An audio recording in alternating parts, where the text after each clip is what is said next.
Metaphysics. By Aristotle. Book 1. 1. All men by nature desire to know.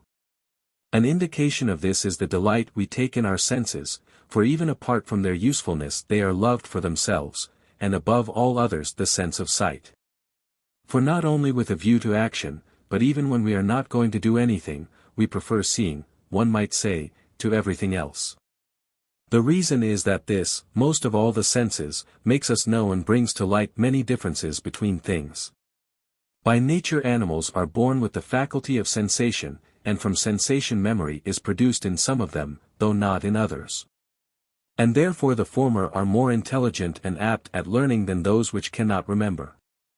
Those which are incapable of hearing sounds are intelligent though they cannot be taught, e.g. the bee, and any other race of animals that may be like it, and those which besides memory have this sense of hearing can be taught. The animals other than man live by appearances and memories, and have but little of connected experience, but the human race lives also by art and reasonings. Now from memory experience is produced in men. For the several memories of the same thing produce finally the capacity for a single experience. An experience seems pretty much like science and art, but really science and art come to men through experience.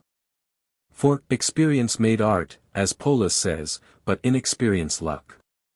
Now art arises when from many notions gained by experience one universal judgment about a class of objects is produced. For to have a judgment that when Callias was ill of this disease this did him good, and similarly in the case of Socrates and in many individual cases, is a matter of experience. But to judge that it has done good to all persons of a certain constitution, marked off in one class, when they were ill of this disease, e.g. to phlegmatic or bilious people when burning with fevers, this is a matter of art. With a view to action experience seems in no respect inferior to art, and men of experience succeed even better than those who have theory without experience. The reason is that experience is knowledge of individuals, art of universals, and actions and productions are all concerned with the individual. For the physician does not cure man, except in an incidental way, but Callias or Socrates or some other called by some such individual name, who happens to be a man. If, then, a man has the theory without the experience, and recognizes the universal but does not know the individual included in this, he will often fail to cure, for it is the individual that is to be cured. But yet we think that knowledge and understanding belong to art rather than to experience, and we suppose artists to be wiser than men of experience, which implies that wisdom depends in all cases rather on knowledge. And this because the former know the cause, but the latter do not. For men of experience know that the thing is so, but do not know why, while the others know the why and the cause. Hence we think also that the masterworkers in each craft are more honorable and know in a truer sense and are wiser than the manual workers. Because they know the causes of the things that are done, we think the manual workers are like certain lifeless things which act indeed, but act without knowing what they do, as fire burns. But while the lifeless things perform each of their functions by a natural tendency, the laborers perform them through habit. Thus we view them as being wiser not in virtue of being able to act, but of having the theory for themselves and knowing the causes. And in general it is a sign of the man who knows and of the man who does not know, that the former can teach, and therefore we think art more truly knowledge than experience is, for artists can teach, and men of mere experience cannot. Again, we do not regard any of the senses as wisdom, yet surely these give the most authoritative knowledge of particulars. But they do not tell us the why of anything, e.g. why fire is hot, they only say that it is hot. At first he who invented any art whatever that went beyond the common perceptions of man was naturally admired by men, not only because there was something useful in the inventions, but because he was thought wise and superior to the rest. But as more arts were invented, and some were directed to the necessities of life, others to recreation, the inventors of the latter were naturally always regarded as wiser than the inventors of the former. Because their branches of knowledge did not aim at utility. Hence when all such inventions were already established, the sciences which do not aim at giving pleasure or at the necessities of life were discovered, and first in the places where men first began to have leisure. This is why the mathematical arts were founded in Egypt, for there the priestly caste was allowed to be at leisure. We have said in the Ethics what the difference is between art and science and the other kindred faculties. But the point of our present discussion is this, that all men suppose what is called wisdom to deal with the first causes and the principles of things. So that, as has been said before, the man of experience is thought to be wiser than the possessors of any sense perception whatever, the artist wiser than the men of experience, the masterworker than the mechanic. And the theoretical kinds of knowledge to be more of the nature of wisdom than the productive. Clearly then wisdom is knowledge about certain principles and causes. 2. Since we are seeking this knowledge, we must inquire of what kind are the causes and the principles, the knowledge of which is wisdom. If one were to take the notions we have about the wise man, this might perhaps make the answer more evident. We suppose first, then, that the wise man knows all things, as far as possible, although he has not knowledge of each of them in detail. Secondly, that he who can learn things that are difficult, and not easy for man to know, is wise. Sense perception is common to all, and therefore easy and no mark of wisdom. Again, that he who is more exact and more capable of teaching the causes is wiser, in every branch of knowledge. And that of the sciences, also, that which is desirable on its own account and for the sake of knowing it is more of the nature of wisdom than that which is desirable on account of its results. And the superior science is more of the nature of wisdom than the ancillary. For the wise man must not be ordered but must order, and he must not obey another, but the less wise must obey him. Such and so many are the notions, then, which we have about wisdom and the wise. Now of these characteristics that of knowing all things must belong to him who has in the highest degree universal knowledge, for he knows in a sense all the instances that fall under the universal. And these things, the most universal, are on the whole the hardest for men to know, for they are farthest from the senses. And the most exact of the sciences are those which deal most with first principles. For those which involve fewer principles are more exact than those which involve additional principles, e.g. arithmetic than geometry. But the science which investigates causes is also instructive, in a higher degree, for the people who instruct us are those who tell the causes of each thing. And understanding and knowledge pursued for their own sake are found most in the knowledge of that which is most knowable, for he who chooses to know for the sake of knowing will choose most readily that which is most truly knowledge. And such is the knowledge of that which is most knowable. And the first principles and the causes are most knowable, for by reason of these, and from these, all other things come to be known, and not these by means of the things subordinate to them. And the science which knows to what end each thing must be done is the most authoritative of the sciences, and more authoritative than any ancillary science. And this end is the good of that thing, and in general the supreme good in the whole of nature. Judged by all the tests we have mentioned, then, the name in question falls to the same science. This must be a science that investigates the first principles and causes, for the good, i.e. the end, is one of the causes. That it is not a science of production is clear even from the history of the earliest philosophers. For it is owing to their wonder that men both now begin and at first began to philosophize. They wondered originally at the obvious difficulties, then advanced little by little and stated difficulties about the greater matters, e.g.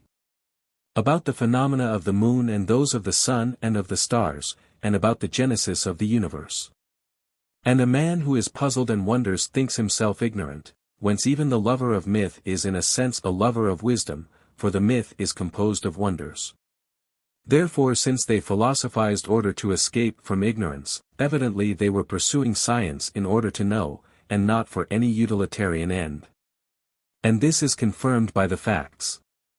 For it was when almost all the necessities of life and the things that make for comfort and recreation had been secured, that such knowledge began to be sought. Evidently then we do not seek it for the sake of any other advantage. But as the man is free, we say, who exists for his own sake and not for another's, so we pursue this as the only free science, for it alone exists for its own sake. Hence also the possession of it might be justly regarded as beyond human power. For in many ways human nature is in bondage, so that according to Simonides God alone can have this privilege, and it is unfitting that man should not be content to seek the knowledge that is suited to him. If, then, there is something in what the poets say, and jealousy is natural to the divine power, it would probably occur in this case above all, and all who excelled in this knowledge would be unfortunate. But the divine power cannot be jealous, nay, according to the proverb, bards tell a lie, nor should any other science be thought more honorable than one of this sort. For the most divine science is also most honorable. And this science alone must be, in two ways, most divine. For the science which it would be most meet for God to have is a divine science, and so is any science that deals with divine objects, and this science alone has both these qualities. For, 1. God is thought to be among the causes of all things and to be a first principle, and, 2. Such a science either God alone can have, or God above all others. All the sciences, indeed, are more necessary than this, but none is better. Yet the acquisition of it must in a sense end in something which is the opposite of our original inquiries. For all men begin, as we said, by wondering that things are as they do about self-moving marionettes, or about the solstices or the incommensurability of the diagonal of a square with the side. For it seems wonderful to all who have not yet seen the reason, that there is a thing which cannot be measured even by the smallest unit. But we must end in the contrary and, according to the proverb, the better state, as is the case in these instances too when men learn the cause. For there is nothing which would surprise a geometer so much as if the diagonal turned out to be commensurable. We have stated, then, what is the nature of the science we are searching for, and what is the mark which our search and our whole investigation must reach. 3. Evidently we have to acquire knowledge of the original causes, for we say we know each thing only when we think we recognize its first cause, and causes are spoken of in 4 senses. In one of these we mean the substance, i.e. the essence, for the why is reducible finally to the definition, and the ultimate why is a cause and principle. In another the matter or substratum, in a third the source of the change, and in a fourth the cause opposed to this, the purpose and the good, for this is the end of all generation and change. We have studied these causes sufficiently in our work on nature, but yet let us call to our aid those who have attacked the investigation of being and philosophized about reality before us. For obviously they too speak of certain principles and causes. To go over their views, then, will be of profit to the present inquiry, for we shall either find another kind of cause, or be more convinced of the correctness of those which we now maintain. Of the first philosophers, then, most thought the principles which were of the nature of matter were the only principles of all things. That of which all things that are consist, the first from which they come to be, the last into which they are resolved, the substance remaining, but changing in its modifications, this they say is the element and this the principle of things. And therefore they think nothing is either generated or destroyed, since this sort of entity is always conserved, as we say Socrates neither comes to be absolutely when he comes to be beautiful or musical, nor ceases to be when loses these characteristics, because the substratum, Socrates himself remains. Just so they say nothing else comes to be or ceases to be, for there must be some entity either one or more than one from which all other things come to be, it being conserved. Yet they do not all agree as to the number and the nature of these principles. Thales, the founder of this type of philosophy, says the principle is water, for which reason he declared that the earth rests on water, getting the notion perhaps from seeing that the nutriment of all things is moist. And that heat itself is generated from the moist and kept alive by it, and that from which they come to be is a principle of all things. He got his notion from this fact, and from the fact that the seeds of all things have a moist nature, and that water is the origin of the nature of moist things. Some think that even the ancients who lived long before the present generation, and first framed accounts of the gods, had a similar view of nature. For they made ocean and Tethys the parents of creation, and described the oath of the gods as being by water, to which they give the name of Styx, for what is oldest is most honorable, and the most honorable thing is that by which one swears. It may perhaps be uncertain whether this opinion about nature is primitive and ancient, but Thales at any rate is said to have declared himself thus about the first cause. Hippo no one would think fit to include among these thinkers, because of the paltriness of his thought. Anaximenes and Diogenes make air prior to water, and the most primary of the simple bodies, while Hippasus of Metapontum and Heraclitus of Ephesus say this of fire. And Empedocles says it of the four elements, adding a fourth earth to those which have been named.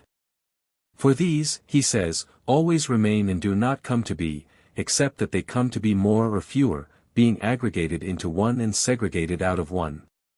Anaxagoras of Clazomenae, who, though older than Empedocles, was later in his philosophical activity, says the principles are infinite in number. For he says almost all the things that are made of parts like themselves, in the manner of water or fire, are generated and destroyed in this way, only by aggregation and segregation, and are not in any other sense generated or destroyed, but remain eternally. From these facts one might think that the only cause is the so-called material cause, but as men thus advanced, the very facts opened the way for them and joined in forcing them to investigate the subject. However true it may be that all generation and destruction proceed from some one or, for that matter, from more elements, why does this happen and what is the cause? For at least the substratum itself does not make itself change, e.g. neither the wood nor the bronze causes the change of either of them, nor does the wood manufacture a bed and the bronze a statue, but something else is the cause of the change. And to seek this is to seek the second cause, as we should say, that from which comes the beginning of the movement. Now those who at the very beginning set themselves to this kind of inquiry, and said the substratum was one, were not at all dissatisfied with themselves. But some at least of those who maintain it to be one as though defeated by this search for the second cause say the one and nature as a whole is unchangeable not only in respect of generation and destruction, for this is a primitive belief. And all agreed in it, but also of all other change. And this view is peculiar to them.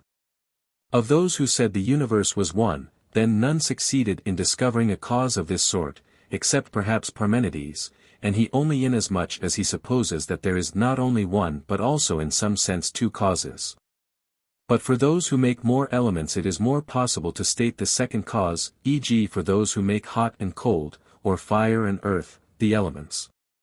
For they treat fire as having a nature which fits it to move things, and water and earth and such things they treat in the contrary way. When these men and the principles of this kind had had their day, as the latter were found inadequate to generate the nature of things, men were again forced by the truth itself, as we said, to inquire into the next kind of cause. For it is not likely either that fire or earth or any such element should be the reason why things manifest goodness and beauty both in their being and in their coming to be, or that those thinkers should have supposed it was. Nor again could it be right to entrust so great a matter to spontaneity and chance. When one man said, then, that reason was present as in animals, so throughout nature as the cause of order and of all arrangement, he seemed like a sober man in contrast with the random talk of his predecessors. We know that Anaxagoras certainly adopted these views, but Hermotimus of Clazomenae is credited with expressing them earlier. Those who thought thus stated that there is a principle of things which is at the same time the cause of beauty, and that sort of cause from which things acquire movement. 4. One might suspect that Hesiod was the first to look for such a thing or someone else who put love or desire among existing things as a principle, as Parmenides, too, does. For he, in constructing the genesis of the universe, says, "Love first of all the gods she planned." And Hesiod says, "First of all things was chaos made, and then broad-breasted earth. And love, mid all the gods preeminent." Which implies that among existing things there must be from the first a cause which will move things and bring them together. How these thinkers should be arranged with regard to priority of discovery let us be allowed to decide later.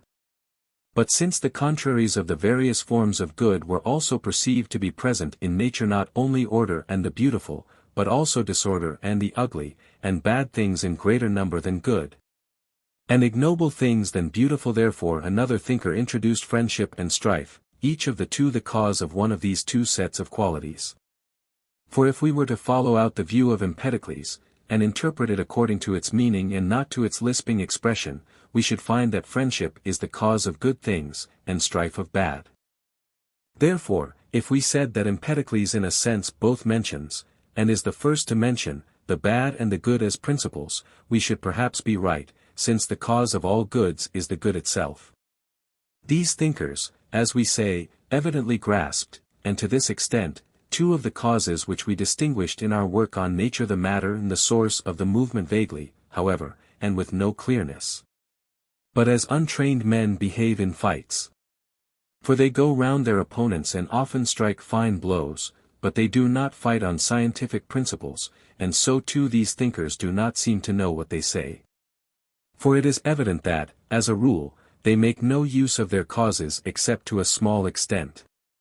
For Anaxagoras uses reason as a deus ex machina for the making of the world, and when he is at a loss to tell from what cause something necessarily is, then he drags reason in. But in all other cases ascribes events to anything rather than to reason. And Empedocles, though he uses the causes to a greater extent than this, neither does so sufficiently nor attains consistency in their use. At least, in many cases he makes love segregate things, and strife aggregate them. For whenever the universe is dissolved into its elements by strife, fire is aggregated into one, and so is each of the other elements. But whenever again under the influence of love they come together into one, the parts must again be segregated out of each element. Empedocles, then, in contrast with his predecessors, was the first to introduce the dividing of this cause, not positing one source of movement, but different and contrary sources. Again, he was the first to speak of four material elements. Yet he does not use four, but treats them as two only. He treats fire by itself, and its opposite earth, air, and water as one kind of thing. We may learn this by study of his verses. This philosopher then, as we say, has spoken of the principles in this way, and made them of this number. Leucippus and his associate Democritus say that the full and the empty are the elements, calling the one being and the other non-being, the full and solid being, the empty non-being, whence they say being no more is than non-being. Because the solid no more is than the empty. And they make these the material causes of things. And as those who make the underlying substance one generate all other things by its modifications, supposing the rare and the dense to be the sources of the modifications. In the same way these philosophers say the differences in the elements are the causes of all other qualities. These differences, they say, are three: shape and order and position. For they say the real is differentiated only by rhythm and intercontact and turning, and of these rhythm is shape, intercontact is order, and turning is position. For A differs from N in shape, and from Na in order, M from W in position. The question of movement whence or how it is to belong to things these thinkers, like the others, lazily neglected. Regarding the two causes, then, as we say, the inquiry seems to have been pushed thus far by the early philosophers. 5. Contemporaneously with these philosophers and before them, the so-called Pythagoreans, who were the first to take up mathematics, not only advanced this study, but also having been brought up in it they thought its principles were the principles of all things. Since of these principles numbers are by nature the first, and in numbers they seem to see many resemblances to the things that exist and come into being more than in fire and earth and water, such and such a modification of numbers being justice. Another being soul and reason, another being opportunity, and similarly almost all other things being numerically expressible. Since, again, they saw that the modifications and the ratios of the musical scales were expressible in numbers. Since, then, all other things seemed in their whole nature to be modeled on numbers, and numbers seemed to be the first things in the whole of nature, they supposed the elements of numbers to be the elements of all things. And the whole heaven to be a musical scale and a number. And all the properties of numbers and scales which they could show to agree with the attributes and parts and the whole arrangement of the heavens, they collected and fitted into their scheme. And if there was a gap anywhere, they readily made additions so as to make their whole theory coherent. E.g. as the number 10 is thought to be perfect and to comprise the whole nature of numbers, they say that the bodies which move through the heavens are 10, but as the visible bodies are only 9, to meet this they invent a 10th, the counter-earth. We have discussed these matters more exactly elsewhere. But the object of our review is that we may learn from these philosophers also what they suppose to be the principles and how these fall under the causes we have named.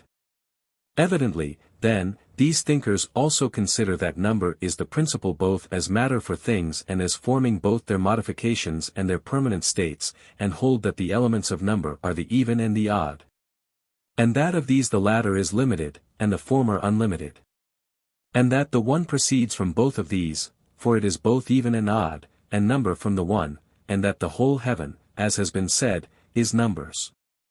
Other members of this same school say there are 10 principles, which they arrange in 2 columns of cognates limit and unlimited, odd and even, one and plurality, right and left, male and female, resting and moving, straight and curved, light and darkness, good and bad, square and oblong. In this way Alcmaeon of Croton seems also to have conceived the matter, and either he got this view from them or they got it from him, for he expressed himself similarly to them. For he says most human affairs go in pairs, meaning not definite contrarieties such as the Pythagoreans speak of, but any chance contrarieties, e.g. white and black, sweet and bitter, good and bad, great and small. He threw out indefinite suggestions about the other contrarieties, but the Pythagoreans declared both how many and which their contraricties are. From both these schools, then, we can learn this much, that the contraries are the principles of things, and how many these principles are and which they are, we can learn from one of the 2 schools. But how these principles can be brought together under the causes we have named has not been clearly and articulately stated by them. They seem, however, to range the elements under the head of matter. For out of these as immanent parts they say substance is composed and moulded. From these facts we may sufficiently perceive the meaning of the ancients who said the elements of nature were more than one. But there are some who spoke of the universe as if it were one entity, though they were not all alike either in the excellence of their statement or in its conformity to the facts of nature. The discussion of them is in no way appropriate to our present investigation of causes, for they do not, like some of the natural philosophers, assume being to be one and yet generated out of the one as out of matter, but they speak in another way. Those others add change, since they generate the universe, but these thinkers say the universe is unchangeable. Yet this much is germane to the present inquiry. Parmenides seems to fasten on that which is one in definition, Melissus on that which is one in matter, for which reason the former says that it is limited, the latter that it is unlimited. While Xenophanes, the first of these partisans of the one, for Parmenides is said to have been his pupil, gave no clear statement, nor does he seem to have grasped the nature of either of these causes. But with reference to the whole material universe he says the one is God. Now these thinkers, as we said, must be neglected for the purposes of the present inquiry, 2 of them entirely, as being a little too naive, viz. Xenophanes and Melissus, but Parmenides seems in places to speak with more insight. For, claiming that, besides the existent, nothing non-existent exists, he thinks that of necessity one thing exists, viz.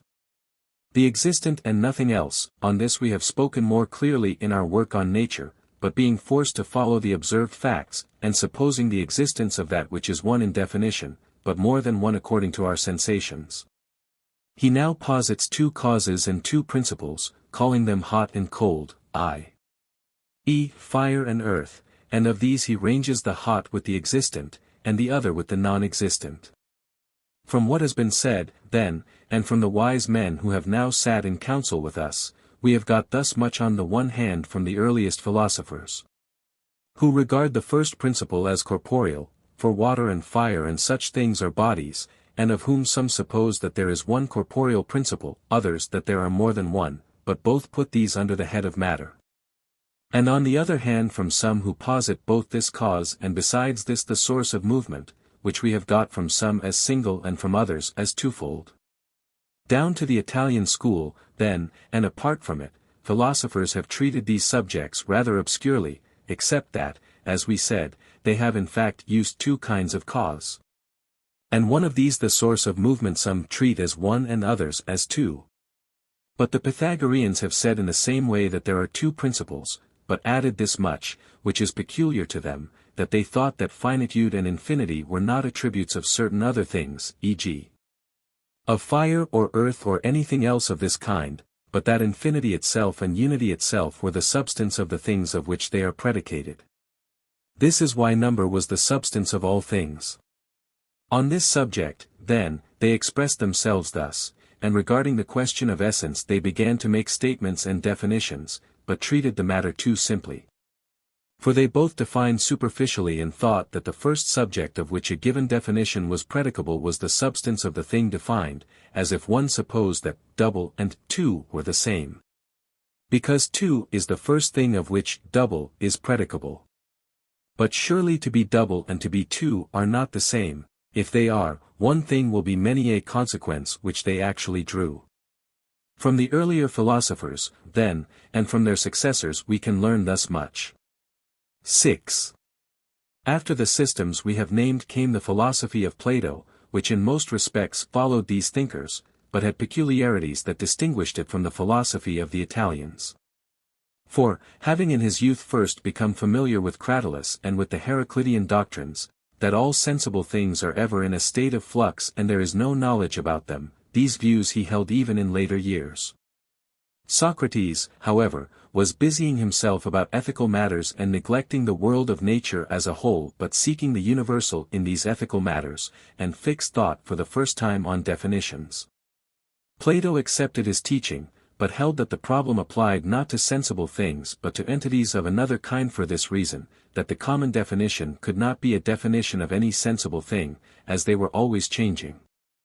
Things of this other sort, then, he called ideas, and sensible things, he said, were all named after these, and in virtue of a relation to these, for the many existed by participation in the ideas that have the same name as they. Only the name participation was new, for the Pythagoreans say that things exist by imitation of numbers, and Plato says they exist by participation, changing the name. But what the participation or the imitation of the forms could be they left an open question. Further, besides sensible things and forms he says there are the objects of mathematics, which occupy an intermediate position, differing from sensible things in being eternal and unchangeable, from forms in that there are many alike, while the form itself is in each case unique. Since the forms were the causes of all other things, he thought their elements were the elements of all things. As matter, the great and the small were principles, as essential reality, the one. For from the great and the small, by participation in the one, come the numbers.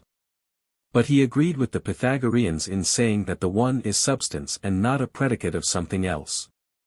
And in saying that the numbers are the causes of the reality of other things he agreed with them, but positing a dyad and constructing the infinite out of great and small, instead of treating the infinite as one, is peculiar to him. And so is his view that the numbers exist apart from sensible things, while they say that the things themselves are numbers, and do not place the objects of mathematics between forms and sensible things.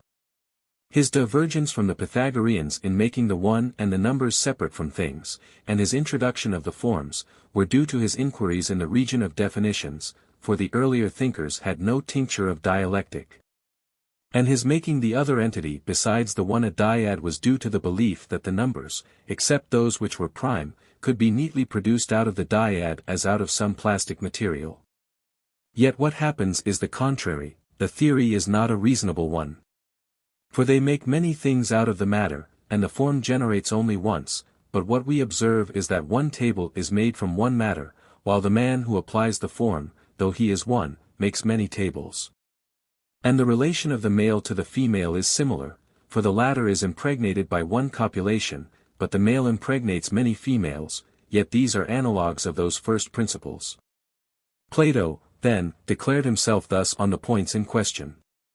It is evident from what has been said that he has used only two causes, that of the essence and the material cause, for the forms are the causes of the essence of all other things, and the one is the cause of the essence of the forms. And it is evident what the underlying matter is, of which the forms are predicated in the case of sensible things, and the one in the case of forms, viz. that this is a dyad, the great and the small. Further, he has assigned the cause of good and that of evil to the elements, one to each of the two, as we say some of his predecessors sought to do, e.g. Empedocles and Anaxagoras. 7. Our review of those who have spoken about first principles and reality and of the way in which they have spoken, has been concise and summary. But yet we have learnt this much from them, that of those who speak about principle, and cause no one has mentioned any principle except those which have been distinguished in our work on nature, but all evidently have some inkling of them. Though only vaguely. For some speak of the first principle as matter, whether they suppose one or more first principles, and whether they suppose this to be a body or to be incorporeal, e.g. Plato spoke of the great and the small, the Italians of the infinite, Empedocles of fire, earth, water, and air, Anaxagoras of the infinity of things composed of similar parts. These, then, have all had a notion of this kind of cause, and so have all who speak of air or fire or water, or something denser than fire and rarer than air, for some have said the prime element is of this kind. These thinkers grasp this cause only, but certain others have mentioned the source of movement, e.g. those who make friendship and strife, or reason, or love, a principle. The essence, i.e. the substantial reality, no one has expressed distinctly. It is hinted at chiefly by those who believe in the forms.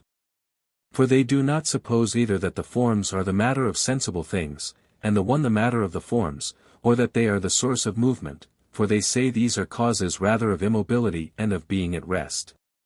But they furnish the forms as the essence of every other thing, and the one as the essence of the forms.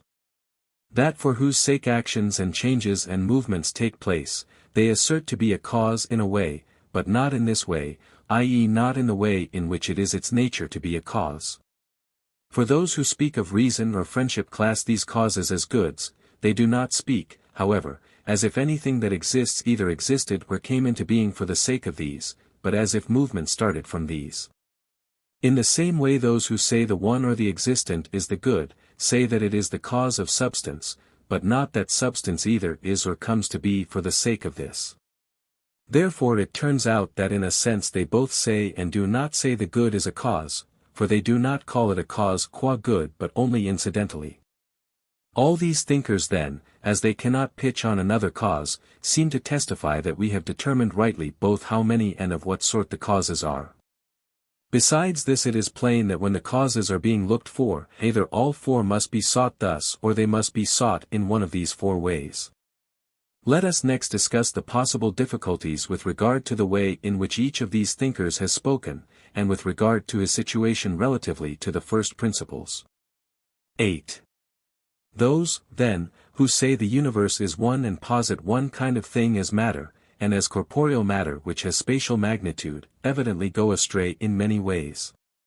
For they posit the elements of bodies only, not of incorporeal things, though there are also incorporeal things.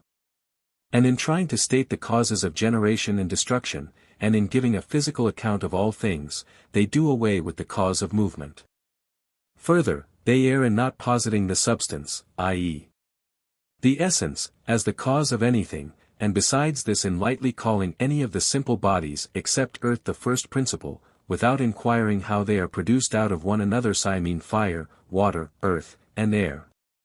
For some things are produced out of each other by combination, others by separation, and this makes the greatest difference to their priority and posteriority. For, 1, in a way the property of being most elementary of all would seem to belong to the first thing from which they are produced by combination, and this property would belong to the most fine-grained and subtle of bodies. For this reason those who make fire the principle would be most in agreement with this argument. But each of the other thinkers agrees that the element of corporeal things is of this sort. At least none of those who named one element claimed that earth was the element, evidently because of the coarseness of its grain. Of the other three elements each has found some judge on its side. For some maintain that fire, others that water, others that air is the element. Yet why, after all, do they not name earth also, as most men do? For people say all things are earth. Hesiod says earth was produced first of corporeal things. So primitive and popular has the opinion been. According to this argument, then, no one would be right who either says the first principle is any of the elements other than fire, or supposes it to be denser than air but rarer than water. But, 2, if that which is later in generation is prior in nature, and that which is concocted and compounded is later in generation, the contrary of what we have been saying must be true: water must be prior to air, and earth to water. So much, then, for those who posit one cause such as we mentioned, but the same is true if one supposes more of these, as Empedocles says matter of things is 4 bodies. For he too is confronted by consequences, some of which are the same as have been mentioned, while others are peculiar to him. For we see these bodies produced from one another, which implies that the same body does not always remain fire or earth. We have spoken about this in our works on nature. And regarding the cause of movement and the question whether we must posit one or two, he must be thought to have spoken neither correctly nor altogether plausibly. And in general, change of quality is necessarily done away with for those who speak thus, for on their view cold will not come from hot nor hot from cold. For if it did, there would be something that accepted the contraries themselves, and there would be some one entity that became fire and water, which Empedocles denies. As regards Anaxagoras, if one were to suppose that he said there were 2 elements, the supposition would accord thoroughly with an argument which Anaxagoras himself did not state articulately, but which he must have accepted if any one had led him on to it. True, to say that in the beginning all things were mixed is absurd both on other grounds and because it follows that they must have existed before in an unmixed form. And because nature does not allow any chance thing to be mixed with any chance thing, and also because on this view modifications and accidents could be separated from substances, for the same things which are mixed can be separated. Yet if one were to follow him up, piecing together what he means, he would perhaps be seen to be somewhat modern in his views. For when nothing was separated out, evidently nothing could be truly asserted of the substance that then existed. I mean, e.g. that it was neither white nor black, nor grey nor any other color, but of necessity colorless, for if it had been colored, it would have had one of these colors. And similarly, by this same argument, it was flavorless, nor had it any similar attribute, for it could not be either of any quality or of any size, nor could it be any definite kind of thing. For if it were, one of the particular forms would have belonged to it, and this is impossible, since all were mixed together. For the particular form would necessarily have been already separated out, but he all were mixed except reason, and this alone was unmixed and pure. From this it follows, then, that he must say the principles are the one, for this is simple and unmixed, and the other, which is of such a nature as we suppose the indefinite to be before it is defined and partakes of some form. Therefore, while expressing himself neither rightly nor clearly, he means something like what the later thinkers say and what is now more clearly seen to be the case. But these thinkers are, after all, at home only in arguments about generation and destruction and movement, for it is practically only of this sort of substance that they seek the principles and the causes. But those who extend their vision to all things that exist, and of existing things suppose some to be perceptible and others not perceptible, evidently study both classes. Which is all the more reason why one should devote some time to seeing what is good in their views and what bad from the standpoint of the inquiry we have now before us. The Pythagoreans treat of principles and elements stranger than those of the physical philosophers. The reason is that they got the principles from nonsensible things, for the objects of mathematics, except those of astronomy, are of the class of things without movement. Yet their discussions and investigations are all about nature.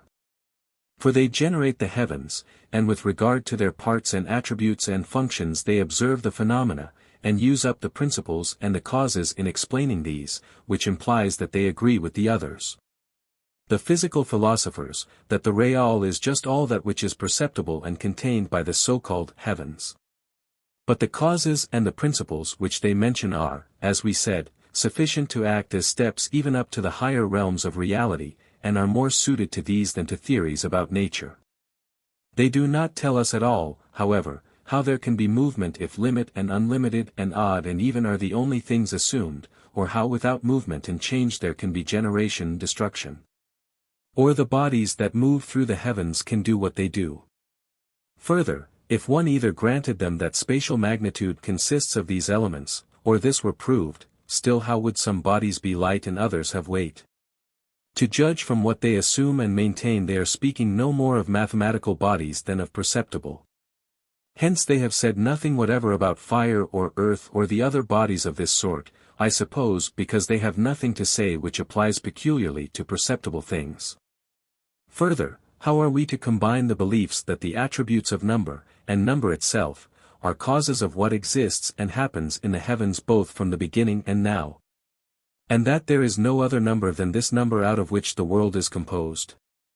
When in one particular region they place opinion and opportunity, and, a little above or below, injustice and decision or mixture, and allege, as proof, that each of these is a number. And that there happens to be already in this place a plurality of the extended bodies composed of numbers, because these attributes of number attach to the various places, this being so, is this number. Which we must suppose each of these abstractions to be, the same number which is exhibited in the material universe, or is it another than this? Plato says it is different, yet even he thinks that both these bodies and their causes are numbers, but that the intelligible numbers are causes, while the others are sensible. 9. Let us leave the Pythagoreans for the present.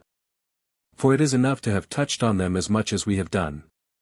But as for those who posit the ideas as causes, firstly, in seeking to grasp the causes of the things around us, they introduced others equal in number to these. As if a man who wanted to count things thought he would not be able to do it while they were few, but tried to count them when he had added to their number. For the forms are practically equal to or not fewer than the things, in trying to explain which these thinkers proceeded from them to the forms.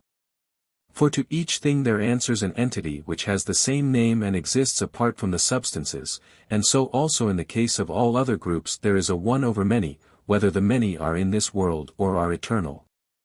Further, of the ways in which we prove that the forms exist, none is convincing, for from some no inference necessarily follows, and from some arise forms even of things of which we think there are no forms. For according to the arguments from the existence of the sciences there will be forms of all things of which there are sciences, and according to the one over many argument there will be forms even of negations. And according to the argument that there is an object for thought even when the thing has perished, there will be forms of perishable things. For we have an image of these. Further, of the more accurate arguments, some lead to ideas of relations, of which we say there is no independent class, and others introduce the third man.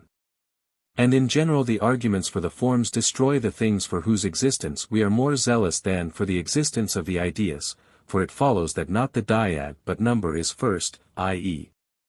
that the relative is prior to the absolute, besides all the other points on which certain people by following out the opinions held about the ideas have come into conflict with the principles of the theory. Further, according to the assumption on which our belief in the ideas rests, there will be forms not only of substances but also of many other things, for the concept is single not only in the case of substances but also in the other cases.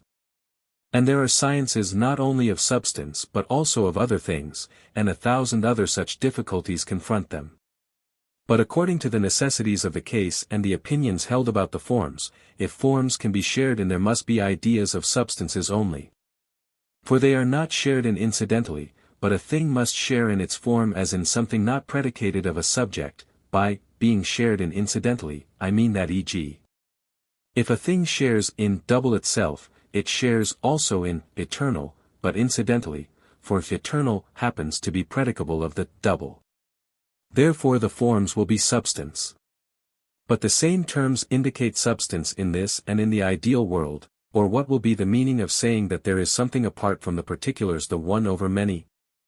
And if the ideas and the particulars that share in them have the same form, there will be something common to these, for why should two be one and the same in the perishable twos or in those which are many but eternal?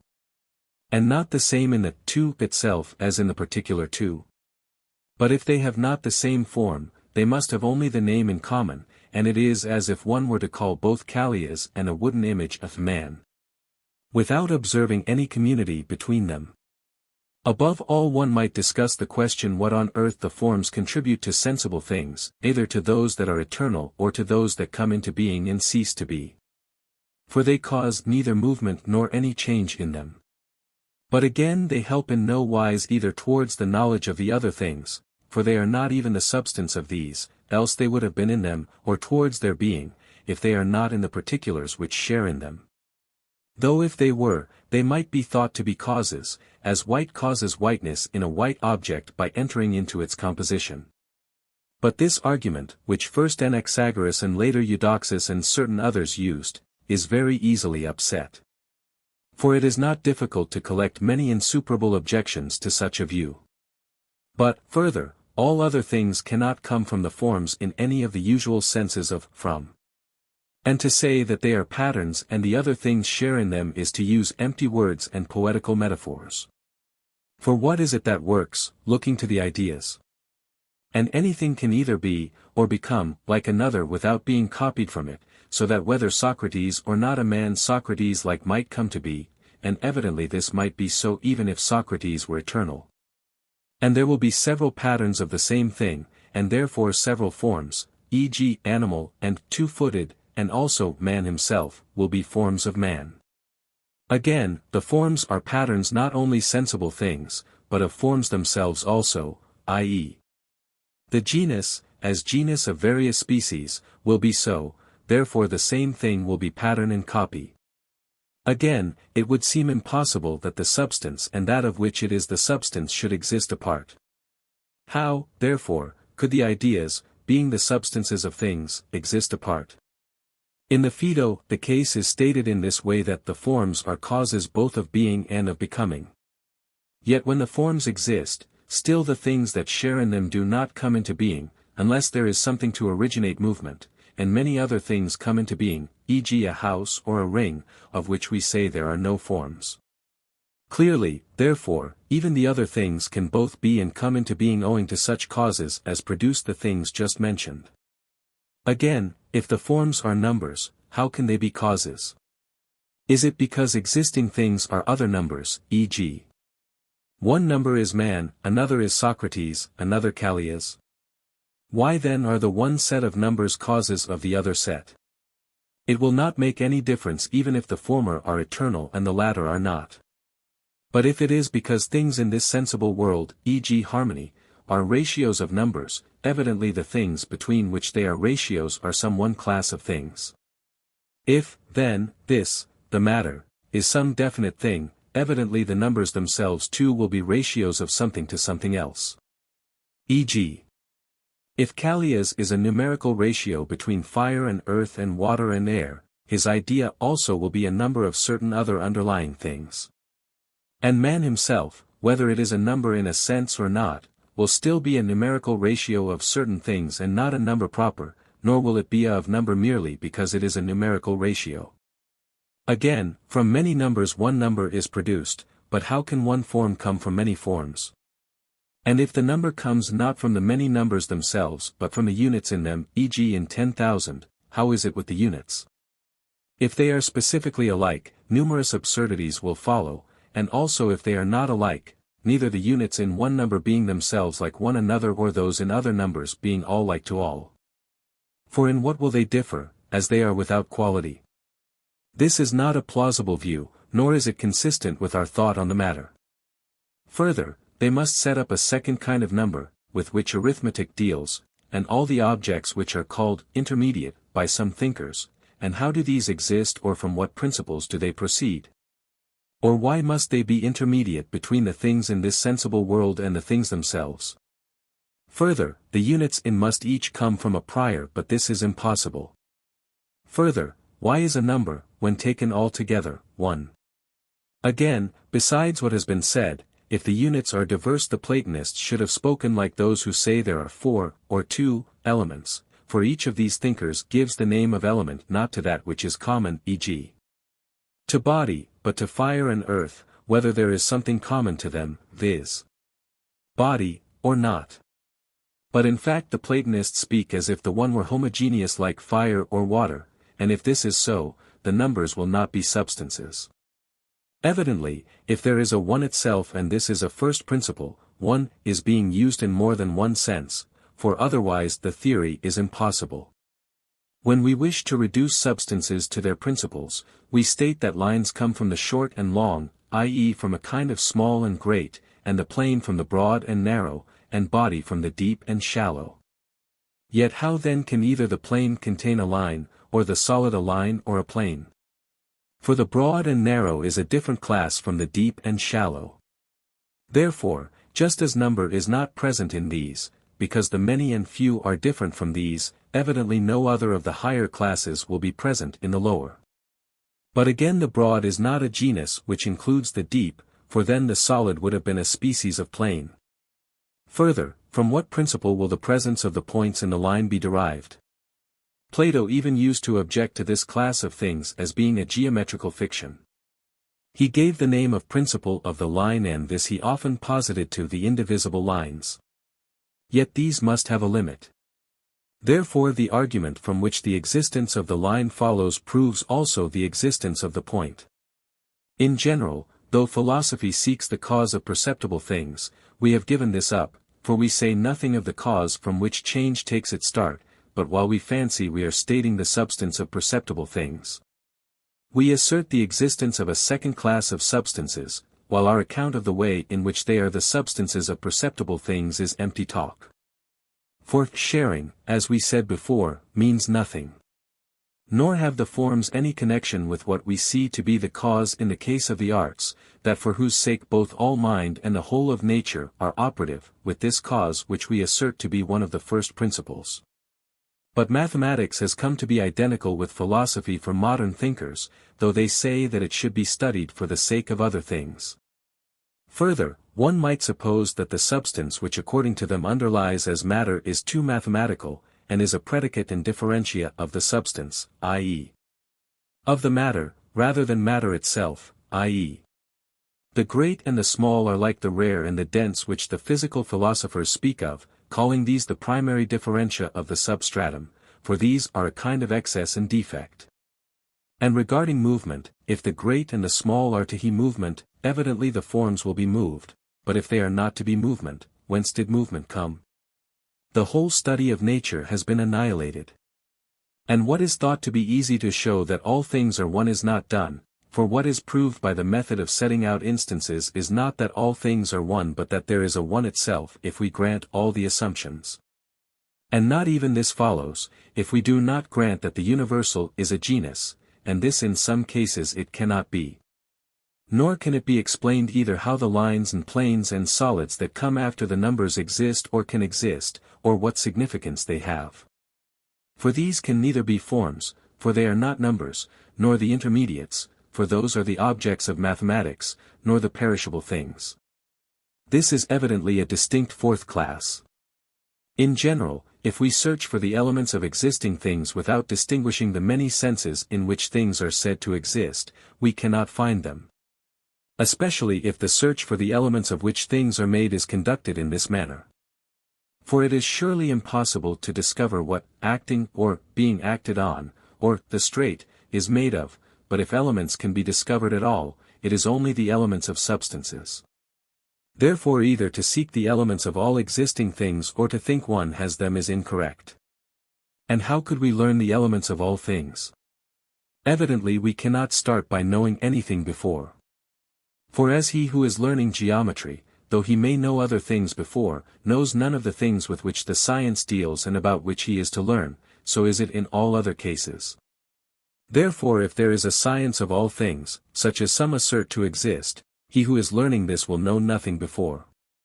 Yet all learning is by means of premises which are either all or some of them, known before, whether the learning be by demonstration or by definitions, for the elements of the definition must be known before and be familiar.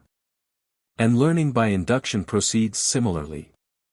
But again, if the science were actually innate, it were strange that we are unaware of our possession of the greatest of sciences. Again, how is one to come to know what all things are made of, and how is this to be made evident? This also affords a difficulty, for there might be a conflict of opinion, as there is about certain syllables. Some say ZA is made out of S and D and A, while others say it is a distinct sound and none of those that are familiar. Further, how could we know the objects of sense without having the sense in question? Yet we ought to, if the elements of which all things consist, as complex sounds consist of the clements proper to sound, are the same. 10. It is evident, then, even from what we have said before, that all men seem to seek the causes named in the physics, and that we cannot name any beyond these, but they seek these vaguely.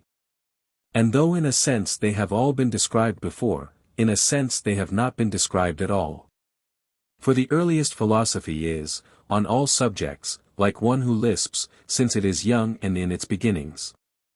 For even Empedocles says bone exists by virtue of the ratio in it. Now this is the essence and the substance of the thing. But it is similarly necessary that flesh and each of the other tissues should be the ratio of its elements, or that not one of them should. For it is on account of this that both flesh and bone and everything else will exist, and not on account of the matter, which he names fire and earth and water and air. But while he would necessarily have agreed if another had said this, he has not said it clearly.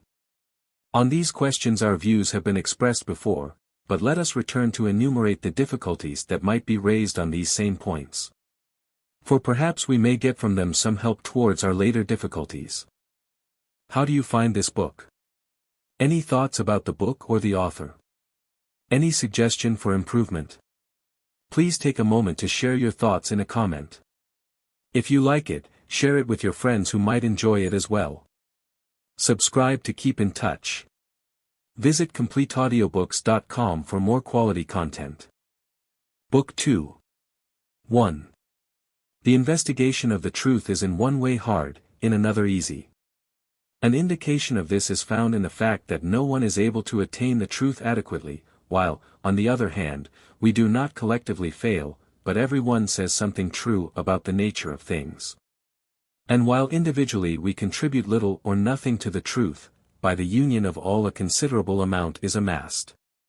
Therefore, since the truth seems to be like the proverbial door, which no one can fail to hit, in this respect it must be easy, but the fact that we can have a whole truth and not the particular part we aim at shows the difficulty of it. Perhaps, too, as difficulties are of two kinds, the cause of the present difficulty is not in the facts but in us. For as the eyes of bats are to the blaze of day, so is the reason in our soul to the things which are by nature most evident of all. It is just that we should be grateful, not only to those with whose views we may agree, but also to those who have expressed more superficial views, for these also contributed something, by developing before us the powers of thought. It is true that if there had been no Timotheus we should have been without much of our lyric poetry, but if there had been no Phrynis there would have been no Timotheus. The same holds good of those who have expressed views about the truth. For from some thinkers we have inherited certain opinions, while the others have been responsible for the appearance of the former. It is right also that philosophy should be called knowledge of the truth. For the end of theoretical knowledge is truth, while that of practical knowledge is action, for even if they consider how things are, practical men do not study the eternal, but what is relative and in the present. Now we do not know a truth without its cause, and a thing has a quality in a higher degree than other things if in virtue of it the similar quality belongs to the other things as well, e.g. fire is the hottest of things. For it is the cause of the heat of all other things, so that causes derivative truths to be true is most true. Hence the principles of eternal things must be always most true, for they are not merely sometimes true, nor is there any cause of their being, but they themselves are the cause of the being of other things. So that as each thing is in respect of being, so is it in respect of truth. 2. But evidently there is a first principle, and the causes of things are neither an infinite series nor infinitely various in kind. For neither can one thing proceed from another, as from matter, ad infinitum, e.g. flesh from earth, earth from air from fire, and so on without stopping, nor can the sources of movement form an endless series, man for instance being acted on by air by the sun by strife, and so on without limit. Similarly the final causes cannot go on ad infinitum, walking being for the sake of health, this for the sake of happiness, happiness for the sake of something else, and so one thing always for the sake of another. And the case of the essence is similar. For in the case of intermediates, which have a last term and a term prior to them, the prior must be the cause of the later terms. For if we had to say which of the three is the cause, we should say the first. Surely not the last, for the final term is the cause of none, nor even the intermediate, for it is the cause only of one. It makes no difference whether there is one intermediate or more, nor whether they are infinite or finite in number. But of series which are infinite in this way, and of the infinite in general, all the parts down to that now present are alike intermediates, so that if there is no first there is no cause at all. Nor can there be an infinite process downwards, with a beginning in the upward direction, so that water should proceed from fire, earth from water, and so always some other kind should be produced. For one thing comes from another in two ways, not in the sense in which from means after, as we say, from the Isthmian games come the Olympian, but either, as the man comes from the boy, by the boy's changing. Or, 2, as air comes from water.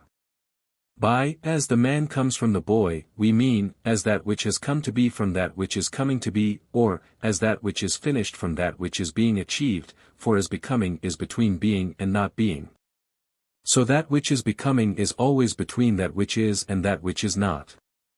For the learner is a man of science in the making, and this is what is meant when we say that from a learner a man of science is being made. On the other hand, coming from another thing as water comes from air implies the destruction of the other thing. This is why changes of the former kind are not reversible, and the boy does not come from the man, for it is not that which comes to be something that comes to be as a result of coming to be, but that which exists after the coming to be. For it is thus that the day, too, comes from the morning in the sense that it comes after the morning, which is the reason why the morning cannot come from the day, but changes of the other kind are reversible. But in both cases it is impossible that the number of terms should be infinite. For terms of the former kind, being intermediates, must have an end, and terms of the latter kind change back into one another, for the destruction of either is the generation of the other. At the same time it is impossible that the first cause, being eternal, should be destroyed. For since the process of becoming is not infinite in the upward direction, that which is the first thing by whose destruction something came to be must be non-eternal. Further, the final cause is an end, and that sort of end which is not for the sake of something else, but for whose sake everything else is, so that if there is to be a last term of this sort, the process will not be infinite.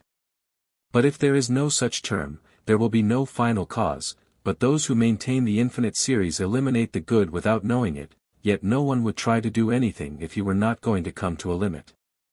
Nor would there be reason in the world. The reasonable man, at least, always acts for a purpose, and this is a limit, for the end is a limit. But the essence, also, cannot be reduced to another definition which is fuller in expression. For the original definition is always more of a definition, and not the later one, and in a series in which the first term has not the required character, the next has not it either. Further, those who speak thus destroy science. For it is not possible to have this till one comes to the unanalyzable terms. And knowledge becomes impossible, for how can one apprehend things that are infinite in this way? For this is not like the case of the line, to whose divisibility there is no stop. But which we cannot think if we do not make a stop, for which reason one who is tracing the infinitely divisible line cannot be counting the possibilities of section. But the whole line also must be apprehended by something in us that does not move from part to part. Again, nothing infinite can exist, and if it could, at least the notion of infinity is not infinite. But if the kinds of causes had been infinite in number, then also knowledge would have been impossible. For we think we know, only when we have ascertained the causes, but that which is infinite by addition cannot be gone through in a finite time. 3. The effect which lectures produce on a hearer depends on his habits. For we demand the language we are accustomed to, and that which is different from this seems not in keeping but somewhat unintelligible and foreign because of its unwontedness. For it is the customary that is intelligible. The force of habit is shown by the laws, in which the legendary and childish elements prevail over our knowledge about them, owing to habit. Thus some people do not listen to a speaker unless he speaks mathematically, others unless he gives instances, while others expect him to cite a poet as witness. And some want to have everything done accurately, while others are annoyed by accuracy, either because they cannot follow the connection of thought or because they regard it as pettifoggery. For accuracy has something of this character, so that as in trade so in argument some people think it mean. Hence one must be already trained to know how to take each sort of argument, since it is absurd to seek at the same time knowledge and the way of attaining knowledge, and it is not easy to get even one of the two. The minute accuracy of mathematics is not to be demanded in all cases, but only in the case of things which have no matter. Hence method is not that of natural science, for presumably the whole of nature has matter. Hence we must inquire first what nature is, for thus we shall also see what natural science treats of, and whether it belongs to one science or to more to investigate the causes and the principles of things. Book 3. 1. We must, with a view to the science which we are seeking, first recount the subjects that should be first discussed. These include both the other opinions that some have held on the first principles, and any point besides these that happens to have been overlooked. For those who wish to get clear of difficulties, it is advantageous to discuss the difficulties well. For the subsequent free play of thought implies the solution of the previous difficulties, and it is not possible to untie a knot of which one does not know. But the difficulty of our thinking points to a knot in the object. For in so far as our thought is in difficulties, it is in like case with those who are bound, for in either case it is impossible to go forward. Hence one should have surveyed all the difficulties beforehand, both for the purposes we have stated and because people who inquire without first stating the difficulties are like those who do not know where they have to go. Besides, a man does not otherwise know even whether he has at any given time found what he is looking for or not, for the end is not clear to such a man, while to him who has first discussed the difficulties it is clear. Further, he who has heard all the contending arguments, as if they were the parties to a case, must be in a better position for judging. The first problem concerns the subject which we discussed in our prefatory remarks. It is this 1. Whether the investigation of the causes belongs to one or to more sciences, and 2. Whether such a science should survey only the first principles of substance, or also the principles on which all men base their proofs, e.g. whether it is possible at the same time to assert and deny one and the same thing or not, and all other such questions. And 3. If the science in question deals with substance, whether one science deals with all substances, or more than one, and if more, whether all are akin, or some of them must be called forms of wisdom and the other something else. And 4. This itself is also one of the things that must be discussed, whether sensible substances alone should be said to exist or others also besides them, and whether these others are of one kind or there are several classes of substances. As is supposed by those who believe both in forms and in mathematical objects intermediate between these and sensible things. Into these questions, then, as we say, we must inquire, and also, 5. Whether our investigation is concerned only with substances or also with the essential attributes of substances. Further, with regard to the same and other and like and unlike and contrariety, and with regard to prior and posterior and all other such terms about which the dialecticians try to inquire, starting their investigation from probable premises only. Whose business is it to inquire into all these? Further, we must discuss the essential attributes of these themselves, and we must ask not only what each of these is, but also whether one thing always has one contrary. Again, 6. Are the principles and elements of things the genera, or the parts present in each thing, into which it is divided? And 7.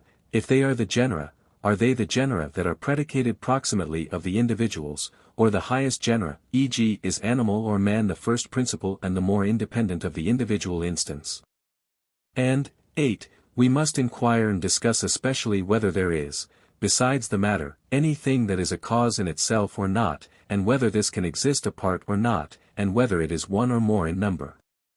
And whether there is something apart from the concrete thing, by the concrete thing I mean the matter with something already predicated of it, or there is nothing apart, or there is something in some cases though not in others. And what sort of cases these are.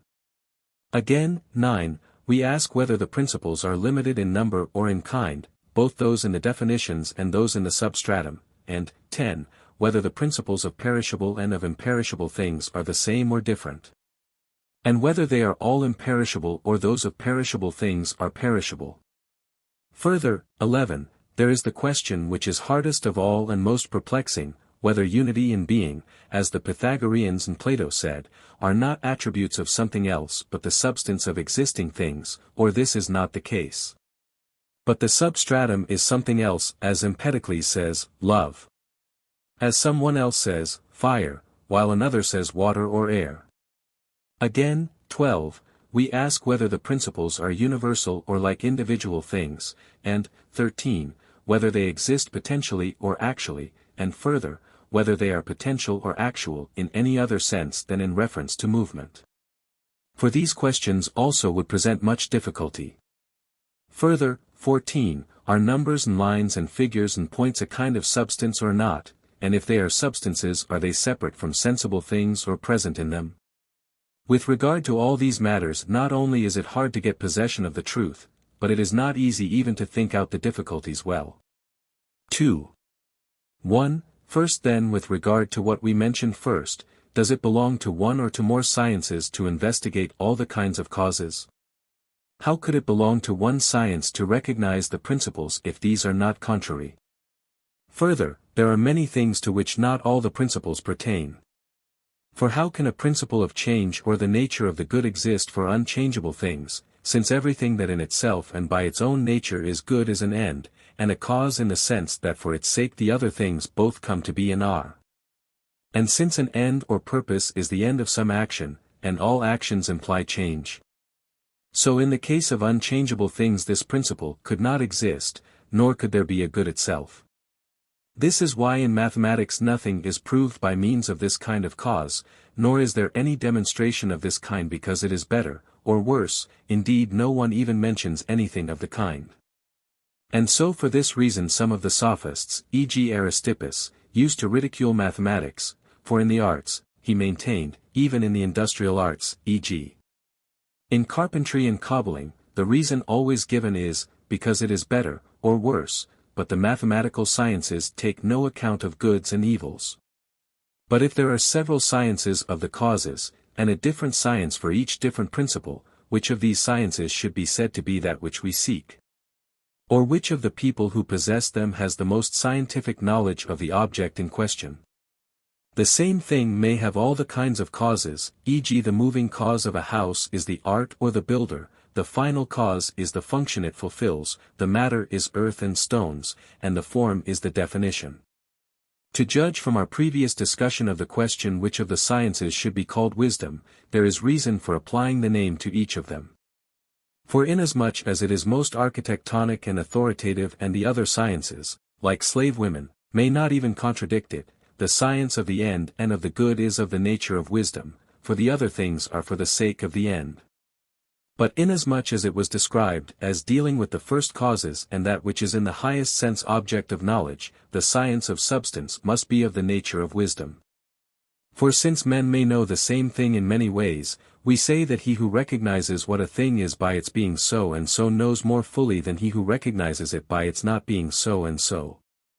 And in the former class itself one knows more fully than another, and he knows most fully who knows what a thing is, not he who knows its quantity or quality or what it can by nature do or have done to it.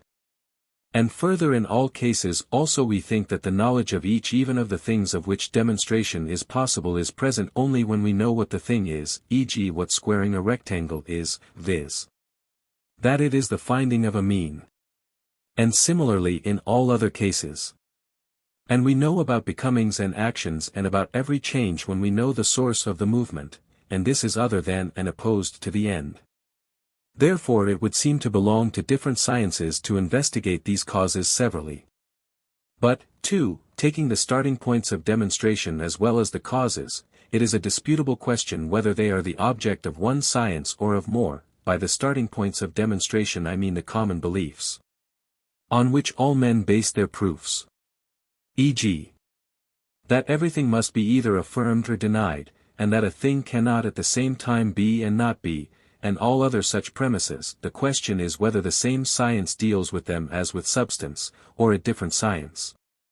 And if it is not one science, which of the two must be identified with that which we now seek? It is not reasonable that these topics should be the object of one science, for why should it be peculiarly appropriate to geometry or to any other science to understand these matters? If then it belongs to every science alike, and cannot belong to all, it is not peculiar to the science which investigates substances, any more than to any other science, to know about these topics. And, at the same time, in what way can there be a science of the first principles? For we are aware even now what each of them in fact is, at least even other sciences use them as familiar.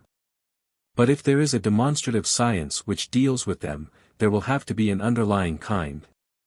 And some of them must be demonstrable attributes and others must be axioms, for it is impossible that there should be demonstration about all of them. For the demonstration must start from certain premises and be about a certain subject and prove certain attributes. Therefore it follows that all attributes that are proved must belong to a single class. For all demonstrative sciences use the axioms.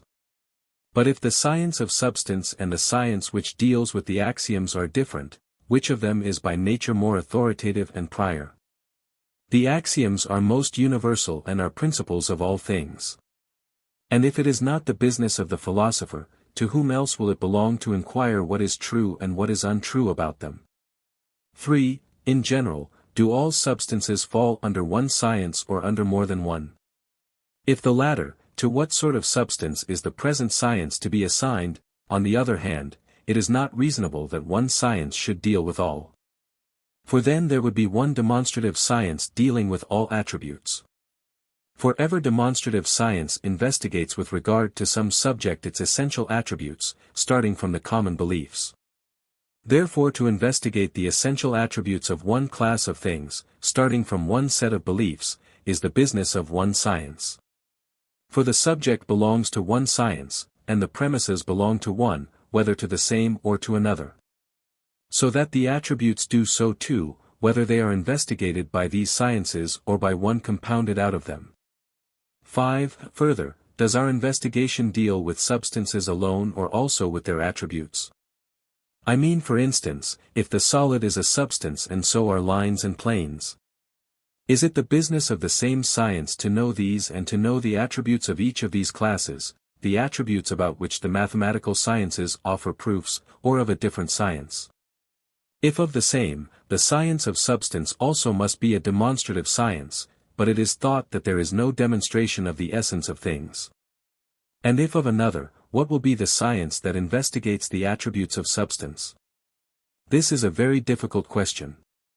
For, further, must we say that sensible substances alone exist, or that there are others besides these? And are substances of one kind or are there in fact several kinds of substances, as those say who assert the existence both of the forms and of the intermediates, with which they say the mathematical sciences deal? The sense in which we say the forms are both causes and self-dependent substances has been explained in our first remarks about them. While the theory presents difficulties in many ways, the most paradoxical thing of all is the statement that there are certain things besides those in the material universe. And that these are the same as sensible things except that they are eternal while the latter are perishable. For they say there is a man himself and a horse itself and health itself, with no further qualification, a procedure like that of the people who said there are gods, but in human form. For they were positing nothing but eternal men, nor are the Platonists making the forms anything other than eternal sensible things. Further, if we are to posit besides the forms and the sensibles the intermediates between them, we shall have many difficulties. For clearly on the same principle there will be lines besides the lines themselves and the sensible lines, and so with each of the other classes of things. So that since astronomy is one of these mathematical sciences there will also be a heaven besides the sensible heaven, and a sun and a moon, and so with the other heavenly bodies, besides the sensible. Yet how are we to believe in these things? It is not reasonable even to suppose such a body immovable, but to suppose it moving is quite impossible, and similarly with the things of which optics and mathematical harmonics treat. For these also cannot exist apart from the sensible things, for the same reasons. For if there are sensible things and sensations intermediate between form and individual, evidently there will also be animals intermediate between animals themselves and the perishable animals. We might also raise the question, with reference to which kind of existing things we must look for these sciences of intermediates. If geometry is to differ from mensuration only in this, that the latter deals with things that we perceive, and the former with things that are not perceptible. Evidently there will also be a science other than medicine, intermediate between medical science itself and this individual medical science, and so with each of the other sciences. Yet how is this possible? There would have to be also healthy things besides the perceptible healthy things and the healthy itself. And at the same time not even this is true, that mensuration deals with perceptible and perishable magnitudes. For then it would have perished when they perished. But on the other hand astronomy cannot be dealing with perceptible magnitudes nor with this heaven above us. For neither are perceptible lines such lines as the geometer speaks of, for no perceptible thing is straight or round in the way in which he defines straight and round.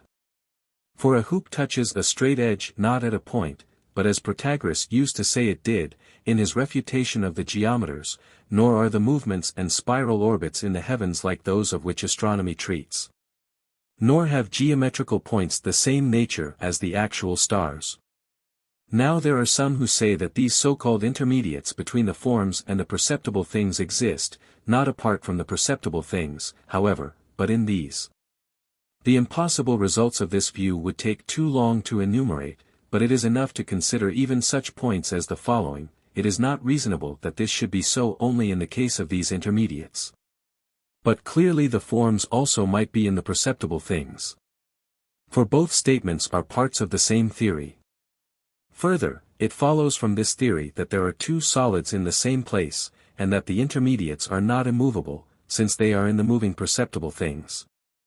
And in general to what purpose would one suppose them to exist indeed, but to exist in perceptible things? For the same paradoxical results will follow which we have already mentioned. There will be a heaven besides the heaven, only it will be not apart but in the same place, which is still more impossible. 3. 6. Apart from the great difficulty of stating the case truly with regard to these matters, it is very hard to say, with regard to the first principles, whether it is the genera that should be taken as elements and principles, or rather the primary constituents of a thing. E.g. it is the primary parts of which articulate sounds consist that are thought to be elements and principles of articulate sound, not the common genus articulate sound. And we give the name of elements to those geometrical propositions, the proofs of which are implied in the proofs of the others, either of all or of most. Further, both those who say there are several elements of corporeal things and those who say there is one, say the parts of which bodies are compounded and consist are principles, e.g. Empedocles says fire and water and the rest are the constituent elements of things, but does not describe these as genera of existing things. Besides this, if we want to examine the nature of anything else, we examine the parts of which, e.g. a bed consists and how they are put together, and then we know its nature. To judge from these arguments, then, the principles of things would not be the genera. But if we know each thing by its definition, and the genera are the principles or starting points of definitions, the genera must also be the principles of definable things. And if to get the knowledge of the species according to which things are named is to get the knowledge of things, the genera are at least starting points of the species. And some also of those who say unity or being, or the great and the small, are elements of things, seem to treat them as genera. But, again, it is not possible to describe the principles in both ways. For the formula of the essence is one. But definition by genera will be different from that which states the constituent parts of a thing. 7. Besides this, even if the genera are in the highest degree principles, should one regard the first of the genera as principles, or those which are predicated directly of the individuals? This also admits of dispute. For if the universals are always more of the nature of principles, evidently the uppermost of the genera are the principles, for these are predicated of all things. There will, then, be as many principles of things as there are primary genera, so that both being and unity will be principles and substances, for these are most of all predicated of all existing things. But it is not possible that either unity or being should be a single genus of things. For the differentia of any genus must each of them both have being and be one, but it is not possible for the genus taken apart from its species, any more than for the species of the genus, to be predicated of its proper differentia. So that if unity or being is a genus, no differentia will either have being or be one. But if unity and being are not genera, neither will they be principles, if the genera are the principles. Again, the intermediate kinds, in whose nature the differentia are included, will on this theory be genera, down to the indivisible species, but as it is, some are thought to be genera and others are not thought to be so. Besides this, the differentia are principles even more than the genera, and if these also are principles, there comes to be practically an infinite number of principles, especially if we suppose the highest genus to be a principle. But again, if unity is more of the nature of a principle, and the indivisible is one, and everything indivisible is so either in quantity or in species, and that which is so in species is the prior. And genera are divisible into species, for man is not the genus of individual men, that which is predicated directly of the individuals will have more unity. Further, in the case of things in which the distinction of prior and posterior is present, that which is predicable of these things cannot be something apart from them, e.g. if 2 is the first of numbers, there will not be a number apart from the kinds of numbers, and similarly there will not be a figure apart from the kinds of figures. And if the genera of these things do not exist apart from the species, the genera of other things will scarcely do so, for genera of these things are thought to exist if any do. But among the individuals one is not prior and another posterior. Further, where one thing is better and another worse, the better is always prior, so that of these also no genus can exist. From these considerations, then, the species predicated of individuals seem to be principles rather than the genera. But again, it is not easy to say in what sense these are to be taken as principles. For the principle or cause must exist alongside of the things of which it is the principle, and must be capable of existing in separation from them.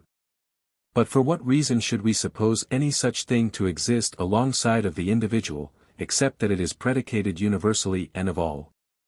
But if this is the reason, the things that are more universal must be supposed to be more of the nature of principles, so that the highest genera would be the principles.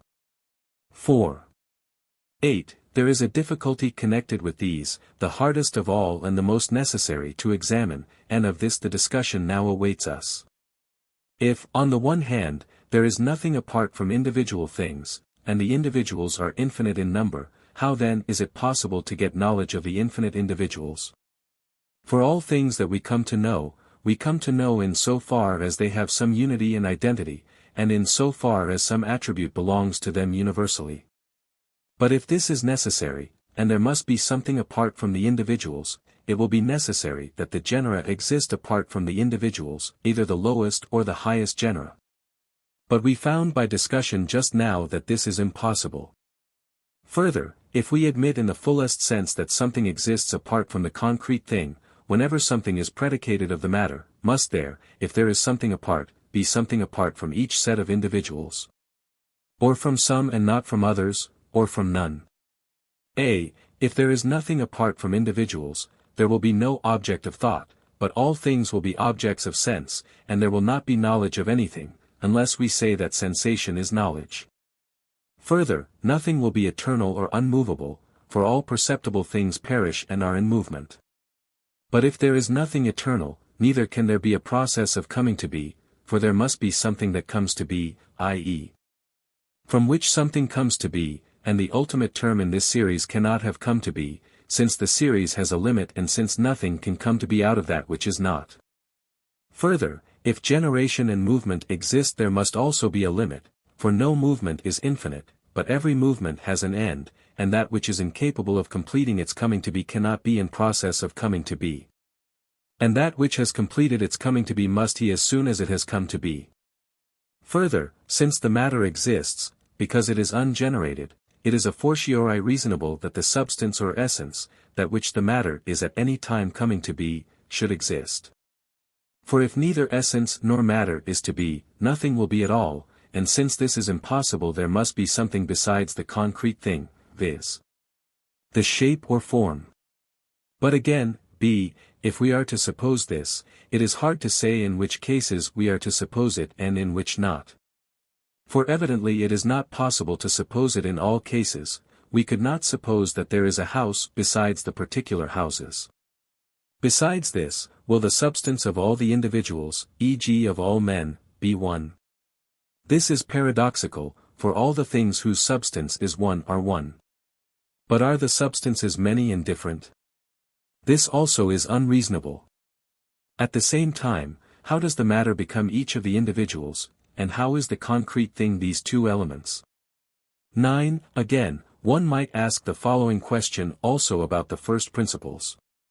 If they are one in kind only, nothing will be numerically one, not even unity itself and being itself, and how will knowing exist, if there is not to be something common to a whole set of individuals? But if there is a common element which is numerically one, and each of the principles is one, and the principles are not as in the case of perceptible things different for different things, e.g. since this particular syllable is the same in kind whenever it occurs, the elements it are also the same in kind. Only in kind, for these also, like the syllable, are numerically different in different contexts, if it is not like this but the principles of things are numerically one. There will be nothing else besides the elements, for there is no difference of meaning between numerically one and individual. For this is just what we mean by the individual, the numerically one, and by the universal we mean that which is predicable of the individuals. Therefore it will be just as if the elements of articulate sound were limited in number. All the language in the world would be confined to the ABC, since there could not be two or more letters of the same kind. 10. One difficulty which is as great as any has been neglected both by modern philosophers and by their predecessors, whether the principles of perishable and those of imperishable things are the same or different. If they are the same, how are some things perishable and others imperishable, and for what reason? The school of Hesiod and all the theologians thought only of what was plausible to themselves, and had no regard to us. For, asserting the first principles to be gods and born of gods, they say that the beings which did not taste of nectar and ambrosia became mortal. And clearly they are using words which are familiar to themselves, yet what they have said about the very application of these causes is above our comprehension. For if the gods taste of nectar and ambrosia for their pleasure, these are in no wise the causes of their existence, and if they taste them to maintain their existence, how can gods who need food be eternal? But into the subtleties of the mythologists it is not worth our while to inquire seriously. Those, however, who use the language of proof we must cross-examine and ask why, after all, things which consist of the same elements are, some of them, eternal in nature, while others perish. Since these philosophers mention no cause, and it is unreasonable that things should be as they say, evidently the principles or causes of things cannot be the same. Even the man whom one might suppose to speak most consistently, Empedocles, even he has made the same mistake. For he maintains that strife is a principle that causes destruction, but even strife would seem no less to produce everything, except the one, for all things excepting God proceed from strife. At least he says, from which all that was and is and will be hereafter. Trees, and men and women, took their growth. And beasts and birds and water-nourished fish. And long-aged gods. The implication is evident even apart from these words. For if strife had not been present in things, all things would have been one, according to him, for when they have come together, then strife stood outermost. Hence it also follows on his theory that God most blessed is less wise than all others. For he does not know all the elements, for he has in him no strife, and knowledge is of the like by the like. For by earth, he says, we see earth, by water water. By ether godlike ether, by fire wasting fire. Love by love, and strife by gloomy strife. But and this is the point we started from, this at least is evident, that on his theory it follows that strife is as much the cause of existence as of destruction. And similarly love is not specially the cause of existence. For in collecting things into the one it destroys all other things. And at the same time Empedocles mentions no cause of the change itself, except that things are so by nature. But when strife at last waxed great in the limbs of the sphere, and sprang to assert its rights as the time was fulfilled, which is fixed for them in turn by a mighty oath. This implies that change was necessary. But he shows no cause of the necessity. But yet so far at least he alone speaks consistently, for he does not make some things perishable and others imperishable, but makes all perishable except the elements.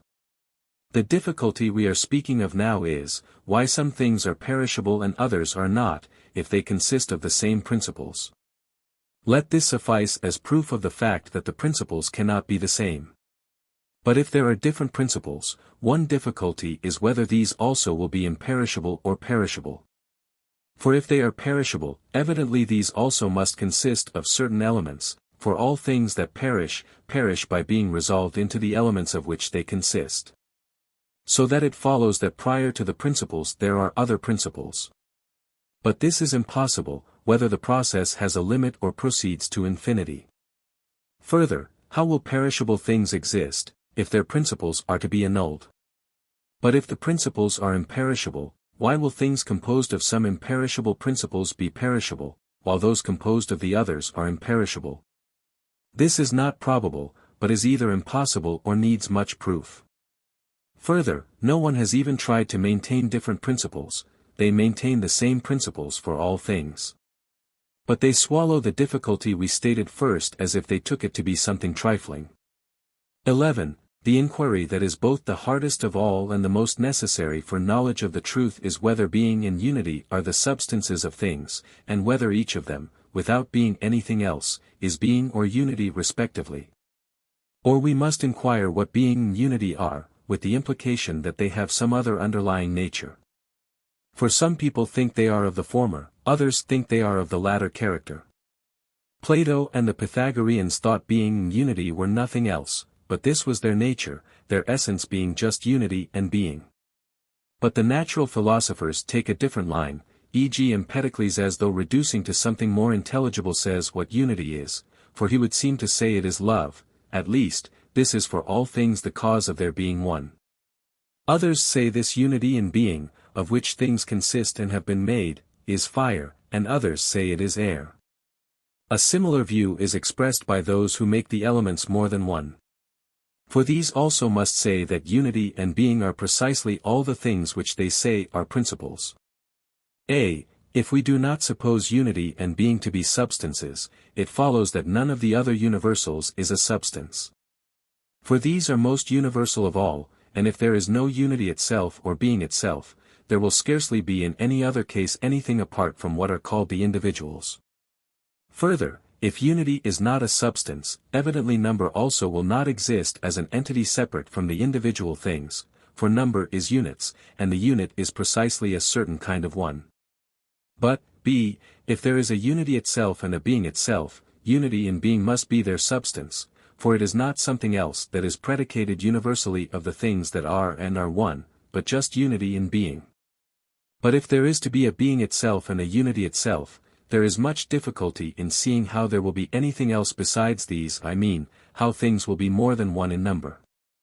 For what is different from being does not exist, so that it necessarily follows, according to the argument of Parmenides, that all things that are one, and this is being. There are objections to both views. For whether unity is not a substance or there is a unity itself, number cannot be a substance.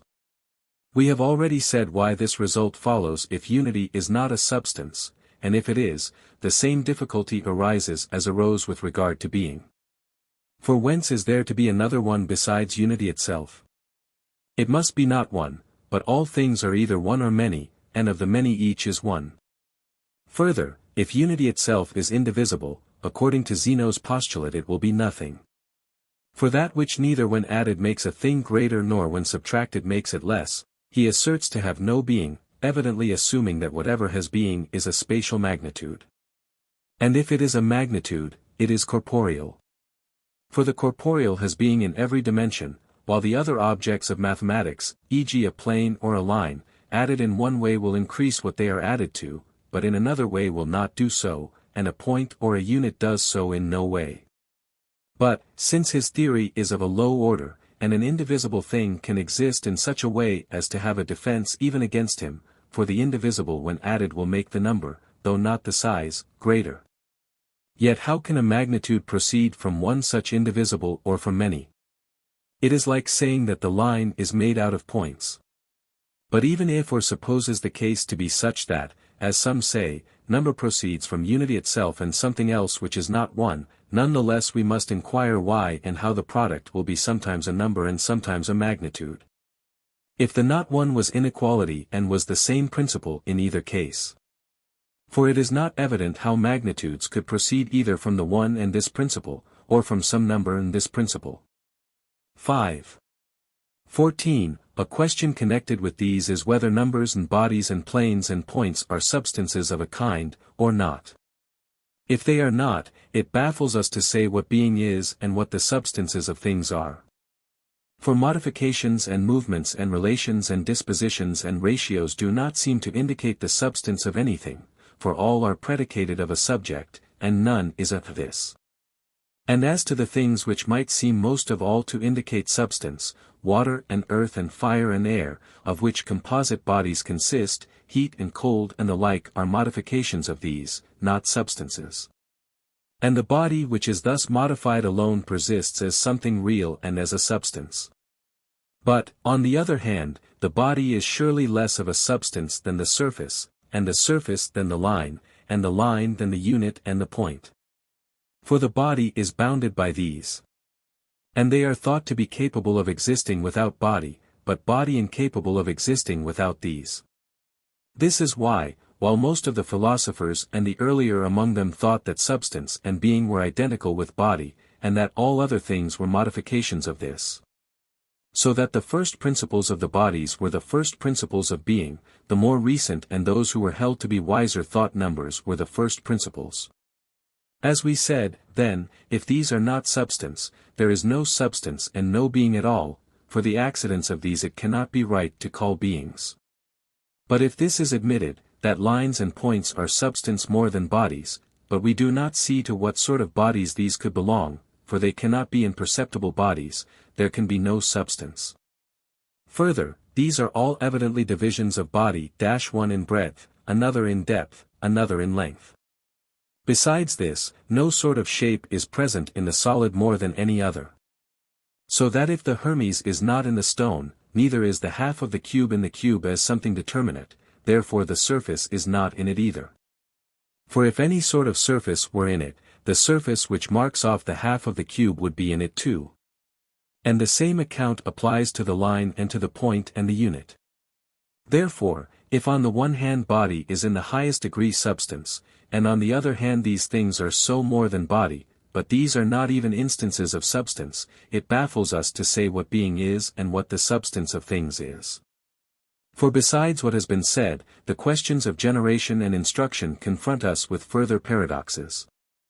For if substance, not having existed before, now exists, or having existed before, afterwards does not exist, this change is thought to be accompanied by a process of becoming or perishing. But points and lines and surfaces cannot be in process either of becoming or of perishing, when they at one time exist and at another do not. For when bodies come into contact or are divided, their boundaries simultaneously become one in the one case when they touch, and two in the other when they are divided. So that when they have been put together one boundary does not exist but has perished, and when they have been divided the boundaries exist which before did not exist, for it cannot be said that the point, which is indivisible, was divided into two. And if the boundaries come into being and cease to be, from what do they come into being? A similar account may also be given of the now, in time. For this also cannot be in process of coming into being or of ceasing to be, but yet seems to be always different, which shows that it is not a substance. And evidently the same is true of points and lines and planes. For the same argument applies, since they are all alike either limits or divisions. 6. In general one might raise the question why after all, besides perceptible things and the intermediates, we have to look for another class of things, i.e. the forms which we posit. If it is for this reason, because the objects of mathematics, while they differ from the things in this world in some other respect, differ not at all in that there are many of the same kind. So that their first principles cannot be limited in number, just as the elements of all the language in this sensible world are not limited in number, but in kind. Unless one takes the elements of this individual syllable or of this individual articulate sound whose elements will be limited even in number. So is it also in the case of the intermediates. For there also the members of the same kind are infinite in number, so that if there are not besides perceptible and mathematical objects others such as some maintain the forms to be, there will be no substance which is one in number. But only in kind, nor will the first principles of things be determinate in number, but only in kind. If then this must be so, the forms also must therefore be held to exist. Even if those who support this view do not express it articulately, still this is what they mean, and they must be maintaining the forms just because each of the forms is a substance and none is by accident. But if we are to suppose both that the forms exist and that the principles are one in number, not in kind, we have mentioned the impossible results that necessarily follow. 13. Closely connected with this is the question whether the elements exist potentially or in some other manner. If in some other way, there will be something else prior to the first principles. For the potency is prior to the actual cause, and it is not necessary for everything potential to be actual, but if the elements exist potentially, it is possible that everything that is should not be. For even that which is not yet is capable of being, for that which is not comes to be, but nothing that is incapable of being comes to be. 12. We must not only raise these questions about the first principles, but also ask whether they are universal or what we call individuals. If they are universal, they will not be substances. For everything that is common indicates not a this, but a such, but substance is a this. And if we are to be allowed to lay it down that a common predicate is a this and a single thing, Socrates will be several animals himself and man and animal, if each of these indicates a this and a single thing. If, then, the principles are universals, these universal. Therefore if there is to be results follow. If they are not universals but of knowledge of the principles there must be the nature of individuals, they will not be other principles prior to them, namely those knowable, for the knowledge of anything is that are universally predicated of them. Book 4. 1. There is a science which investigates being as being and the attributes which belong to this in virtue of its own nature. Now this is not the same as any of the so-called special sciences. For none of these others treats universally of being as being. They cut off a part of being and investigate the attribute of this part. This is what the mathematical sciences for instance do. Now since we are seeking the first principles and the highest causes, clearly there must be something to which these belong in virtue of its own nature. If then those who sought the elements of existing things were seeking these same principles, it is necessary that the elements must be elements of being not by accident but just because it is being. Therefore it is of being as being that we also must grasp the first causes. 2.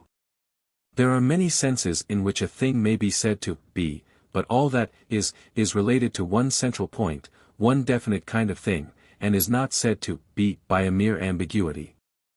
Everything which is healthy is related to health, one thing in the sense that it preserves health, another in the sense that it produces it, another in the sense that it is a symptom of health, another because it is capable of it.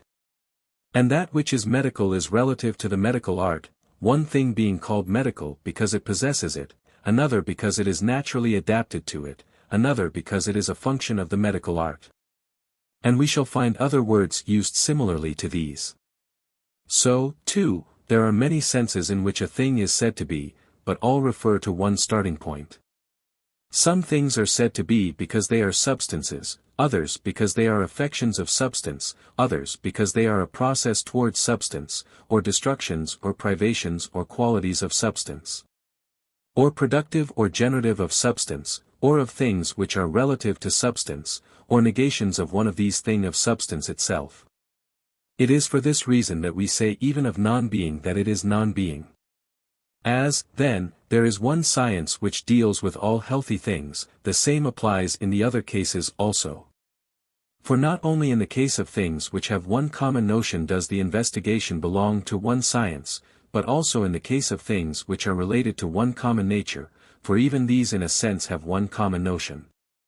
It is clear then that it is the work of one science also to study the things that are, qua being, but everywhere science deals chiefly with that which is primary, and on which the other things depend, and in virtue of which they get their names. If, then, this is substance, it will be of substances that the philosopher must grasp the principles and the causes. Now for each one class of things, as there is one perception, so there is one science, as for instance grammar, being one science, investigates all articulate sounds. Hence to investigate all the species of being qua being is the work of a science which is generically one, and to investigate the several species is the work of the specific parts of the science.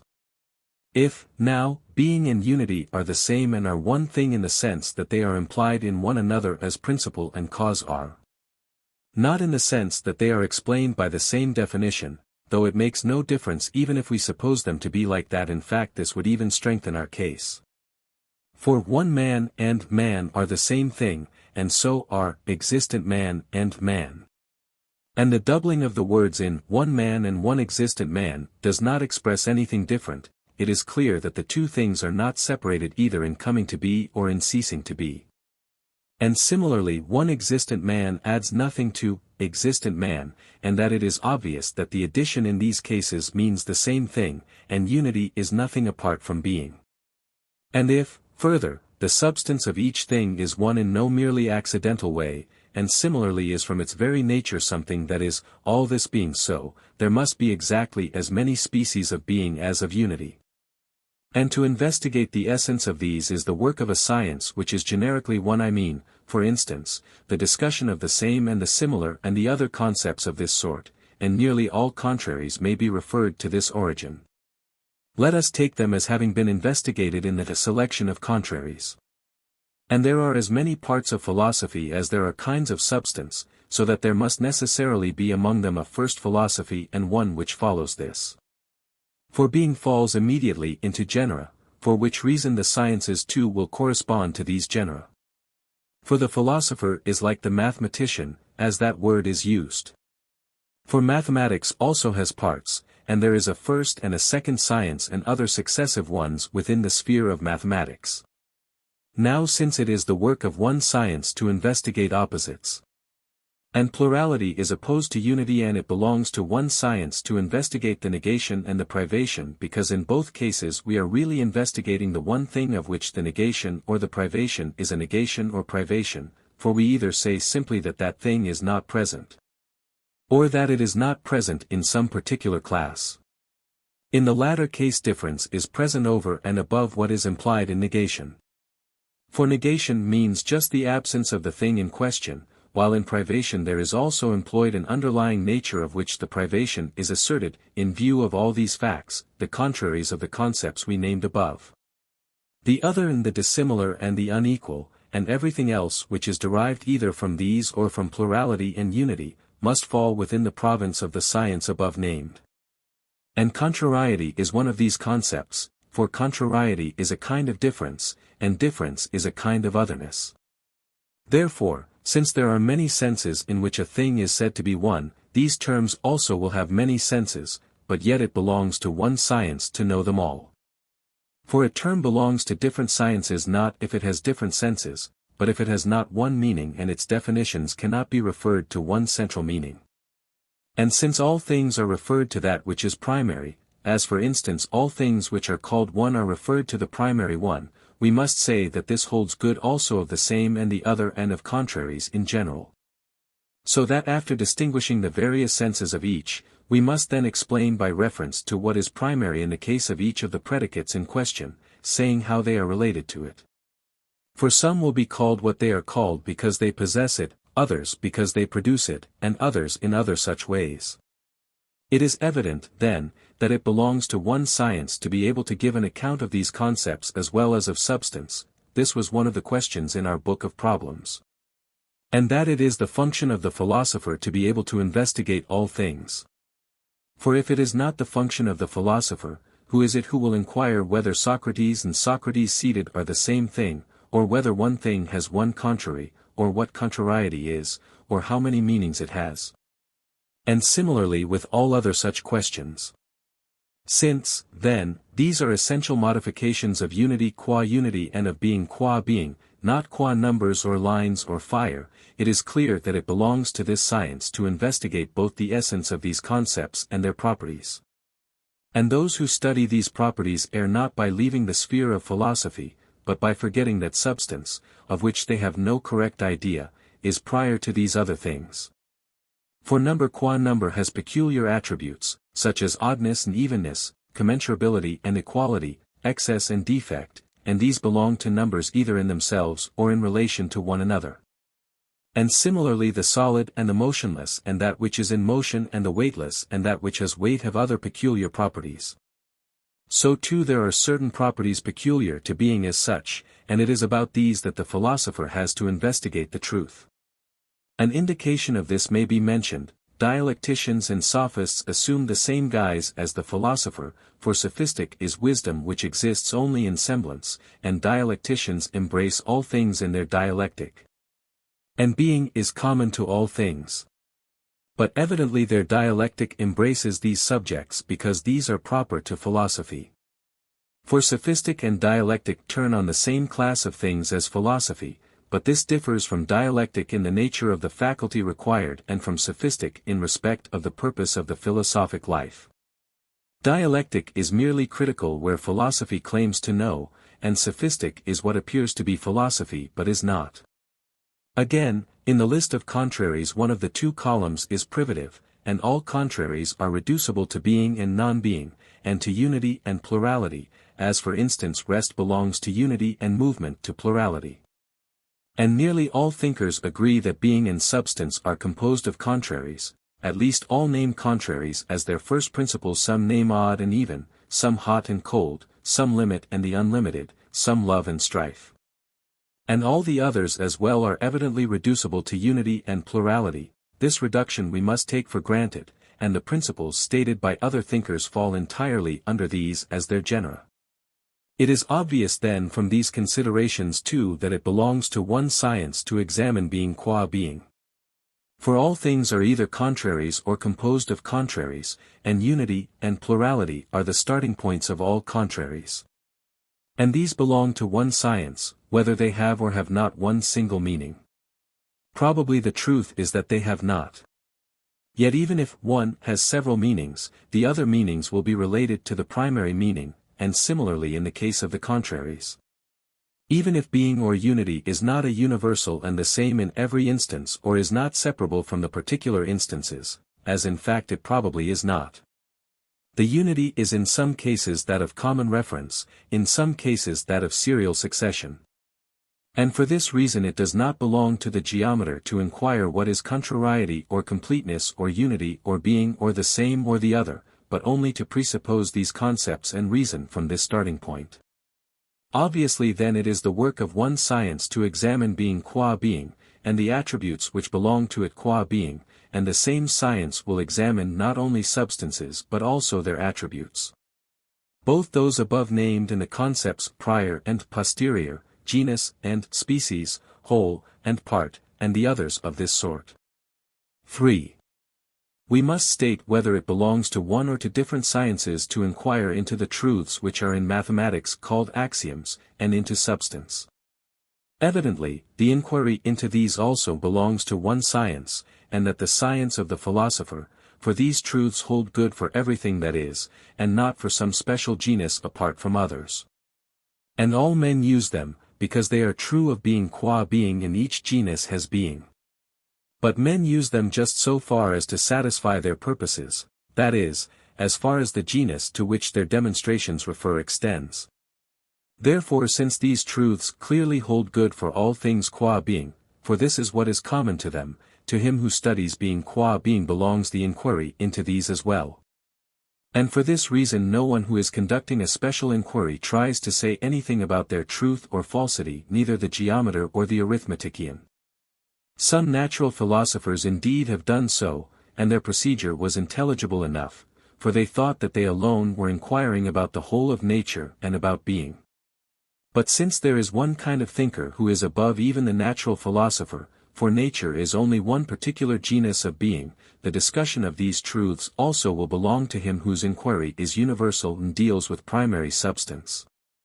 Physics also is a kind of wisdom, but it is not the first kind, and the attempts of some of those who discuss the terms on which truth should be accepted, are due to a want of training in logic. For they should know these things already when they come to a special study, and not be inquiring into them while they are listening to lectures on it. Evidently then it belongs to the philosopher, i.e., to him who is studying the nature of all substance, to inquire also into the principles of syllogism. But he who knows best about each genus must be able to state the most certain principles of his subject, so that he whose subject is existing things qua existing must be able to state the most certain principles of all things. This is the philosopher, and the most certain principle of all is that regarding which it is impossible to be mistaken. For such a principle must be both the best known, for all men may be mistaken about things which they do not know, and non-hypothetical. For a principle which every one must have who understands anything that is not a hypothesis.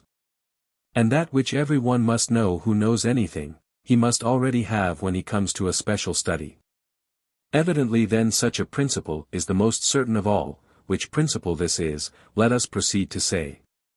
It is, that the same attribute cannot at the same time belong and not belong to the same subject and in the same respect. We must presuppose, to guard against dialectical objections, any further qualifications which might be added. This, then, is the most certain of all principles, since it answers to the definition given above. For it is impossible for any one to believe the same thing to be and not to be, as some think Heraclitus says. For what a man says, he does not necessarily believe. And if it is impossible that contrary attributes should belong at the same time to the same subject, the usual qualifications must be presupposed in this premise too, and if an opinion which contradicts another is contrary to it. Obviously it is impossible for the same man at the same time to believe the same thing to be and not to be. For if a man were mistaken on this point he would have contrary opinions at the same time. It is for this reason that all who are carrying out a demonstration reduce it to this as an ultimate belief. For this is naturally the starting point even for all the other axioms. 4.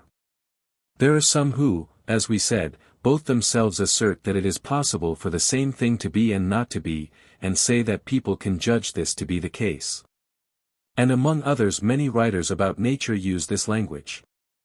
But we have now posited that it is impossible for anything at the same time to be and not to be, and by this means have shown that this is the most indisputable of all principles. Some indeed demand that even this shall be demonstrated, but this they do through want of education, for not to know of what things one should demand demonstration, and of what one should not, argues want of education. For it is impossible that there should be demonstration of absolutely everything, there would be an infinite regress, so that there would still be no demonstration. But if there are things of which one should not demand demonstration, these persons could not say what principle they maintain to be more self-evident than the present one. We can, however, demonstrate negatively even that this view is impossible, if our opponent will only say something. And if he says nothing, it is absurd to seek to give an account of our views to one who cannot give an account of anything, in so far as he cannot do so. For such a man, as such, is from the start no better than a vegetable. Now negative demonstration I distinguish from demonstration proper, because in a demonstration one might be thought to be begging the question, but if another person is responsible for the assumption we shall have negative proof, not demonstration. The starting point for all such arguments is not the demand that our opponent shall say that something either is or is not, for this one might perhaps take to be a begging of the question. But that he shall say something which is significant both for himself and for another. For this is necessary, if he really is to say anything. For, if he means nothing, such a man will not be capable of reasoning either with himself or with another. But if any one grants this, demonstration will be possible. For we shall already have something definite. The person responsible for the proof, however, is not he who demonstrates but he who listens, for while disowning reason he listens to reason. And again he who admits this has admitted that something is true apart from demonstration, so that not everything will be so and not so. First then this at least is obviously true, that the word be or not be has a definite meaning, so that not everything will be so and not so. Again, if man has one meaning, let this be two-footed animal. By having one meaning I understand this: if man means X, then if A is a man, X will be what being a man means for him. It makes no difference even if one were to say a word has several meanings, if only they are limited in number. For to each definition there might be assigned a different word.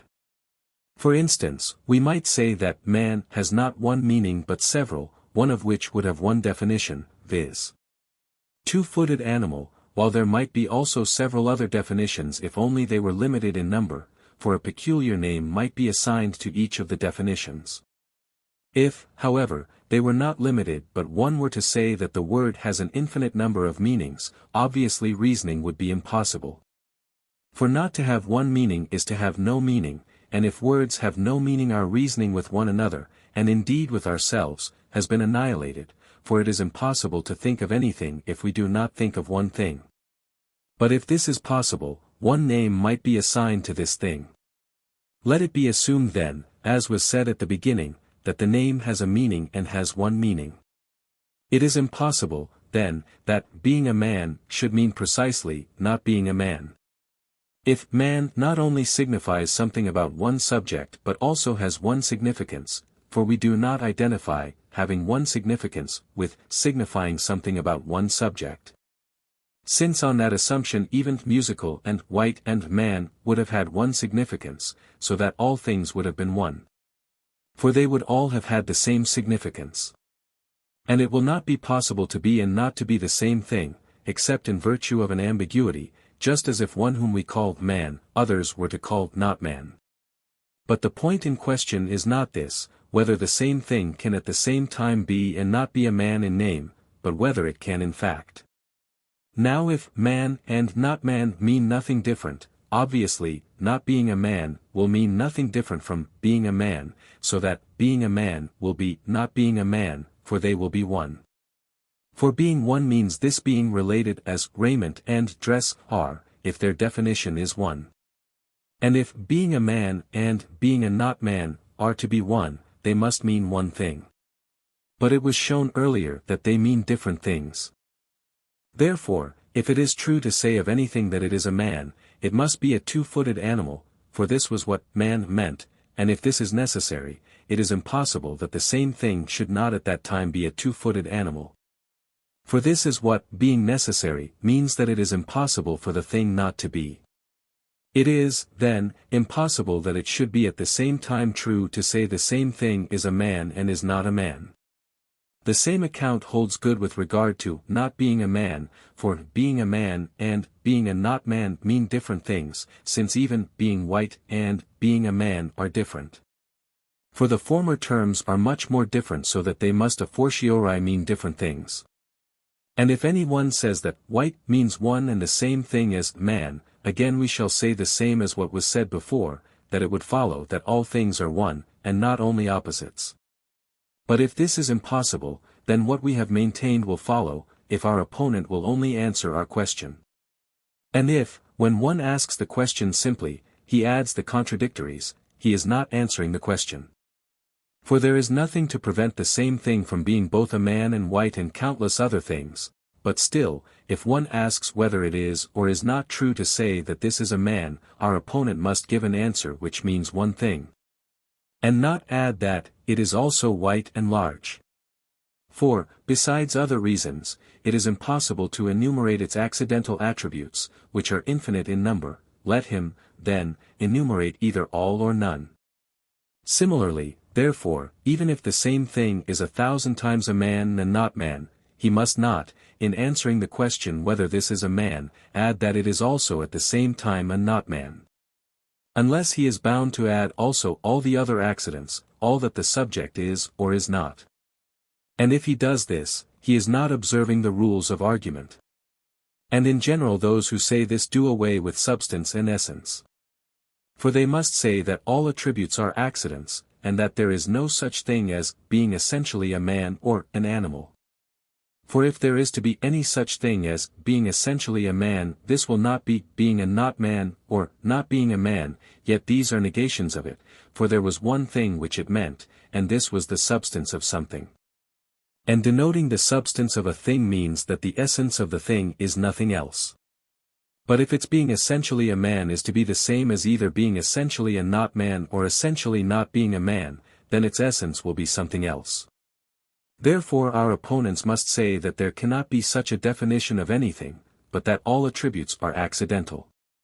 For this is the distinction between substance and accident. White is accidental to man, because though he is white, whiteness is not his essence. But if all statements are accidental, there will be nothing primary about which they are made, if the accidental always implies predication about a subject. The predication, then, must go on ad infinitum. But this is impossible. For not even more than two terms can be combined in accidental predication. For, 1, an accident is not an accident of an accident, unless it be because both are accidents of the same subject. I mean, for instance, that the white is musical and the latter is white, only because both are accidental to man. But, 2, Socrates is musical, not in this sense, that both terms are accidental to something else. Since then some predicates are accidental in this and some in that sense, those which are accidental in the latter sense, in which white is accidental to Socrates, cannot form an infinite series in the upward direction, e.g. Socrates the white has not yet another accident, for no unity can be got out of such a sum. Nor again, will white have another term accidental to it, e.g. musical. For this is no more accidental to that than that is to this.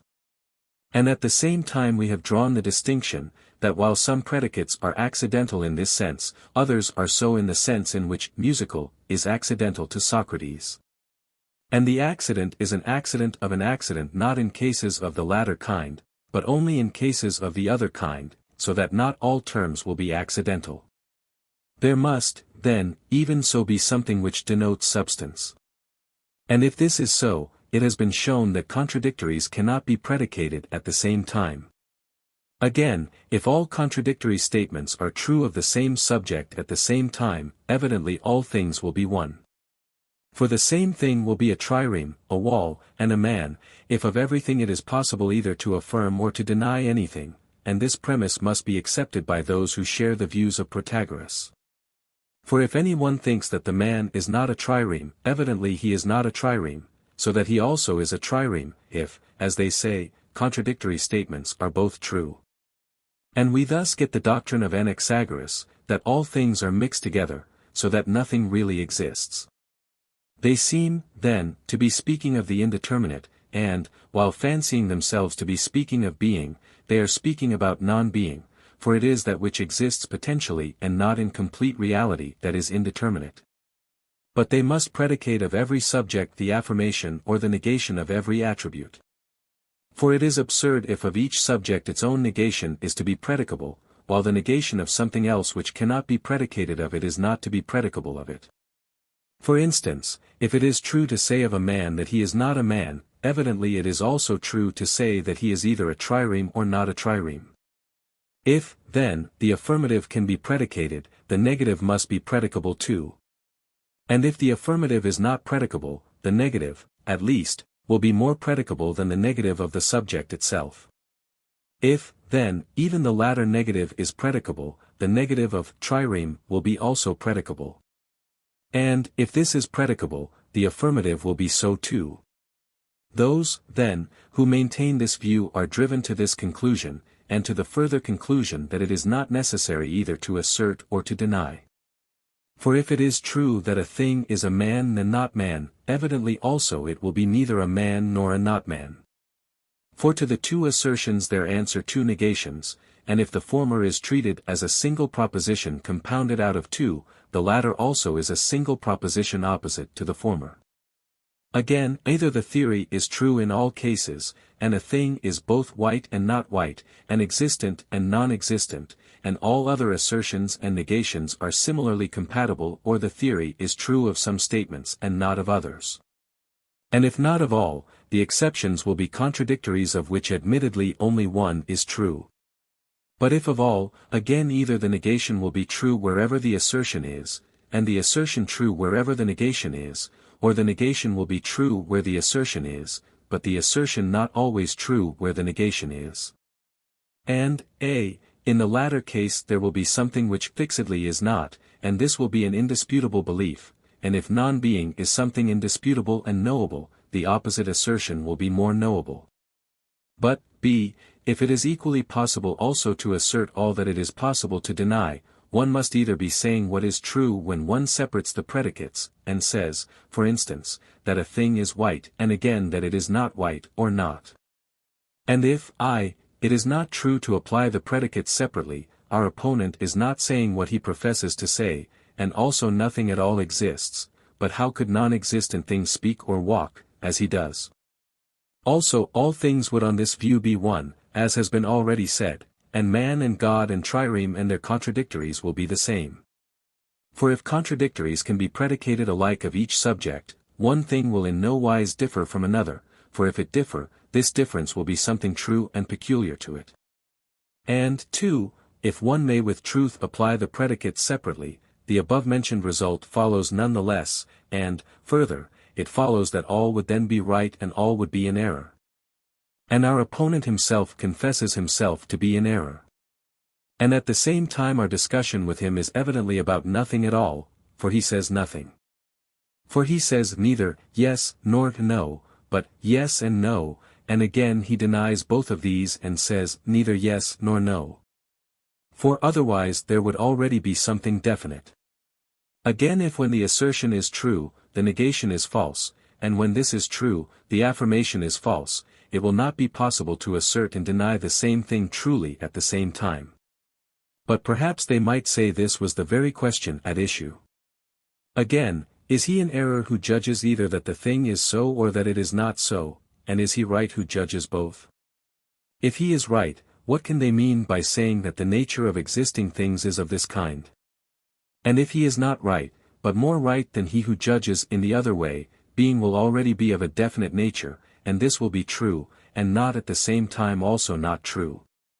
But if all are alike both wrong and right, one who is in this condition will not be able either to speak or to say anything intelligible, for he says at the same time both yes and no. And if he makes no judgment but thinks and does not think, indifferently, what difference will there be between him and a vegetable? Thus, then, it is in the highest degree evident that neither any one of those who maintain this view nor any one else is really in this position. For why does a man walk to Megara and not stay at home, when he thinks he ought to be walking there? Why does he not walk early some morning into a well or over a precipice, if one happens to be in his way? Why do we observe him guarding against this? Evidently because he does not think that falling in is alike good and not good. Evidently, then, he judges one thing to be better and another worse. And if this is so, he must also judge one thing to be a man and another to be not a man, one thing to be sweet and another to be not sweet. For he does not aim at and judge all things alike, when, thinking it desirable to drink water or to see a man, he proceeds to aim at these things, yet he ought, if the same thing were alike a man and not a man. But, as was said, there is no one who does not obviously avoid some things and not others. Therefore, as it seems, all men make unqualified judgments, if not about all things, still about what is better and worse. And if this is not knowledge but opinion, they should be all the more anxious about the truth, as a sick man should be more anxious about his health than one who is healthy. For he who has opinions is, in comparison with the man who knows, not in a healthy state as far as the truth is concerned. Again, however much all things may be so and not so, still there is a more and a less in the nature of things. For we should not say that 2 and 3 are equally even, nor is he who thinks 4 things are 5 equally wrong with him who thinks they are 1,000. If then they are not equally wrong, obviously one is less wrong and therefore more right. If then that which has more of any quality is nearer the norm, there must be some truth to which the more true is nearer.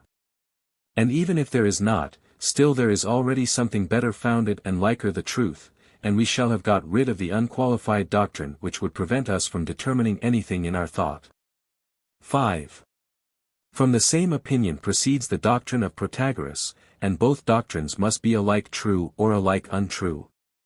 For on the one hand, if all opinions and appearances are true, all statements must be at the same time true and false. For many men hold beliefs in which they conflict with one another, and think those mistaken who have not the same opinions as themselves, so that the same thing must both be and not be. And on the other hand, if this is so, all opinions must be true, for those who are mistaken and those who are right are opposed to one another in their opinions.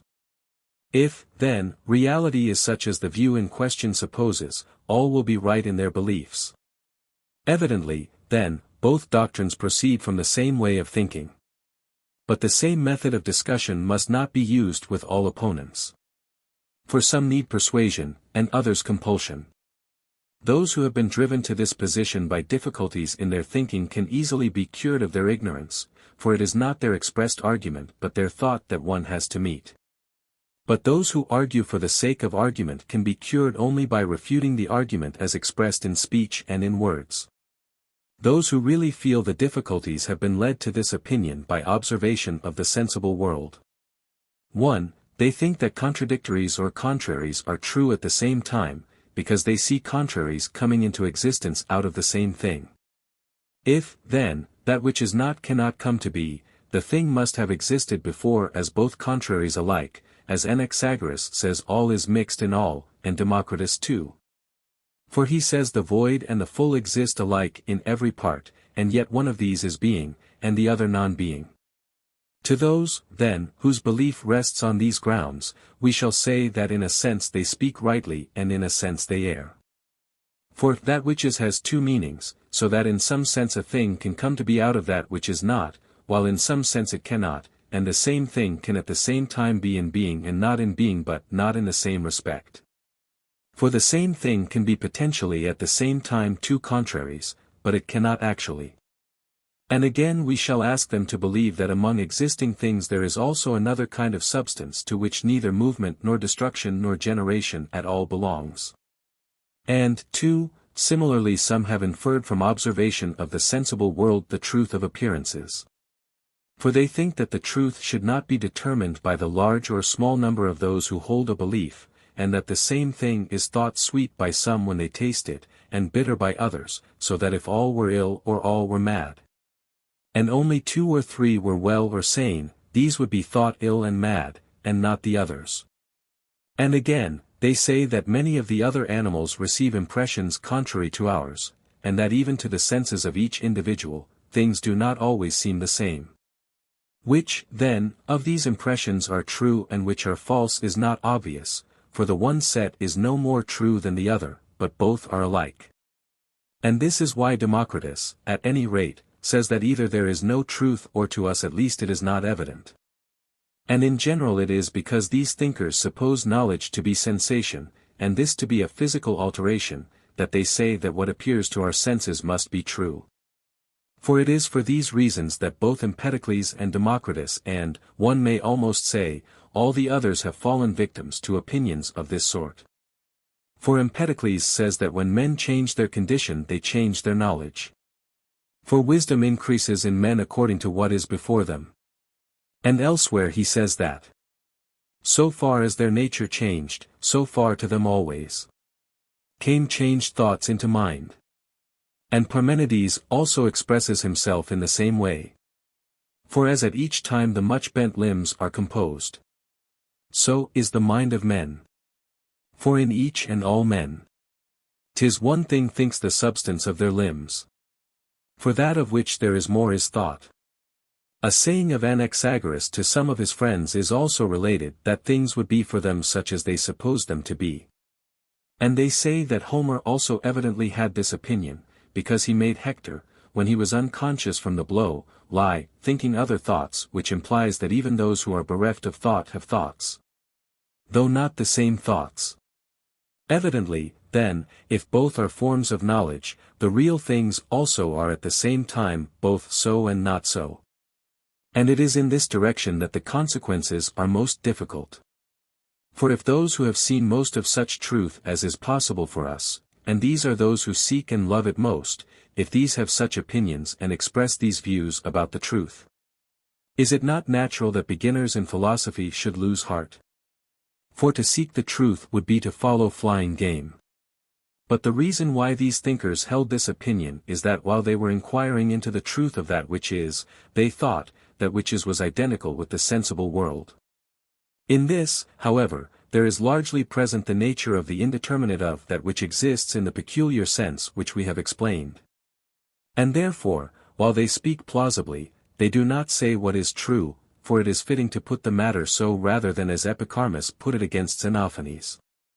And again, because they saw that all this world of nature is in movement and that about that which changes no true statement can be made, they said that of course, regarding that which everywhere in every respect is changing, nothing could truly be affirmed. It was this belief that blossomed into the most extreme of the views above mentioned, that of the professed Heracliteans, such as was held by Cratylus, who finally did not think it right to say anything but only moved his finger, and criticized Heraclitus for saying that it is impossible to step twice into the same river, for he thought one could not do it even once. But we shall say in answer to this argument also that while there is some justification for their thinking that the changing, when it is changing, does not exist, yet it is after all disputable. For that which is losing a quality has something of that which is being lost, and of that which is coming to be, something must already be. And in general if a thing is perishing, will be present something that exists. And if a thing is coming to be, there must be something from which it comes to be and something by which it is generated, and this process cannot go on ad infinitum. But, leaving these arguments, let us insist on this, that it is not the same thing to change in quantity and in quality. Grant that in quantity a thing is not constant, still it is in respect of its form that we know each thing. And again, it would be fair to criticize those who hold this view for asserting about the whole material universe what they saw only in a minority even of sensible things. For only that region of the sensible world which immediately surrounds us is always in process of destruction and generation. But this is so to speak not even a fraction of the whole, so that it would have been juster to acquit this part of the world because of the other part, than to condemn the other because of this. And again, obviously we shall make to them also the same reply that we made long ago, we must show them and persuade them that there is something whose nature is changeless. Indeed, those who say that things at the same time are and are not, should in consequence say that all things are at rest rather than that they are in movement. For there is nothing into which they can change, since all attributes belong already to all subjects. Regarding the nature of truth, we must maintain that not everything which appears is true. Firstly, because even if sensation at least of the object peculiar to the sense in question is not false, still appearance is not the same as sensation. Again, it is fair to express surprise at our opponents raising the question whether magnitudes are as great, and colors are of such a nature, as they appear to people at a distance, or as they appear to those close at hand. And whether they are such as they appear to the healthy or to the sick, and whether those things are heavy which appear so to the weak or those which appear so to the strong, and those things true which appear to the sleeping or to the waking. For obviously they do not think these to be open questions. No one, at least, if when he is in Libya he has fancied one night that he is in Athens, starts for the concert hall. And again with regard to the future, as Plato says, surely the opinion of the physician and that of the ignorant man are not equally weighty, for instance, on the question whether a man will get well or not. And again, among sensations themselves the sensation of a foreign object and that of the appropriate object, or that of a kindred object and that of the object of the sense in question, are not equally authoritative, but in the case of color sight, not taste, has the authority, and in the case of flavor taste, not sight. Each of which senses never says at the same time of the same object that it simultaneously is so and not so, but not even at different times does one sense disagree about the quality, but only about that to which the quality belongs. I mean, for instance, that the same wine might seem, if either it or one's body changed, at one time sweet and at another time not sweet. But at least the sweet, such as it is when it exists, has never yet changed, but one is always right about it, and that which is to be sweet is of necessity of such and such a nature. Yet all these views destroy this necessity, leaving nothing to be of necessity, as they leave no essence of anything, for the necessary cannot be in this way and also in that, so that if anything is of necessity, it will not be both so and not so. And, in general, if only the sensible exists, there would be nothing if animate things were not, for there would be no faculty of sense. Now the view that neither the sensible qualities nor the sensations would exist is doubtless true, for they are affections of the perceiver, but that the substrata which cause the sensation should not exist even apart from sensation is impossible. For sensation is surely not the sensation of itself, but there is something beyond the sensation, which must be prior to the sensation. For that which moves is prior in nature to that which is moved, and if they are correlative terms, this is no less the case. 6. There are, both among those who have these convictions and among those who merely profess these views, some who raise a difficulty by asking, who is to be the judge of the healthy man? And in general who is likely to judge rightly on each class of questions? But such inquiries are like puzzling over the question whether we are now asleep or awake. And all such questions have the same meaning. These people demand that a reason shall be given for everything. For they seek a starting point, and they seek to get this by demonstration, while it is obvious from their actions that they have no conviction. But their mistake is what we have stated it to be. They seek a reason for things for which no reason can be given, for the starting point of demonstration is not demonstration. These, then, might be easily persuaded of this truth, for it is not difficult to grasp. But those who seek merely compulsion in argument seek what is impossible, for they demand to be allowed to contradict themselves, a claim which contradicts itself from the very first.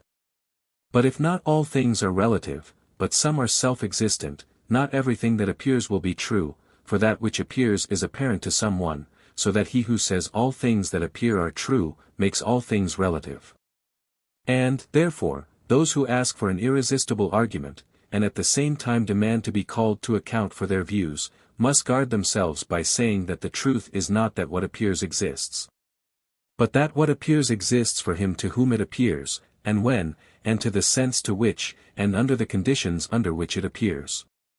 And if they give an account of their view, but do not give it in this way, they will soon find themselves contradicting themselves.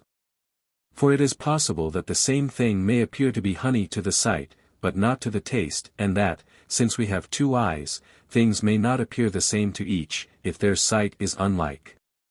For to those who for the reasons named some time ago say that what appears is true, and therefore that all things are alike false and true, for things do not appear either the same to all men or always the same to the same man, but often have contrary appearances at the same time, for touch says there are two objects when we cross our fingers, while sight says there is one, to these we shall say, yes.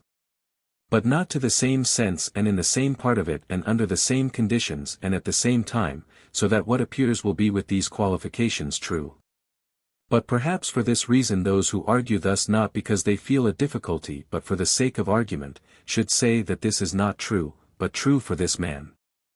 And as has been said before, they must make everything relative to opinion and perception, so that nothing either has come to be or will be without someone's first thinking so. But if things have come to be or will be, evidently not all things will be relative to opinion. Again, if a thing is one, it is in relation to one thing or to a definite number of things. And if the same thing is both half and equal, it is not to the double that the equal is correlative. If, then, in relation to that which thinks, man and that which is thought are the same, man will not be that which thinks, but only that which is thought. And if each thing is to be relative to that which thinks will be relative to an infinity of specifically different things. Let this, then, suffice to show, 1, that the most indisputable of all beliefs is that contradictory statements are not at the same time true, and, 2, what consequences follow from the assertion that they are, and, 3, why people do assert this. Now since it is impossible that contradictories should be at the same time true of the same thing, obviously contraries also cannot belong at the same time to the same thing. For of contraries, one is a privation no less than it is a contrary and a privation of the essential nature, and privation is the denial of a predicate to a determinate genus. If, then, it is impossible to affirm and deny truly at the same time, it is also impossible that contraries should belong to a subject at the same time, unless both belong to it in particular relations. Or one in a particular relation and one without qualification. 7. But on the other hand there cannot be an intermediate between contradictories, but of one subject we must either affirm or deny any one predicate. This is clear, in the first place, if we define what the true and the false are. To say of what is that it is not, or of what is not that it is false, while to say of what is that it is, and of what is not that it is not, is true. So that he who says of anything that it is, or that it is not, will say either what is true or what is false, but neither what is nor what is not is said to be or not to be. Again, the intermediate between the contradictories will be so either in the way in which gray is between black and white, or as that which is neither man nor horse is between man and horse.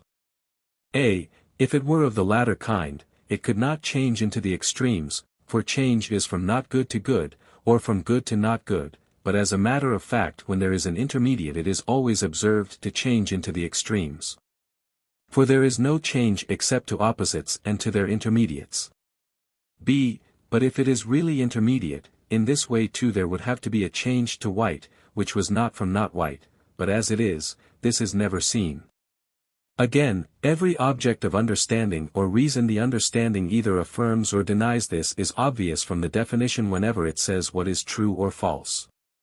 When it connects in one way by assertion or negation, it says what is true, and when it does so in another way, what is false. Again, there must be an intermediate between all contradictories, if one is not arguing merely for the sake of argument. So that it will be possible for a man to say what is neither true nor untrue, and there will be a middle between that which is and that which is not, so that there will also be a kind of change intermediate between generation and destruction. Again, in all classes in which the negation of an attribute involves the assertion of its contrary, even in these there will be an intermediate. For instance, in the sphere of numbers there will be number which is neither odd nor not odd. But this is impossible, as is obvious from the definition. Again, the process will go on ad infinitum, and the number of realities will be not only half as great again, but even greater. For again it will be possible to deny this intermediate with reference both to its assertion and to its negation, and this new term will be some definite thing, for its essence is something different. Again, when a man, on being asked whether a thing is white, says, no, he has denied nothing except that it is, and its not being is a negation. Some people have acquired this opinion as other paradoxical opinions have been acquired. When men cannot refute Aristotle arguments, they give in to the argument and agree that the conclusion is true.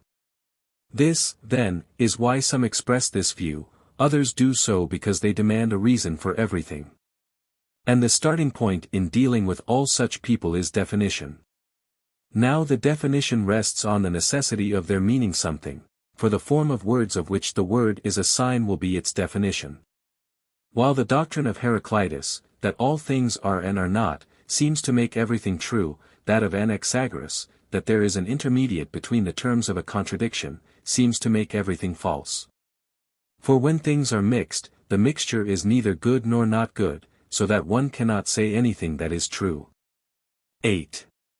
In view of these distinctions it is obvious that the one-sided theories which some people express about all things cannot be valid. On the one hand the theory that nothing is true, for, say they, there is nothing to prevent every statement from being like the statement, the diagonal of a square is commensurate with the side, on the other hand the theory that everything is true. These views are practically the same as that of Heraclitus, for he who says that all things are true and all are false also makes each of these statements separately, so that since they are impossible, the double statement must be impossible too. Again, there are obviously contradictories which cannot be at the same time true, nor on the other hand can all statements be false, yet this would seem more possible in the light of what has been said. But against all such views we must postulate, as we said above, not that something is or is not, but that something has a meaning, so that we must argue from a definition, viz. by assuming what falsity or truth means. If that which it is true to affirm is nothing other than that which it is false to deny, it is impossible that all statements should be false, for one side of the contradiction must be true. Again, if it is necessary with regard to everything either to assert or to deny it, it is impossible that both should be false, for it is one side of the contradiction that is false. Therefore all such views are also exposed to the often expressed objection, that they destroy themselves. For he who says that everything is true makes even the statement contrary to his own true, and therefore his own not true, for the contrary statement denies that it is true, while he who says everything is false makes himself also false.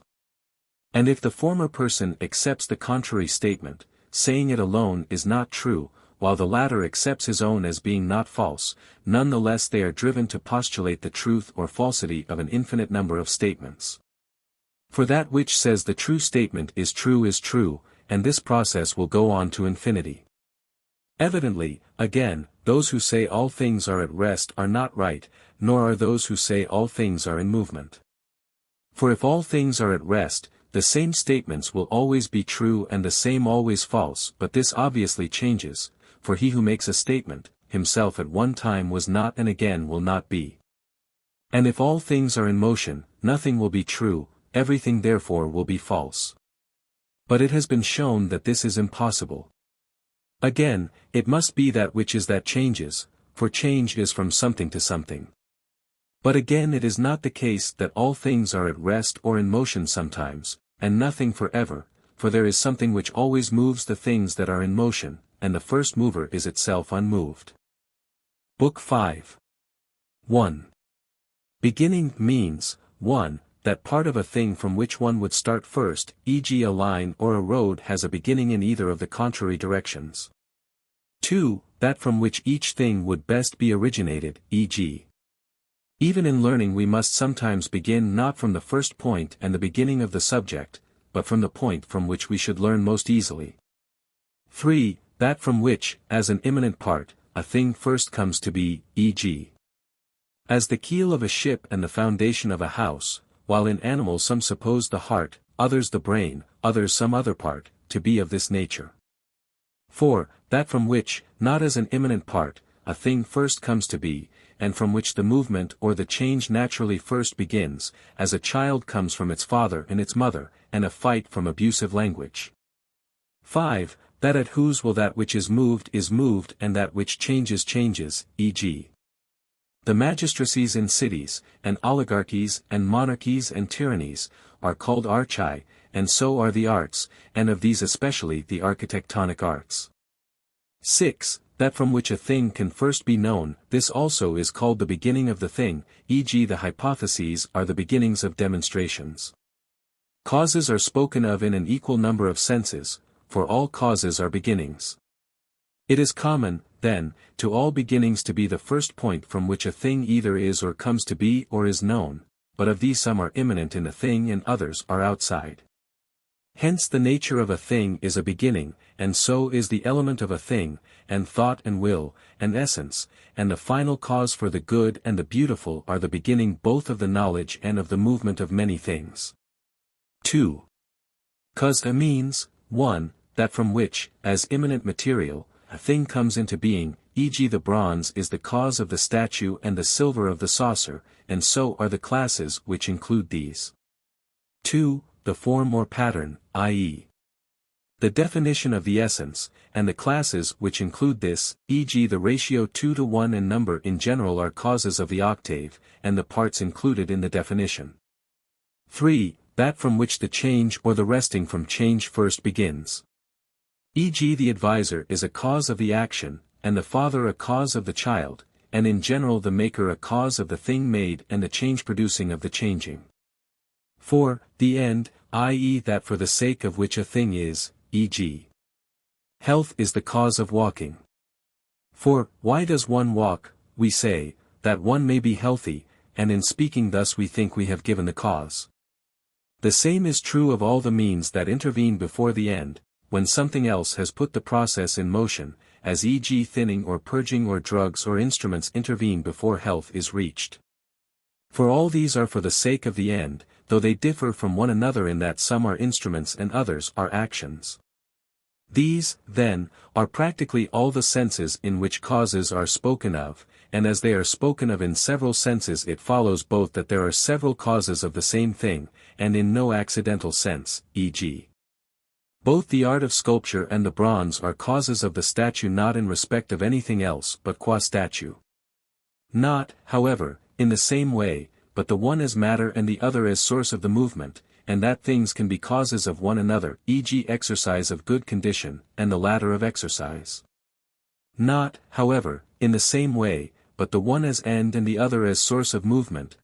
Again, the same thing is the cause of contraries, for that which when present causes a particular thing, we sometimes charge, when absent, with the contrary, e.g., we impute the shipwreck to the absence of the steersman, whose presence was the cause of safety, and both the presence and the privation are causes as sources of movement. All the causes now mentioned fall under four senses which are the most obvious. For the letters are the cause of syllables, and the material is the cause of manufactured things, and fire and earth and all such things are the causes of bodies, and the parts are causes of the whole. And the hypotheses are causes of the conclusion, in the sense that they are that out of which these respectively are made. But of these some are cause as the substratum, e.g. the parts, others as the essence, the whole, the synthesis, and the form. The seaman, the physician, the advisor, and in general the agent, are all sources of change or of rest.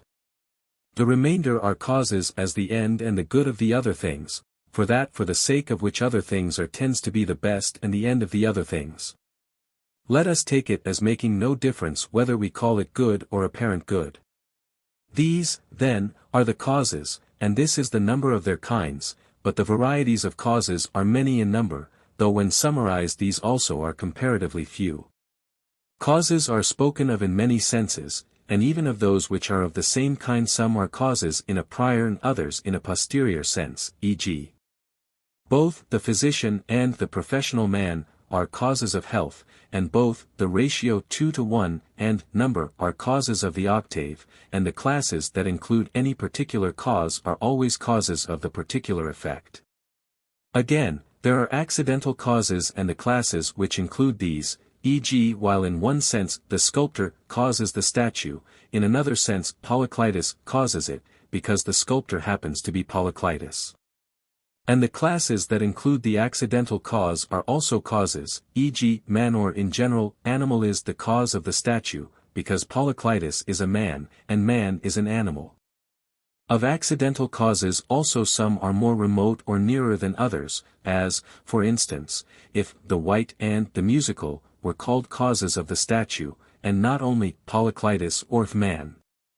But besides all these varieties of causes, whether proper or accidental, some are called causes as being able to act, others as acting, e.g. the cause of the houses being built is a builder, or a builder who is building. The same variety of language will be found with regard to the effects of causes, e.g. a thing may be called the cause of this statue or of a statue or in general of an image, and of this bronze or of matter in general.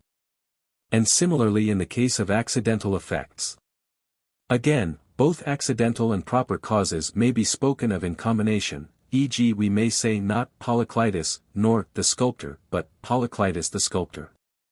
Yet all these are but 6 in number, while each is spoken of in 2 ways. For, a, they are causes either as the individual, or as the genus, or as the accidental, or as the genus that includes the accidental, and these either as combined, or as taken simply, and, b, all may be taken as acting or as having a capacity. But they differ inasmuch as the acting causes, i.e. the individuals, exist, or do not exist, simultaneously with the things of which they are causes, e.g. this particular man who is healing, with this particular man who is recovering health, and this particular builder with this particular thing that is being built, but the potential causes are not always in this case. For the house does not perish at the same time as the builder. 3. Element means, 1, the primary component immanent in a thing, and indivisible in kind into other kinds, e.g. the elements of speech are the parts of which speech consists and into which it is ultimately divided, while they are no longer divided into other forms of speech different in kind from them. If they are divided, their parts are of the same kind, as a part of water is water, while a part of the syllable is not a syllable. Similarly those who speak of the elements of bodies mean the things into which bodies are ultimately divided, while they are no longer divided into other things differing in kind. And whether the things of this sort are one or more, they call these elements. The so-called elements of geometrical proofs, and in general the elements of demonstrations, have a similar character.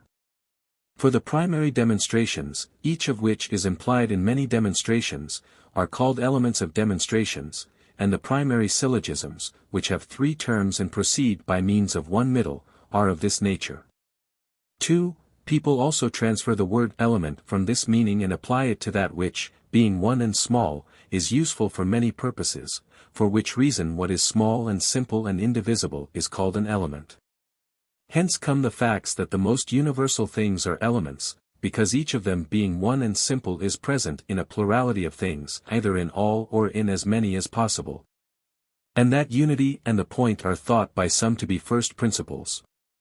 Now, since the so-called genera are universal and indivisible, for there is no definition of them, some say the genera are elements, and more so than the differentia, because the genus is more universal. For where the differentia is present, the genus accompanies it, but where the genus is present, the differentia is not always so. It is common to all the meanings that the element of each thing is the first component immanent in each. 4. Nature means, 1. The genesis of growing things, the meaning which would be suggested if one were to pronounce the u in fusus long. 2. That immanent part of a growing thing, from which its growth first proceeds. 3. The source from which the primary movement in each natural object is present in it in virtue of its own essence. Those things are said to grow which derive increase from something else by contact, and either by organic unity, or by organic adhesion, as in the case of embryos. Organic unity differs from contact. For in the latter case there need not be anything besides the contact, but in organic unities there is something identical in both parts, which makes them grow together instead of merely touching, and be one in respect of continuity and quantity, though not of quality. 4. Nature means the primary material of which any natural object consists or out of which it is made, which is relatively unshaped and cannot be changed from its own potency, as e.g. bronze is said to be the nature of a statue and of bronze utensils, and wood the nature of wooden things, and so in all other cases, for when a product is made out of these materials, the first matter is preserved throughout. For it is in this way that people call the elements of natural objects also their nature, some naming fire, others earth, others air, others water, others something else of the sort, and some naming more than one of these, and others all of them. 5. Nature means the essence of natural objects, as with those who say the nature is the primary mode of composition, or as Empedocles says, nothing that is has a nature, but only mixing and parting of the mixed. And nature is but a name given them by men. Hence as regards the things that are or come to be by nature, though that from which they naturally come to be or are is already present, we say they have not their nature yet, unless they have their form or shape.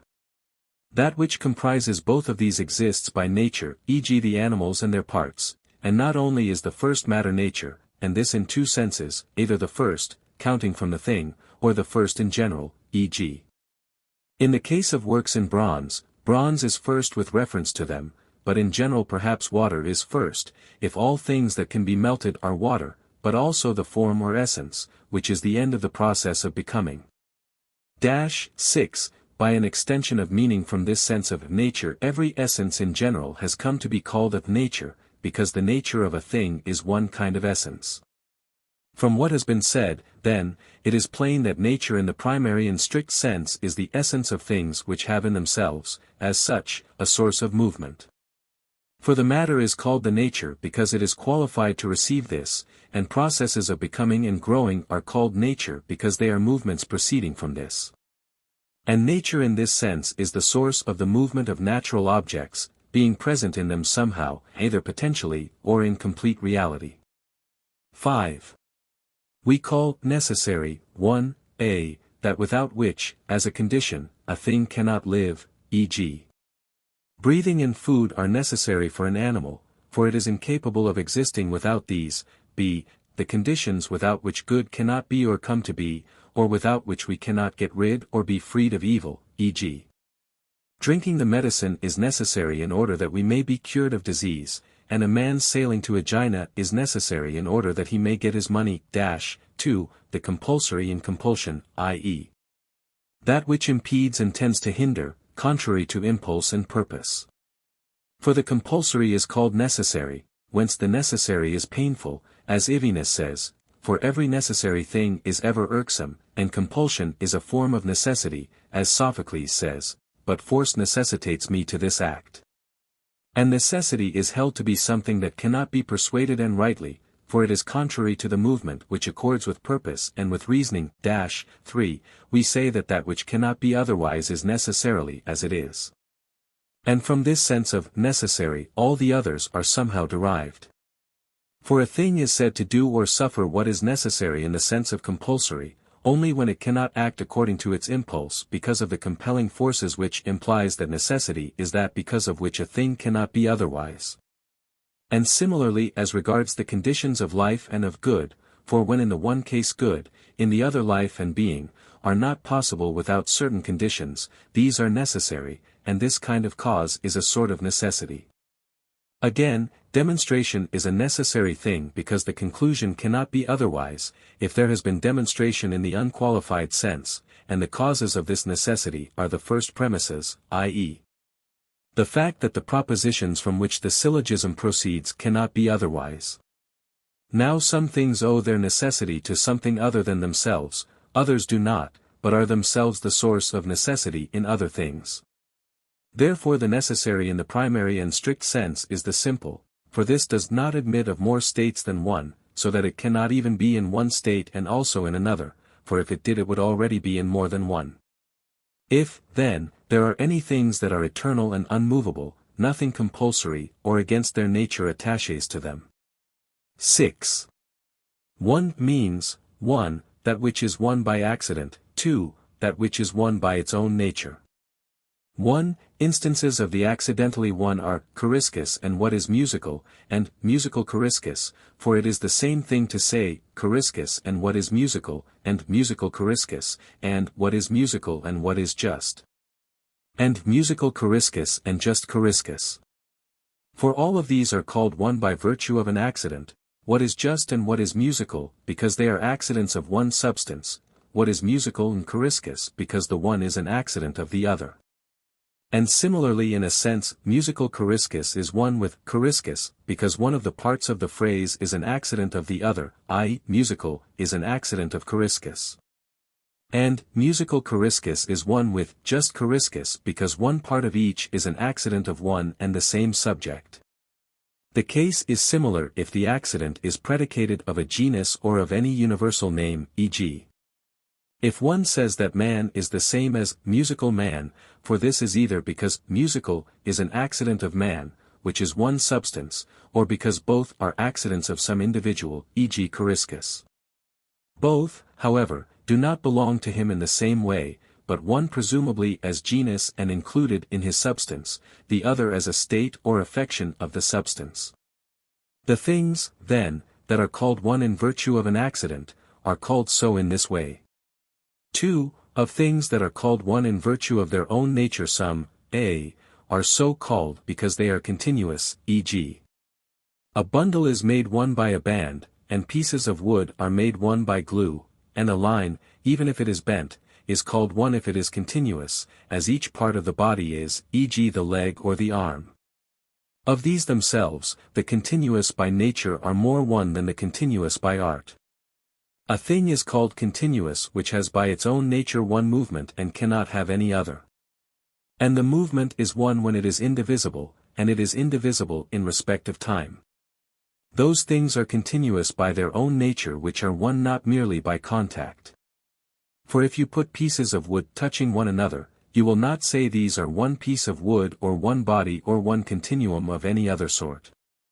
Things, then, that are continuous in any way called one, even if they admit of being bent, and still more those which cannot be bent, e.g. the shin or the thigh is more one than the leg, because the movement of the leg need not be one.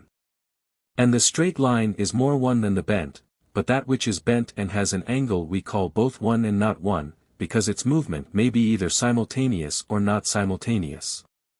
But that of the straight line is always simultaneous, and no part of it which has magnitude rests while another moves, as in the bent line.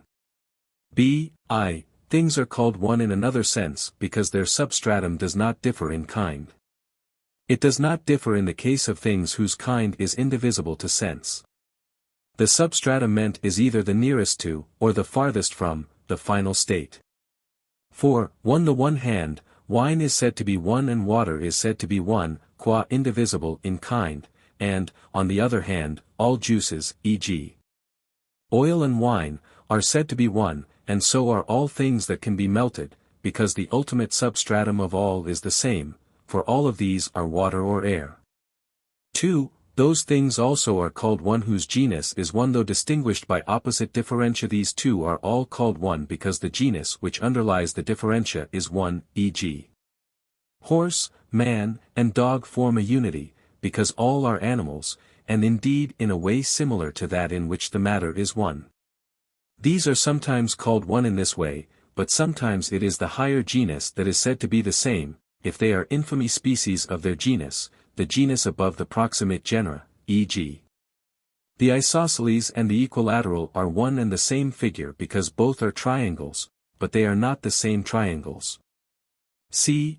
Two things are called one, when the definition which states the essence of one is indivisible from another definition which shows us the other, though in itself every definition is divisible. Thus even that which has increased or is diminishing is one, because its definition is one, as, in the case of plane figures, is the definition of their form. In general those things the thought of whose essence is indivisible, and cannot separate them either in time or in place or in definition, are most of all one, and of these especially those which are substances. For in general those things that do not admit of division are called one in so far as they do not admit of it, e.g. if two things are indistinguishable qua man, they are one kind of man, if qua animal, one kind of animal. If qua magnitude, one kind of magnitude. Now most things are called one because they either do or have or suffer or are related to something else that is one, but the things that are primarily called one are those whose substance is one. And one either in continuity or in form or in definition.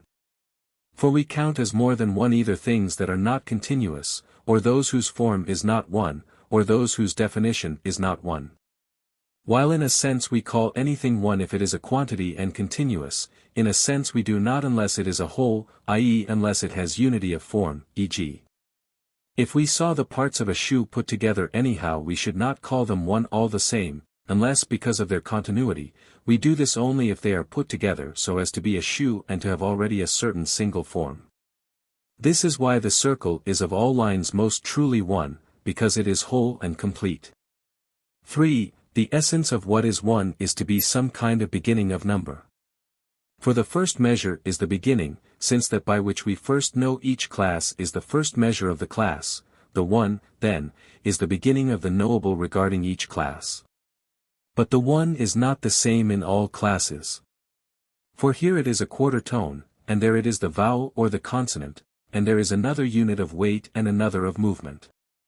But everywhere the one is indivisible either in quantity or in kind. Now that which is indivisible in quantity is called a unit if it is not divisible in any dimension and is without position, a point if it is not divisible in any dimension and has position, a line if it is divisible in one dimension. A plane if in two, a body if divisible in quantity in all, i.e. in three, dimensions. And, reversing the order, that which is divisible in two dimensions is a plane, that which is divisible in one a line, that which is in no way divisible in quantity is a point or a unit, that which has not position a unit. That which has position a point. Again, some things are one in number, others in species, others in genus, others by analogy. In number those whose matter is one, in species those whose definition is one, in genus those to which the same figure of predication applies, by analogy those which are related as a third thing is to a fourth. The latter kinds of unity are always found when the former are, e.g. things that are one in number are also one in species, while things that are one in species are not all one in number. But things that are one in species are all one in genus, while things that are so in genus are not all one in species but are all one by analogy, while things that are one by analogy are not all one in genus. Evidently, many will have meanings opposite to those of one. Some things are many because they are not continuous, others because their matter either the proximate matter or the ultimate is divisible in kind, others because the definitions which state their essence are more than one. 7. Things are said to be 1, in an accidental sense, 2, by their own nature. 1, in an accidental sense, e.g. we say, the righteous doer is musical, and the man is musical, and the musician is a man, just as we say, the musician builds, because the builder happens to be musical or the musician to be a builder. For here one thing is another means one is an accident of another. So in the cases we have mentioned. For when we say, the man is musical and the musician is a man, or he who is pale is musical or the musician is pale, the last two mean that both attributes are accidents of the same thing. The first that the attribute is an accident of that which is, while the musical is a man means that musical is an accident of a man. In this sense, too, the not pale is said to be, because that of which it is an accident is. Thus when one thing is said in an accidental sense to be another, this is either because both belong to the same thing, and this is, or because that to which the attribute belongs is. Or because the subject which has as an attribute that of which it is itself predicated, itself is. 2. The kinds of essential being are precisely those that are indicated by the figures of predication, for the senses of being are just as many as these figures. Since, then, some predicates indicate what the subject is, others its quality, others quantity, others relation, others activity or passivity, others its where, others its when, being has a meaning answering to each of these. For there is no difference between the man is recovering and the man recovers, nor between the man is walking or cutting and the man walks or cuts, and similarly in all other cases. 3. Again, being and is mean that a statement is true, not being that it is not true but false, as and this alike in the case of affirmation and of negation, e.g. Socrates is musical means that this is true, or Socrates is not pale means that this is true, but the diagonal of the square is not commensurate with the side means that it is false to say it is. 4. Again, being and that which is mean that some of the things we have mentioned are potentially, others in complete reality.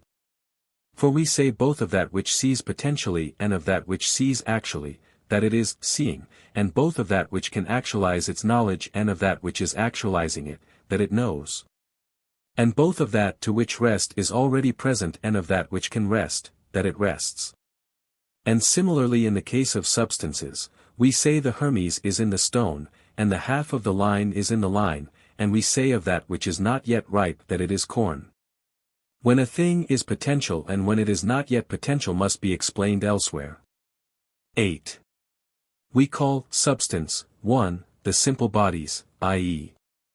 earth and fire and water and everything of the sort, and in general bodies and the things composed of them, both animals and divine beings, and the parts of these. All these are called substance because they are not predicated of a subject but everything else is predicated of them.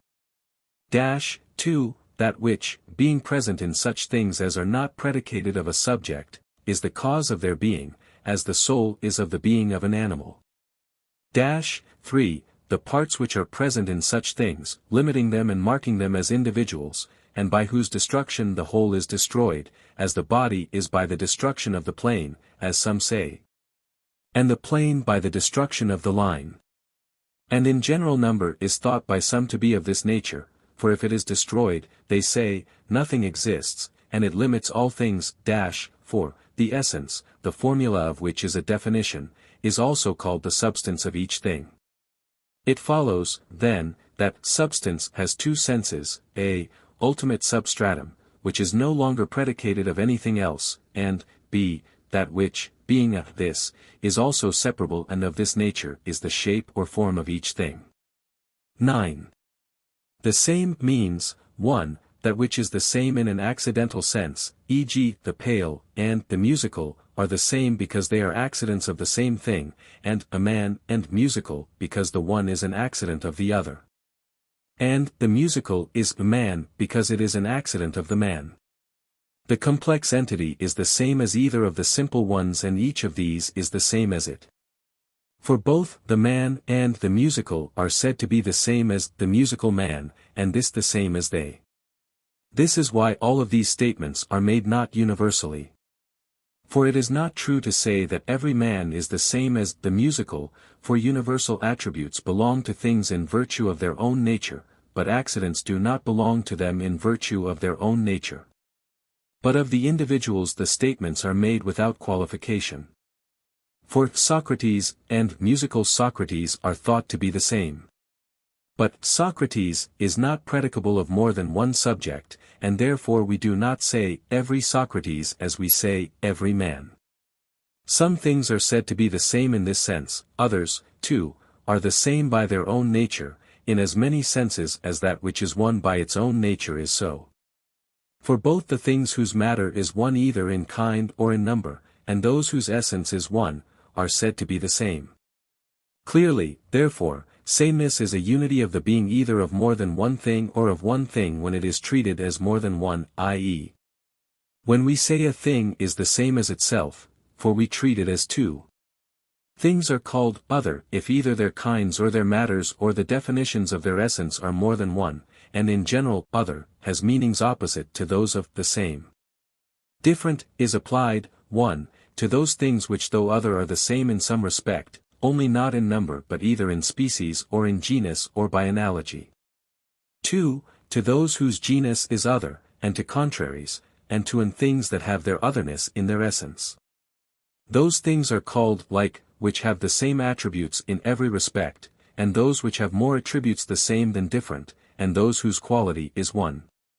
And that which shares with another thing the greater number or the more important of the attributes, each of them one of two contraries, in respect of which things are capable of altering, is like that other thing. The senses of unlike are opposite to those of like. 10. The term opposite is applied to contradictories, and to contraries, and to relative terms, and to privation and possession, and to the extremes from which and into which generation and dissolution take place. And the attributes that cannot be present at the same time in that which is receptive of both, are said to be opposed either themselves of their constituents. Gray and white color do not belong at the same time to the same thing. Hence their constituents are opposed. The term contrary is applied, 1, to those attributes differing in genus which cannot belong at the same time to the same subject, 2, to the most different of the things in the same genus. 3, to the most different of the attributes in the same recipient subject, 4, to the most different of the things that fall under the same faculty, 5, to the things whose difference is greatest either absolutely or in genus or in species. The other things that are called contrary are so called, some because they possess contraries of the above kind, some because they are receptive of such, some because they are productive of or susceptible to such, or are producing or suffering them. Or are losses or acquisitions, or possessions or privations, of such. Since one and being have many senses, the other terms which are derived from these, and therefore same, other, and contrary, must correspond, so that they must be different for each category. The term other in species is applied to things which being of the same genus are not subordinate the one to the other, or which being in the same genus have a difference, or which have a contrariety in their substance. And contraries are other than one another in species, either all contraries or those which are so called in the primary sense, and so are those things whose definitions differ in the infimous species of the genus, e.g. Man and horse are indivisible in genus, but their definitions are different, and those which being in the same substance have a difference. The same in species has the various meanings opposite to these. 11. The words prior and posterior are applied, 1, to some things, on the assumption that there is a first, i.e. a beginning, in each class, because they are nearer some beginning determined either absolutely and by nature, or by reference to something or in some place or by certain people, e.g. Things are prior in place because they are nearer either to some place determined by nature, e.g. the middle or the last place, or to some chance object, and that which is farther is posterior. Other things are prior in time. Some by being farther from the present, i.e. in the case of past events, for the Trojan War is prior to the Persian, because it is farther from the present, others by being nearer the present, i.e. in the case of future events, for the Nemean Games are prior to the Pythian, if we treat the present as beginning and first point, because they are nearer the present, that other things are prior in movement. For that which is nearer the first mover is prior, e.g. the boy is prior to the man, and the prime mover also is a beginning absolutely. Others are prior in power, for that which exceeds in power, i.e. the more powerful, is prior. And such is that according to whose will the other, i.e. the posterior must follow, so that if the prior does not set it in motion the other does not move, and if it sets it in motion it does move, and here will is a beginning. Others are prior in arrangement. These are the things that are placed at intervals in reference to some one definite thing according to some rule, e.g. in the chorus the second man is prior to the third, and in the lyre the second lowest string is prior to the lowest, for in the one case the leader and in the other the middle string is the beginning. These, then, are called prior in this sense, but, too, in another sense that which is prior for knowledge is treated as also absolutely prior. Of these, the things that are prior in definition do not coincide with those that are prior in relation to perception. For in definition universals are prior, in relation to perception individuals. And in definition also the accident is prior to the whole, e.g. musical, to musical man, for the definition cannot exist as a whole without the part, yet musicalness cannot exist unless there is someone who is musical. 3. The attributes of prior things are called prior, e.g. straightness is prior to smoothness, for one is an attribute of a line as such, and the other of a surface. Some things then are called prior and posterior in this sense, others, for, in respect of nature and substance, i.e. those which can be without other things, while the others cannot be without them, a distinction which Plato used. If we consider the various senses of being, firstly the subject is prior, so that substance is prior. Secondly, according as potency or complete reality is taken into account, different things are prior, for some things are prior in respect of potency, others in respect of complete reality, e.g. in potency the half line is prior to the whole line, and the part to the whole, and the matter to the concrete substance, but in complete reality these are posterior. For it is only when the whole has been dissolved that they will exist in complete reality. In a sense, therefore, all things that are called prior and posterior are so called with reference to this fourth sense. For some things can exist without others in respect of generation, e.g. the whole without the parts, and others in respect of dissolution, e.g. the part without the whole. And the same is true in all other cases. 12. Potency means, 1. A source of movement or change, which is in another thing than the thing moved or in the same thing qua other, e.g. the art of building is a potency which is not in the thing built, while the art of healing, which is a potency, may be in the man healed, but not in him qua healed.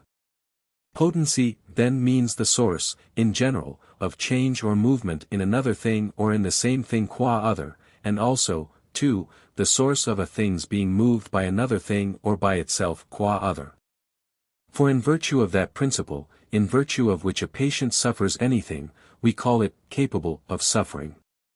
And this we do sometimes if it suffers anything at all, sometimes not in respect of everything it suffers, but only if it suffers a change for the better. 3. The capacity of performing this well or according to intention. For sometimes we say of those who merely can walk or speak but not well or not as they intend, that they cannot speak or walk. So too, 4, in the case of passivity. 5, the states in virtue of which things are absolutely impassive or unchangeable, or not easily changed for the worse, are called potencies. For things are broken and crushed and bent and in general destroyed not by having a potency but by not having one and by lacking something, and things are impassive with respect to such processes if they are scarcely and slightly affected by them. Because of a potency, and because they can do something and are in some positive state. Potency, having this variety of meanings, so too the potent or capable in one sense will mean that which can begin a movement, or a change in general. For even that which can bring things to rest is a potent thing, in another thing or in itself qua other. And in one sense that over which something else has such a potency. And in one sense that which has a potency of changing into something, whether for the worse or for the better, for even that which perishes is thought to be capable of perishing, for it would not have perished if it had not been capable of it. But, as a matter of fact, it has a certain disposition and cause and principle which fits it to suffer this. Sometimes it is thought to be of this sort because it has something, sometimes because it is deprived of something. But if privation is in a sense having or habit, everything will be capable by having something, so that things are capable both by having a positive habit and principle, and by having the privation of this, if it is possible to have a privation. And if privation is not in a sense habit, capable is used in two distinct senses, and a thing is capable in another sense because neither any other thing, nor itself qua other, has a potency or principle which can destroy it. Again, all of these are capable either merely because the thing might chance to happen or not to happen, or because it might do so well. This sort of potency is found even in lifeless things, e.g. in instruments. For we say one lyre can speak, and another cannot speak at all, if it has not a good tone. Incapacity is privation of capacity, i.e. of such a principle as has been described either in general or in the case of something that would naturally have the capacity, or even at the time when it would naturally already have it. For the senses in which we should call a boy and a man and a eunuch incapable of begetting are distinct. Again, to either kind of capacity there is an opposite incapacity both to that which only can produce movement and to that which can produce it well. Some things, then, are called agenata in virtue of this kind of incapacity, while others are so in another sense, i.e. both dunaton and adunaton are used as follows. The impossible is that of which the contrary is of necessity true, e.g. that the diagonal of a square is commensurate with the side is impossible, because such a statement is a falsity of which the contrary is not only true but also necessary, that it is commensurate, then, is not only false but also of necessity false. The contrary of this, the possible, is found when it is not necessary that the contrary is false, e.g. that a man should be seated is possible, for that he is not seated is not of necessity false. The possible, then, in one sense, as has been said, means that which is not of necessity false, in one, that which is true, in one, that which may be true. Potency or power in geometry is so called by a change of meaning. These senses of capable or possible involve no reference to potency.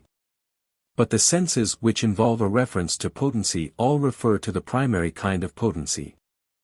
And this is a source of change in another thing or in the same thing qua other. For other things are called capable, some because something else has such a potency over them, some because it has not, some because it has it in a particular way. The same is true of the things that are incapable. Therefore the proper definition of the primary kind of potency will be, a source of change in another thing or in the same thing qua other. 13. Quantum means that which is divisible into two or more constituent parts of which each is by nature a one and a this. A quantum is a plurality if it is numerable, a magnitude if it is immeasurable. Plurality means that which is divisible potentially into non-continuous parts, magnitude, that which is divisible into continuous parts, of magnitude, that which is continuous in one dimension is length, in two breadth, in three depth.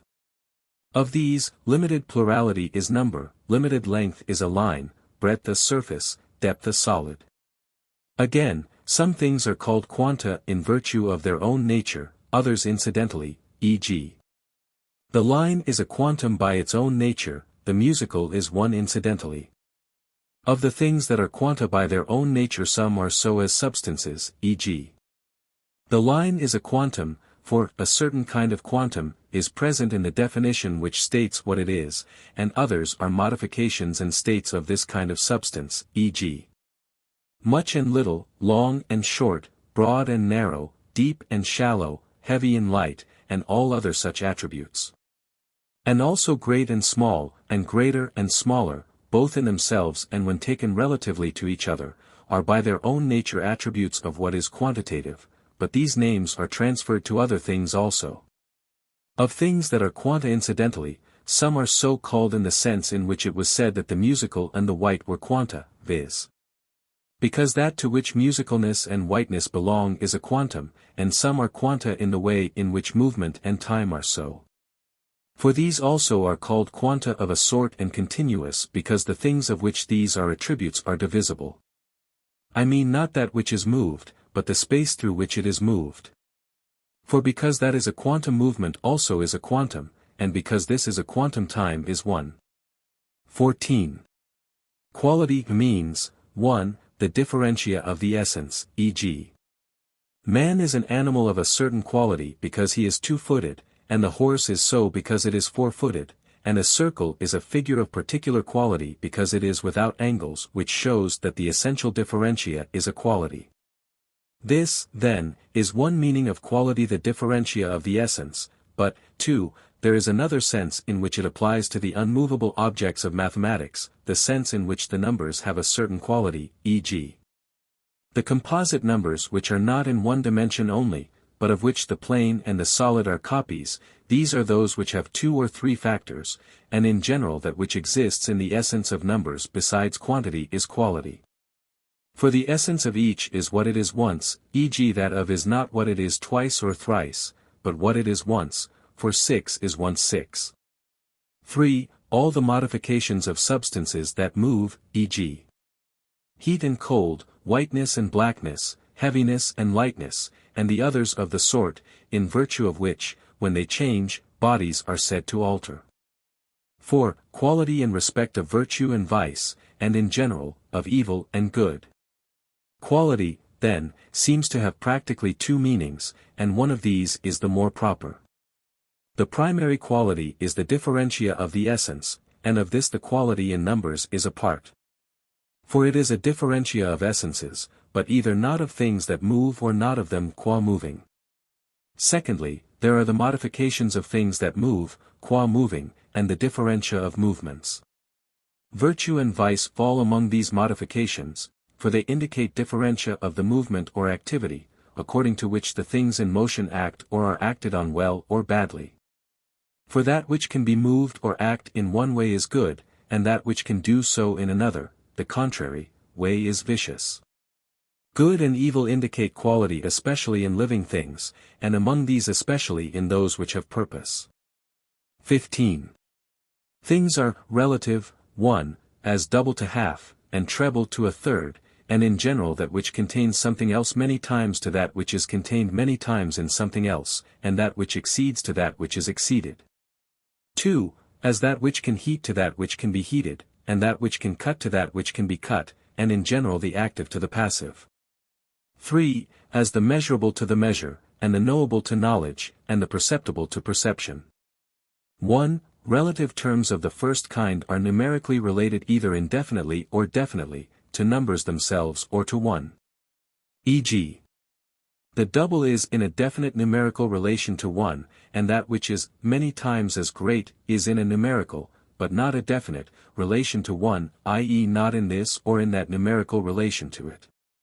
The relation of that which is half as big again as something else to that something is a definite numerical relation to a number. That which is n plus I/n times something else is in an indefinite relation to that something, as that which is many times as great is in an indefinite relation to 1. The relation of that which exceeds to that which is exceeded is numerically quite indefinite. For number is always commensurate, and number is not predicated of that which is not commensurate, but that which exceeds is, in relation to that which is exceeded, so much and something more, and this something is indefinite. For it can, indifferently, be either equal or not equal to that which is exceeded. All these relations, then, are numerically expressed and are determinations of number, and so in another way are the equal and the like and the same. For all refer to unity. Those things are the same whose substance is one, those are like whose quality is one, those are equal whose quantity is one. And one is the beginning and measure of number, so that all these relations imply number, though not in the same way.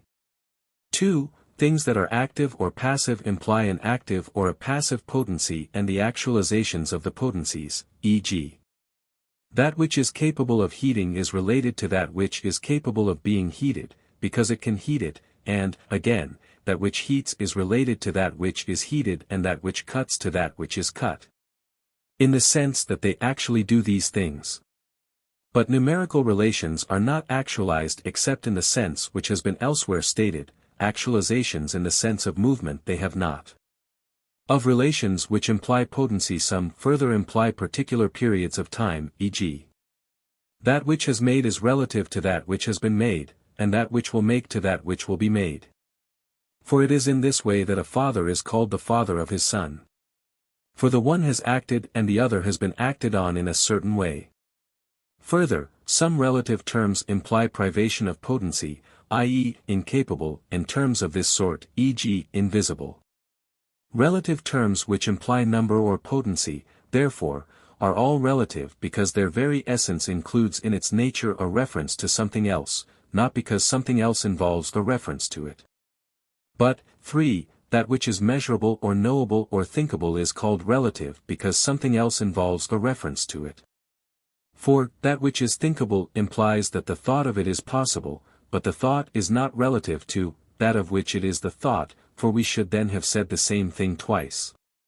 Similarly, sight is the sight of something, not of that of which it is the sight, though of course it is true to say this, in fact it is relative to color or to something else of the sort. But according to the other way of speaking the same thing would be said twice, the sight is of that of which it is. Things that are by their own nature called relative are called so sometimes in these senses, sometimes if the classes that include them are of this sort, e.g. medicine is a relative term because its genus, science, is thought to be a relative term. Further, there are the properties in virtue of which the things that have them are called relative, e.g. equality is relative because the equal is, and likeness because the like is. Other things are relative by accident, e.g. a man is relative because he happens to be double of something and double is a relative term, or the white is relative, if the same thing happens to be double and white. 16. What is called complete is 1. That outside which it is not possible to find any, even one, of its parts, e.g. the complete time of each thing is that outside which it is not possible to find any time which is a part proper to it. 2. That which in respect of excellence and goodness cannot be excelled in its kind, e.g. we have a complete doctor or a complete flute player, when they lack nothing in respect of the form of their proper excellence. And thus, transferring the word to bad things, we speak of a complete scandalmonger and a complete thief, indeed we even call them good, i.e. a good thief and a good scandalmonger. And excellence is a completion. For each thing is complete and every substance is complete, when in respect of the form of its proper excellence it lacks no part of its natural magnitude. 3. The things which have attained their end, this being good, are called complete. For things are complete in virtue of having attained their end. Therefore, since the end is something ultimate, we transfer the word to bad things and say a thing has been completely spoilt and completely destroyed, when it in no wise falls short of destruction and badness, but is at its last point. This is why death, too, is by a figure of speech called the end, because both are last things. But the ultimate purpose is also an end. Things, then, that are called complete in virtue of their own nature are so called in all these senses, some because in respect of goodness they lack nothing and cannot be excelled and no part proper to them can be found outside them. Others in general because they cannot be exceeded in their several classes and no part proper to them is outside them. The others presuppose these first two kinds, and are called complete because they either make or have something of the sort or are adapted to it or in some way or other involve a reference to the things that are called complete in the primary sense. 17. Limit means, 1. The last point of each thing, i.e. the first point beyond which it is not possible to find any part, and the first point within which every part is. 2. The form, whatever it may be, of a spatial magnitude or of a thing that has magnitude. 3. The end of each thing, and of this nature is that towards which the movement and the action are, not that from which they are though sometimes it is both, that from which and that to which the movement is, i.e. the final cause. 4. The substance of each thing, and the essence of each, for this is the limit of knowledge, and if of knowledge, of the object also. Evidently, therefore, limit has as many senses as beginning, and yet more. For the beginning is a limit, but not every limit is a beginning. 18. That in virtue of which has several meanings. 1. The form or substance of each thing, e.g. that in virtue of which a man is good is the good itself. 2. The proximate subject in which it is the nature of an attribute to be found, e.g. color in a surface. That in virtue of which, then, in the primary sense is the form, and in a secondary sense the matter of each thing and the proximate substratum of each, in general, that in virtue of which, will found in the same number of senses as cause. For we say indifferently, 3. In virtue of what has he come, or, for what end has he come? And, 4. In virtue of what has he inferred wrongly, or inferred, or, what is the cause of the inference, or of the wrong inference? Further, 5. Cath. D is used in reference to position. E.g. at which he stands or, along which he walks, for all such phrases indicate place and position. Therefore, in virtue of itself, must likewise have several meanings. The following belong to a thing in virtue of itself. 1. The essence of each thing, e.g. Callias is in virtue of himself Callias and what it was to be Callias. 2. Whatever is present in the what, e.g. Callias is in virtue of himself an animal. For animal is present in his definition, Callias is a particular animal. 3. Whatever attribute a thing receives in itself directly or in one of its parts, e.g. a surface is white in virtue of itself, and a man is alive in virtue of himself, for the soul, in which life directly resides, is a part of the man. 4. That which has no cause other than itself. Man has more than one cause, animal, two-footed, but yet man is man in virtue of himself. 5. Whatever attributes belong to a thing alone, and in so far as they belong to it merely by virtue of itself considered apart by itself. 19. Disposition means the arrangement of that which has parts, in respect either of place or of potency or of kind, for there must be a certain position, as even the word disposition shows.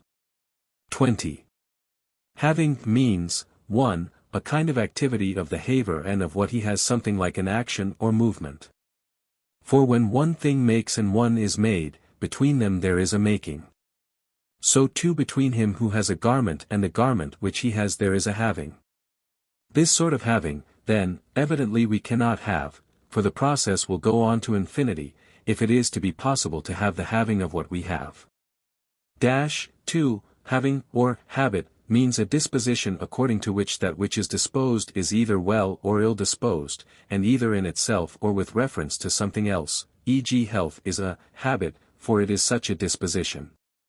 3. We speak of a habit if there is a portion of such a disposition, and so even the excellence of the parts is a habit of the whole thing. 21. Affection means, 1. A quality in respect of which a thing can be altered, e.g. white and black, sweet and bitter, heaviness and lightness, and all others of the kind. 2. The actualization of these the already accomplished alterations. 3. Especially, injurious alterations and movements, and, above all painful injuries. 4. Misfortunes and painful experiences when on a large scale are called affections. 22. We speak of privation. 1. If something has not one of the attributes which a thing might naturally have, even if this thing itself would not naturally have it, e.g. a plant is said to be deprived of eyes. 2. If, though either the thing itself or its genus would naturally have an attribute, it has it not, e.g. a blind man and a mole are in different senses, deprived of sight. The latter in contrast with its genus, the former in contrast with his own normal nature. 3. If, though it would naturally have the attribute, and when it would naturally have it, it has it not. For blindness is a privation, but one is not blind at any and every age, but only if one has not sight at the age at which one would naturally have it. Similarly, a thing is called blind if it has not sight in the medium in which, and in respect of the organ in respect of which, and with reference to the object with reference to which, and in the circumstances in which, it would naturally have it. 4. The violent taking away of anything is called privation. Indeed, there are just as many kinds of privations as there are of words with negative prefixes. For a thing is called unequal because it has not equality though it would naturally have it, and invisible either because it has no color at all or because it has a poor color. And apodous either because it has no feet at all or because it has imperfect feet. Again, a privative term may be used because the thing has little of the attribute, and this means having it in a sense imperfectly, e.g., kernel-less, or because it has it not easily or not well, e.g. We call a thing uncuttable not only if it cannot be cut but also if it cannot be cut easily or well, or because it has not the attribute at all, for it is not the one-eyed man but he who is sightless in both eyes that is called blind. This is why not every man is good or bad, just or unjust, but there is also an intermediate state. 23. To have or hold means many things. 1. To treat a thing according to one's own nature or according to one's own impulse. So that fever is said to have a man, and tyrants to have their cities, and people to have the clothes they wear. 2. That in which a thing is present as in something receptive of it is said to have the thing, e.g. the bronze has the form of the statue, and the body has the disease. 3. As that which contains holds the things contained, for a thing is said to be held by that in which it is as in a container, e.g. we say that the vessel holds the liquid and the city holds men and the ship sailors, and so too that the whole holds the parts. 4. That which hinders a thing from moving or acting according to its own impulse is said to hold it, as pillars hold the incumbent weights, and as the poets make Atlas hold the heavens, implying that otherwise they would collapse on the earth. As some of the natural philosophers also say. In this way also that which holds things together is said to hold the things it holds together, since they would otherwise separate, each according to its own impulse. Being in something has similar and corresponding meanings to holding or having. 24. To come from something means, 1. To come from something as from matter, and this in two senses, either in respect of the highest genus or in respect of the lowest species, e.g. in a sense all things that can be melted come from water, but in a sense the statue comes from bronze. 2. As from the first moving principle, e.g. what did the fight come from? From abusive language, because this was the origin of the fight. 3. From the compound of matter and shape, as the parts come from the whole, and the verse from the Iliad, and the stones from the house. In every such case the whole is a compound of matter and shape, for the shape is the end, and only that which attains an end is complete. 4. As the form from its part, e.g. man from two-footed, and syllable from letter. For this is a different sense from that in which the statue comes from bronze, for the composite substance comes from the sensible matter, but the form also comes from the matter of the form. Some things, then, are said to come from something else in these senses, but, 5, others are so described if one of these senses is applicable to a part of that other thing, e.g. the child comes from its father and mother, and plants come from the earth, because they come from a part of those things. 6. It means coming after a thing in time, e.g. night comes from day and storm from fine weather, because the one comes after the other. Of these things some are so described because they admit of change into one another, as in the cases now mentioned.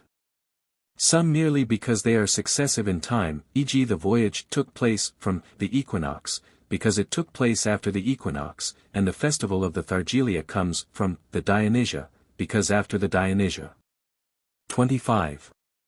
Part means, 1a, that into which a quantum can in any way be divided. For that which is taken from a quantum qua quantum is always called a part of it, e.g. 2 is called in a sense a part of 3. It means, b, of the parts in the first sense, only those which measure the whole. This is why 2, though in one sense it is, in another is not, called a part of 3. 2. The elements into which a kind might be divided apart from the quantity are also called parts of it, for which reason we say the species are parts of the genus. 3. The elements into which a whole is divided, or of which it consists, the whole, meaning either the form or that which has the form, e.g. of the bronze sphere or of the bronze cube, both the bronze i.e. the matter in which the form is and the characteristic angle are parts. 4. The elements in the definition which explains a thing are also parts of the whole. This is why the genus is called a part of the species, though in another sense the species is part of the genus. 26. A whole means, 1. That from which is absent none of the parts of which it is said to be naturally a whole, and, 2. That which so contains the things it contains that they form a unity. And this in two senses, either as being each severally one single thing, or as making up the unity between them. For, a. That which is true of a whole class and is said to hold good as a whole, which implies that it is a kind whole, is true of a whole in the sense that it contains many things by being predicated of each, and by all of them, e.g. man, horse, God, being severally one single thing, because all are living things. But, b. The continuous and limited is a whole, when it is a unity consisting of several parts, especially if they are present only potentially, but, failing this, even if they are present actually. Of these things themselves, those which are so by nature are wholes in a higher degree than those which are so by art, as we said in the case of unity also, wholeness being in fact a sort of oneness. Again, 3. Of quanta that have a beginning and a middle and an end, those to which the position does not make a difference are called totals, and those to which it does, wholes. Those which admit of both descriptions are both wholes and totals. These are the things whose nature remains the same after transposition, but whose form does not, e.g. wax or a coat. They are called both wholes and totals, for they have both characteristics. Water and all liquids and number are called totals, but the whole number or the whole water one does not speak of, except by an extension of meaning. To things, to which qua one the term total is applied, the term all is applied when they are treated as separate, this total number, all these units. 27. It is not any chance quantitative thing that can be said to be mutilated. It must be a whole as well as divisible. For not only is two not mutilated if one of the two ones is taken away, for the part removed by mutilation is never equal to the remainder, but in general no number is thus mutilated. For it is also necessary that the essence remain. If a cup is mutilated, it must still be a cup, but the number is no longer the same. Further, even if things consist of unlike parts, not even these things can all be said to be mutilated, for in a sense a number has unlike parts, e.g. 2 and 3, as well as like. But in general of the things to which their position makes no difference, e.g. water or fire, none can be mutilated. To be mutilated, things must be such as in virtue of their essence have a certain position. Again, they must be continuous. For a musical scale consists of unlike parts and has position, but cannot become mutilated. Besides, not even the things that are wholes are mutilated by the privation of any part. For the parts removed must be neither those which determine the essence nor any chance parts, irrespective of their position, e.g. a cup is not mutilated if it is bored through, but only if the handle or a projecting part is removed, and a man is mutilated not if the flesh or the spleen is removed, but if an extremity is. And that not every extremity but one which when completely removed cannot grow again. Therefore baldness is not a mutilation. 28. The term race or genus is used, 1. If generation of things which have the same form is continuous, e.g., while the race of men lasts means, while the generation of them goes on continuously. 2. It is used with reference to that which first brought things into existence, for it is thus that some are called Hellenes by race and others Ionians, because the former proceed from Hellen and the latter from Ion as their first begetter. And the word is used in reference to the begetter more than to the matter, though people also get a race name from the female, e.g. the descendants of Pyrrha. 3. There is genus in the sense in which plane is the genus of plane figures and solid of solids, for each of the figures is in the one case a plane of such and such a kind, and in the other a solid of such and such a kind. And this is what underlies the differentia. Again, 4. In definitions the first constituent element, which is included in the what, is the genus, whose differentia the qualities are said to be genus, then is used in all these ways. 1. In reference to continuous generation of the same kind, 2. In reference to the first mover which is of the same kind as the things it moves, 3. As matter. For that to which the differentia or quality belongs is the substratum, which we call matter. Those things are said to be other in genus whose proximate substratum is different, and which are not analyzed the one into the other or both into the same thing, e.g. form and matter are different in genus. And things which belong to different categories of being, for some of the things that are said to be signify essence, others a quality, others the other categories we have before distinguished. These also are not analyzed either into one another or into some one thing.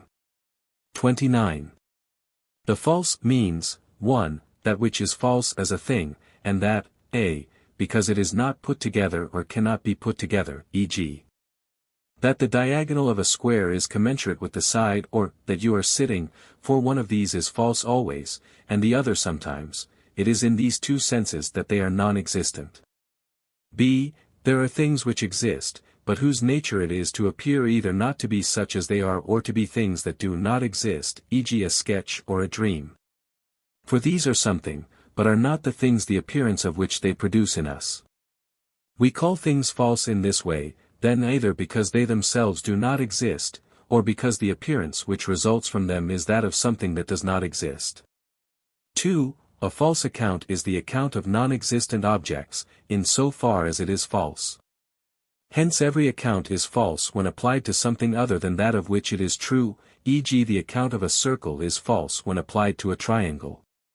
In a sense there is one account of each thing, i.e. the account of its essence, but in a sense there are many, since the thing itself and the thing itself with an attribute are in a sense the same, e.g. Socrates and musical Socrates. A false account is not the account of anything, except in a qualified sense. Hence Antisthenes was too simple-minded when he claimed that nothing could be described except by the account proper to it, one predicate to one subject. From which the conclusion used to be drawn that there could be no contradiction, and almost that there could be no error.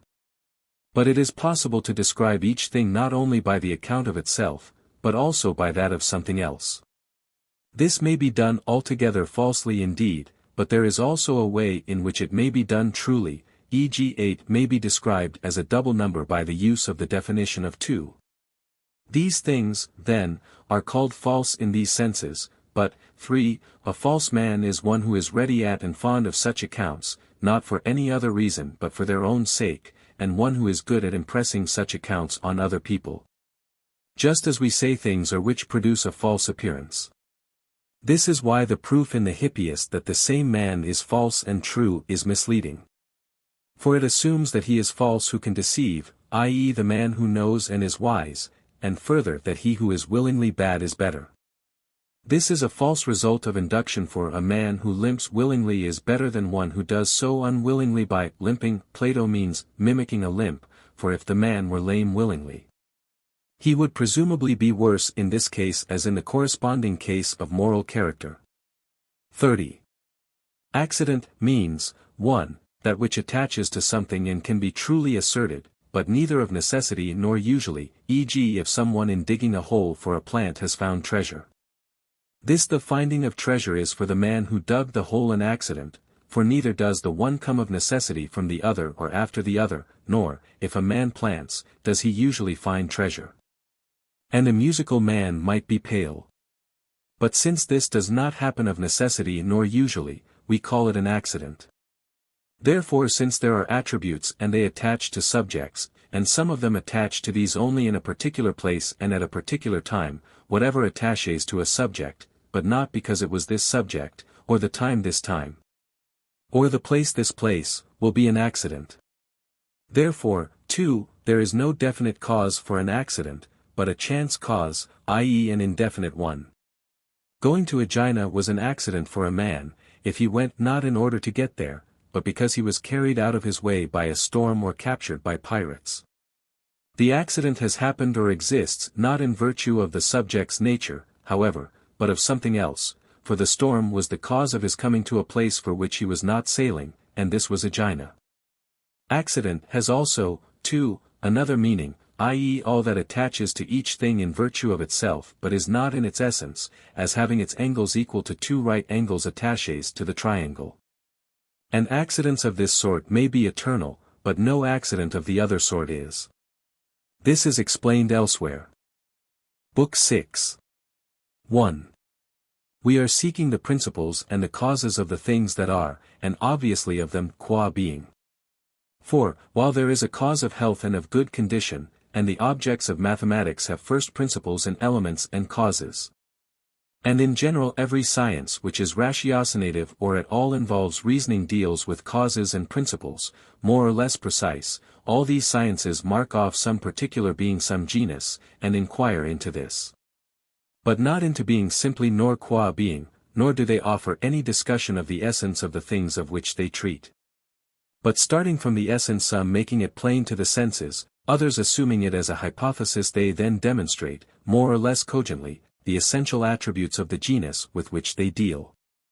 It is obvious, therefore, that such an induction yields no demonstration of substance or of the essence, but some other way of exhibiting it.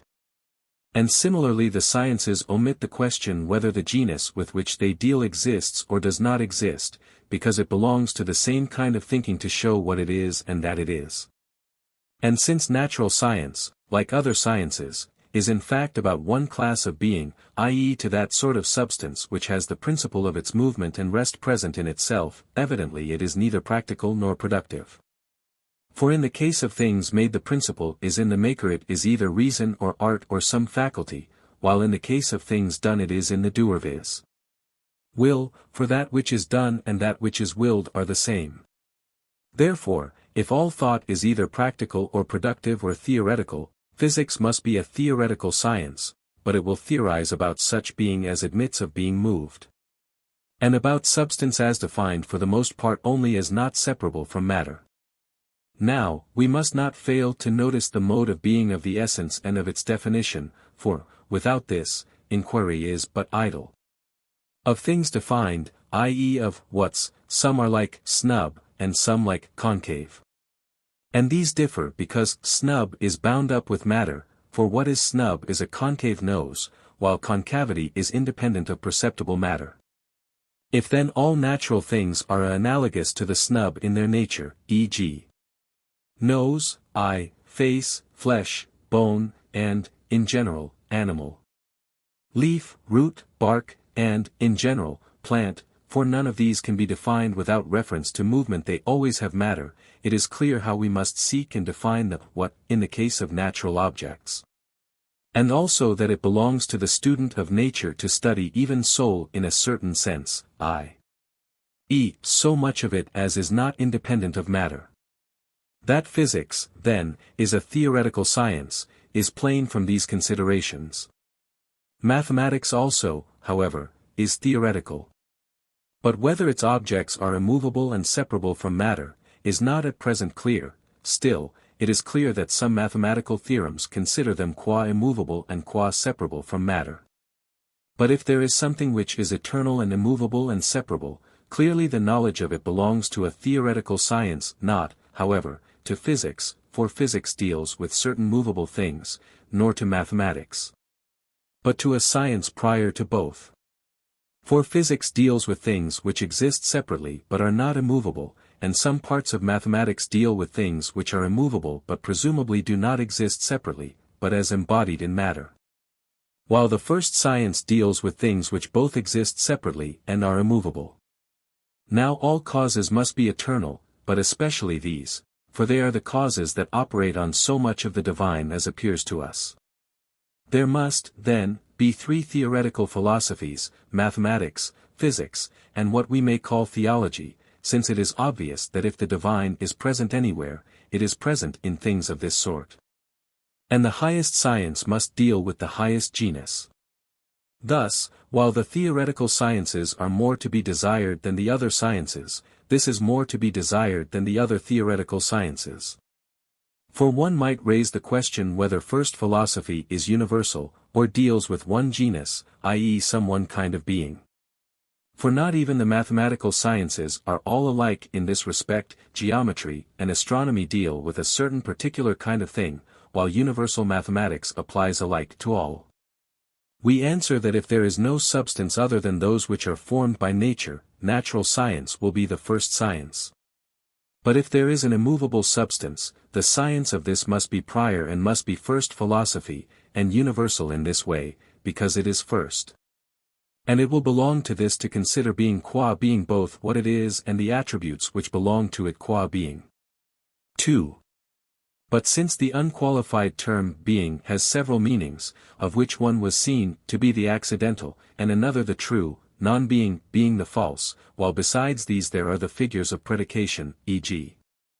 the what, quality, quantity, place, time, and any similar meanings which being may have, and again besides all these there is that which is potentially or actually, since being has many meanings, we must say regarding the accidental that there can be no scientific treatment of it.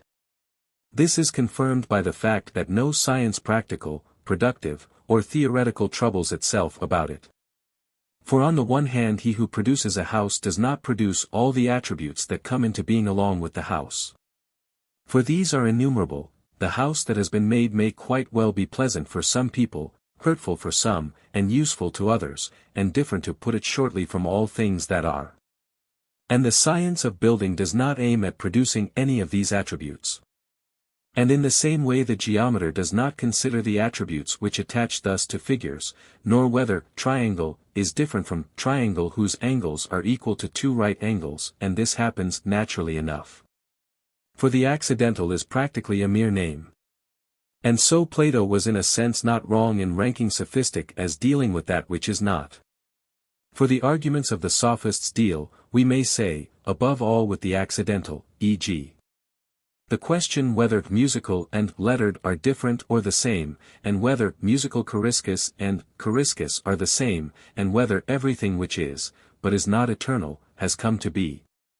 With the paradoxical conclusion that if one who was musical has come to be lettered, he must also have been lettered and have come to be musical, and all the other arguments of this sort. The accidental is obviously akin to non-being. And this is clear also from arguments such as the following: things which are in another sense come into being and pass out of being by a process, but things which are accidentally do not. But still we must, as far as we can, say further, regarding the accidental, what its nature is and from what cause it proceeds, for it will perhaps at the same time become clear why there is no science of it. Since, among things which are, some are always in the same state and are of necessity, not necessity in the sense of compulsion but that which we assert of things because they cannot be otherwise, and some are not of necessity nor always. But for the most part, this is the principle and this the cause of the existence of the accidental. For that which is neither always nor for the most part, we call accidental. For instance, if in the dog days there is wintry and cold weather, we say this is an accident, but not if there is sultry heat, because the latter is always or for the most part so, but not the former. And it is an accident that a man is pale, for this is neither always nor for the most part so, but it is not by accident that he is an animal. And that the builder produces health is an accident, because it is the nature not of the builder but of the doctor to do this, but the builder happened to be a doctor. Again, a confectioner, aiming at giving pleasure, may make something wholesome, but not in virtue of the confectioner's art. And therefore we say, it was an accident, and while there is a sense in which he makes it, in the unqualified sense he does not. For to other things answer faculties productive of them, but to accidental results there corresponds no determinate art nor faculty, for of things which are or come to be by accident, the cause also is accidental. Therefore, since not all things either are or come to be of necessity in always, but the majority of things are for the most part, the accidental must exist. For instance, a pale man is not always nor for the most part musical, but since this sometimes happens, it must be accidental, if not, everything will be of necessity. The matter, therefore, which is capable of being otherwise than as it usually is, must be the cause of the accidental. And we must take as our starting point the question whether there is nothing that is neither always nor for the most part. Surely this is impossible. There is, then, besides these something which is fortuitous and accidental. But while the usual exists, can nothing be said to be always, or are there eternal things? This must be considered later, but that there is no science of the accidental is obvious, for all science is either of that which is always or of that which is for the most part. For how else is one to learn or to teach another? The thing must be determined as occurring either always or for the most part, e.g. that honey water is useful for a patient in a fever is true for the most part. But that which is contrary to the usual law science will be unable to state, i.e. when the thing does not happen, e.g. on the day of new moon, for even that which happens on the day of new moon happens then either always or for the most part, but the accidental is contrary to such laws. We have stated, then, what the accidental is, and from what cause it arises, and that there is no science which deals with it. 3. That there are principles and causes which are generable and destructible without ever being in course of being generated or destroyed, is obvious. For otherwise all things will be of necessity, since that which is being generated or destroyed must have a cause which is not accidentally its cause. Will A exist or not? It will if B happens, and if not, not. And B will exist if C happens. And thus if time is constantly subtracted from a limited extent of time, one will obviously come to the present. This man, then, will die by violence, if he goes out, and he will do this if he gets thirsty. And he will get thirsty if something else happens, and thus we shall come to that which is now present, or to some past event. For instance, he will go out if he gets thirsty, and he will get thirsty if he is eating pungent food. And this is either the case or not, so that he will of necessity die, or of necessity not die. And similarly if one jumps over to past events, the same account will hold good, for this I mean the past condition is already present in something. Everything, therefore, that will be of necessity, e.g. it is necessary that he who lives shall one day die, for already some condition has come into existence, e.g. the presence of contraries in the same body. But whether he is to die by disease or by violence is not yet determined, but depends on the happening of something else. Clearly then the process goes back to a certain starting point, but this no longer points to something further. This then will be the starting point for the fortuitous, and will have nothing else as cause of its coming to be. But to what sort of starting point and what sort of cause we thus refer the fortuitous, whether to matter or to the purpose or to the motive power, must be carefully considered. 4. Let us dismiss accidental being. For we have sufficiently determined its nature. But since that which is in the sense of being true, or is not in the sense of being false, depends on combination and separation. And truth and falsity together depend on the allocation of a pair of contradictory judgments, for the true judgment affirms where the subject and predicate really are combined, and denies where they are separated. While the false judgment has the opposite of this allocation. It is another question, how it happens that we think things together or apart. By together, and apart I mean thinking them so that there is no succession in the thoughts but they become a unity. For falsity and truth are not in things, it is not as if the good were true, and the bad were in itself false but in thought. While with regard to simple concepts and what's falsity and truth do not exist even in thought, this being so, we must consider later what has to be discussed with regard to that which is or is not in this sense.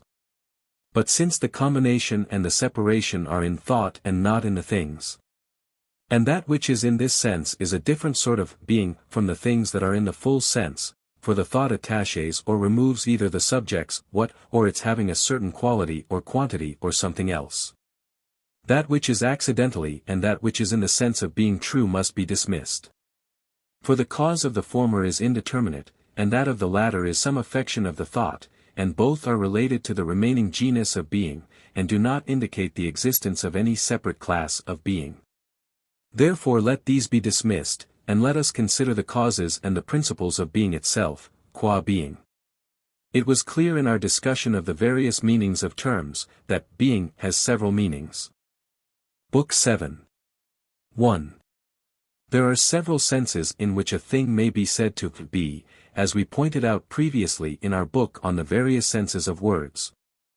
For in one sense the being meant is what a thing is or a this, and in another sense it means a quality or quantity or one of the other things that are predicated as these are. While being has all these senses, obviously that which is primarily is the what, which indicates the substance of the thing. For when we say of what quality a thing is, we say that it is good or bad, not that it is 3 cubits long or that it is a man, but when we say what it is, we do not say white or hot or 3 cubits long, but man or God.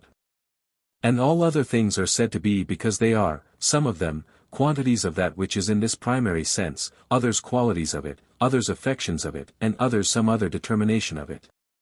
And so one might even raise the question whether the words, to walk, to be healthy, to sit, imply that each of these things is existent, and similarly in any other case of this sort. For none of them is either self-subsistent or capable of being separated from substance, but rather, if anything, it is that which walks or sits or is healthy that is an existent thing. Now these are seen to be more real because there is something definite which underlies them, i.e. the substance or individual, which is implied in such a predicate, for we never use the word good or sitting without implying this. Clearly then it is in virtue of this category that each of the others also is.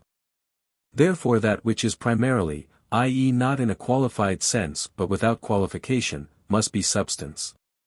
Now there are several senses in which a thing is said to be first, yet substance is first in every sense. 1. In definition, 2. In order of knowledge, 3. In time. For 3. Of the other categories none can exist independently, but only substance. And 1. In definition also this is first, for in the definition of each term the definition of its substance must be present. And 2. We think we know each thing most fully, when we know what it is, e.g. what man is or what fire is, rather than when we know its quality, its quantity, or its place, since we know each of these predicates also only when we know what the quantity or the quality is. And indeed the question which was raised of old and is raised now and is always the subject of doubt, viz. What being is just the question, what is substance? For it is this that some assert to be one, others more than one, and that some assert to be limited in number, others unlimited. And so we also must consider chiefly and primarily and almost exclusively what that is which is in this sense. 2. Substance is thought to belong most obviously to bodies. And so we say that not only animals and plants and their parts are substances, but also natural bodies such as fire and water and earth and everything of the sort.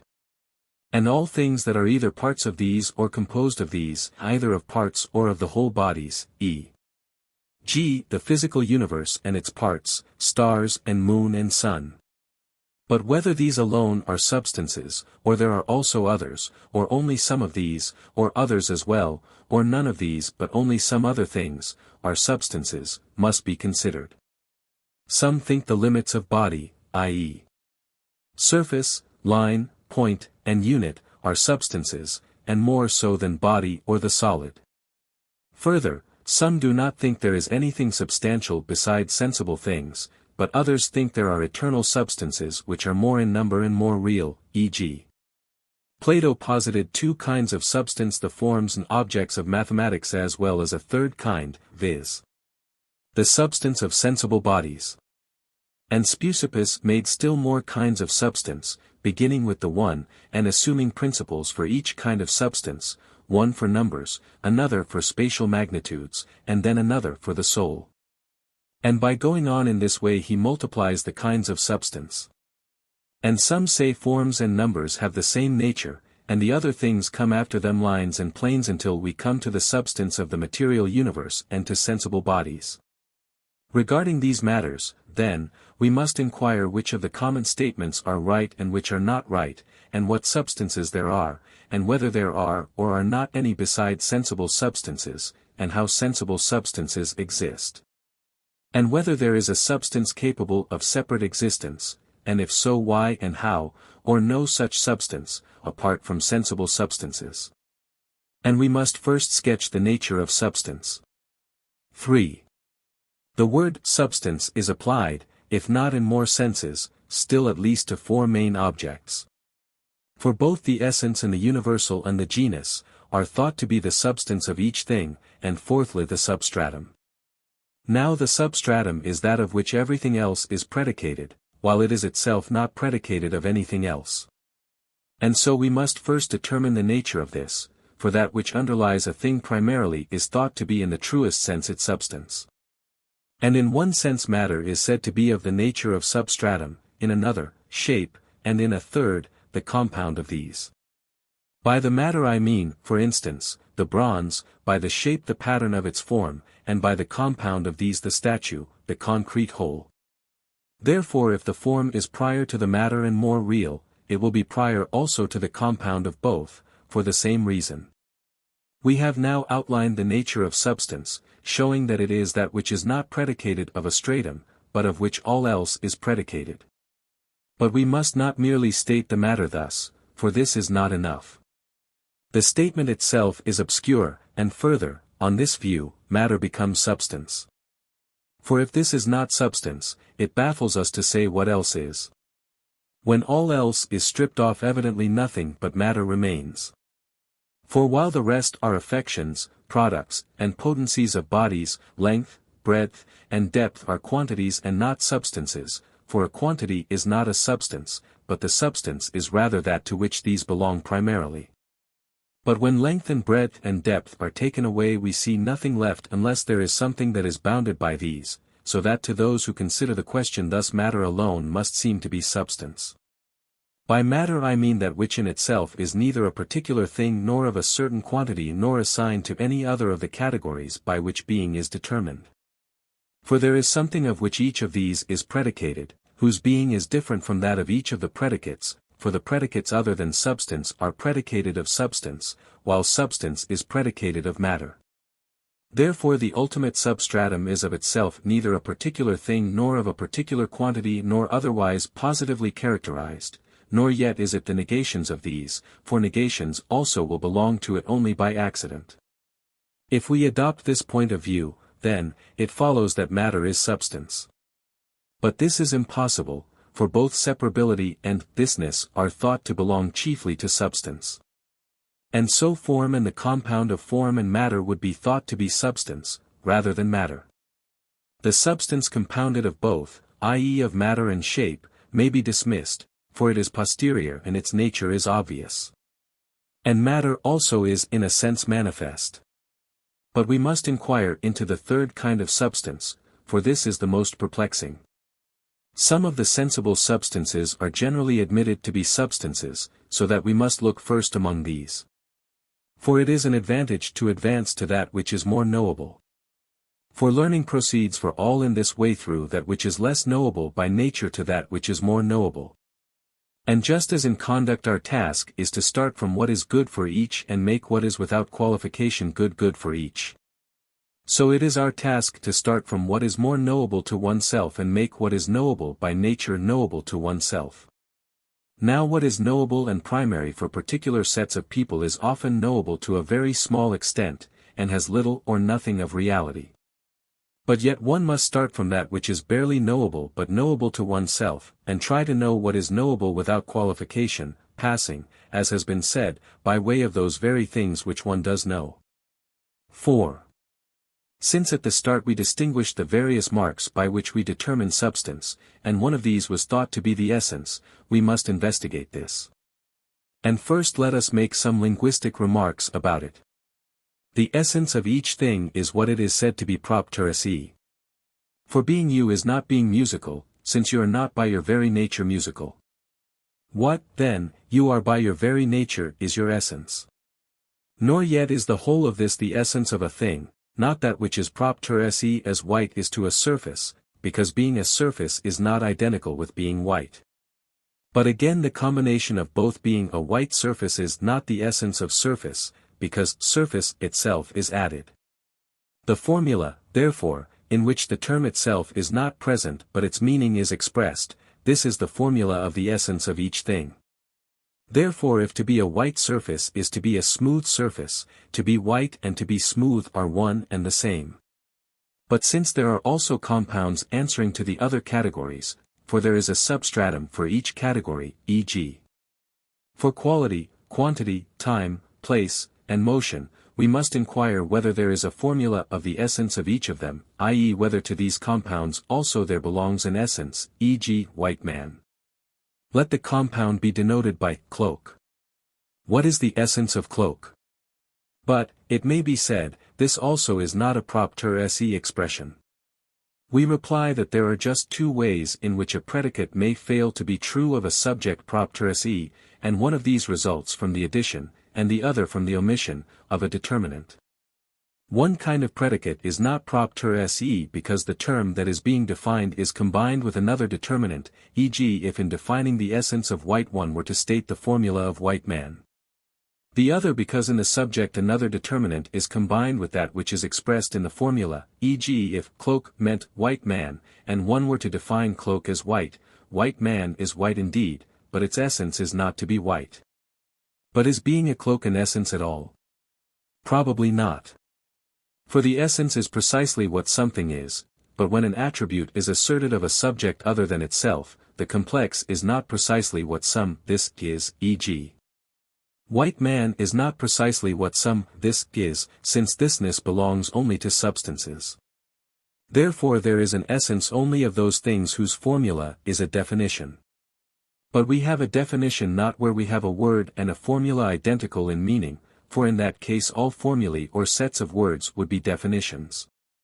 For there will be some name for any set of words whatever, so that even the Iliad will be a definition, but where there is a formula of something primary. And primary things are those which do not imply the predication of one element in them of another element. Nothing, then, which is not a species of a genus will have an essence, only species will have it, for these are thought to imply not merely that the subject participates in the attribute and has it as an affection, or has it by accident. But for everything else as well, if it has a name, there be a formula of its meaning, viz. that this attribute belongs to this subject, or instead of a simple formula we shall be able to give a more accurate one. But there will be no definition nor essence. Or has definition, like what a thing is, several meanings. What a thing is in one sense means substance and this, in another one or other of the predicates, quantity, quality, and the like. For as is belongs to all things, not however in the same sense, but to one sort of thing primarily and to others in a secondary way, so too, what a thing is belongs in the simple sense to substance, but in a limited sense to the other categories. For even of a quality we might ask what it is, so that quality also is what a thing is, not in the simple sense, however, but just as, in the case of that which is not, some say, emphasizing the linguistic form. That is which is not is simply, but is non-existent. So too with quality. We must no doubt inquire how we should express ourselves on each point, but certainly not more than how the facts actually stand. And so now also, since it is evident what language we use, essence will belong, just as what a thing is does, primarily and in the simple sense to substance, and in a secondary way to the other categories also, not essence in the simple sense, but the essence of a quality or of a quantity. For it must be either by an equivocation that we say these are, or by adding to and taking from the meaning of are, in the way in which that which is not known may be said to be known. The truth being that we use the word neither ambiguously nor in the same sense, but just as we apply the word medical, by virtue of a reference to one and the same thing, not meaning one and the same thing, nor yet speaking ambiguously. For a patient and an operation and an instrument are called medical neither by an ambiguity nor with a single meaning, but with reference to a common end. But it does not matter at all in which of the two ways one likes to describe the facts. This is evident, that definition and essence in the primary and simple sense belong to substances. Still they belong to other things as well, only not in the primary sense. For if we suppose this, it does not follow that there is a definition of every word which means the same as any formula, it must mean the same as a particular kind of formula. And this condition is satisfied if it is a formula of something which is one, not by continuity like the Iliad or the things that are one by being bound together, but in one of the main senses of one, which answer to the senses of is. Now that which is in one sense denotes a this, in another a quantity, in another a quality. And so there can be a formula or definition even of white man, but not in the sense in which there is a definition either of white or of a substance. 5. It is a difficult question, if one denies that a formula with an added determinant is a definition, whether any of the terms that are not simple but coupled will be definable. For we must explain them by adding a determinant. E.g., there is the nose, and concavity, and snubness, which is compounded out of the two by the presence of the one in the other, and it is not by accident that the nose has the attribute either of concavity or of snubness, but in virtue of its nature. Nor do they attach to it as whiteness does to Callias, or to man, because Callias, who happens to be a man, is white, but as male attaches to animal and equal to quantity, and as all so-called attributes propter se attach to their subjects. And such attributes are those in which is involved either the formula or the name of the subject of the particular attribute, and which cannot be explained without this, e.g. white can be explained apart from man, but not female apart from animal. Therefore there is either no essence and definition of any of these things, or if there is, it is in another sense, as we have said. But there is also a second difficulty about them. For if snub nose and concave nose are the same thing, snub and concave will be the thing. But if snub and concave are not the same, because it is impossible to speak of snubness apart from the thing of which it is an attribute propter se, for snubness is concavity in a nose. Either it is impossible to say snub nose, or the same thing will have been said twice, concave nose nose. For snub nose will be concave nose nose. And so it is absurd that such things should have an essence. If they have, there will be an infinite regress, for in snub nose nose yet another nose will be involved. Clearly, then, only substance is definable. For if the other categories also are definable, it must be by addition of a determinant, e.g. the qualitative is defined thus, and so is the odd, for it cannot be defined apart from number. Nor can female be defined apart from animal. When I say, by addition, I mean the expressions in which it turns out that we are saying the same thing twice, as in these instances. And if this is true, coupled terms also, like odd number, will not be definable, but this escapes our notice because our formulae are not accurate. But if these also are definable, either it is in some other way or, as we definition and essence must be said to have more than one sense. Therefore in one sense nothing will have a definition and nothing will have an essence, except substances. But in another sense other things will have them. Clearly, then, definition is the formula of the essence, and essence belongs to substances either alone or chiefly and primarily and in the unqualified sense. 6. We must inquire whether each thing and its essence are the same or different. This is of some use for the inquiry concerning substance. For each thing is thought to be not different from its substance, and the essence is said to be the substance of each thing. Now in the case of accidental unities the two would be generally thought to be different, e.g. white man would be thought to be different from the essence of white man. For if they are the same, the essence of man and that of white man are also the same.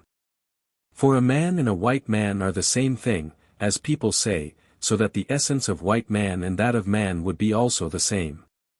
But perhaps it does not follow that the essence of accidental unities should be the same as that of the simple terms. For the extreme terms are not in the same way identical with the middle term. But perhaps this might be thought to follow, that the extreme terms, the accidents, should turn out to be the same, e.g. the essence of white and that of musical, but this is not actually thought to be the case. But in the case of so-called self-subsistent things, is a thing necessarily the same as its essence? E.g. if there are some substances which have no other substances nor entities prior to them, substances such as some assert the ideas to be. If the essence of good is to be different from good itself, and the essence of animal from animal itself, and the essence of being from being itself, there will, firstly, be other substances and entities and ideas besides those which are asserted. And, secondly, these others will be prior substances, if essence is substance. And if the posterior substances and the prior are severed from each other, a, there will be no knowledge of the former, and, be, the latter will have no being. By severed, I mean, if the good itself has not the essence of good, and the latter has not the property of being good. For, a, there is knowledge of each thing only when we know its essence. And, b, the case is the same for other things as for the good, so that if the essence of good is not good, neither is the essence of reality real, nor the essence of unity one. And all essences alike exist or none of them does. So that if the essence of reality is not real, neither is any of the others. Again, that to which the essence of good does not belong is not good. The good, then, must be one with the essence of good, and the beautiful with the essence of beauty, and so with all things which do not depend on something else but are self-subsistent and primary. For it is enough if they are this, even if they are not forms, or rather, perhaps, even if they are forms. At the same time it is clear that if there are ideas such as some people say there are, it will not be substratum that is substance. For these must be substances, but not predicable of a substratum, for if they were they would exist only by being participated in. Each thing itself, then, and its essence are one and the same in no merely accidental way, as is evident both from the preceding arguments and because to know each thing, at least, is just to know its essence. So that even by the exhibition of instances it becomes clear that both must be one. But of an accidental term, e.g., the musical or the white, since it has two meanings, it is not true to say that it itself is identical with its essence. For both that to which the accidental quality belongs, and the accidental quality, are white, so that in a sense the accident and its essence are the same, and in a sense they are not. For the essence of white is not the same as the man or the white man, but it is the same as the attribute white. The absurdity of the separation would appear also if one were to assign a name to each of the essences. For there would be yet another essence besides the original one, e.g. to the essence of horse there will belong a second essence. Yet why should not some things be their essences from the start, since essence is substance? But indeed not only are a thing and its essence one, but the formula of them is also the same, as is clear even from what has been said, for it is not by accident that the essence of one, and the one, are one. Further, if they are to be different, the process will go on to infinity, for we shall have, 1, the essence of one, and, 2, the one, so that to terms of the former kind the same argument will be applicable. Clearly, then, each primary and self-subsistent thing is one and the same as its essence. The sophistical objections to this position, and the question whether Socrates and to be Socrates are the same thing, are obviously answered by the same solution. For there is no difference either in the standpoint from which the question would be asked, or in that from which one could answer it successfully. We have explained, then, in what sense each thing is the same as its essence and in what sense it is not. 7. Of things that come to be, some come to be by nature, some by art, some spontaneously. Now everything that comes to be by the agency of something and from something and comes to be something. And the something which I say it comes to be may be found in any category. It may come to be either a this or of some size or of some quality or somewhere. Now natural comings to be are the comings to be of those things which come to be by nature, and that out of which they come to be is what we call matter. And that by which they come to be is something which exists naturally. And the something which they come to be is a man or a plant or one of the things of this kind, which we say are substances if anything is all things produced either by nature or by art have matter. For each of them is capable both of being and of not being, and this capacity is the matter in each and, in general, both that from which they are produced is nature. And the type according to which they are produced is nature, for that which is produced, e.g. a plant or an animal, has a nature, and so is that by which they are produced, the so-called formal nature, which is specifically the same, though this is in another individual, for man begets man. Thus, then, are natural products produced. All other productions are called makings. And all makings proceed either from art or from a faculty or from thought. Some of them happen also spontaneously or by luck just as natural products sometimes do. For there also the same things sometimes are produced without seed as well as from seed. Concerning these cases, then, we must inquire later, but from art proceed the things of which the form is in the soul of the artist. By form I mean the essence of each thing and its primary substance. For even contraries have in a sense the same form, for the substance of a privation is the opposite substance, e.g. health is the substance of disease, for disease is the absence of health, and health is the formula in the soul or the knowledge of it. The healthy subject is produced as the result of the following train of thought. Since this is health, if the subject is to be healthy this must first be present, e.g. a uniform state of body, and if this is to be present, there must be heat. And the physician goes on thinking thus until he reduces the matter to a final something which he himself can produce. Then the process from this point onward, i.e. the process towards health, is called a making. Therefore it follows that in a sense health comes from health and house from house, that with matter from that without matter. For the medical art and the building art are the form of health and of the house, and when I speak of substance without matter I mean the essence. Of the productions or processes one part is called thinking and the other making, that which proceeds from the starting point and the form is thinking, and that which proceeds from the final step of the thinking is making. And each of the other, intermediate, things is produced in the same way. I mean, for instance, if the subject is to be healthy his bodily state must be made uniform. What then does being made uniform imply? This or that. And this depends on his being made warm. What does this imply? Something else. And this something is present potentially, and what is present potentially is already in the physician's power. The active principle then and the starting point for the process of becoming healthy is, if it happens by art, the form in the soul, and if spontaneously, it is that, whatever it is, which starts the making, for the man who makes by art. As in healing the starting point is perhaps the production of warmth, and this the physician produces by rubbing. Warmth in the body, then, is either a part of health or is followed, either directly or through several intermediate steps, by something similar which is a part of health, and this, viz. that which produces the part of health, is the limiting point, and so too with a house, the stones are the limiting point here, and in all other cases. Therefore, as the saying goes, it is impossible that anything should be produced if there were nothing existing before. Obviously then some part of the result will pre-exist of necessity, for the matter is a part. For this is present in the process and it is this that becomes something. But is the matter an element even in the formula? We certainly describe in both ways what brazen circles are. We describe both the matter by saying it is brass, and the form by saying that it is such and such a figure, and figure is the proximate genus in which it is placed. The brazen circle, then, has its matter in its formula.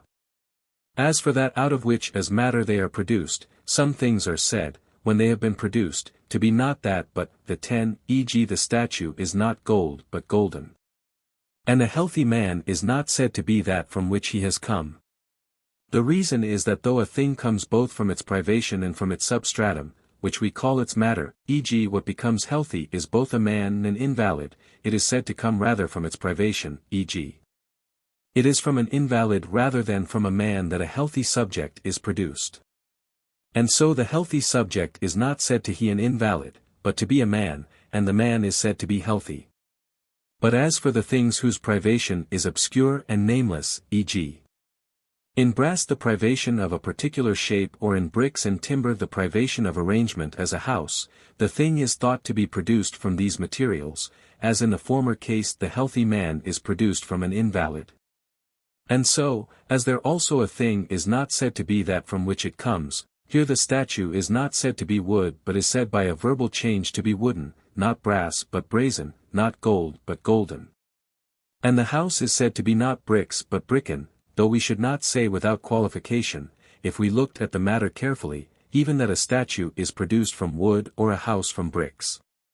Because coming to be implies change in that from which a thing comes to be, and not permanence. It is for this reason, then, that we use this way of speaking. 8. Since anything which is produced by something, and this I call the starting point of the production, and from something, and let this be taken to be not the privation but the matter. For the meaning we attach to this has already been explained, and since something is produced, and this is either a sphere or a circle or whatever else it may chance to be, just as we do not make the substratum, the brass. So we do not make the sphere, except incidentally, because the brazen sphere is a sphere and we make the forme. For to make a this is to make a this out of the substratum in the full sense of the word. I mean that to make the brass round is not to make the round or the sphere, but something else, i.e. to produce this form in something different from itself. For if we make the form, we must make it out of something else, for this was assumed. E.g., we make a brazen sphere. And that in the sense that out of this, which is brass, we make this other, which is a sphere. If, then, we also make the substratum itself, clearly we shall make it in the same way, and the processes of making will regress to infinity. Obviously then the form also, or whatever we ought to call the shape present in the sensible thing, is not produced, nor is there any production of it, nor is the essence produced. For this is that which is made to be in something else either by art or by nature or by some faculty. But that there is a brazen sphere, this we make. For we make it out of brass and the sphere. We bring the form into this particular matter, and the result is a brazen sphere. But if the essence of sphere in general is to be produced, something must be produced out of something. For the product will always have to be divisible, and one part must be this and another that, I mean the one must be matter and the other form. If, then, a sphere is the figure whose circumference is at all points equidistant from the center, part of this will be the medium in which the thing made will be, and part will be in that medium, and the whole will be the thing produced, which corresponds to the brazen sphere. It is obvious, then, from what has been said, that that which is spoken of as form or substance is not produced, but the concrete thing which gets its name from this is produced, and that in everything which is generated matter is present. And one part of the thing is matter and the other form. Is there, then, a sphere apart from the individual spheres or a house apart from the bricks? Rather we may say that no, this would ever have been coming to be, if this had been so, but that the form means the such, and is not this a definite thing, but the artist makes, or the Father begets, such out of a this. And when it has been begotten, it is a this such. And the whole this, Callias or Socrates, is analogous to this brazen sphere, but man and animal to brazen sphere in general. Obviously, then, the cause which consists of the forms, taken in the sense in which some maintain the existence of the forms, i.e. if they are something apart from the individuals, is useless, at least with regard to comings to be and to substances. And the forms need not, for this reason at least, be self-subsistent substances. In some cases indeed it is even obvious that the begetter is of the same kind as the begotten, not, however, the same nor one in number, but in form, i.e. in the case of natural products, for man begets man, unless something happens contrary to nature, e.g. the production of a mule by a horse. And even these cases are similar. For that which would be found to be common to horse and ass, the genus next above them, has not received a name, but it would doubtless be both in fact something like a mule. Obviously, therefore, it is quite unnecessary to set up a form as a pattern, for we should have looked for forms in these cases if in any, for these are substances if anything is so. The begetter is adequate to the making of the product and to the causing of the form in the matter. And when we have the whole, such and such a form in this flesh and in these bones, this is Callias or Socrates. And they are different in virtue of their matter, for that is different, but the same in form, for their form is indivisible. 9. The question might be raised, why some things are produced spontaneously as well as by art, e.g. health, while others are not, e.g. a house.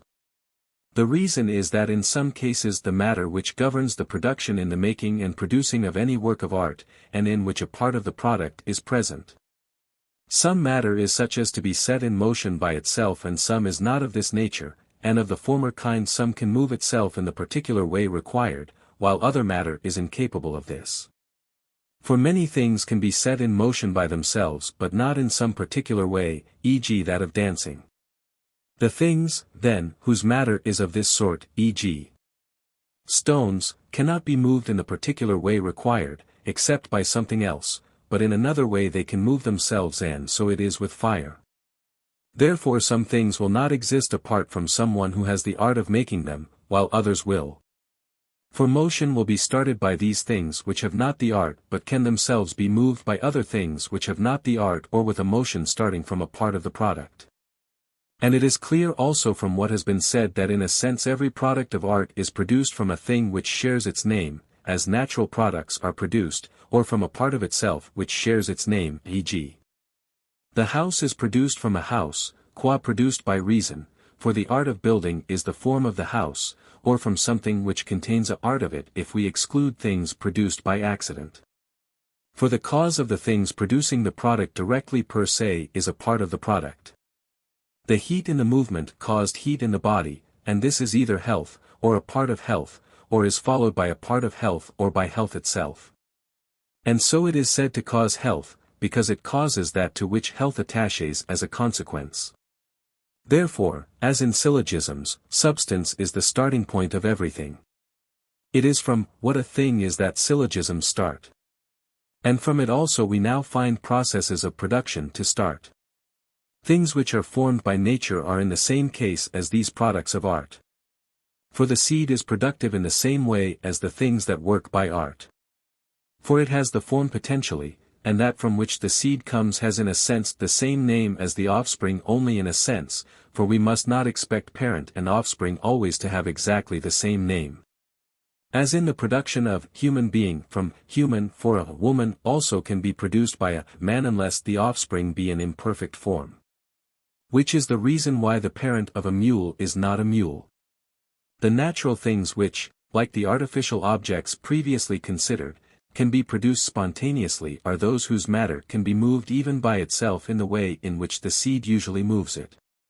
Those things which have not such matter cannot be produced except from the parent animals themselves. But not only regarding substance does our argument prove that its form does not come to be, but the argument applies to all the primary classes alike, i.e. quantity, quality, and the other categories. For as the brazen sphere comes to be, but not the sphere nor the brass, and so too in the case of brass itself, if it comes to be, it is its concrete unity that comes to be, for the matter and the form must always exist before. So is it both in the case of substance and in that of quality and quantity and the other categories likewise. For the quality does not come to be, but the wood of that quality, and the quantity does not come to be, but the wood or the animal of that size. But we may learn from these instances a peculiarity of substance, that there must exist beforehand in complete reality another substance which produces it, e.g. an animal if an animal is produced. But it is not necessary that a quality or quantity should pre-exist otherwise than potentially. 10. Since a definition is a formula, and every formula has parts, and as the formula is to the thing, so is the part of the formula to the part of the thing. The question is already being asked whether the formula of the parts must be present in the formula of the whole or not. For in some cases the formulae of the parts are seen to be present, and in some not. The formula of the circle does not include that of the segments, but that of the syllable includes that of the letters. Yet the circle is divided into segments as the syllable is into letters. And further, if the parts are prior to the whole, and the acute angle is a part of the right angle and the finger a part of the animal, the acute angle will be prior to the right angle and finger to the man. But the latter are thought to be prior. For in formula the parts are explained by reference to them, and in respect also of the power of existing apart from each other the wholes are prior to the parts. Perhaps we should rather say that part is used in several senses. One of these is, that which measures another thing in respect of quantity. But let this sense be set aside, let us inquire about the parts of which substance consists. If then matter is one thing, form another, the compound of these a third, and both the matter and the form and the compound are substance, even the matter is in a sense called part of a thing, while in a sense it is not. But only the elements of which the formula of the form consists. E.g. of concavity flesh, for this is the matter in which it is produced, is not a part, but of snugness it is a part, and the bronze is a part of the concrete statue, but not of the statue when this is spoken of in the sense of the form. For the form, or the thing as having form, should be said to be the thing, but the material element by itself must never be said to be so. And so the formula of the circle does not include that of the segments, but the formula of the syllable includes that of the letters. For the letters are parts of the formula of the form, and not matter, but the segments are parts in the sense of matter on which the form supervenes, yet they are nearer the form than the bronze is when roundness is produced in bronze. But in a sense not even every kind of letter will be present in the formula of the syllable, e.g. particular waxen letters or the letters as movements in the air. For in these also we have already something that is part of the syllable only in the sense that it is its perceptible matter. For even if the line when divided passes away into its halves, or the man into bones and muscles and flesh, it does not follow that they are composed of these as parts of their essence, but rather as matter. And these are parts of the concrete thing, but not also of the form, i.e. of that to which the formula refers, wherefore also they are not present in the formulae. In one kind of formula, then, the formula of such parts will be present, but in another it must not be present, where the formula does not refer to the concrete object. For it is for this reason that some things have as their constituent principles parts into which they pass away, while some have not. Those things which are the form and the matter taken together, e.g. the snub, or the bronze circle, pass away into these materials, and the matter is a part of them.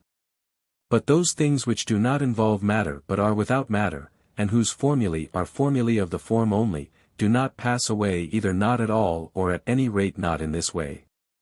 Therefore these materials are principles and parts of the concrete things, while of the form they are neither parts nor principles.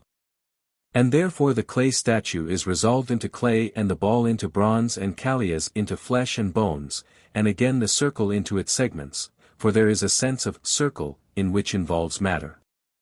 For the circle is used ambiguously, meaning both the circle, unqualified, and the individual circle, because there is no name peculiar to the individuals.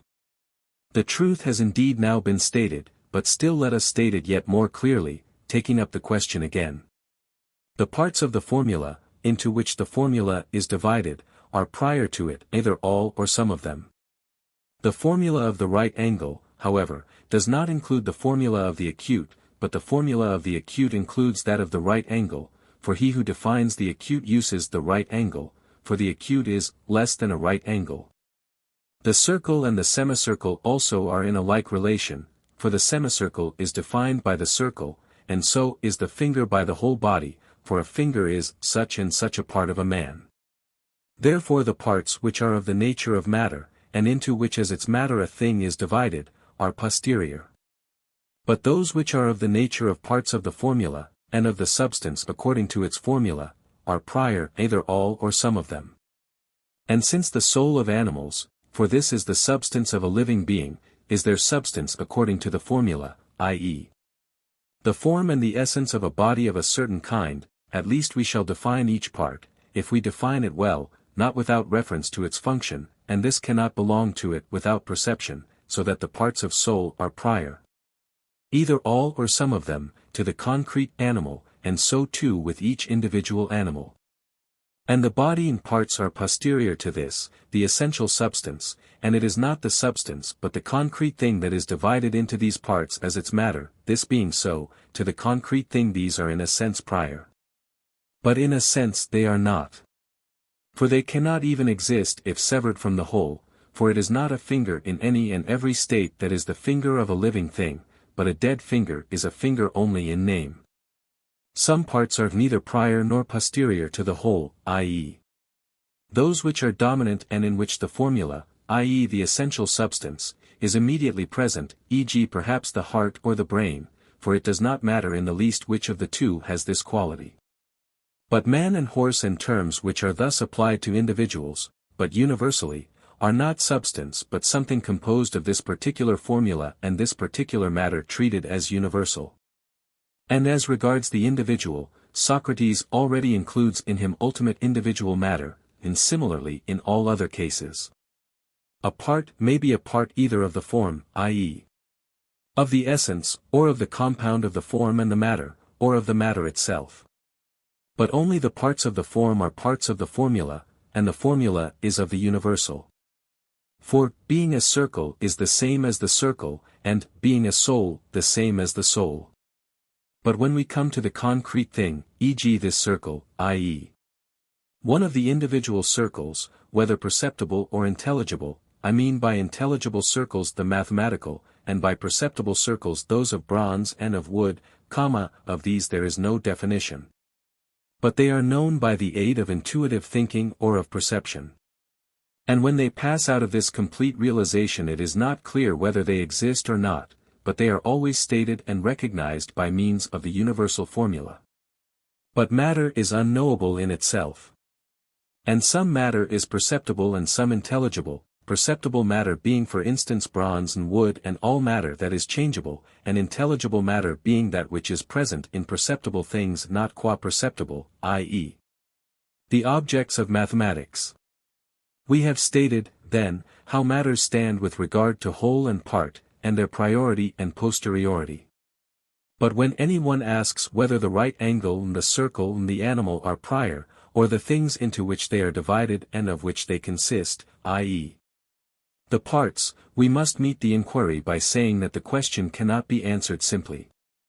For if even bare soul is the animal or the living thing, or the soul of each individual is the individual itself, and, being a circle, is the circle, and, being a right angle, and the essence of the right angle is the right angle, then the whole in one sense must be called posterior to the art in one sense, i.e. to the parts included in the formula and to the parts of the individual right angle, for both the material right angle which is made of bronze, and that which is formed by individual lines, are posterior to their parts.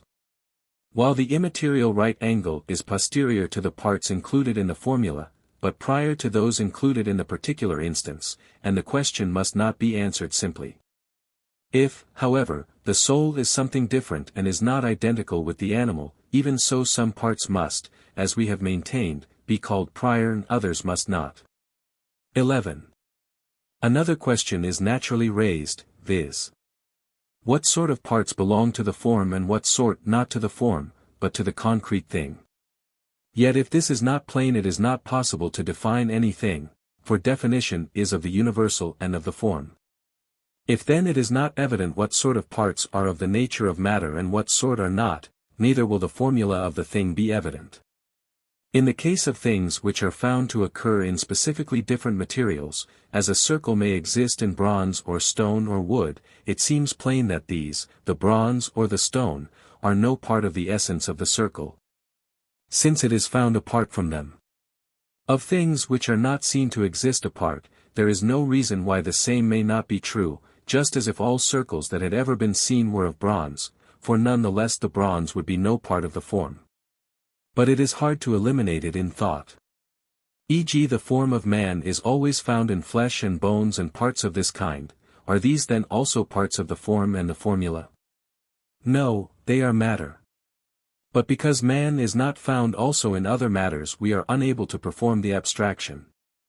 Since this is thought to be possible, but it is not clear when it is the case, some people already raise the question even in the case of the circle and the triangle, thinking that it is not right to define these by reference to lines and to the continuous, but that all these are to the circle or the triangle as flesh and bones are to man, and bronze or stone to the statue. And they reduce all things to numbers, and they say the formula of line is that of 2. And of those who assert the ideas some make 2 the line itself and others make it the form of the line. For in some cases they say the form and that of which it is the form are the same, e.g., 2, and the form of 2, but in the case of line, they say this is no longer so. It follows then that there is one form for many things whose form is evidently different, a conclusion which confronted the Pythagoreans also, and it is possible to make one thing the form itself of all, and to hold that the others are not forms. But thus all things will be one. We have pointed out, then, that the question of definitions contains some difficulty, and why this is so. And so to reduce all things thus to forms and to eliminate the matter is useless labor. For some things surely are a particular form in a particular matter, or particular things in a particular state. And the comparison which Socrates the Younger used to make in the case of animal is not sound. For it leads away from the truth, and makes one suppose that man can possibly exist without his parts, as the circle can without the bronze. But the case is not similar. For an animal is something perceptible, and it is not possible to define it without reference to movement nor, therefore, without reference to the parts being in a certain state. For it is not a hand in any and every state that is a part of man, but only when it can fulfill its work, and therefore only when it is alive. If it is not alive it is not a part. Regarding the objects of mathematics, why are the formulae of the parts not parts of the formulae of the wholes, e.g. why are not the semicircles included in the formula of the circle? It cannot be said, because these parts are perceptible things, for they are not. But perhaps this makes no difference, for even some things which are not perceptible must have matter. Indeed there is some matter in everything which is not an essence and a bare form but a this. The semicircles, then, will not be parts of a universal circle, but will be parts of the individual circles, as has been said before. For while one kind of matter is perceptible, there is another which is intelligible. It is clear also that the soul is the primary substance and the body is matter, and man or animal is the compound of both taken universally. And Socrates, or Coriscus, if even the soul of Socrates may be called Socrates, has two meanings, for some mean by such a term the soul, and others mean the concrete thing. But if Socrates, or Coriscus means simply this particular soul and this particular body, the individual is analogous to the universal in its composition. Whether there is, apart from the matter of such substances, another kind of matter, and one should look for some substance other than these, e.g. numbers or something of the sort, must be considered later. For it is for the sake of this that we are trying to determine the nature of perceptible substances as well, since in a sense the inquiry about perceptible substances is the work of physics, i.e. of second philosophy. For the physicist must come to know not only about the matter, but also about the substance expressed in the formula, and even more than about the other. And in the case of definitions, how the elements in the formula are parts of the definition, and why the definition is one formula, for clearly the thing is one, but in virtue of what is the thing one, although it has parts. This must be considered later. What the essence is and in what sense it is independent, has been stated universally in a way which is true of every case, and also why the formula of the essence of some things contains the parts of the thing defined, while that of others does not.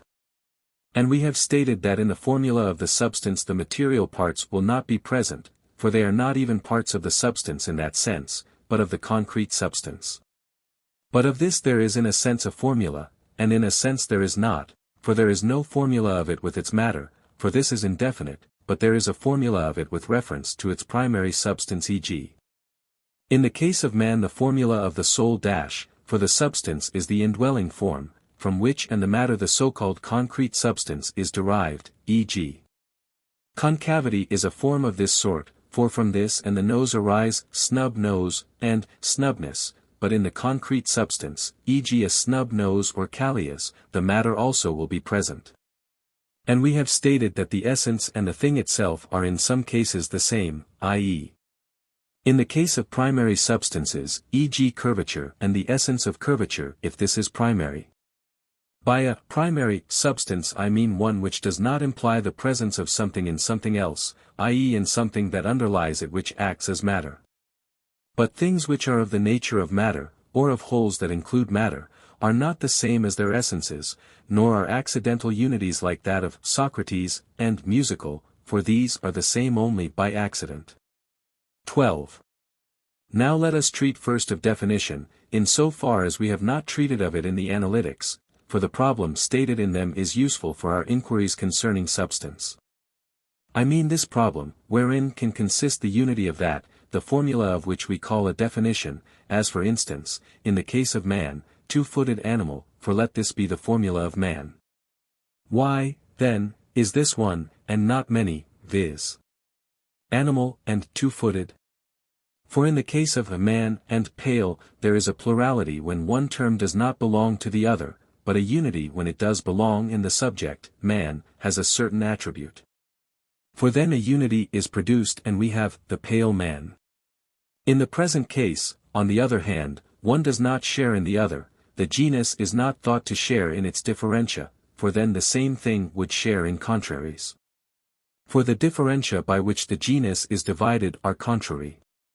And even if the genus does share in them, the same argument applies, since the differentia present in man are many, e.g. endowed with feet, two-footed, featherless.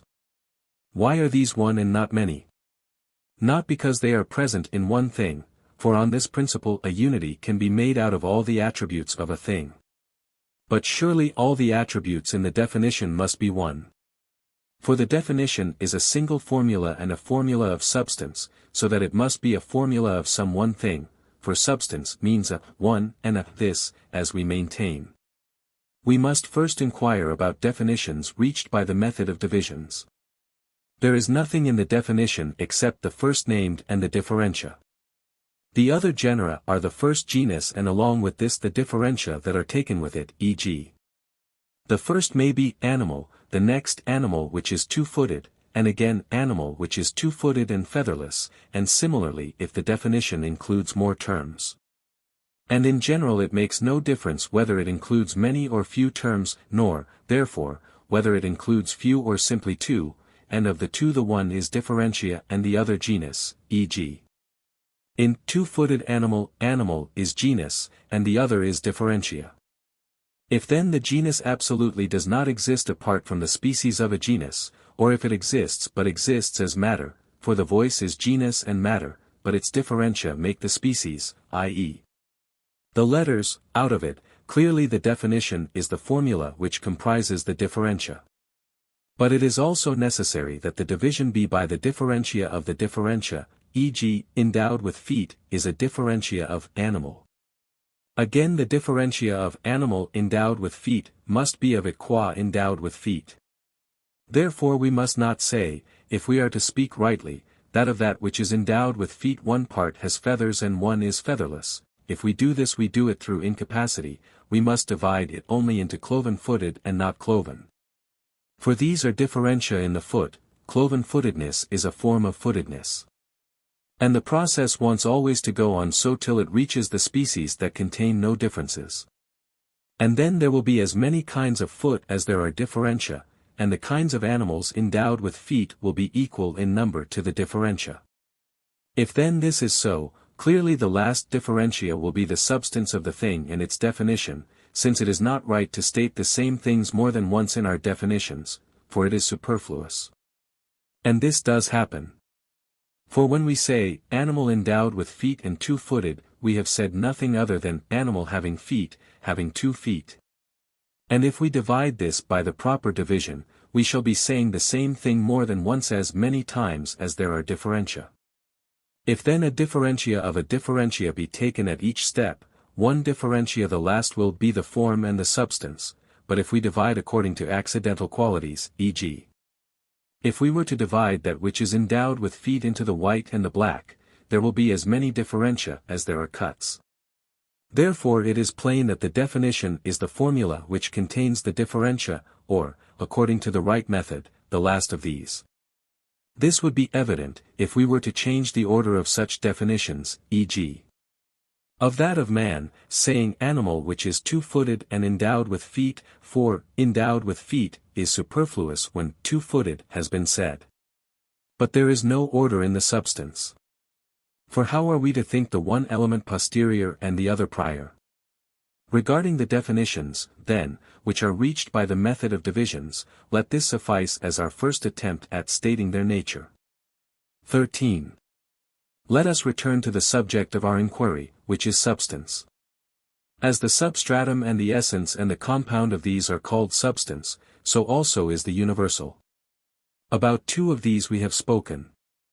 Both about the essence and about the substratum, of which we have said that it underlies in 2 senses, either being this which is the way in which an animal underlies its attributes or as the matter underlies the complete reality. The universal also is thought by some to be in the fullest sense a cause, and a principle, therefore let us attack the discussion of this point also. For it seems impossible that any universal term should be the name of a substance. For firstly the substance of each thing is that which is peculiar to it, which does not belong to anything else, but the universal is common, since that is called universal which is such as to belong to more than one thing. Of which individual then will this be the substance? Either of all or of none, but it cannot be the substance of all. And if it is to be the substance of one, this one will be the others also. For things whose substance is one and whose essence is one are themselves also one. Further, substance means that which is not predicable of a subject, but the universal is predicable of some subject always. But perhaps the universal, while it cannot be substance in the way in which the essence is so, can be present in this, e.g., animal, can be present in man and horse. Then clearly it is a formula of the essence. And it makes no difference even if it is not a formula of everything that is in the substance. For none the less the universal will be the substance of something, as the man is the substance of the individual man in whom it is present, so that the same result will follow once more, for the universal, e.g. animal, will be the substance of that in which it is present as something peculiar to it. And further it is impossible and absurd that this, i.e. the substance, if it consists of parts, should not consist of substances nor of what is this, but of quality, for that which is not substance, i.e. the quality, will then be prior to substance and to this. Which is impossible. For neither in formula nor in time nor in coming to be can the modifications be prior to the substance, for then they will also be separable from it. Further, Socrates will contain a substance present in a substance, so that this will be the substance of two things. And in general it follows, if man and such things are substance, that none of the elements in their formulae is the substance of anything, nor does it exist apart from the species or in anything else. I mean, for instance, that no animal exists apart from the particular kinds of animal, nor does any other of the elements present in formulae exist apart.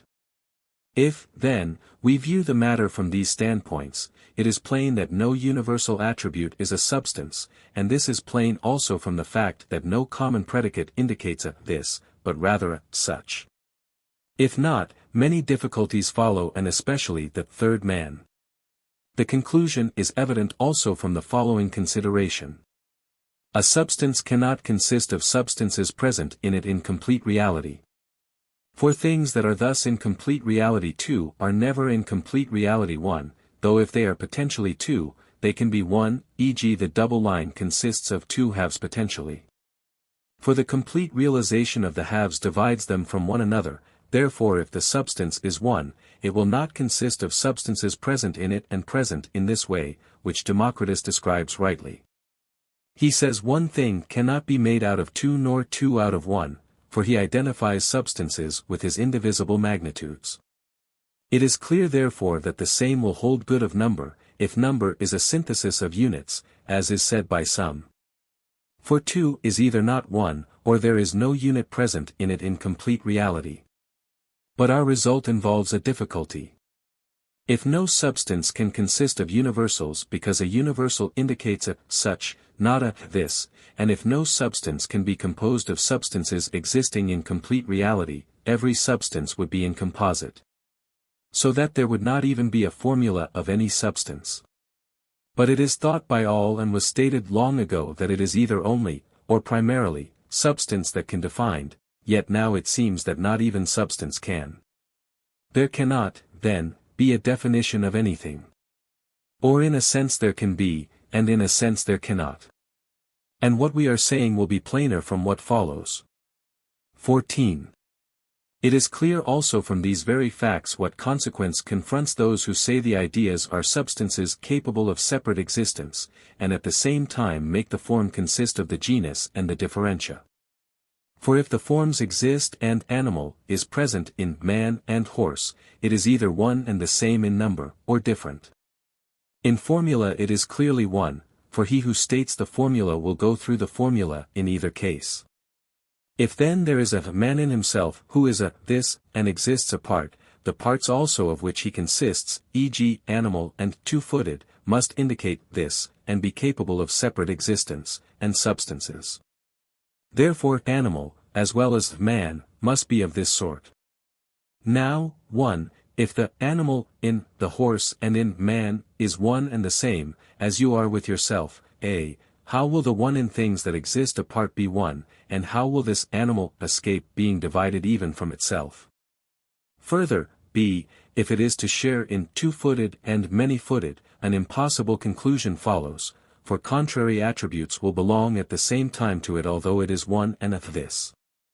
If it is not to share in them, what is the relation implied when one says the animal is two-footed or possessed of feet? But perhaps the two things are put together and are in contact, or are mixed. Yet all these expressions are absurd. But, 2, suppose the form to be different in each species. Then there will be practically an infinite number of things whose substance is animal, for it is not by accident that man has animal for one of its elements. Further, many things will be animal itself. For, the animal in each species will be the substance of the species, for it is after nothing else that the species is called. If it were, that other would be an element in man, i.e., would be the genus of man. And further, 2, all the elements of which man is composed will be ideas. None of them, then, will be the idea of one thing in the substance of another. This is impossible. The animal, then, present in each species of animals will be animal itself. Further, from what is this animal in each species derived, and how will it be derived from animal itself? Or how can this animal, whose essence is simply animality, exist apart from animal itself? Further, 3, in the case of sensible things both these consequences and others still more absurd follow. If, then, these consequences are impossible, clearly there are not forms of sensible things in the sense in which some maintain their existence. 15. Since substance is of two kinds, the concrete thing and the formula, I mean that one kind of substance is the formula taken with the matter, while another kind is the formula in its generality. Substances in the former sense are capable of destruction, for they are capable also of generation, but there is no destruction of the formula in the sense that it is ever in course of being destroyed, for there is no generation of it either. The being of house is not generated, but only the being of this house, but without generation and destruction formulae are and are not, for it has been shown that no one begets nor makes these. For this reason, also, there is neither definition of nor demonstration about sensible individual substances, because they have matter whose nature is such that they are capable both of being and of not being. For which reason all the individual instances of them are destructible. If then demonstration is of necessary truths and definition is a scientific process, and if, just as knowledge cannot be sometimes knowledge and sometimes ignorance, but the state which varies thus is opinion. So too demonstration and definition cannot vary thus, but it is opinion that deals with that which can be otherwise than as it is. Clearly there can neither be definition of nor demonstration about sensible individuals. For perishing things are obscure to those who have the relevant knowledge, when they have passed from our perception, and though the formulae remain in the soul unchanged, there will no longer be either definition or demonstration. And so when one of the definition mongers defines any individual, he must recognize that his definition may always be overthrown, for it is not possible to define such things. Nor is it possible to define any idea. For the idea is, as its supporters say, an individual, and can exist apart, and the formula must consist of words. And he who defines must not invent a word, for it would be unknown, but the established words are common to all the members of a class. These then must apply to something besides the thing defined, e.g. if one were defining you, he would say, an animal which is lean, or pale, or something else which will apply also to someone other than you. If any one were to say that perhaps all the attributes taken apart may belong to many subjects, but together they belong only to this one, we must reply first that they belong also to both the elements, e.g. two-footed animal belongs to animal and to the two-footed. And in the case of eternal entities this is even necessary, since the elements are prior to and parts of the compound, nay more, they can also exist apart, if man can exist apart. For either neither or both can. If, then, neither can, the genus will not exist apart from the various species, but if it does, the differentia will also. Secondly, we must reply that animal and two-footed are prior in being to two-footed animal, and things which are prior to others are not destroyed when the others are.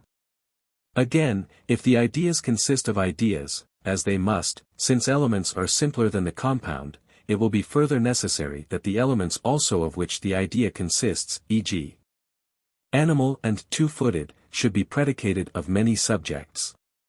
If not, how will they come to be known? For there will then be an idea which cannot be predicated of more subjects than one. But this is not thought possible. Every idea is thought to be capable of being shared. As has been said, then, the impossibility of defining individuals escapes notice in the case of eternal things, especially those which are unique, like the sun or the moon. For people err not only by adding attributes whose removal the sun would survive, e.g., going round the earth, or night hidden, for from their view it follows that if it stands still or is visible, it will no longer be the sun. But it is strange if this is so, for the sun means a certain substance, but also by the mention of attributes which can belong to another subject, e.g., if another thing with the stated attributes comes into existence, clearly it will be a sun. The formula therefore is general. But the sun was supposed to be an individual, like Cleon or Socrates. After all, why does not one of the supporters of the ideas produce a definition of an idea? It would become clear, if they tried, that what has now been said is true. 16. Evidently even of the things that are thought to be substances, most are only potencies, both the parts of animals, for none of them exists separately. And when they are separated, then too they exist, all of them, merely as matter, and earth and fire and air, for none of them is a unity, but as it were a mere heap, till they are worked up and some unity is made out of them.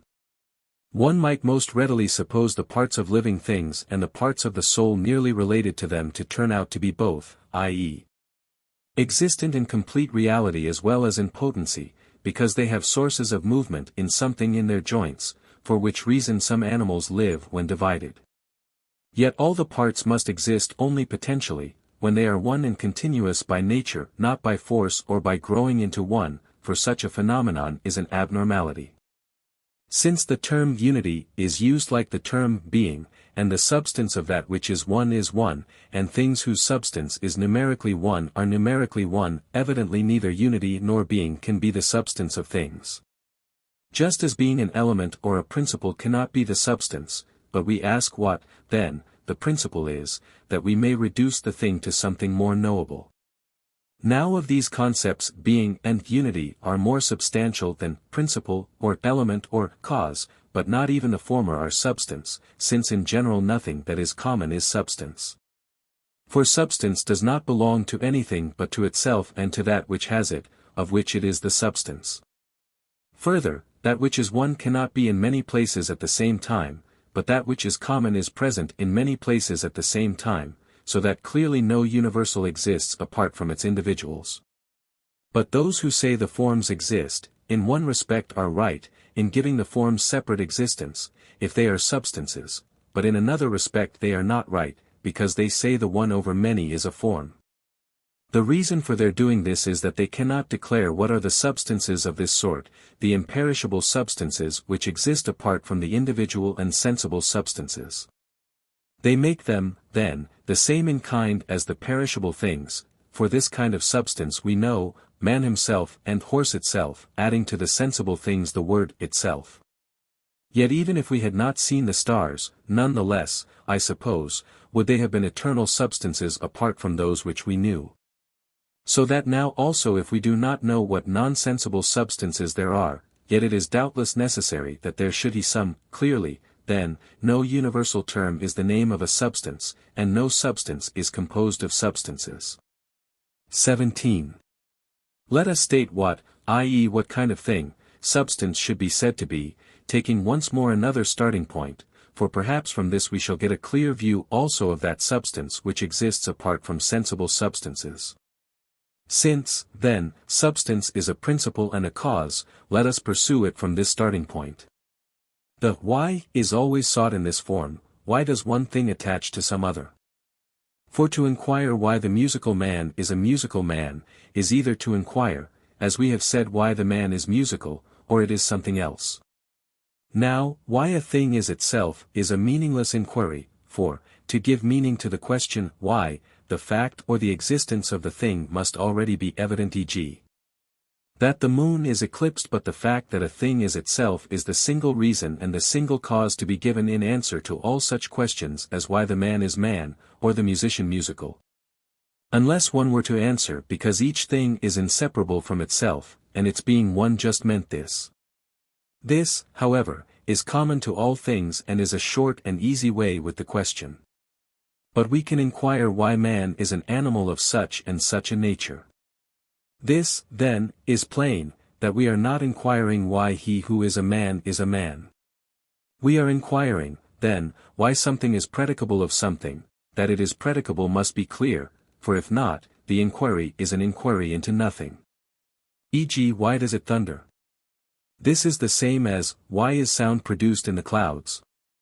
Thus the inquiry is about the predication of one thing of another. And why are these things, i.e. bricks and stones, a house? Plainly we are seeking the cause. And this is the essence, to speak abstractly, which in some cases is the end, e.g.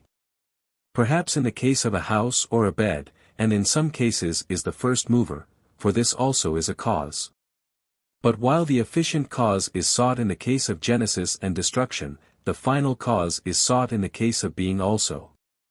The object of the inquiry is most easily overlooked where one term is not expressly predicated of another, e.g. when we inquire what man is, because we do not distinguish and do not say definitely that certain elements make up a certain whole. But we must articulate our meaning before we begin to inquire. If not, the inquiry is on the borderline between being a search for something and a search for nothing.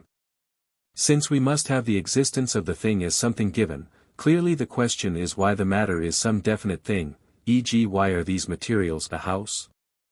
Because that which was the essence of a house is present. And why is this individual thing, or this body having this form, a man?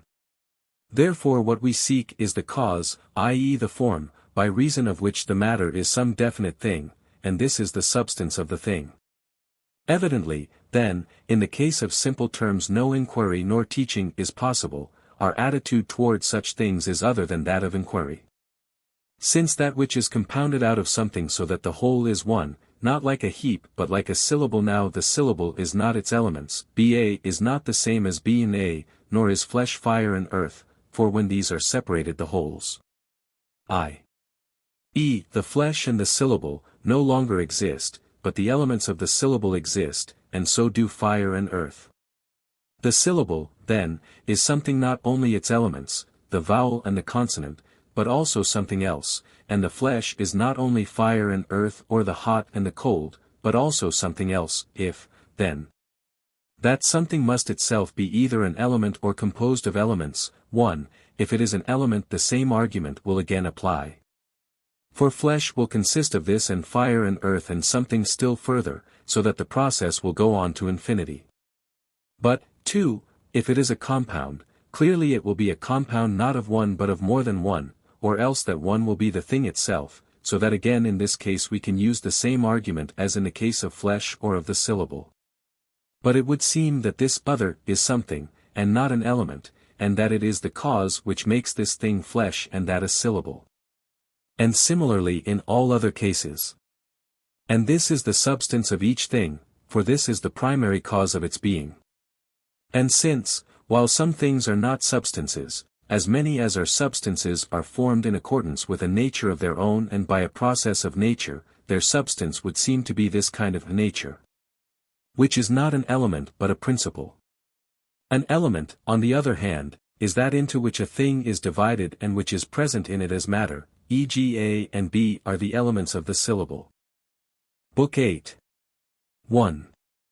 We must reckon up the results arising from what has been said, and compute the sum of them, and put the finishing touch to our inquiry.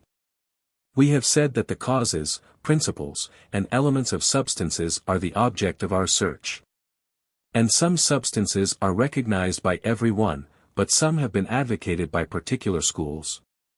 Those generally recognized are the natural substances, i.e. fire, earth, water, air, and the simple bodies. Second, plants and their parts, and animals and the parts of animals, and finally the physical universe and its parts, while some particular schools say that forms and the objects of mathematics are substances. But there are arguments which lead to the conclusion that there are other substances, the essence and the substratum. Again, in another way the genus seems more substantial than the various species, and the universal than the particulars. And with the universal and the genus the ideas are connected, it is in virtue of the same argument that they are thought to be substances. And since the essence is substance, and the definition is a formula of the essence, for this reason we have discussed definition and essential predication.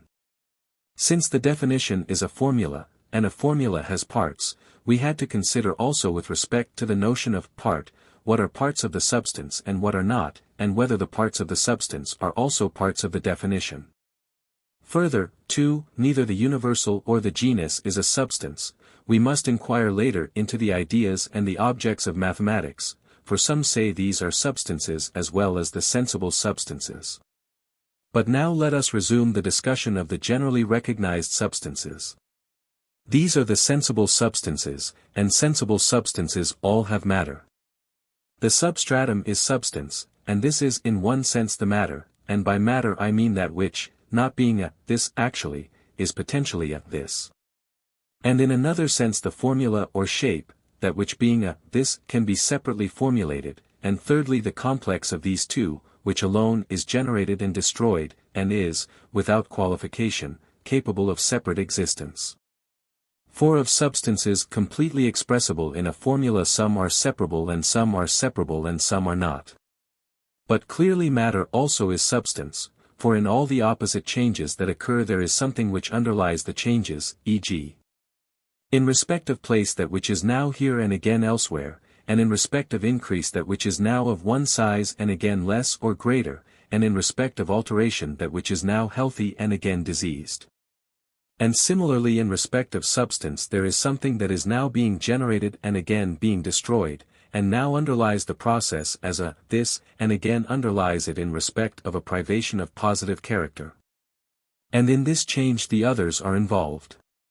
But in either one or two of the others this is not involved, for it is not necessary if a thing has matter for change of place that it should also have matter for generation and destruction. The difference between becoming in the full sense and becoming in a qualified sense has been stated in our physical works. 2. Since the substance which exists as underlying and as matter is generally recognized, and this that which exists potentially, it remains for us to say what is the substance, in the sense of actuality, of sensible things. Democritus seems to think there are three kinds of difference between things: the underlying body, the matter, is one and the same, but they differ either in rhythm, i.e. shape, or in turning, i.e. position, or in intercontact, i.e. order. But evidently there are many differences. For instance, some things are characterized by the mode of composition of their matter, e.g. the things formed by blending, such as honey water, and others by being bound together, e.g. bundle. And others by being glued together, e.g. a book, and others by being nailed together, e.g. a casket, and others in more than one of these ways, and others by position, e.g. threshold and lintel, for these differ by being placed in a certain way. And others by time, e.g. dinner and breakfast, and others by place, e.g. the winds, and others by the affections proper to sensible things, e.g. hardness and softness, density and rarity, dryness and wetness. And some things by some of these qualities, others by them all, and in general some by excess and some by defect. Clearly, then, the word is has just as many meanings. A thing is a threshold because it lies in such and such a position, and its being means its lying in that position, while being ice means having been solidified in such and such a way. And the being of some things will be defined by all these qualities, because some parts of them are mixed, others are blended, others are bound together, others are solidified, and others use the other differentia, e.g. the hand or the foot requires such complex definition. We must grasp, then, the kinds of differentia, for these will be the principles of the being of things, e.g. the things characterized by the more and the less, or by the dense and the rare, and by other such qualities, for all these are forms of excess and defect. And anything that is characterized by shape or by smoothness and roughness is characterized by the straight and the curved. And for other things their being will mean their being mixed, and their not being will mean the opposite. It is clear, then, from these facts that, since its substance is the cause of each thing's being, we must seek in these differentia what is the cause of the being of each of these things. Now none of these differentia is substance, even when coupled with matter, yet it is what is analogous to substance in each case. And as in substances that which is predicated of the matter is the actuality itself, in all other definitions also it is what most resembles full actuality. E.g., if we had to define a threshold, we should say, wood or stone in such and such a position, and a house we should define as, bricks and timbers in such and such a position, or a purpose may exist as well in some cases. And if we had to define ice we should say, water frozen or solidified in such and such a way, and harmony is such and such a blending of high and low. And similarly in all other cases. Obviously, then, the actuality or the formula is different when the matter is different, for in some cases it is the composition, in others the mixing, and in others some other of the attributes we have named. And so, of the people who go in for defining, those who define a house as stones, bricks, and timbers are speaking of the potential house, for these are the matter. But those who propose a receptacle to shelter chattels and living beings, or something of the sort, speak of the actuality. Those who combine both of these speak of the third kind of substance, which is composed of matter and form, for the formula that gives the differentia seems to be an account of the form or actuality, while that which gives the components is rather an account of the matter. And the same is true of the kind of definitions which Archytas used to accept, they are accounts of the combined form and matter. E.g., what is still weather? Absence of motion in a large expanse of air. Air is the matter, and absence of motion is the actuality and substance. What is a calm? Smoothness of sea, the material substratum is the sea, and the actuality or shape is smoothness. It is obvious then, from what has been said, what sensible substance is and how it exists, one kind of it as matter, another as form or actuality, while the third kind is that which is composed of these two. 3. We must not fail to notice that sometimes it is not clear whether a name means the composite substance, or the actuality or form, e.g. whether house is a sign for the composite thing, a covering consisting of bricks and stones laid thus and thus, or for the actuality or form, a covering, and whether a line is tunus in length, or tunus. And whether an animal is soul in a body or a soul. For soul is the substance or actuality of some body. Animal might even be applied to both, not as something definable by one formula, but as related to a single thing.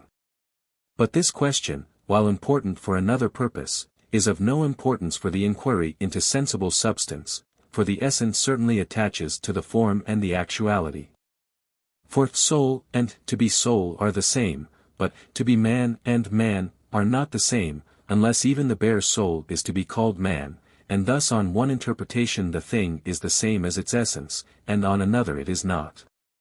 If we examine we find that the syllable does not consist of the letters plus juxtaposition, nor is the house bricks plus juxtaposition. And this is right. For the juxtaposition or mixing does not consist of those things of which it is the juxtaposition or mixing. And the same is true in all other cases, e.g. if the threshold is characterized by its position, the position is not constituted by the threshold, but rather the latter is constituted by the former. Nor is man animal plus biped, but there must be something besides these, if these are matter, something which is neither an element in the whole nor a compound, but is the substance, but this people eliminate and state only the matter. If, then, this is the cause of the thing's being, and if the cause of its being is its substance, they will not be stating the substance itself. This, then, must either be eternal or it must be destructible without being ever in course of being destroyed, and must have come to be without ever being in course of coming to be. But it has been proved and explained elsewhere that no one makes or begets the form, but it is the individual that is made, i.e. the complex of form and matter that is generated. Whether the substances of destructible things can exist apart, is not yet at all clear, except that obviously this is impossible in some cases in the case of things which cannot exist apart from the individual instances, e.g. house or utensil. Perhaps, indeed, neither these things themselves, nor any of the other things which are not formed by nature, are substances at all, for one might say that the nature in natural objects is the only substance to be found in destructible things. Therefore the difficulty which used to be raised by the school of Antisthenes and other such uneducated people has a certain timeliness. They said that the what cannot be defined, for the definition so called is a long rigmarole, but of what sort of thing, e.g. silver, is, they thought it possible actually to explain, not saying what it is, but that it is like tin. Therefore one kind of substance can be defined and formulated, i.e. the composite kind, whether it be perceptible or intelligible. But the primary parts of which this consists cannot be defined, since a definitory formula predicates something of something, and one part of the definition must play the part of matter and the other that of form. It is also obvious that, if substances are in a sense numbers, they are so in this sense and not, as some say, as numbers of units. For a definition is a sort of number. For, 1, it is divisible, and into indivisible parts, for definitory formulae are not infinite, and number also is of this nature. And, 2, as, when one of the parts of which a number consists has been taken from or added to the number, it is no longer the same number, but a different one, even if it is the very smallest part that has been taken away or added. So the definition and the essence will no longer remain when anything has been taken away or added. And, 3, the number must be something in virtue of which it is one, and this these thinkers cannot state, what makes it one, if it is one, for either it is not one but a sort of heap, or if it is. We ought to say what it is that makes one out of many. And the definition is one, but similarly they cannot say what makes it one. And this is a natural result. For the same reason is applicable, and substance is one in the sense which we have explained, and not, as some say, by being a sort of unit or point, each is a complete reality and a definite nature. And, 4, as number does not admit of the more and the less, neither does substance, in the sense of form, but if any substance does, it is only the substance which involves matter. Let this, then, suffice for an account of the generation and destruction of so-called substances in what sense it is possible and in what sense impossible, and of the reduction of things to number. 4. Regarding material substance we must not forget that even if all things come from the same first cause or have the same things for their first causes, and if the same matter serves as starting point for their generation, yet there is a matter proper to each, e.g., for phlegm the sweet or the fat, and for bile the bitter, or something else, though perhaps these come from the same original matter. And there come to be several matters for the same thing, when the one matter is matter for the other, e.g., phlegm comes from the fat and from the sweet, if the fat comes from the sweet, and it comes from bile by analysis of the bile into its ultimate matter. For one thing comes from another in two senses, either because it will be found at a later stage, or because it is produced if the other is analyzed into its original constituents.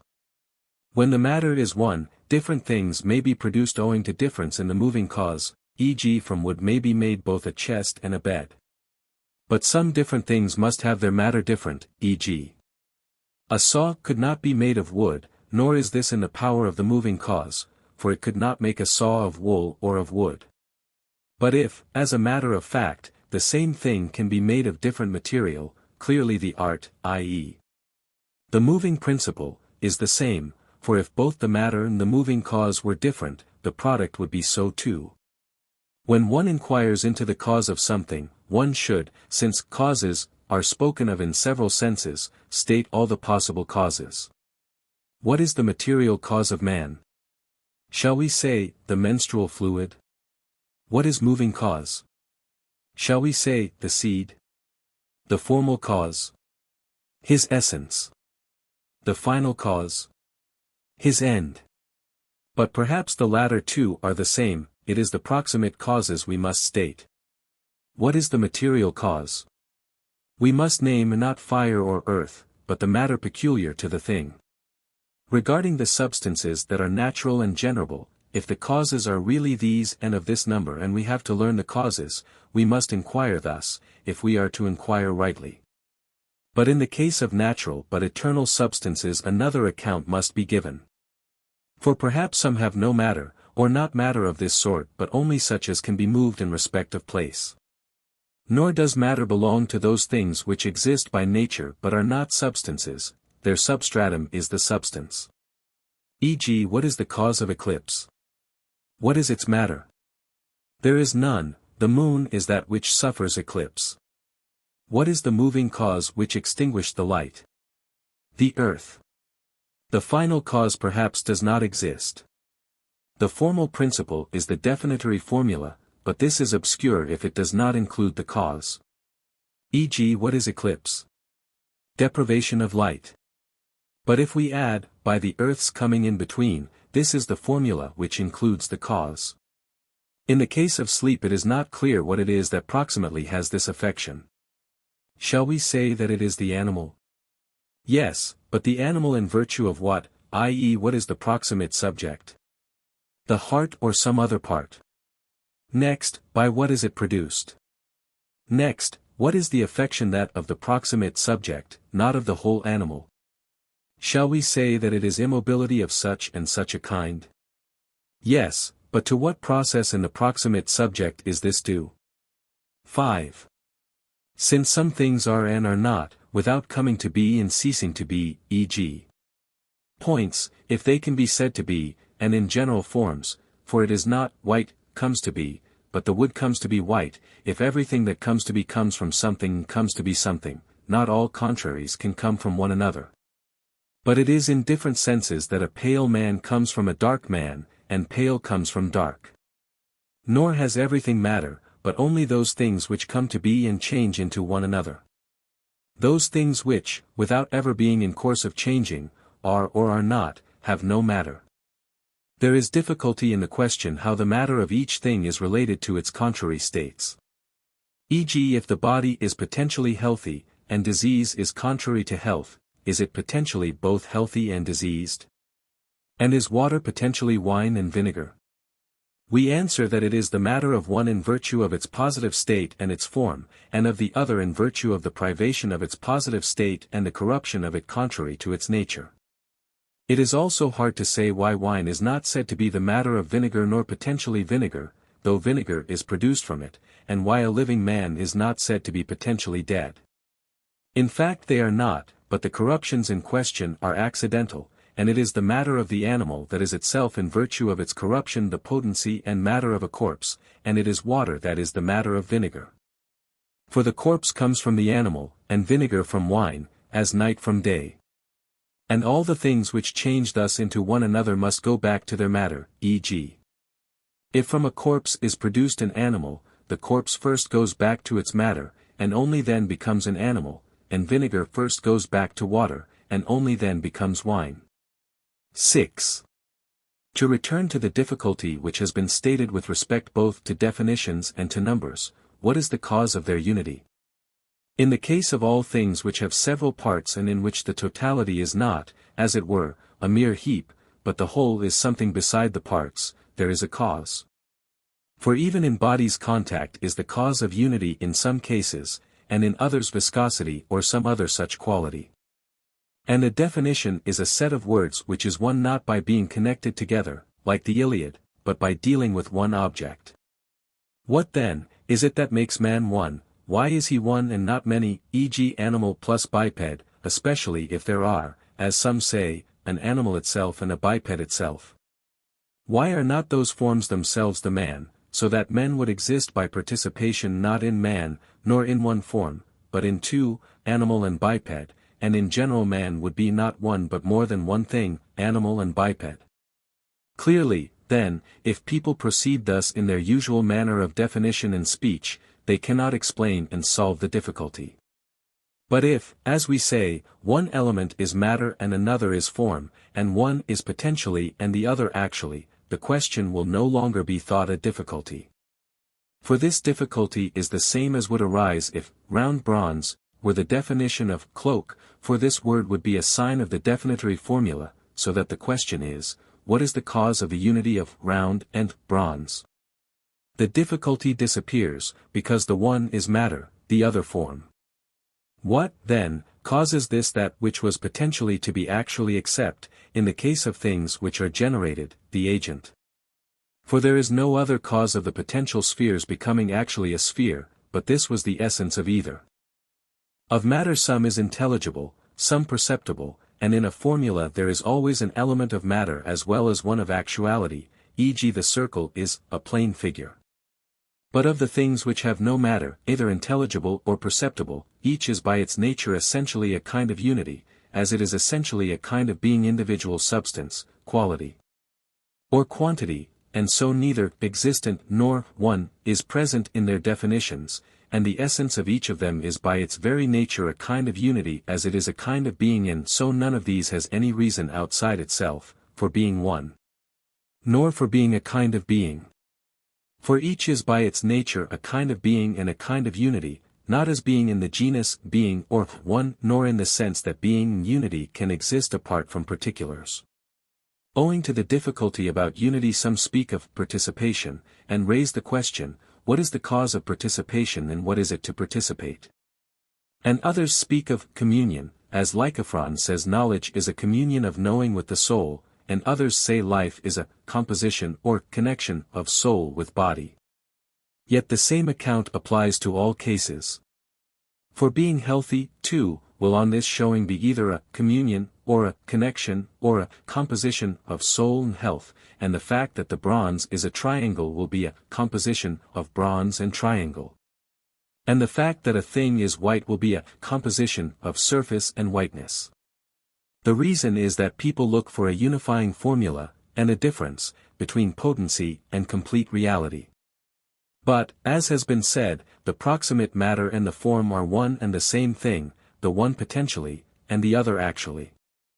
Therefore it is like asking what in general is the cause of unity and of a thing's being one, for each thing is a unity, and the potential and the actual are somehow one. Therefore there is no other cause here unless there is something which caused the movement from potency into actuality. And all things which have no matter are without qualification essentially unities. Book 9. 1. We have treated of that which is primarily and to which all the other categories of being are referred, i.e. of substance. For it is in virtue of the concept of substance that the others also are said to be quantity and quality and the like, for all will be found to involve the concept of substance, as we said in the first part of our work. And since being is in one way divided into individual thing, quality, and quantity, and is in another way distinguished in respect of potency in complete reality, and of function, let us now add a discussion of potency in complete reality. And first let us explain potency in the strictest sense, which is, however, not the most useful for our present purpose. For potency and actuality extend beyond the cases that involve a reference to motion.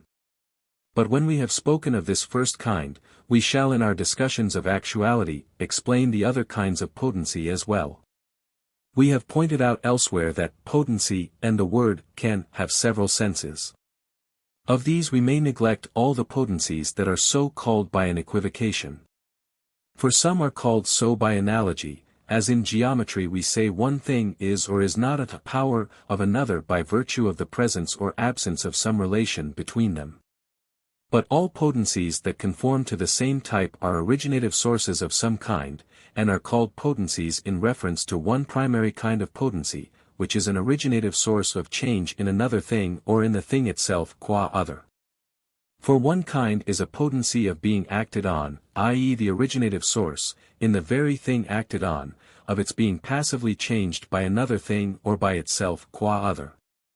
And another kind is a state of insusceptibility to change for the worse and to destruction by another thing or by the thing itself qua other by virtue of an originative source of change. In all these definitions is implied the formula if potency in the primary sense. And again these so-called potencies are potencies either of merely acting or being acted on, or of acting or being acted on well, so that even in the formulae of the latter the formulae of the prior kinds of potency are somehow implied. Obviously, then, in a sense the potency of acting and of being acted on is one, for a thing may be capable either because it can itself be acted on or because something else can be acted on by it, but in a sense the potencies are different. For the one is in the thing acted on, it is because it contains a certain originative source, and because even the matter is an originative source, that the thing acted on is acted on, and one thing by one, another by another. For that which is oily can be burnt, and that which yields in a particular way can be crushed, and similarly in all other cases. But the other potency is in the agent, e.g. heat and the art of building are present, one in that which can produce heat and the other in the man who can build. And so, in so far as a thing is an organic unity, it cannot be acted on by itself, for it is one and not two different things. And impotence and impotent stand for the privation which is contrary to potency of this sort, so that every potency belongs to the same subject and refers to the same process as a corresponding impotence. Privation has several senses.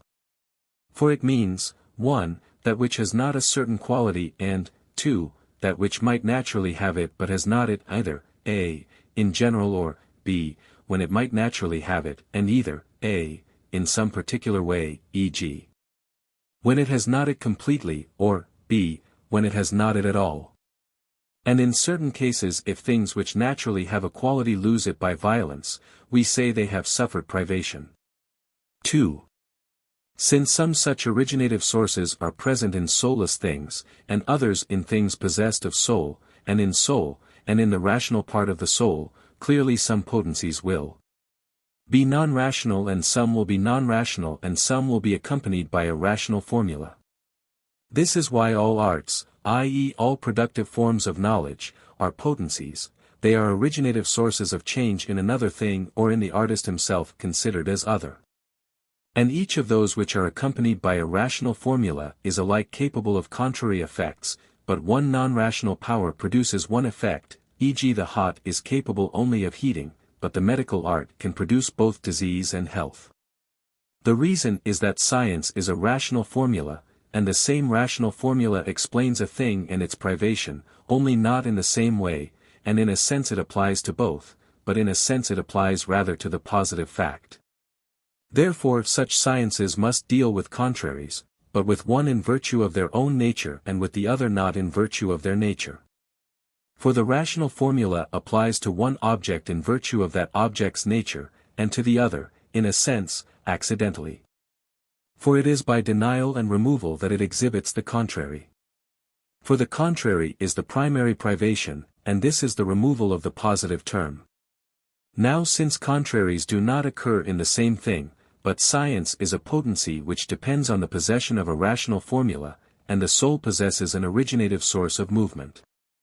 Therefore, while the wholesome produces only health and the calorific only heat and the frigorific only cold, the scientific man produces both the contrary effects. For the rational formula is one which applies to both, though not in the same way, and it is in a soul which possesses an originative source of movement. So that the soul will start both processes from the same originative source, having linked them up with the same thing. And so the things whose potency is according to a rational formula act contrariwise to the things whose potency is non-rational. For the products of the former are included under one originative source, the rational formula. It is obvious also that the potency of merely doing a thing or having it done to one is implied in that of doing it or having it done well, but the latter is not always implied in the former, for he who does a thing well must also do it. But he who does it merely need not also do it well. 3. There are some who say, as the Megaric school does, that a thing can act only when it is acting, and when it is not acting it cannot act, e.g. that he who is not building cannot build, but only he who is building, when he is building. And so in all other cases. It is not hard to see the absurdities that attend this view. For it is clear that on this view a man will not be a builder unless he is building, for to be a builder is to be able to build, and so with the other arts. If, then, it is impossible to have such arts if one has not at some time learnt and acquired them, and it is then impossible not to have them if one has not sometime lost them either by forgetfulness or by some accident or by time.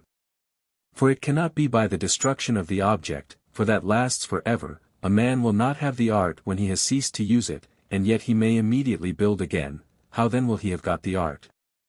And similarly with regard to lifeless things, nothing will be either cold or hot or sweet or perceptible at all if people are not perceiving it, so that the upholders of this view will have to maintain the doctrine of Protagoras. But, indeed, nothing will even have perception if it is not perceiving, i.e. exercising its perception. If, then, that is blind which has not sight though it would naturally have it, when it would naturally have it and when it still exists, the same people will be blind many times in the day and deaf too. Again, if that which is deprived of potency is incapable, that which is not happening will be incapable of happening, but he who says of that which is incapable of happening either that it is or that it will be will say what is untrue. For this is what incapacity meant. Therefore these views do away with both movement and becoming. For that which stands will always stand, and that which sits will always sit, since if it is sitting it will not get up. For that which, as we are told, cannot get up will be incapable of getting up.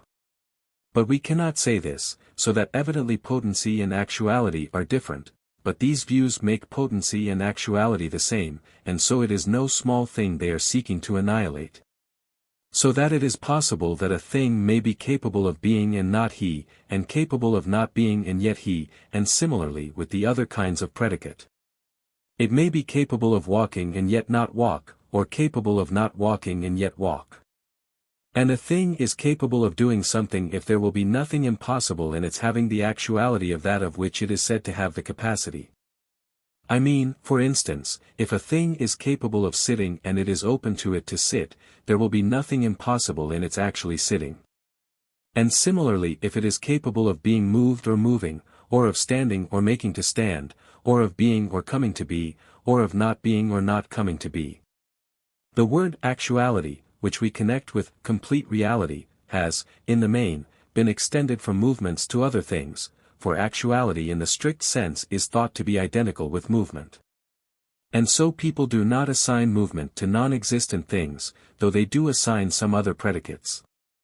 E.g. they say that non-existent things are objects of thought and desire, but not that they are moved. And this because, while ex hypothesi they do not actually exist, they would have to exist actually if they were moved. For of non-existent things some exist potentially, but they do not exist, because they do not exist in complete reality. 4. If what we have described is identical with the capable or convertible with it, evidently it cannot be true to say, this is capable of being but will not be, which would imply that the things incapable of being would on this showing vanish. Suppose, for instance, that a man one who did not take account of that which is incapable of being were to say that the diagonal of the square is capable of being measured but will not be measured.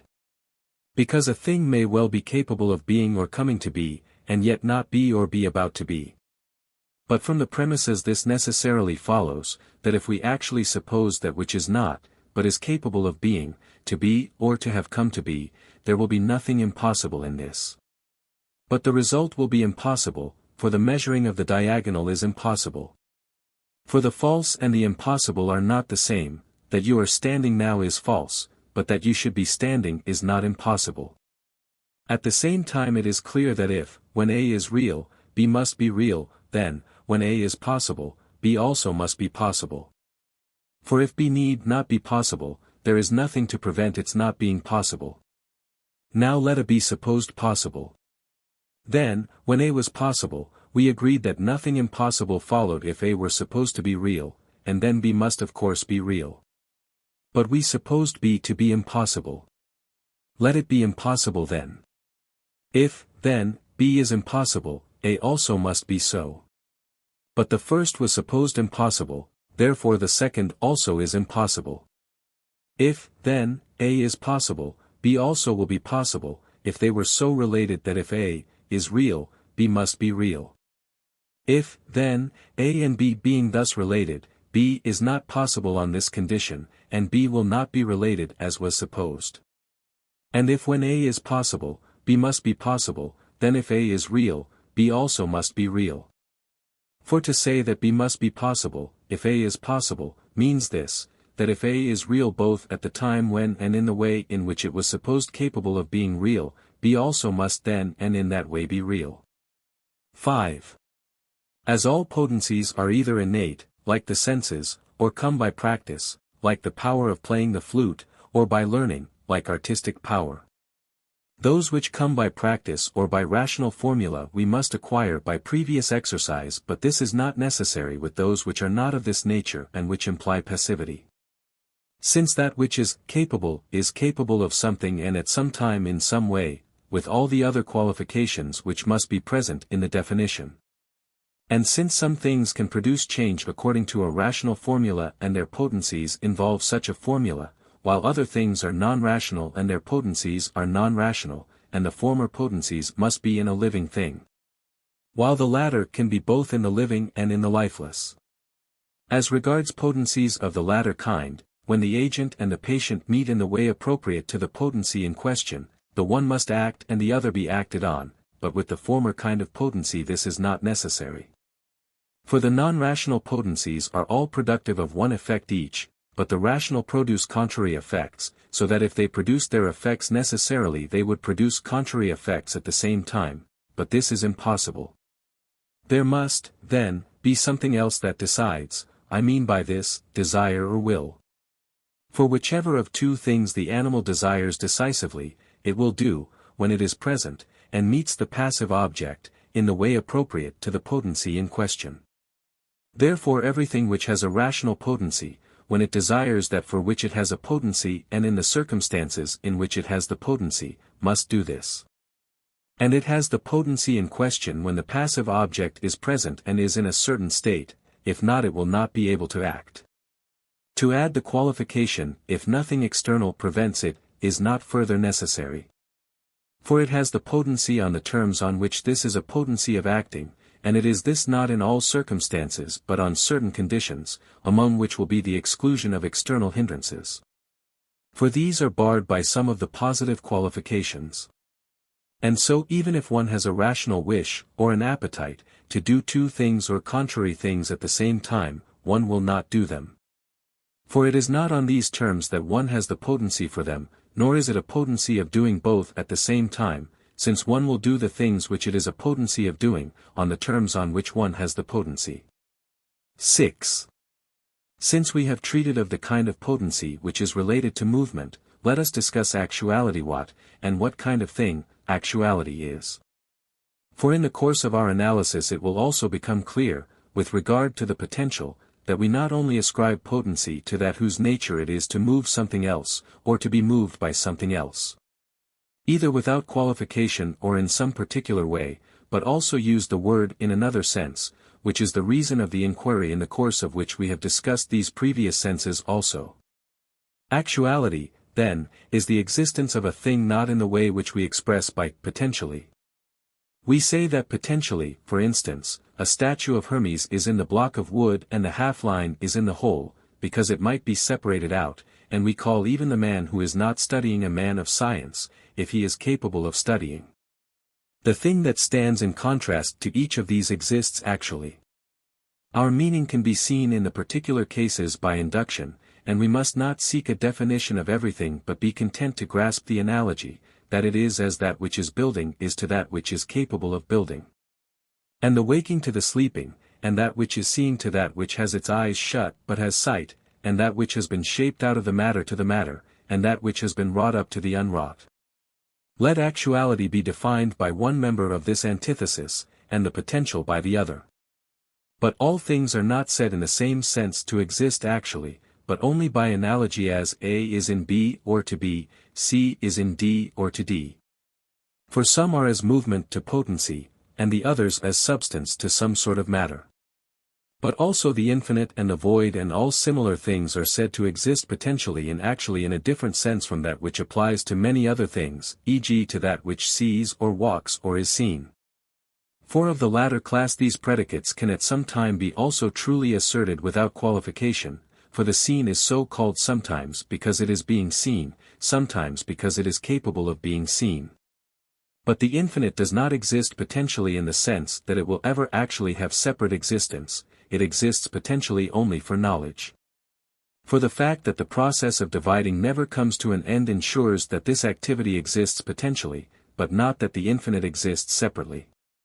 Since of the actions which have a limit none is an end but all are relative to the end, e.g. the removing of fat, or fat removal, and the bodily parts themselves when one is making them thin are in movement in this way, i.e. without being already that at which the movement aims, this is not an action or at least not a complete one, for it is not an end, but that movement in which the end is present is an action. E.g. at the same time we are seeing and have seen, are understanding and have understood, are thinking and have thought, while it is not true that at the same time we are learning and have learnt, or are being cured and have been cured. At the same time we are living well and have lived well, and are happy and have been happy. If not, the process would have had some time to cease, as the process of making thin ceases, but, as things are, it does not cease. We are living and have lived. Of these processes, then, we must call the one set movements, and the other actualities. For every movement is incomplete making thin, learning, walking, building, these are movements, and incomplete at that. For it is not true that at the same time a thing is walking and has walked, or is building and has built, or is coming to be and has come to be, or is being moved and has been moved, but what is being moved is different from what has been moved. And what is moving from what has moved. But it is the same thing that at the same time has seen and is seeing, or is thinking and has thought. The latter sort of process, then, I call an actuality, and the former a movement. 7. What kind of thing, the actual is, may be taken as explained by these and similar considerations. But we must distinguish when a thing exists potentially and when it does not, for it is not at any and every time. E.g. is earth potentially a man? No, but rather when it has already become seed, and perhaps not even then. It is just as it is with being healed. Not everything can be healed by the medical art or by luck, but there is a certain kind of thing which is capable of it, and only this is potentially healthy. And, 1, the delimiting mark of that which as a result of thought comes to exist in complete reality from having existed potentially is that if the agent has willed it comes to pass if nothing external hinders. While the condition on the other side is in that which is healed is that nothing in it hinders the result. It is on similar terms that we have what is potentially a house, if nothing in the thing acted on i.e. in the matter prevents it from becoming a house, and if there is nothing which must be added or taken away or changed, this is potentially a house, and the same is true of all other things the source of whose becoming is external. And 2, in the cases in which the source of the becoming is in the very thing which comes to be, a thing is potentially all those things which it will be of itself if nothing external hinders it. E.g. the seed is not yet potentially a man. For it must be deposited in something other than itself and undergo a change. But when through its own motive principle it has already got such and such attributes, in this state it is already potentially a man. While in the former state it needs another motive principle, just as earth is not yet potentially a statue, for it must first change in order to become brass. It seems that when we call a thing not something else but theitni.g. a casket is not wood but wooden, and wood is not earth but earthen.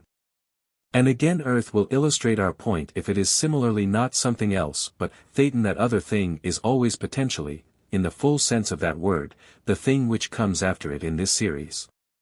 E.g. a casket is not earthen nor earth, but wooden, for this is potentially a casket and this is the matter of a casket, wood in general of a casket in general, and this particular wood of this particular casket.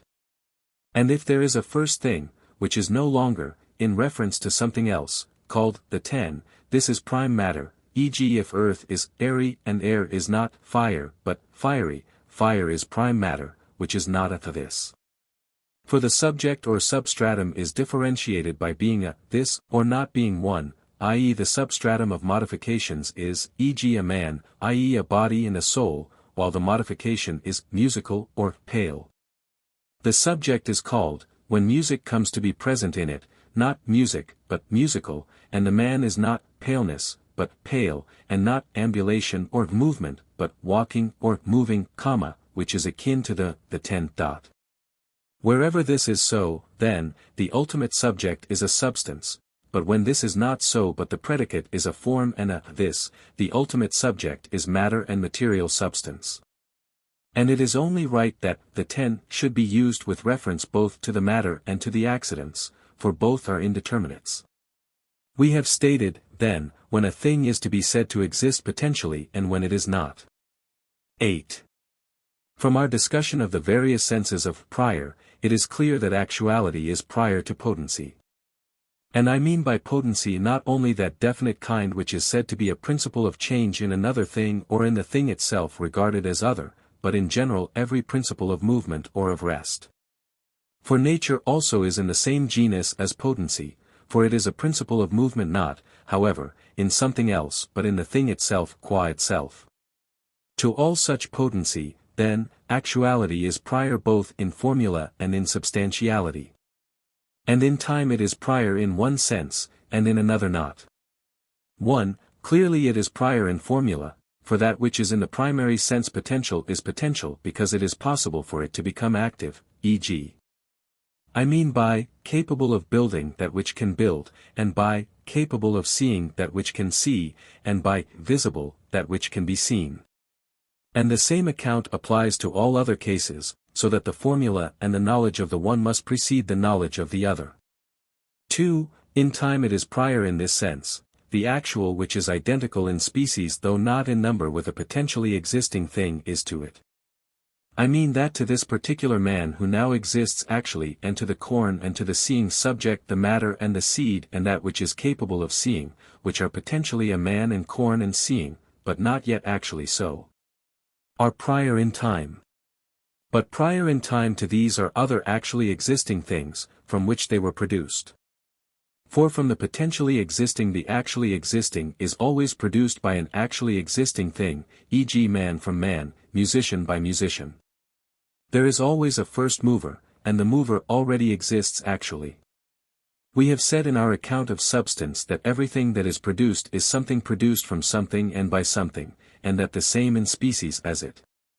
This is why it is thought impossible to be a builder if one has built nothing or a harper if one has never played the harp, for he who learns to play the harp learns to play it by playing it, and all other learners do similarly.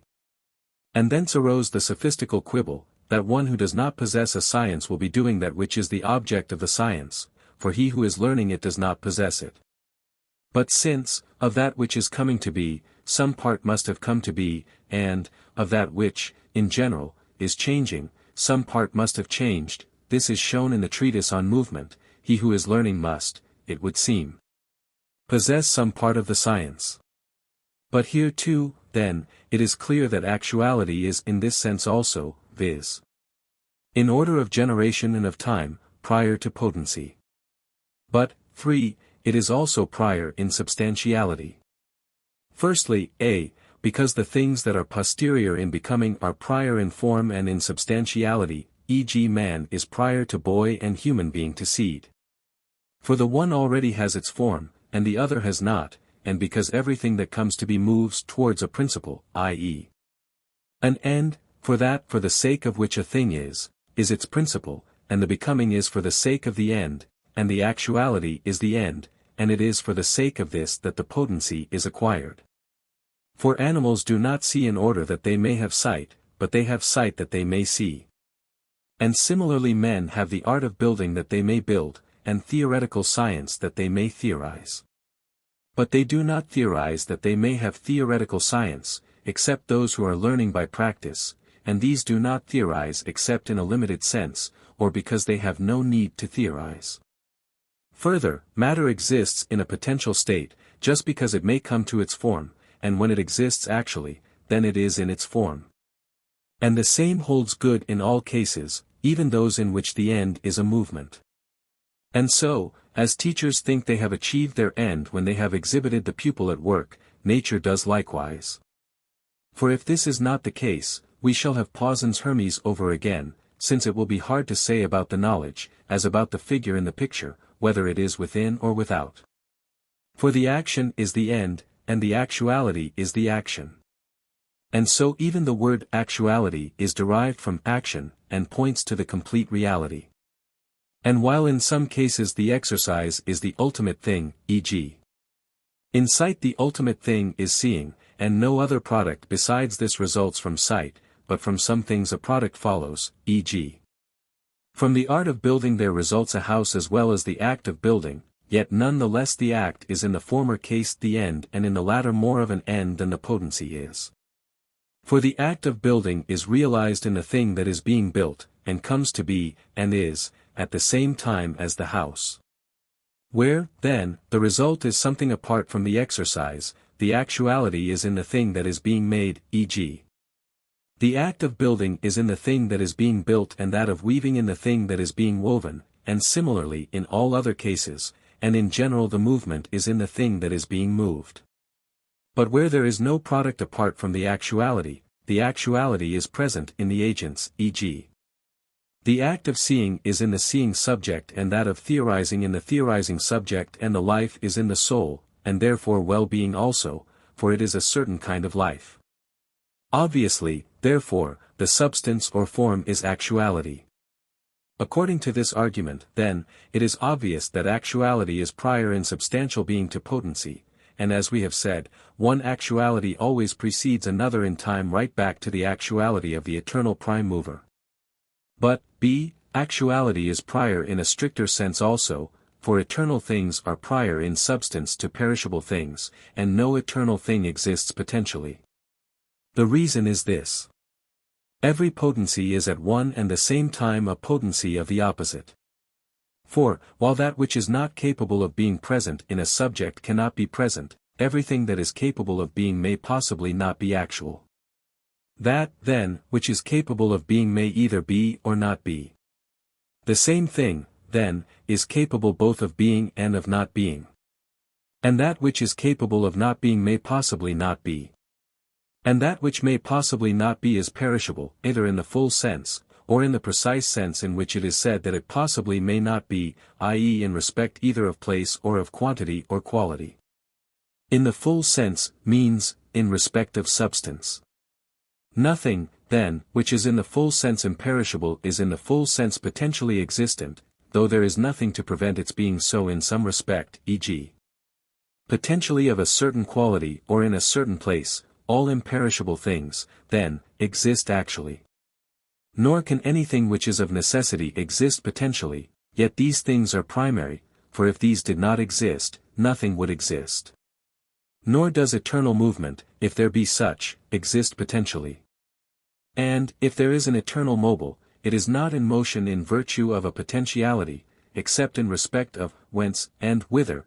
There is nothing to prevent its having matter which makes it capable of movement in various directions. And so the sun and the stars and the whole heaven are ever active, and there is no fear that they may sometimes stand still, as the natural philosophers fear they may. Nor do they tire in this activity. For movement is not for them, as it is for perishable things, connected with the potentiality for opposites, so that the continuity of the movement should be laborious. For it is that kind of substance which is matter and potency, not actuality, that causes this. Imperishable things are imitated by those that are involved in change, e.g. earth and fire. For these also are ever active. For they have their movement of themselves and in themselves. But the other potencies, according to our previous discussion, are all potencies for opposites, for that which can move another in this way can also move it not in this way, i.e. if it acts according to a rational formula, and the same non-rational potencies will produce opposite results by their presence or absence. If, then, there are any entities or substances such as the dialecticians say the ideas are, there must be something much more scientific than science itself and something more mobile than movement itself. For these will be more of the nature of actualities, while science itself and movement itself are potencies for these. Obviously, then, actuality is prior both to potency and to every principle of change. 9. That the actuality is also better and more valuable than the good potency is evident from the following argument. Everything of which we say that it can do something, is alike capable of contraries, e.g. That of which we say that it can be well is the same as that which can be ill, and has both potencies at once. For the same potency is a potency of health and illness, of rest and motion, of building and throwing down, of being built and being thrown down. The capacity for contraries, then, is present at the same time. But contraries cannot be present at the same time, and the actualities also cannot be present at the same time, e.g. health and illness. Therefore, while the good must be one of them, the capacity is both alike, or neither. The actuality, then, is better. Also in the case of bad things the end or actuality must be worse than the potency, for that which can is both contraries alike. Clearly, then, the bad does not exist apart from bad things. For the bad is in its nature posterior to the potency. And therefore we may also say that in the things which are from the beginning, i.e. in eternal things, there is nothing bad, nothing defective, nothing perverted, for perversion is something bad. It is an activity also that geometrical constructions are discovered, for we find them by dividing. If the figures had been already divided, the constructions would have been obvious, but as it is they are present only potentially. Why are the angles of the triangle equal to 2 right angles? Because the angles about one point are equal to 2 right angles. If, then, the line parallel to the side had been already drawn upwards, the reason would have been evident to anyone as soon as he saw the figure.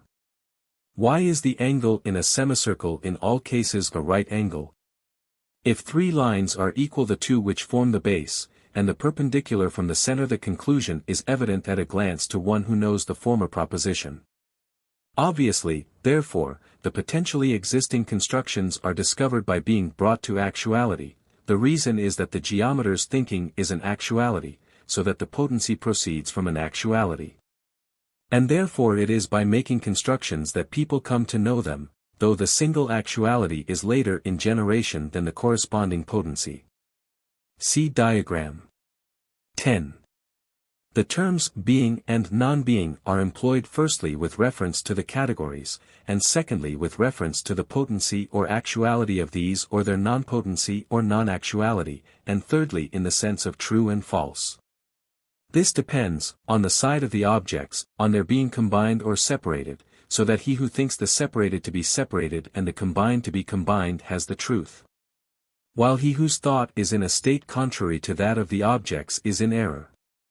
This being so, when is what is called truth or falsity present, and when is it not? We must consider what we mean by these terms. It is not because we think truly that you are pale, but because you are pale we who say this have the truth.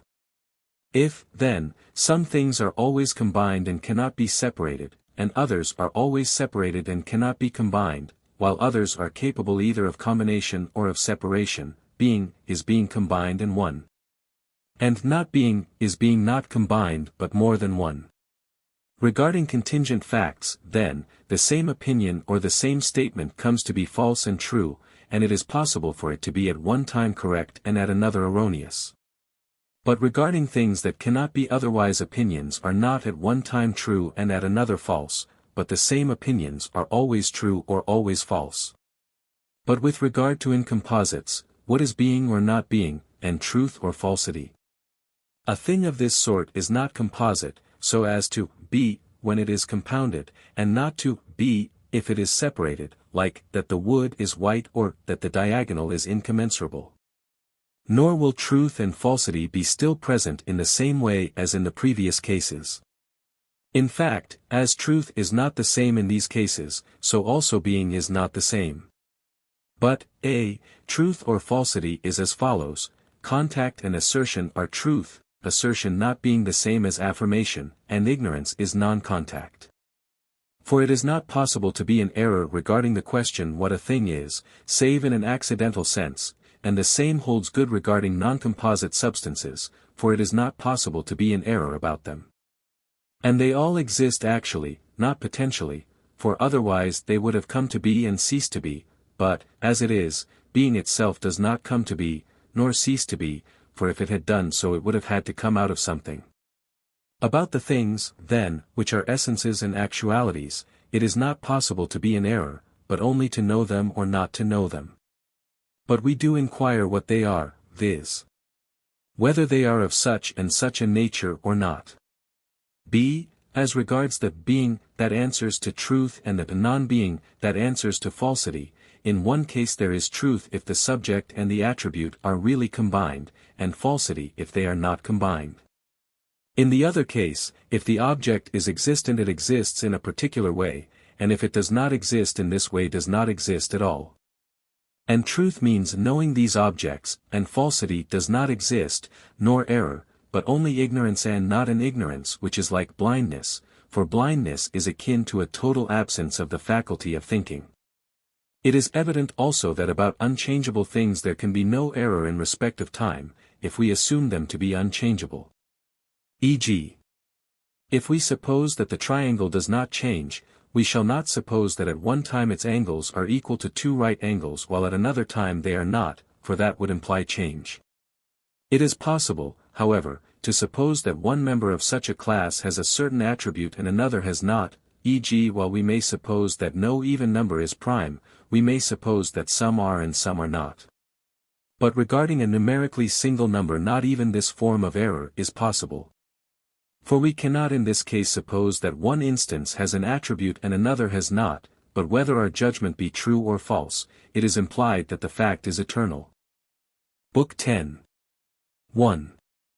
We have said previously, in our distinction of the various meanings of words, that 1 has several meanings. The things that are directly and of their own nature and not accidentally called one may be summarized under 4 heads, though the word is used in more senses. 1. There is the continuous, either in general, or especially that which is continuous by nature and not by contact nor by being together, and of these, that has more unity and is prior, whose movement is more indivisible and simpler. 2. That which is a whole and has a certain shape and form is one in a still higher degree, and especially if a thing is of this sort by nature, and not by force like the things which are unified by glue or nails or by being tied together, i.e. if it has in itself the cause of its continuity. A thing is of this sort because its movement is one and indivisible in place and time, so that evidently if a thing has by nature a principle of movement that is of the first kind, i.e. local movement, and the first in that kind, i.e. circular movement, this is in the primary sense one extended thing. Some things, then, are one in this way, qua continuous or whole, and the other things that are one are those whose definition is one. Of this sort are the things the thought of which is one, i.e. those the thought of which is indivisible. And it is indivisible if the thing is indivisible in kind or in number. 3. In number, then, the individual is indivisible, and, 4. In kind, that which in intelligibility and in knowledge is indivisible, so that that which causes substances to be one must be one in the primary sense. 1, then, has all these meanings: the naturally continuous and the whole, and the individual and the universal. And all these are one because in some cases the movement, in others the thought or the definition is indivisible. But it must be observed that the questions, what sort of things are said to be one, and what it is to be one and what is the definition of it, should not be assumed to be the same. 1 has all these meanings, and each of the things to which one of these kinds of unity belongs will be one. But, to be one will sometimes mean being one of these things, and sometimes being something else which is even nearer to the meaning of the word one, while these other things approximate to its application. This is also true of element or cause, if one had both to specify the things of which it is predicable and to render the definition of the word. For in a sense fire is an element, and doubtless also, the indefinite or something else of the sort is by its own nature the element, but in a sense it is not. For it is not the same thing to be fire and to be an element, but while as a particular thing with a nature of its own fire is an element, the name element means that it has this attribute. That there is something which is made of it as a primary constituent. And so with cause, and one, and all such terms. For this reason, too, to be one means to be indivisible, being essentially one means this incapable of being isolated either in place, or in form or thought. Or perhaps to be whole and indivisible, but it means especially to be the first measure of a kind, and most strictly of quantity, for it is from this that it has been extended to the other categories. For measure is that by which quantity is known, and quantity qua quantity is known either by a 1 or by a number, and all number is known by a 1. Therefore all quantity qua quantity is known by the 1, and that by which quantities are primarily known is the 1 itself, and so the 1 is the starting point of number qua number. And hence in the other classes too, measure means that by which each is first known, and the measure of each is a unit in length, in breadth, in depth, in weight, in speed. The words weight and speed are common to both contraries. For each of them has two meanings. Weight means both that which has any amount of gravity and that which has an excess of gravity, and speed both that which has any amount of movement and that which has an excess of movement. For even the slow has a certain speed and the comparatively light a certain weight. In all these, then, the measure and starting point is something one and indivisible, since even in lines we treat as indivisible the line a foot long. For everywhere we seek as the measure something one and indivisible, and this is that which is simple either in quality or in quantity.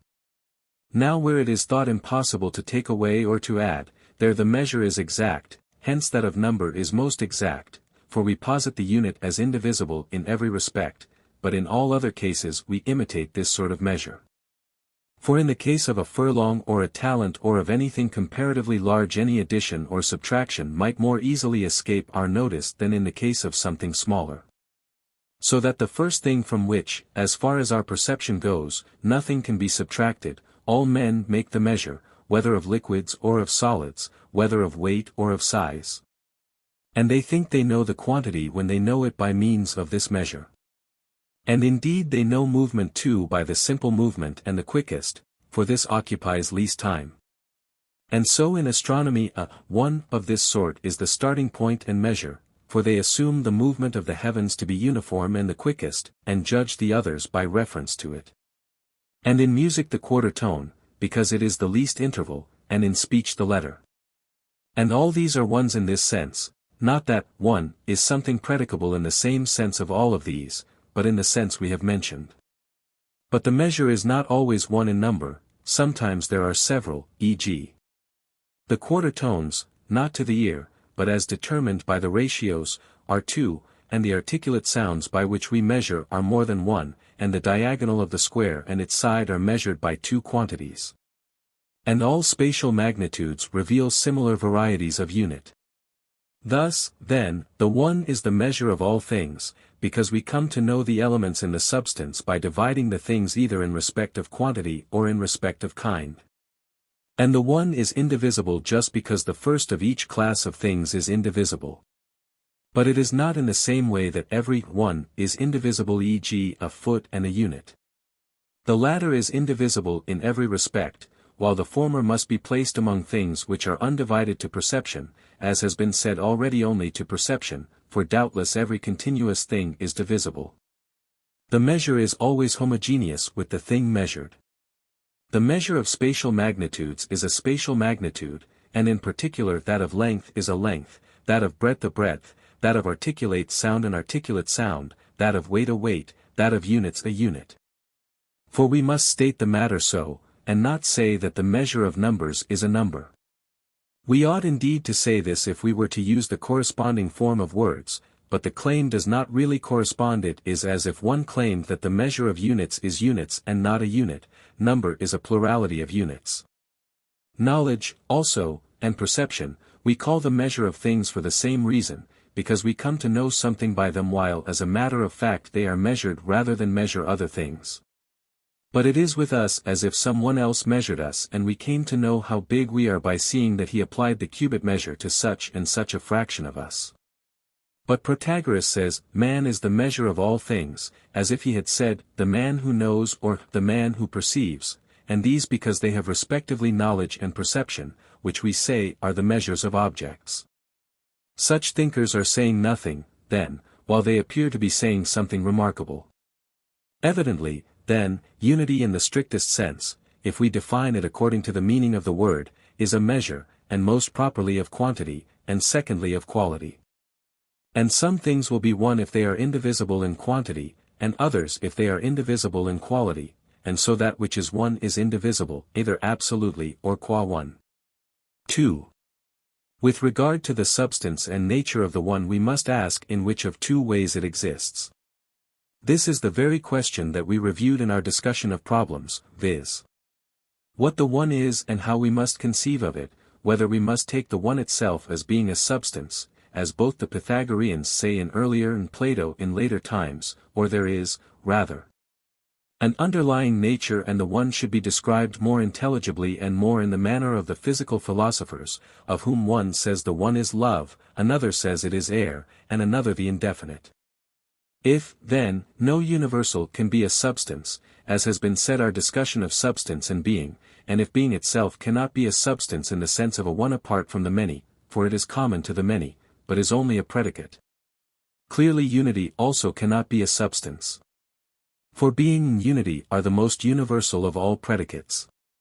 Therefore, on the one hand, genera are not certain entities and substances separable from other things. And on the other hand, the one cannot be a genus, for the same reasons for which being and substance cannot be genera. Further, the position must be similar in all the kinds of unity.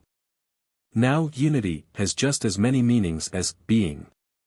So that since in the sphere of qualities the one is something definite, some particular kind of thing, and similarly in the sphere of quantities, clearly we must in every category ask what the one is, as we must ask what the existent is. Since it is not enough to say that its nature is just to be one or existent.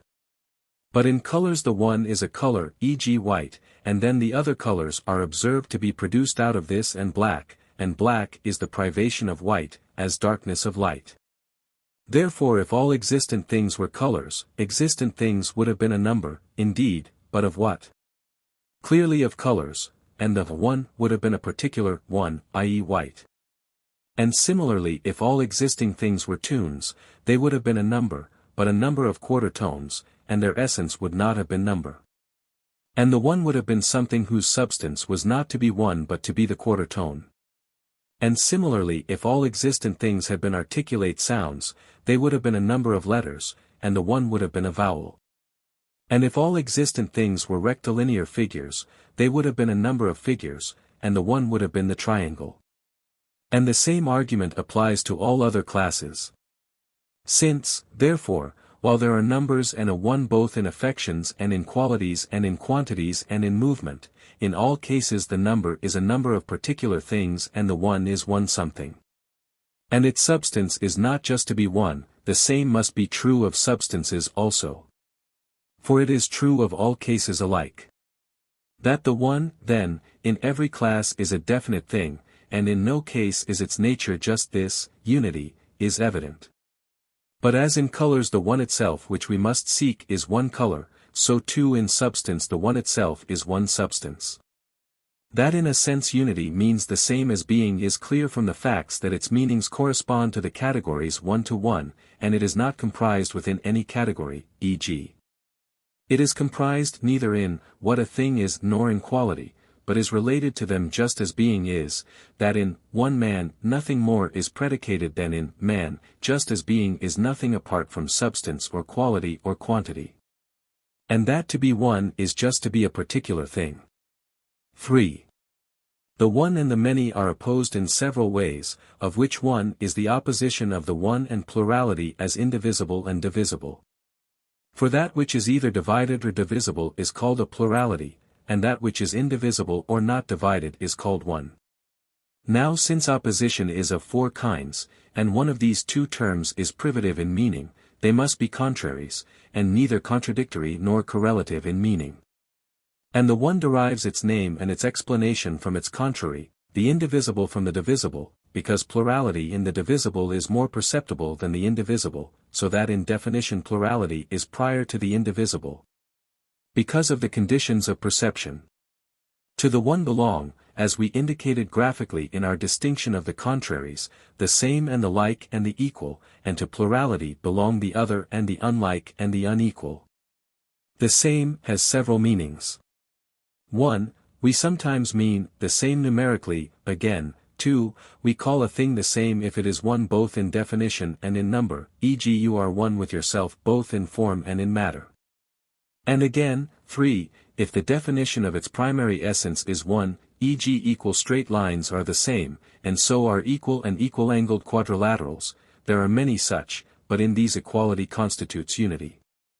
Things are like if, not being absolutely the same, nor without difference in respect of their concrete substance, they are the same in form, e.g. the larger square is like the smaller, and unequal straight lines are like. They are like, but not absolutely the same. Other things are like, if, having the same form, and being things in which difference of degree is possible, they have no difference of degree. Other things, if they have a quality that is in form one and same, e.g. whiteness in a greater or less degree, are called like because their form is one.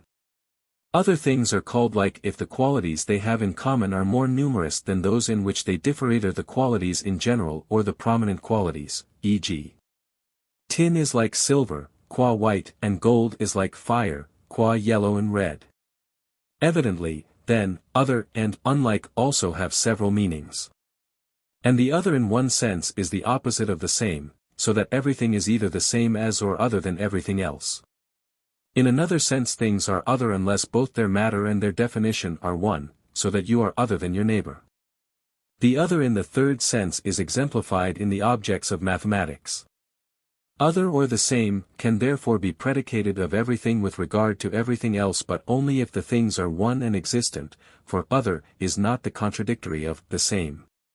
Which is why it is not predicated of non-existent things, while not the same is so predicated. It is predicated of all existing things, for everything that is existent and one is by its very nature either one or not one with anything else. The other, then, and the same are thus opposed. But difference is not the same as otherness. For the other and that which it is other than need not be other in some definite respect, for everything that is existent is either other or the same, but that which is different from some particular thing in some particular respect. So that there must be something identical whereby they differ. And this identical thing is genus or species, for everything that differs either in genus or in species, in genus if the things have not their matter in common and are not generated out of each other, i.e. if they belong to different figures of predication, and in species if they have the same genus meaning that identical thing which is essentially predicated of both the different things. Contraries are different, and contrariety is a kind of difference. That we are right in this supposition is shown by induction. For all of these two are seen to be different. They are not merely other, but some are other in genus, and others are in the same line of predication, and therefore in the same genus, and the same in genus. We have distinguished elsewhere what sort of things are the same or other in genus. 4. Since things which differ may differ from one another more or less, there is also a greatest difference, and this I call contrariety. That contrariety is the greatest difference is made clear by induction. For things which differ in genus have no way to one another, but are too far distant and are not comparable. And for things that differ in species the extremes from which generation takes place are the contraries, and the distance between extremes and therefore that between the contraries is the greatest. But surely that which is greatest in each class is complete. For that is greatest which cannot be exceeded, and that is complete beyond which nothing can be found. For the complete difference marks the end of a series, just as the other things which are called complete are so called because they have attained an end, and beyond the end there is nothing. For in everything it is the extreme and includes all else, and therefore there is nothing beyond the end, and the complete needs nothing further. From this, then, it is clear that contrariety is complete difference. And as contraries are so called in several senses, their modes of completeness will answer to the various modes of contrariety which attach to the contraries. This being so, it is clear that one thing have more than one contrary, for neither can there be anything more extreme than the extreme, nor can there be more than two extremes for the one interval, and, to put the matter generally. This is clear if contrariety is a difference, and if difference, and therefore also the complete difference, must be between two things. And the other commonly accepted definitions of contraries are also necessarily true. For not only is, 1, the complete difference the greatest difference, for we can get no difference beyond it of things differing either in genus or in species. For it has been shown that there is no difference between anything and the things outside its genus, and among the things which differ in species the complete difference is the greatest. But also, too, the things in the same genus which differ most are contrary, for the complete difference is the greatest difference between species of the same genus. And, 3, the things in the same receptive material which differ most are contrary, for the matter is the same for contraries. And, 4, of the things which fall under the same faculty the most different are contrary, for one science deals with one class of things, and in these the complete difference is the greatest. The primary contrariety is that between positive state and privation. Not every privation, however, for privation has several meanings, but that which is complete. And the other contraries must be called so with reference to these, some because they possess these, others because they produce or tend to produce them, others because they are acquisitions or losses of these or of other contraries. Now if the kinds of opposition are contradiction and privation and contrariety and relation, and of these the first is contradiction, and contradiction admits of no intermediate, while contraries admit of one. Clearly contradiction and contrariety are not the same. But privation is a kind of contradiction, for what suffers privation, either in general or in some determinate way, either that which is quite incapable of having some attribute or that which, being of such a nature as to have it, has it not. Here we have already a variety of meanings, which have been distinguished elsewhere. Privation, therefore, is a contradiction or incapacity which is determinate or taken along with the receptive material. This is the reason why, while contradiction does not admit of an intermediate, privation sometimes does. For everything is equal or not equal, but not everything is equal or unequal, or if it is only within the sphere of that which is receptive of equality. If, then, the comings to be which happen to the matter start from the contraries, and proceed either from the form and the possession of the form or from a privation of the form or shape, clearly all contrariety must be privation. But presumably not all privation is contrariety, the reason being that has suffered privation may have suffered it in several ways. For it is only the extremes from which changes proceed that are contraries. And this is obvious also by induction. For every contrariety involves, as one of its terms, a privation, but not all cases are alike. Inequality is the privation of equality and unlikeness of likeness, and on the other hand vice is the privation of virtue. But the cases differ in a way already described. In one case we mean simply that the thing has suffered privation, in another case that it has done so either at a certain time or in a certain part, e.g. at a certain age or in the dominant part, or throughout. This is why in some cases there is a mean, there are men who are neither good nor bad, and in others there is not, a number must be either odd or even. Further, some contraries have their subject defined, others have not. Therefore it is evident that one of the contraries is always privative, but it is enough if this is true of the first, i.e. the generic contraries, e.g. the one and the many, for the others can be reduced to these. 5. Since one thing has one contrary, we might raise the question how the one is opposed to the many, and the equal to the great and the small. For if we used the word whether only in an antithesis such as whether it is white or black, or whether it is white or not white, we do not ask whether it is a man or white. Unless we are proceeding on a prior assumption and asking something such as whether it was Cleon or Socrates that came, as this is not a necessary disjunction in any class of things. Yet even this is an extension from the case of opposites, for opposites alone cannot be present together, and we assume this incompatibility here too in asking which of the two came. For if they might both have come, the question would have been absurd, but if they might, even so this falls just as much into an antithesis, that of the one or many, i.e. whether both came or one of the two, if, then, the question, whether, is always concerned with opposites, and we can ask, whether it is greater or less or equal, what is the opposition of the equal to the other two? It is not contrary either to one alone or to both, for why should it be contrary to the greater rather than to the less? Further, the equal is contrary to the unequal. Therefore if it is contrary to the greater and the less, it will be contrary to more things than one. But if the unequal means the same as both the greater and the less together, the equal will be opposite to both, and the difficulty supports those who say the unequal is a 2, but it follows that one thing is contrary to two others, which is impossible. Again, the equal is evidently intermediate between the great and the small, but no contrariety is either observed to be intermediate, or, from its definition, can be so. For it would not be complete if it were intermediate between any two things, but rather it always has something intermediate between its own terms. It remains, then, that it is opposed either as negation or as privation. It cannot be the negation or privation of one of the two, for why of the great rather than of the small? It is, then, the privative negation of both. This is why whether is said with reference to both, not to one of the two, e.g. whether it is greater or equal or whether it is equal or less, there are always three cases. But it is not a necessary privation. For not everything which is not greater or less is equal, but only the things which are of such a nature as to have these attributes. The equal, then, is that which is neither great nor small but is naturally fitted to be either great or small. And it is opposed to both as a privative negation, and therefore is also intermediate.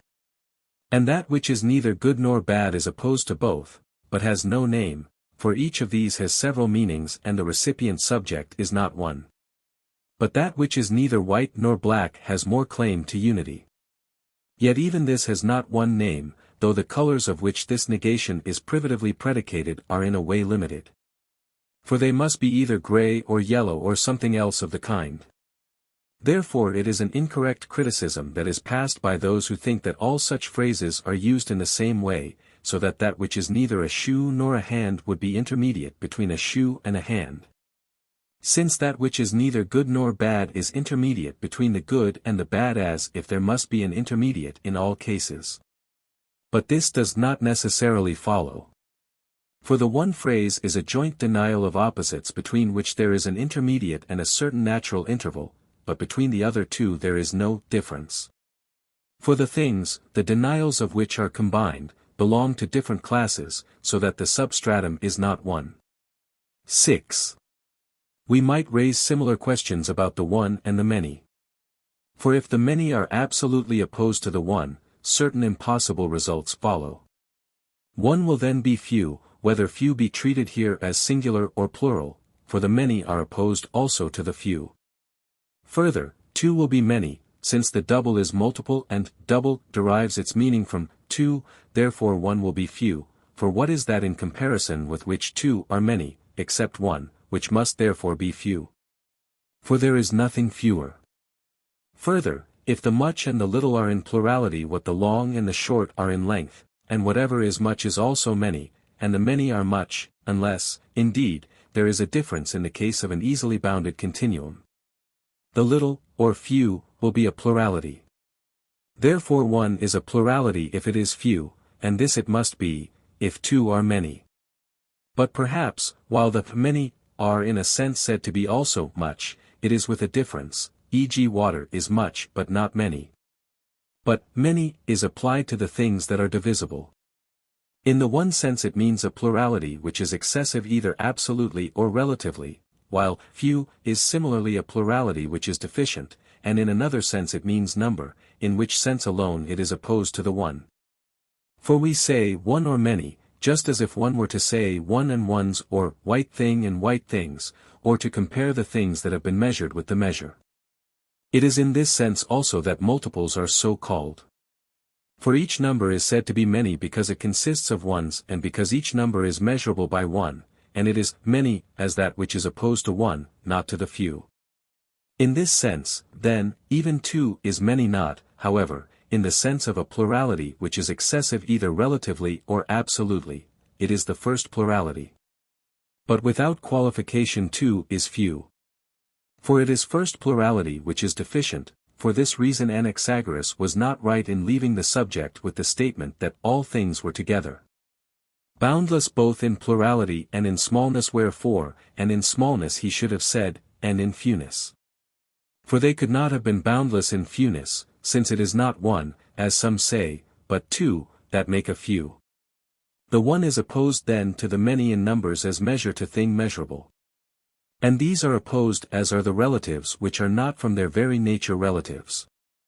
We have distinguished elsewhere the two senses in which relatives are so called: one, as contraries. 2, as knowledge to thing known, a term being called relative because another is relative to it. There is nothing to prevent one from being fewer than something, e.g. than two, for if one is fewer, it is not therefore few. Plurality is as it were the class to which number belongs, for number is plurality measurable by one and number are in a sense opposed, not as contrary, but as we have said some relative terms are opposed. For inasmuch as one is measure and the other measurable, they are opposed. This is why not everything that is one is a number, i.e. if the thing is indivisible it is not a number. But though knowledge is similarly spoken of as relative to the knowable, the relation does not work out similarly. For while knowledge might be thought to be the measure, and the knowable the thing measured, the fact that all knowledge is knowable, but not all that is knowable is knowledge, because in a sense knowledge is measured by the knowable. Plurality is contrary neither to the few, the many being contrary to this as excessive plurality to plurality exceeded, nor to the one in every sense. But in the one sense these are contrary, as has been said, because the former is divisible and the latter indivisible, while in another sense they are relative as knowledge is to knowable, if plurality is number and the one is a measure. 7. Since contraries admit of an intermediate and in some cases have it, intermediates must be composed of the contraries. For, 1, all intermediates are in the same genus as the things between which they stand. For we call those things intermediates, into which that which changes must change first, e.g.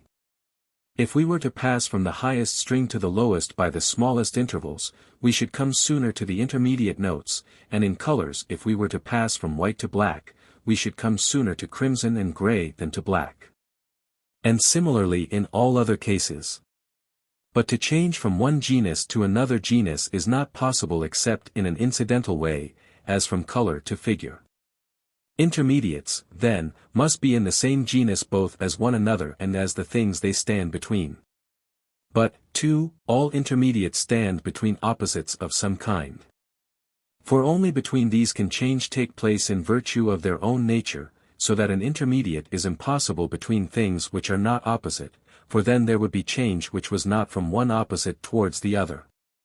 Of opposites, contradictories admit of no middle term, for this is what contradiction is: an opposition, one or other side of which must attach to anything whatever, i.e. which has no intermediate.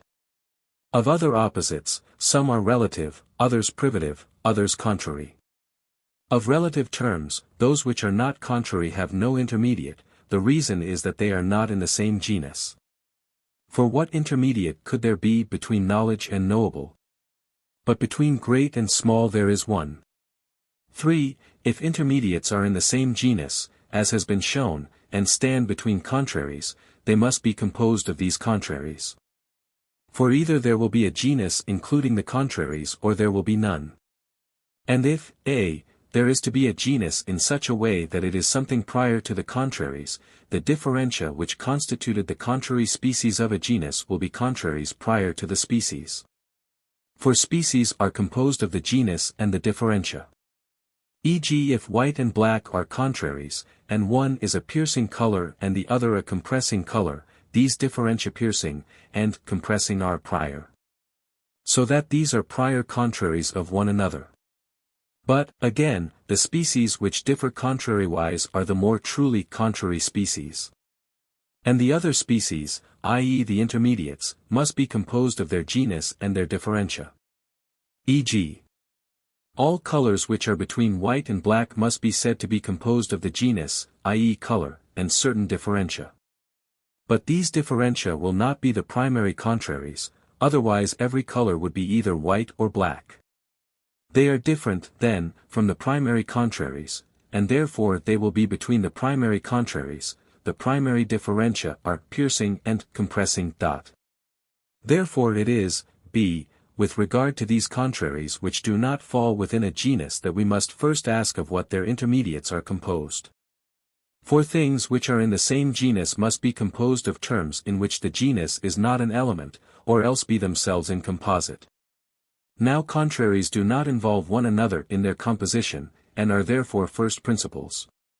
But the intermediates are either all incomposite, or none of them. But there is something compounded out of the contraries, so that there can be a change from a contrary to it sooner than to the other contrary. For it will have less of the quality in question than the one contrary and more than the other. This also, then, will come between the contraries. All the other intermediates also, therefore, are composite. For that which has more of a quality than one thing and less than another is compounded somehow out of the things than which it is said to have more and less respectively of the quality. And since there are no other things prior to the contraries and homogeneous with the intermediates, all intermediates must be compounded out of the contraries. Therefore also all the inferior classes, both the contraries and their intermediates, will be compounded out of the primary contraries. Clearly, then, intermediates are, 1. All in the same genus and, 2. Intermediate between contraries, and, 3. All compounded out of the contraries. 8. That which is other in species is other than something in something, and this must belong to both. E.g. if it is an animal other in species, both are animals. The things, then, which are other in species must be in the same genus. For by genus I mean that one identical thing which is predicated of both and is differentiated in no merely accidental way, whether conceived as matter or otherwise. For not only must the common nature attach to the different things, e.g. not only must both be animals, but this very animality must also be different for each, e.g. in the one case equinity, in the other humanity, and so this common nature is specifically different for each from what it is for the other. One, then, will be in virtue of its own nature one sort of animal, and the other another, e.g. one a horse and the other a man. This difference, then, must be an otherness of the genus. For I give the name of difference in the genus and otherness which makes the genus itself other. This, then, will be a contrariety, as can be shown also by induction. For all things are divided by opposites, and it has been proved that contraries are in the same genus. For contrariety was seen to be complete difference, and all difference in species is a difference from something in something. So that this is the same for both and is their genus. Hence also all contraries which are different in species and not in genus are in the same line of predication, and other than one another in the highest degree, for the difference is complete and cannot be present along with one another. The difference, then, is a contrariety. This, then, is what it is to be other in species, to have a contrariety, being in the same genus and being indivisible, and those things are the same in species which have no contrariety, being indivisible. We say, being indivisible, for in the process of division contrarieties arise in the intermediate stages before we come to the indivisibles. Evidently, therefore, with reference to that which is called the genus, none of the species of a genus is either the same as it or other than it in species, and this is fitting. For the matter is indicated by negation, and the genus is the matter of that of which it is called the genus, not in the sense in which we speak of the genus or family of the Heraclidae, but in that in which the genus is an element in a thing's nature, nor is it so with reference to things which are not in the same genus, but it will differ in genus from them, and in species from things in the same genus. For a thing's difference from that from which it differs in species must be a contrariety, and this belongs only to things in the same genus. 9. One might raise the question, why woman does not differ from man in species, when female and male are contrary and their difference is a contrariety. And why a female and a male animal are not different in species, though this difference belongs to animal in virtue of its own nature, and not as paleness or darkness does, both female and male belong to it qua animal. This question is almost the same as the other, why one contrariety makes things different in species and another does not, e.g. with feet and with wings do, but paleness and darkness do not. Perhaps it is because the former are modifications peculiar to the genus, and the latter are less so. And since one element is definition and one is matter, contrarieties which are in the definition make a difference in species, but those which are in the thing taken as including its matter do not make one. And so paleness in a man, or darkness, does not make one, nor is there a difference in species between the pale man and the dark man, not even if each of them be denoted by one word. For man is here being considered on his material side, and matter does not create a difference, for it does not make individual men species of man, though the flesh and the bones of which this man and that man consist are other. The concrete thing is other, but not other in species, because in the definition there is no contrariety. This is the ultimate indivisible kind. Callias is definition plus matter, the pale man, then, is so also, because it is the individual Callias that is pale, man, then, is pale only incidentally. Neither do a brazen and a wooden circle, then, differ in species. And if a brazen triangle and a wooden circle differ in species, it is not because of the matter, but because there is a contrariety in the definition. But does the matter not make things other in species, when it is other in a certain way, or is there a sense in which it does?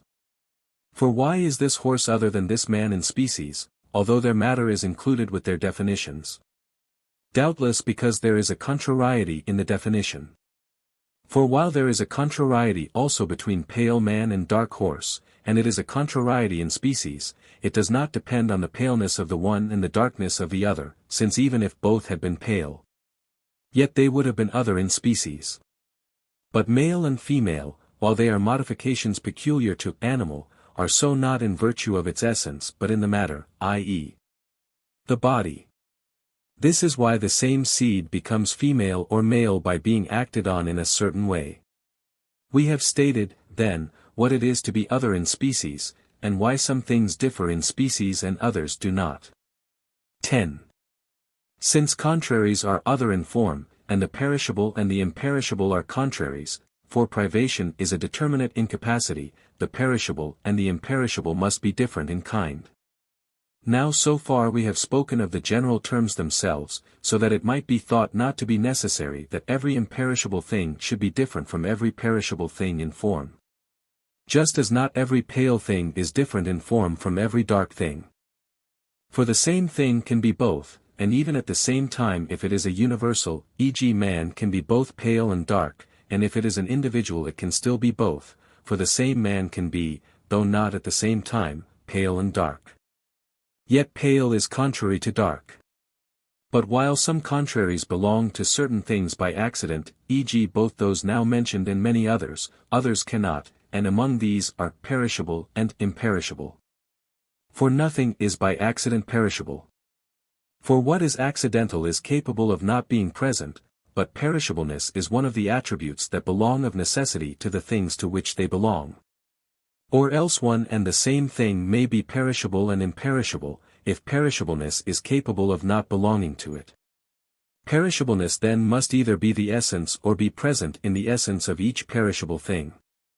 The same account holds good for imperishableness also, for both are attributes which are present of necessity.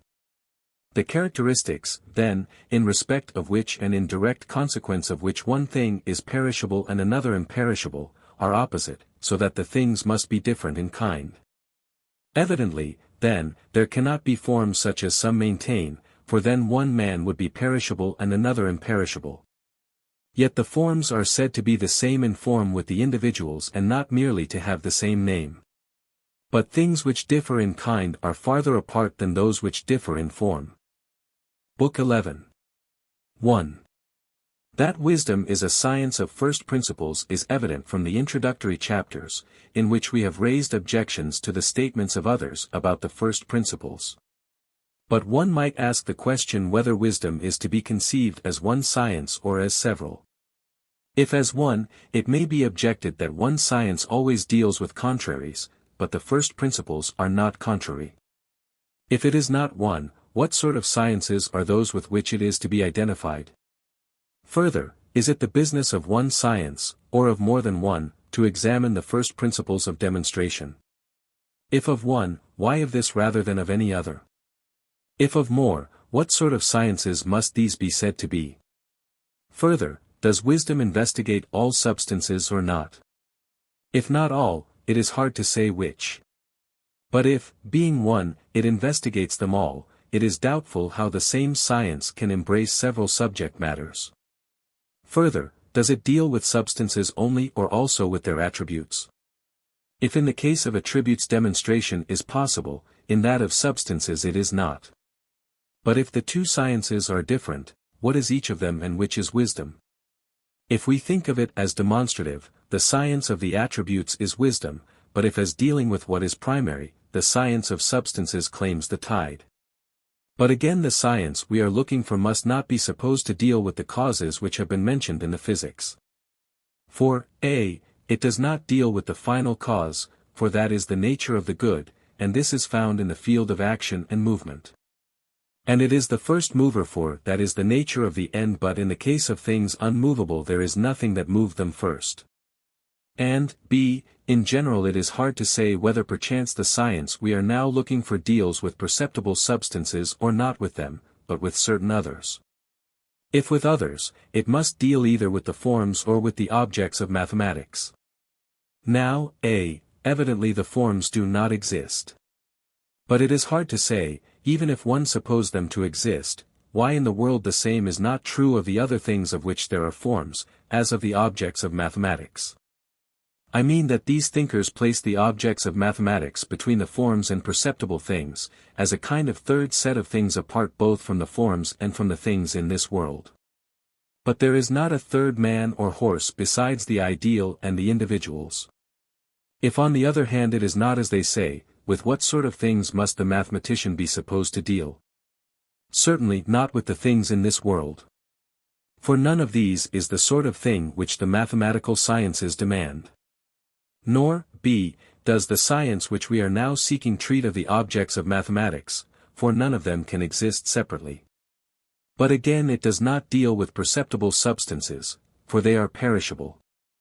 In general one might raise the question, to what kind of science it belongs to discuss the difficulties about the matter of the objects of mathematics.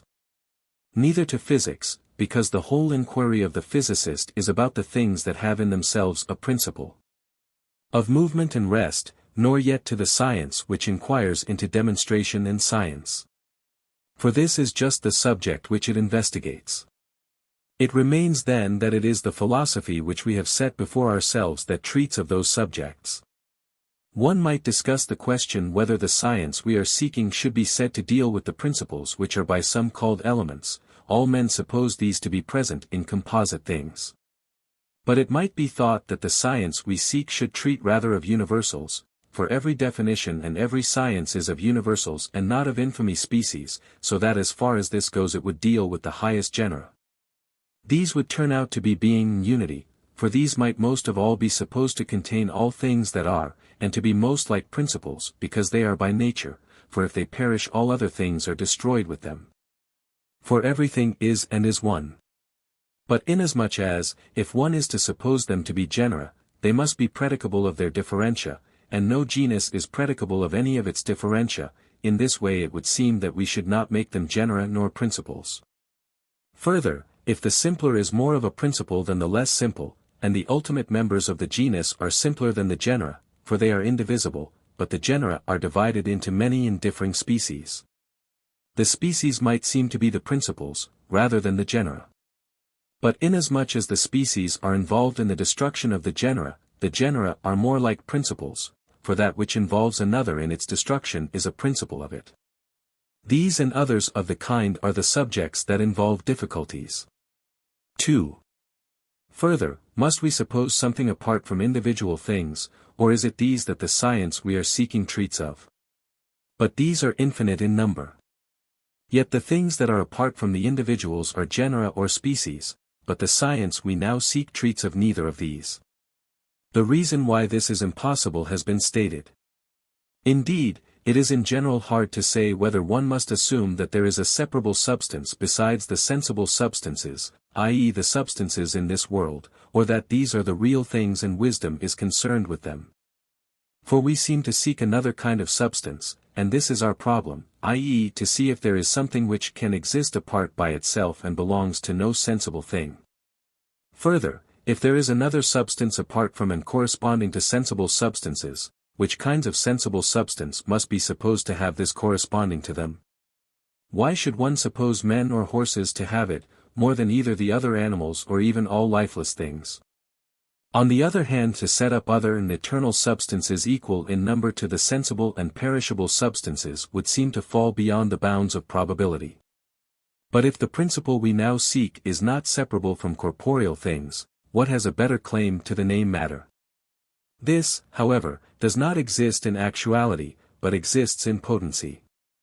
And it would seem rather that the form or shape is a more important principle than this, but the form is perishable, so that there is no eternal substance at all which can exist apart and independent.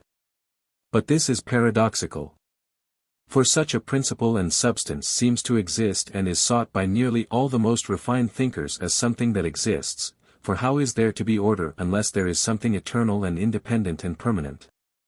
Further, if there is a substance or principle of such a nature as that which we are now seeking, and if this is one for all things, and the same for eternal and for perishable things, it is hard to say why in the world. If there is the same principle, some of the things that fall under the principle are eternal, and others are not eternal. This is paradoxical. But if there is one principle of perishable and another of eternal things, we shall be in a like difficulty if the principle of perishable things, as well as that of eternal, is eternal. For why, if the principle is eternal, are not the things that fall under the principle also eternal? But if it is perishable, another principle is involved to account for it, and another to account for that, and this will go on to infinity. If on the other hand we are to set up what are thought to be the most unchangeable principles, being and unity, firstly, if each of these does not indicate a this or substance, how will they be separable and independent? Yet we expect the eternal and primary principles to be so. But if each of them does signify a this or substance, all things that are substances, for being is predicated of all things, and unity also of some. But that all things that are substance is false. Further, how can they be right who say that the first principle is unity and this is substance, and generate number as the first product from unity and from matter, assert that number is substance? How are we to think of 2, and each of the other numbers composed of units, as 1? On this point neither do they say anything nor is it easy to say anything. But if we are to suppose lines or what comes after these, I mean the primary surfaces, to be principles, these at least are not separable substances, but sections and divisions, the former of surfaces, the latter of bodies, while points are sections and divisions of lines. And further they are limits of these same things, and all these are in other things and none is separable. Further, how are we to suppose that there is a substance of unity and the point? Every substance comes into being by a gradual process, but a point does not, for the point is a division. A further difficulty is raised by the fact that all knowledge is of universals and of the such, but substance is not a universal, but is rather a this a separable thing, so that if there is knowledge about the first principles, the question arises, how are we to suppose the first principle to be substance? Further, is there anything apart from the concrete thing, by which I mean the matter and that which is joined with it, or not? If not, we are met by the objection that all things that are in matter are perishable. But if there is something, it must be the form or shape. Now it is hard to determine in which cases this exists apart and in which it does not, for in some cases the form is evidently not separable, e.g. in the case of a house. Further, are the principles the same in kind or in number?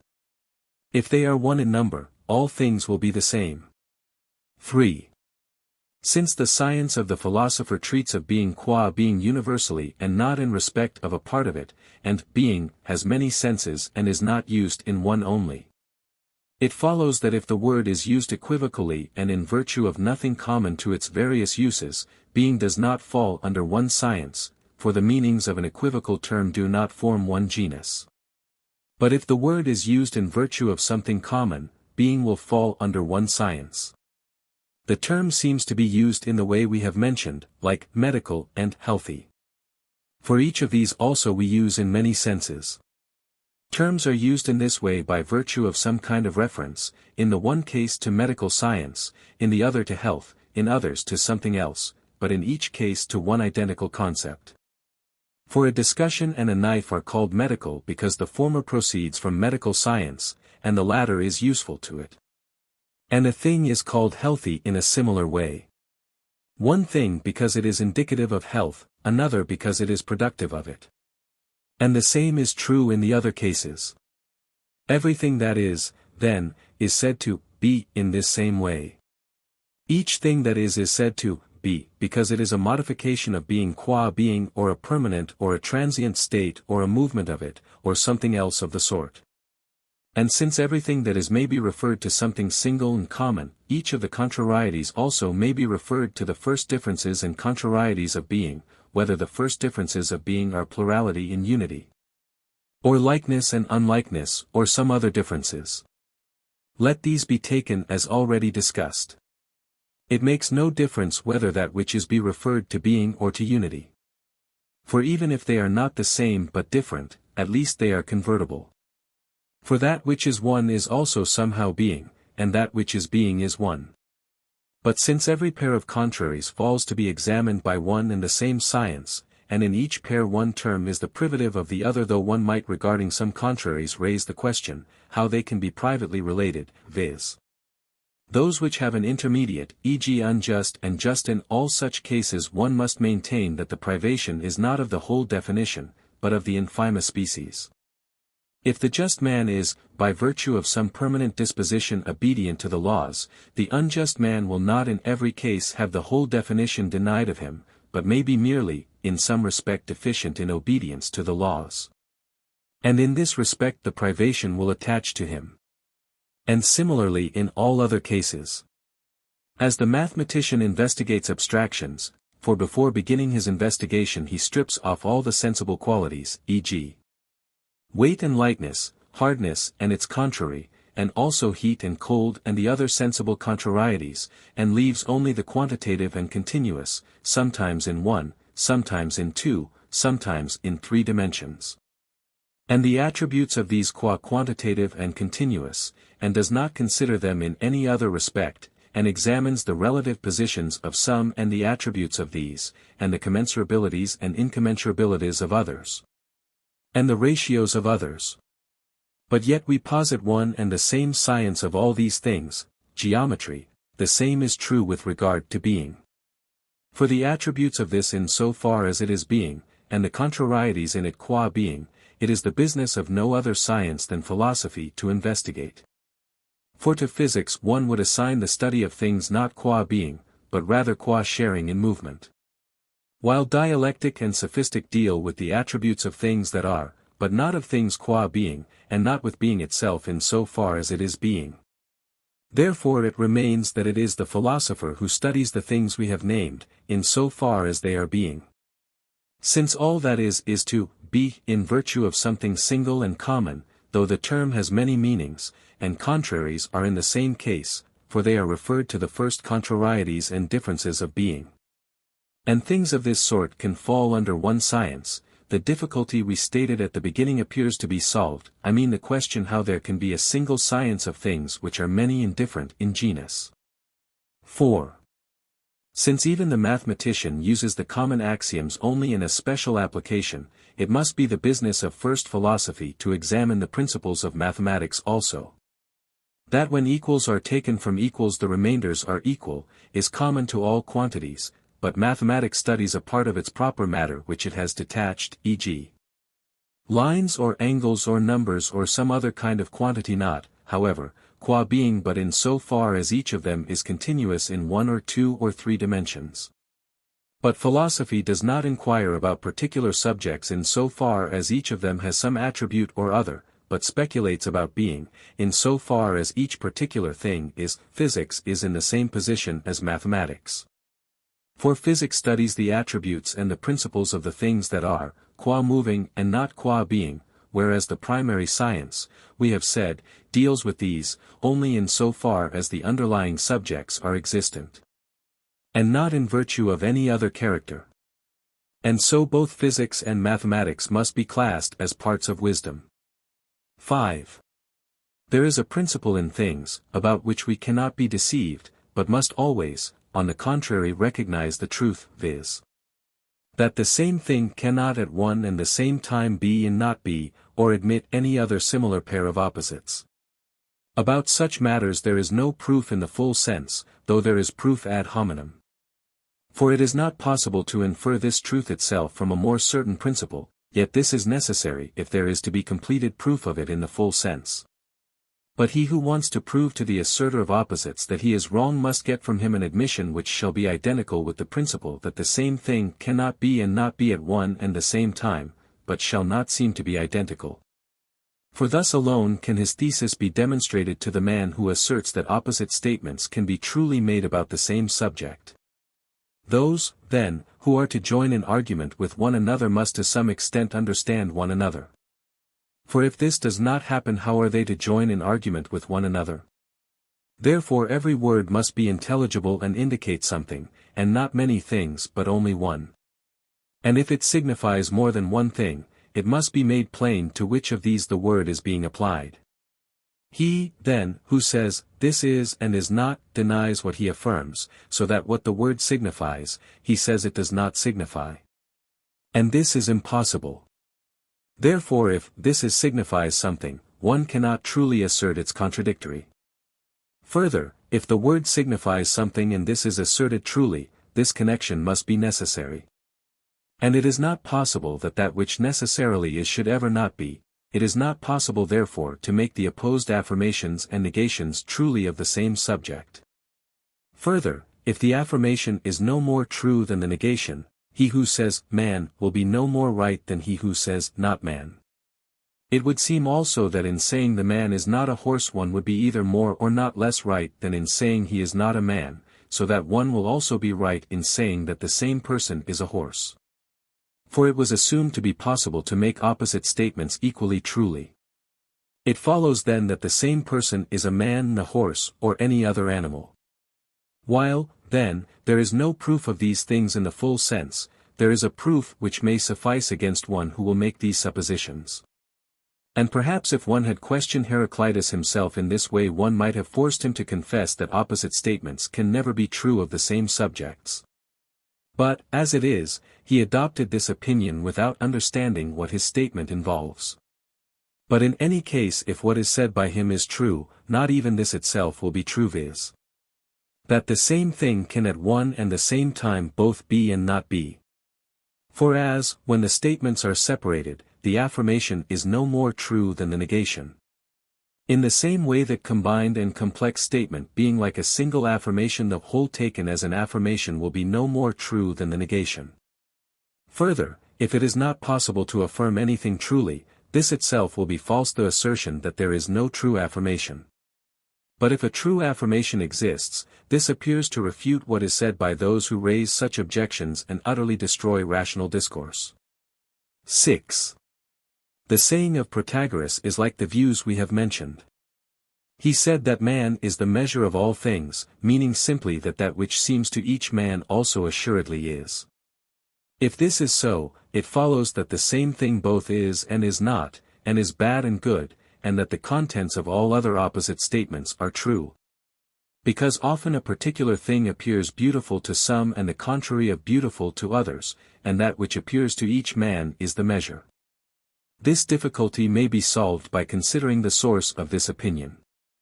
It seems to have arisen in some cases from the doctrine of the natural philosophers, and in others from the fact that all men have not the same views about the same things. But a particular thing appears pleasant to some and the contrary of pleasant to others. That nothing comes to be out of that which is not, but everything out of that which is a dogma common to nearly all the natural philosophers. Since, then, white cannot come to be if the perfectly white and in no respect not white existed before, that which becomes white must come from that which is not white. So that it must come to be out of that which is not, so they argue, unless the same thing was at the beginning white and not white. But it is not hard to solve this difficulty. For we have said in our works on physics in what sense things that come to be from that which is not, and in what sense from that which is. But to attend equally to the opinions and the fancies of disputing parties is childish. For clearly one of them must be mistaken. And this is evident from what happens in respect of sensation. For the same thing never appears sweet to some and the contrary of sweet to others, unless in the one case the sense organ which discriminates the aforesaid flavors has been perverted and injured. And if this is so, the one party must be taken to be the measure, and the other must not. And say the same of good and bad, and beautiful and ugly, and all other such qualities. For to maintain the view we are opposing is just like maintaining that the things that appear to people who put their finger under their eye and make the object appear two instead of one must be two, because they appear to be of that number, and again one, for to those who do not interfere with their eye the one object appears one. In general, it is absurd to make the fact that the things of this earth are observed to change and never to remain in the same state, the basis of our judgment about the truth.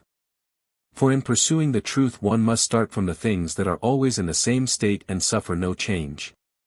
Such are the heavenly bodies. For these do not appear to be now of one nature and again of another, but are manifestly always the same and share in no change. Further, if there is movement, there is also something moved, and everything is moved out of something and into something. It follows that which is moved must first be in that out of which it is to be moved, and then not be in it, and move into the other and come to be in it, and that the contradictory statements are not true at the same time, as these thinkers assert they are. And if the things of this earth continuously flow and move in respect of quantity, if one were to suppose this, although it is not true, why should they not endure in respect of quality? For the assertion of contradictory statements about the same thing seems to have arisen largely from the belief that the quantity of bodies does not endure, which, our opponents hold, justifies them in saying that the same thing both is and is not 4 cubits long. But essence depends on quality, and this is of determinate nature, though quantity is of indeterminate. Further, when the doctor orders people to take some particular food, why do they take it? In what respect is "this is bread" truer than "this is not bread"? And so it would make no difference whether one ate or not. But as a matter of fact they take the food which is ordered, assuming that they know the truth about it and that it is bread. Yet they should not, if there were no fixed constant nature in sensible things, but all natures moved and flowed forever. Again, if we are always changing and never remain the same, what wonder is it if to us, as to the sick, things never appear the same? For to them also, because they are not in the same condition as when they were well, sensible qualities do not appear alike. Yet, for all that, the sensible things themselves need not share in any change, though they produce different, and not identical, sensations in the sick. And the same must surely happen to the healthy if the aforesaid change takes place. But if we do not change but remain the same, there will be something that endures. As for those to whom the difficulties mentioned are suggested by reasoning, it is not easy to solve the difficulties to their satisfaction, unless they will posit something and no longer demand a reason for it. For it is only thus that all reasoning and all proof is accomplished. If they posit nothing, they destroy discussion and all reasoning. Therefore with such men there is no reasoning. But as for those who are perplexed by the traditional difficulties, it is easy to meet them and to dissipate the causes of their perplexity. This is evident from what has been said. It is manifest, therefore, from these arguments that contradictory statements cannot be truly made about the same subject at one time, nor can contrary statements, because every contrariety depends on privation. This is evident if we reduce the definitions of contraries to their principle. Similarly, no intermediate between contraries can be predicated of one and the same subject, of which one of the contraries is predicated. If the subject is white we shall be wrong in saying it is neither black nor white, for then it follows that it is and is not white, for the second of the two terms we have put together is true of it, and this is the contradictory of white. We could not be right, then, in accepting the views either of Heraclitus or of Anaxagoras. If we were, it would follow that contraries would be predicated of the same subject. For when Anaxagoras says that in everything there is a part of everything, he says nothing is sweet any more than it is bitter, and so with any other pair of contraries, since in everything everything is present not potentially only, but actually and separately. And similarly all statements cannot be false nor all true, both because of many other difficulties which might be adduced as arising from this position, and because if all are false it will not be true to say even this. And if all are true it will not be false to say all are false. 7. Every science seeks certain principles and causes for each of its objects, e.g. medicine and gymnastics, and each of the other sciences, whether productive or mathematical. For each of these marks off a certain class of things for itself and busies itself about this as about something existing and real, not however qua real. The science that does this is another distinct from these. Of the sciences mentioned, each gets somehow the what in some class of things and tries to prove the other truths, with more or less precision. Some get the what through perception, others by hypothesis. So that it is clear from an induction of this sort that there is no demonstration of the substance or what. There is a science of nature, and evidently it must be different both from practical and from productive science.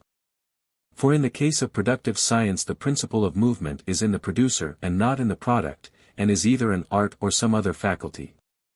And similarly in practical science the movement is not in the thing done, but rather in the doers. But the science of the natural philosopher deals with the things that have in themselves a principle of movement. It is clear from these facts, then, that natural science must be neither practical nor productive, but theoretical, for it must fall into some one of these classes. And since each of the sciences must somehow know the what and use this as a principle, we must not fall to observe how the natural philosopher should define things and how he should state the definition of the essence, whether as akin to snub or rather to concave. For of these the definition of snub includes the matter of the thing, but that of concave is independent of the matter. For snubness is found in a nose, so that we look for its definition without eliminating the nose, for what is snub is a concave nose. Evidently then the definition of flesh also and of the eye and of the other parts must always be stated without eliminating the matter. Since there is a science of being qua being and capable of existing apart, we must consider whether this is to be regarded as the same as physics or rather as different. Physics deals with the things that have a principle of movement in themselves. Mathematics is theoretical, and is a science that deals with things that are at rest, but its subjects cannot exist apart. Therefore about that which can exist apart and is unmovable there is a science different from both of these, if there is a substance of this nature, I mean separable and unmovable, as we shall try to prove there is.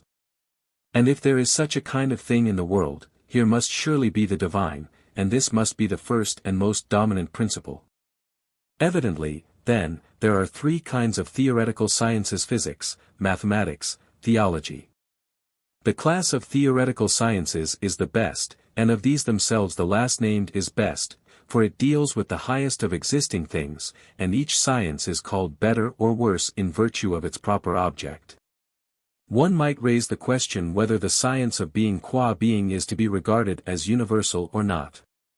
Each of the mathematical sciences deals with some one determinate class of things, but universal mathematics applies alike to all. Now if natural substances are the first of existing things, physics must be the first of sciences. But if there is another entity in substance, separable and unmovable, the knowledge of it must be different and prior to physics and universal because it is prior. 8. Since being, in general, has several senses, of which one is being by accident, we must consider first that which is in this sense. Evidently none of the traditional sciences busies itself about the accidental. For neither does architecture consider what will happen to those who are to use the house, e.g. whether they have a painful life in it or not, nor does weaving, or shoemaking, or the confectioner's art, do the like. But each of these sciences considers only what is peculiar to it, i.e. its proper end. And as for the argument that, when he who is musical becomes lettered he'll be both at once, not having been both before. And that which is, not always having been, must have come to be, therefore he must have at once become musical and lettered, this none of the recognized sciences considers, but only sophistic. For this alone busies itself about the accidental, so that Plato is not far wrong when he says that the sophist spends his time on non-being. That a science of the accidental is not even possible will be evident if we try to see what the accidental really is.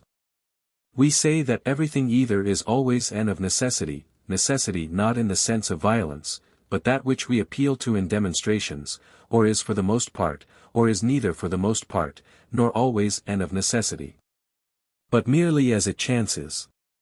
E.g., there might be cold in the dog days, but this occurs neither always and of necessity, nor for the most part, though it might happen sometimes. The accidental, then, is what occurs, but not always nor of necessity, nor for the most part. Now we have said what the accidental is, and it is obvious why there is no science of such a thing, for all science is of that which is always or for the most part, but the accidental is in neither of these classes. Evidently there are not causes and principles of the accidental, of the same kind as there are of the essential, for if there were, everything would be of necessity. If A is when B is, and B is when C is, and if C exists not by chance but of necessity, that also of which C was cause will exist of necessity, down to the last causatum as it is called, but this was supposed to be accidental. Therefore all things will be of necessity, and chance and the possibility of a thing's either occurring or not occurring are removed entirely from the range of events. And if the cause be supposed not to exist but to be coming to be, the same results will follow, everything will occur of necessity. For tomorrow's eclipse will occur if A occurs, and A if B occurs, and B if C occurs. And in this way if we subtract time from the limited time between now and tomorrow we shall come sometime to the already existing condition. Therefore since this exists, everything after this will occur of necessity, so that all things occur of necessity. As to that which is, in the sense of being true or of being by accident, the former depends on a combination in thought and is an affection of thought, which is the reason why it is the principles, not of that which is, in this sense, but of that which is outside and can exist apart, that are sought. And the latter is not necessary but indeterminate, I mean the accidental, and of such a thing the causes are unordered and indefinite. Adaptation to an end is found in events that happen by nature or as the result of thought. It is luck when one of these events happens by accident. For as a thing may exist, so it may be a cause either by its own nature or by accident. Luck is an accidental cause at work in such events adapted to an end as are usually effected in accordance with purpose. And so luck and thought are concerned with the same sphere, for purpose cannot exist without thought. The causes from which lucky results might happen are indeterminate, and so luck is obscure to human calculation and is a cause by accident, but in the unqualified sense a cause of nothing. It is good or bad luck when the result is good or evil, and prosperity or misfortune when the scale of the results is large. Since nothing accidental is prior to the essential, neither are accidental causes prior. If, then, luck or spontaneity is a cause of the material universe, reason and nature are causes before it. 9. Some things are only actually, some potentially and actually, what they are, viz. In one case a particular reality, in another, characterized by a particular quantity, or the like. There is no movement apart from things. For change is always according to the categories of being, and there is nothing common to these and in no one category. But each of the categories belongs to all its subjects in either of two ways, e.g. Thisness for one kind of it is positive form, and the other is privation. And as regards quality one kind is white and the other black, and as regards quantity one kind is complete and the other incomplete, and as regards spatial movement one is upwards, and the other downwards. Or one thing is light and another heavy. So that there are as many kinds of movement and change as of being. There being a distinction in each class of things between the potential and the completely real, I call the actuality of the potential as such, movement. That what we say is true, is plain from the following facts. When the buildable, in so far as it is what we mean by buildable, exists actually, it is being built, and this is the process of building. Similarly with learning, healing, walking, leaping, aging, ripening. Movement takes when the complete reality itself exists, and neither earlier nor later. The complete reality, then, of that which exists potentially, when it is completely real and actual, not qua itself, but qua movable, is movement. By qua I mean this: bronze is potentially a statue. But yet it is not the complete reality of bronze qua bronze that is movement. For it is not the same thing to be bronze and to be a certain potency. If it were absolutely the same in its definition, the complete reality of bronze would have been a movement. But it is not the same. This is evident in the case of contraries. For to be capable of being well and to be capable of being ill are not the same, for if they were, being well and being ill would have been the same. It is that which underlies and is healthy or diseased, whether it is moisture or blood. That is one and the same. And since it is not the same, as color and the visible are not the same, it is the complete reality of the potential, and as potential, that is movement. That it is this, and that movement takes place when the complete reality itself exists, and neither earlier nor later, is evident. For each thing is capable of being sometimes actual, sometimes not, e.g. the buildable qua buildable. And the actuality of the buildable qua buildable is building. For the actuality is either this the act of building or the house. But when the house exists, it is no longer buildable, the buildable is what is being built. The actuality, then, must be the act of building, and this is a movement. And the same account applies to all other movements. That what we have said is right is evident from what all others say about movement, and from the fact that it is not easy to define it otherwise. For firstly, one cannot put it in any class. This is evident from what people say. Some call it otherness and inequality in the unreal. None of these, however, is necessarily moved, and further, change is not either to these or from these any more than from their opposites. The reason why people put movement in these classes is that it is thought to be something indefinite, and the principles in one of the two columns of contraries are indefinite because they are privative. For none of them is either a this or a such or in any of the other categories. And the reason why movement is thought to be indefinite is that it cannot be classed either with the potency of things or with their actuality. For neither that which is capable of being of a certain quantity, nor that which is actually of a certain quantity, is of necessity moved, and movement is thought to be an actuality, but incomplete. The reason is that the potential, whose actuality it is incomplete. And therefore it is hard to grasp what movement is. For it must be classed either under privation or under potency or under absolute actuality, but evidently none of these is possible.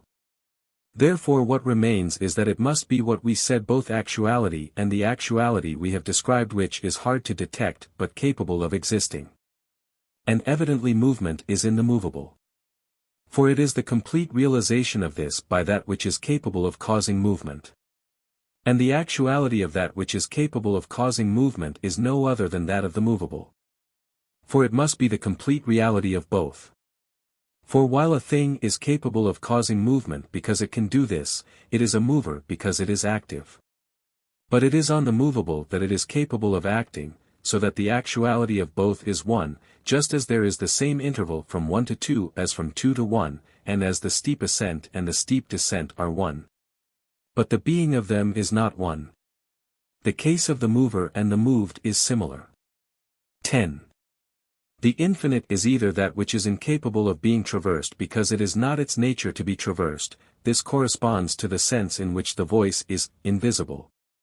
Or that which admits only of incomplete traverse or scarcely admits of traverse, or that which, though it naturally admits of traverse, is not traversed or limited. Further, a thing may be infinite in respect of addition or of subtraction, or both. The infinite cannot be a separate, independent thing. For if it is neither a spatial magnitude nor a plurality, but infinity itself is its substance and not an accident of it, it will be indivisible, for the divisible is either magnitude or plurality.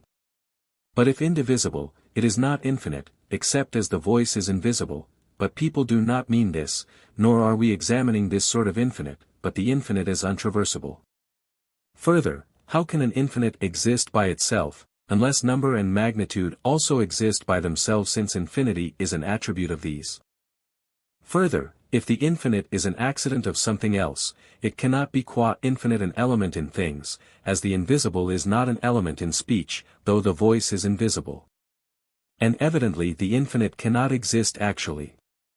For then any part of it that might be taken would be infinite, for, to be infinite and the infinite are the same, if the infinite is substance and not predicated of a subject. Therefore it is either indivisible, or if it is partible, it is divisible into infinites. But the same thing cannot be many infinites, as a part of air is air, so a part of the infinite would be infinite, if the infinite is substance and a principle. Therefore it must be impartible and indivisible. But the actually infinite cannot be indivisible, for it must be of a certain quantity. Therefore infinity belongs to its subject incidentally. But if so, then, as we have said, it cannot be it that is a principle, but that of which it is an accident the air or the even number.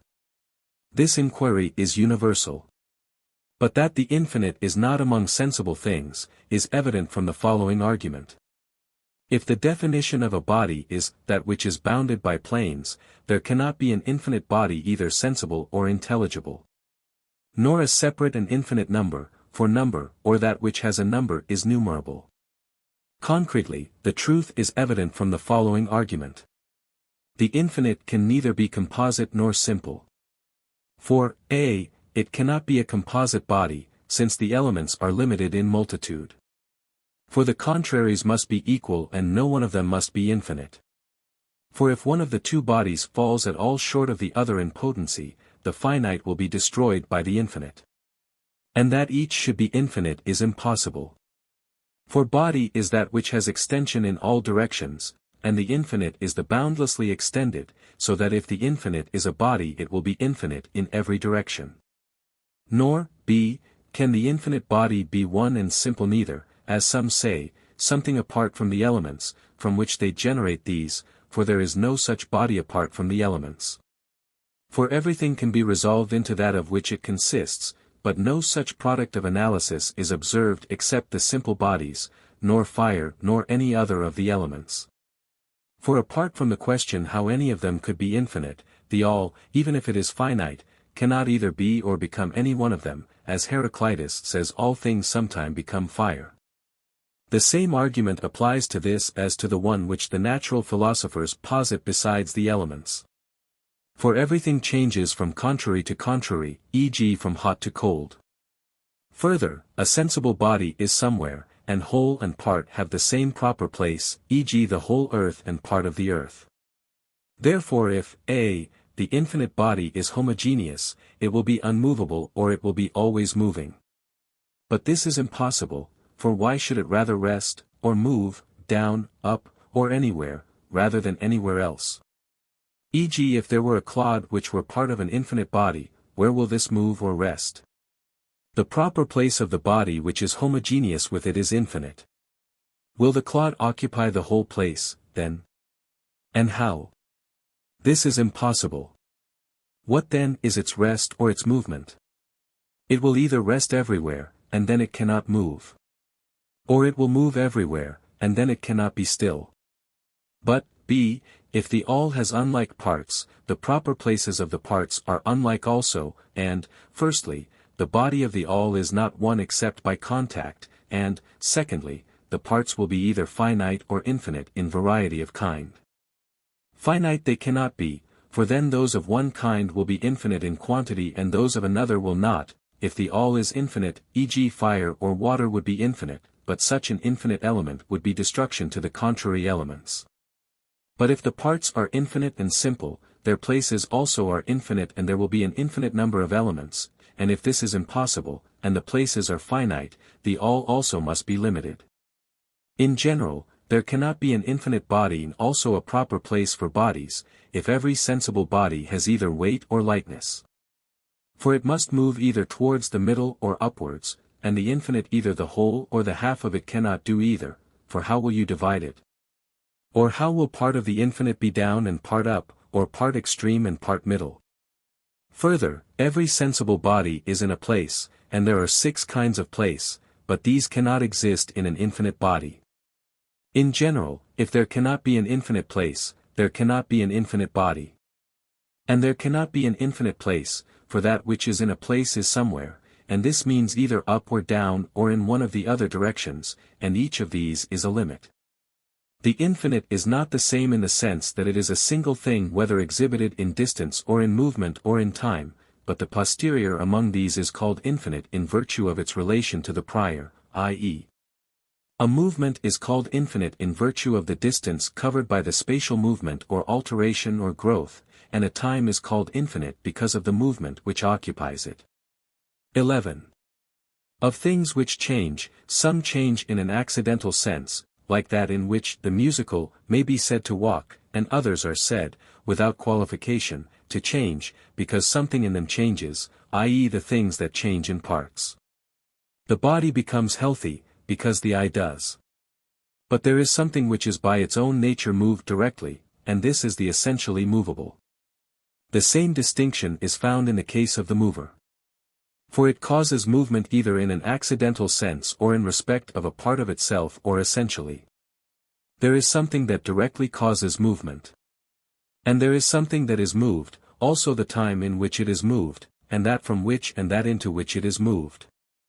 But the forms and the affections and the place, which are the terminals of the movement of moving things, are unmovable, e.g. knowledge or heat. It is not heat that is a movement, but heating. Change which is not accidental is found not in all things, but between contraries, and their intermediates, and between contradictories. We may convince ourselves of this by induction. That which changes changes either from positive into positive, or from negative into negative, or from positive into negative, or from negative into positive. By positive I mean that which is expressed by an affirmative term. Therefore there must be three changes. That from negative into negative is not change, because, since the terms are neither contraries nor contradictories, there is no opposition. The change from the negative into the positive which is its contradictory is generation absolute generation, and partial change partial generation. And the change from positive to negative is destruction absolute destruction, and partial change partial destruction. If, then, that which is not has several senses, and movement can attach neither to that which implies putting together or separating, nor to that which implies potency and is opposed to that which is in the full sense, true. The not white or not good can be moved incidentally, for the not white might be a man. But that which is not a particular thing at all can in no wise be moved, that which is not cannot be moved, and if this is so, generation cannot be movement, for that which is not is generated. For even if we admit to the full that its generation is accidental, yet it is true to say that not being is predicable of that which is generated absolutely. Similarly rest cannot belong to that which is not. These consequences, then, turn out to be awkward, and also this, that everything that is moved is in a place, but that which is not in a place, for then it would be somewhere. Nor is destruction movement. For the contrary of movement is rest, but the contrary of destruction is generation. Since every movement is a change, and the kinds of change are the three named above, and of these those in the way of generation and destruction are not movements, and these are the changes from a thing to its contradictory. It follows that only the change from positive into positive is movement. And the positives are either contrary or intermediate, for even privation must be regarded as contrary, and are expressed by an affirmative term, e.g. naked or toothless or black. 12. If the categories are classified as substance, quality, place, acting or being acted on, relation, quantity, there must be three kinds of movement of quality, of quantity, of place. There is no movement in respect of substance, because there is nothing contrary to substance, nor of relation, for it is possible that if one of two things in relation changes, the relative term which was true of the other thing ceases to be true. Though this other does not change at all, so that their movement is accidental, nor of agent and patient, or mover and moved, because there is no movement of movement nor generation of generation, nor, in general, change of change. For there might be movement of movement in two senses.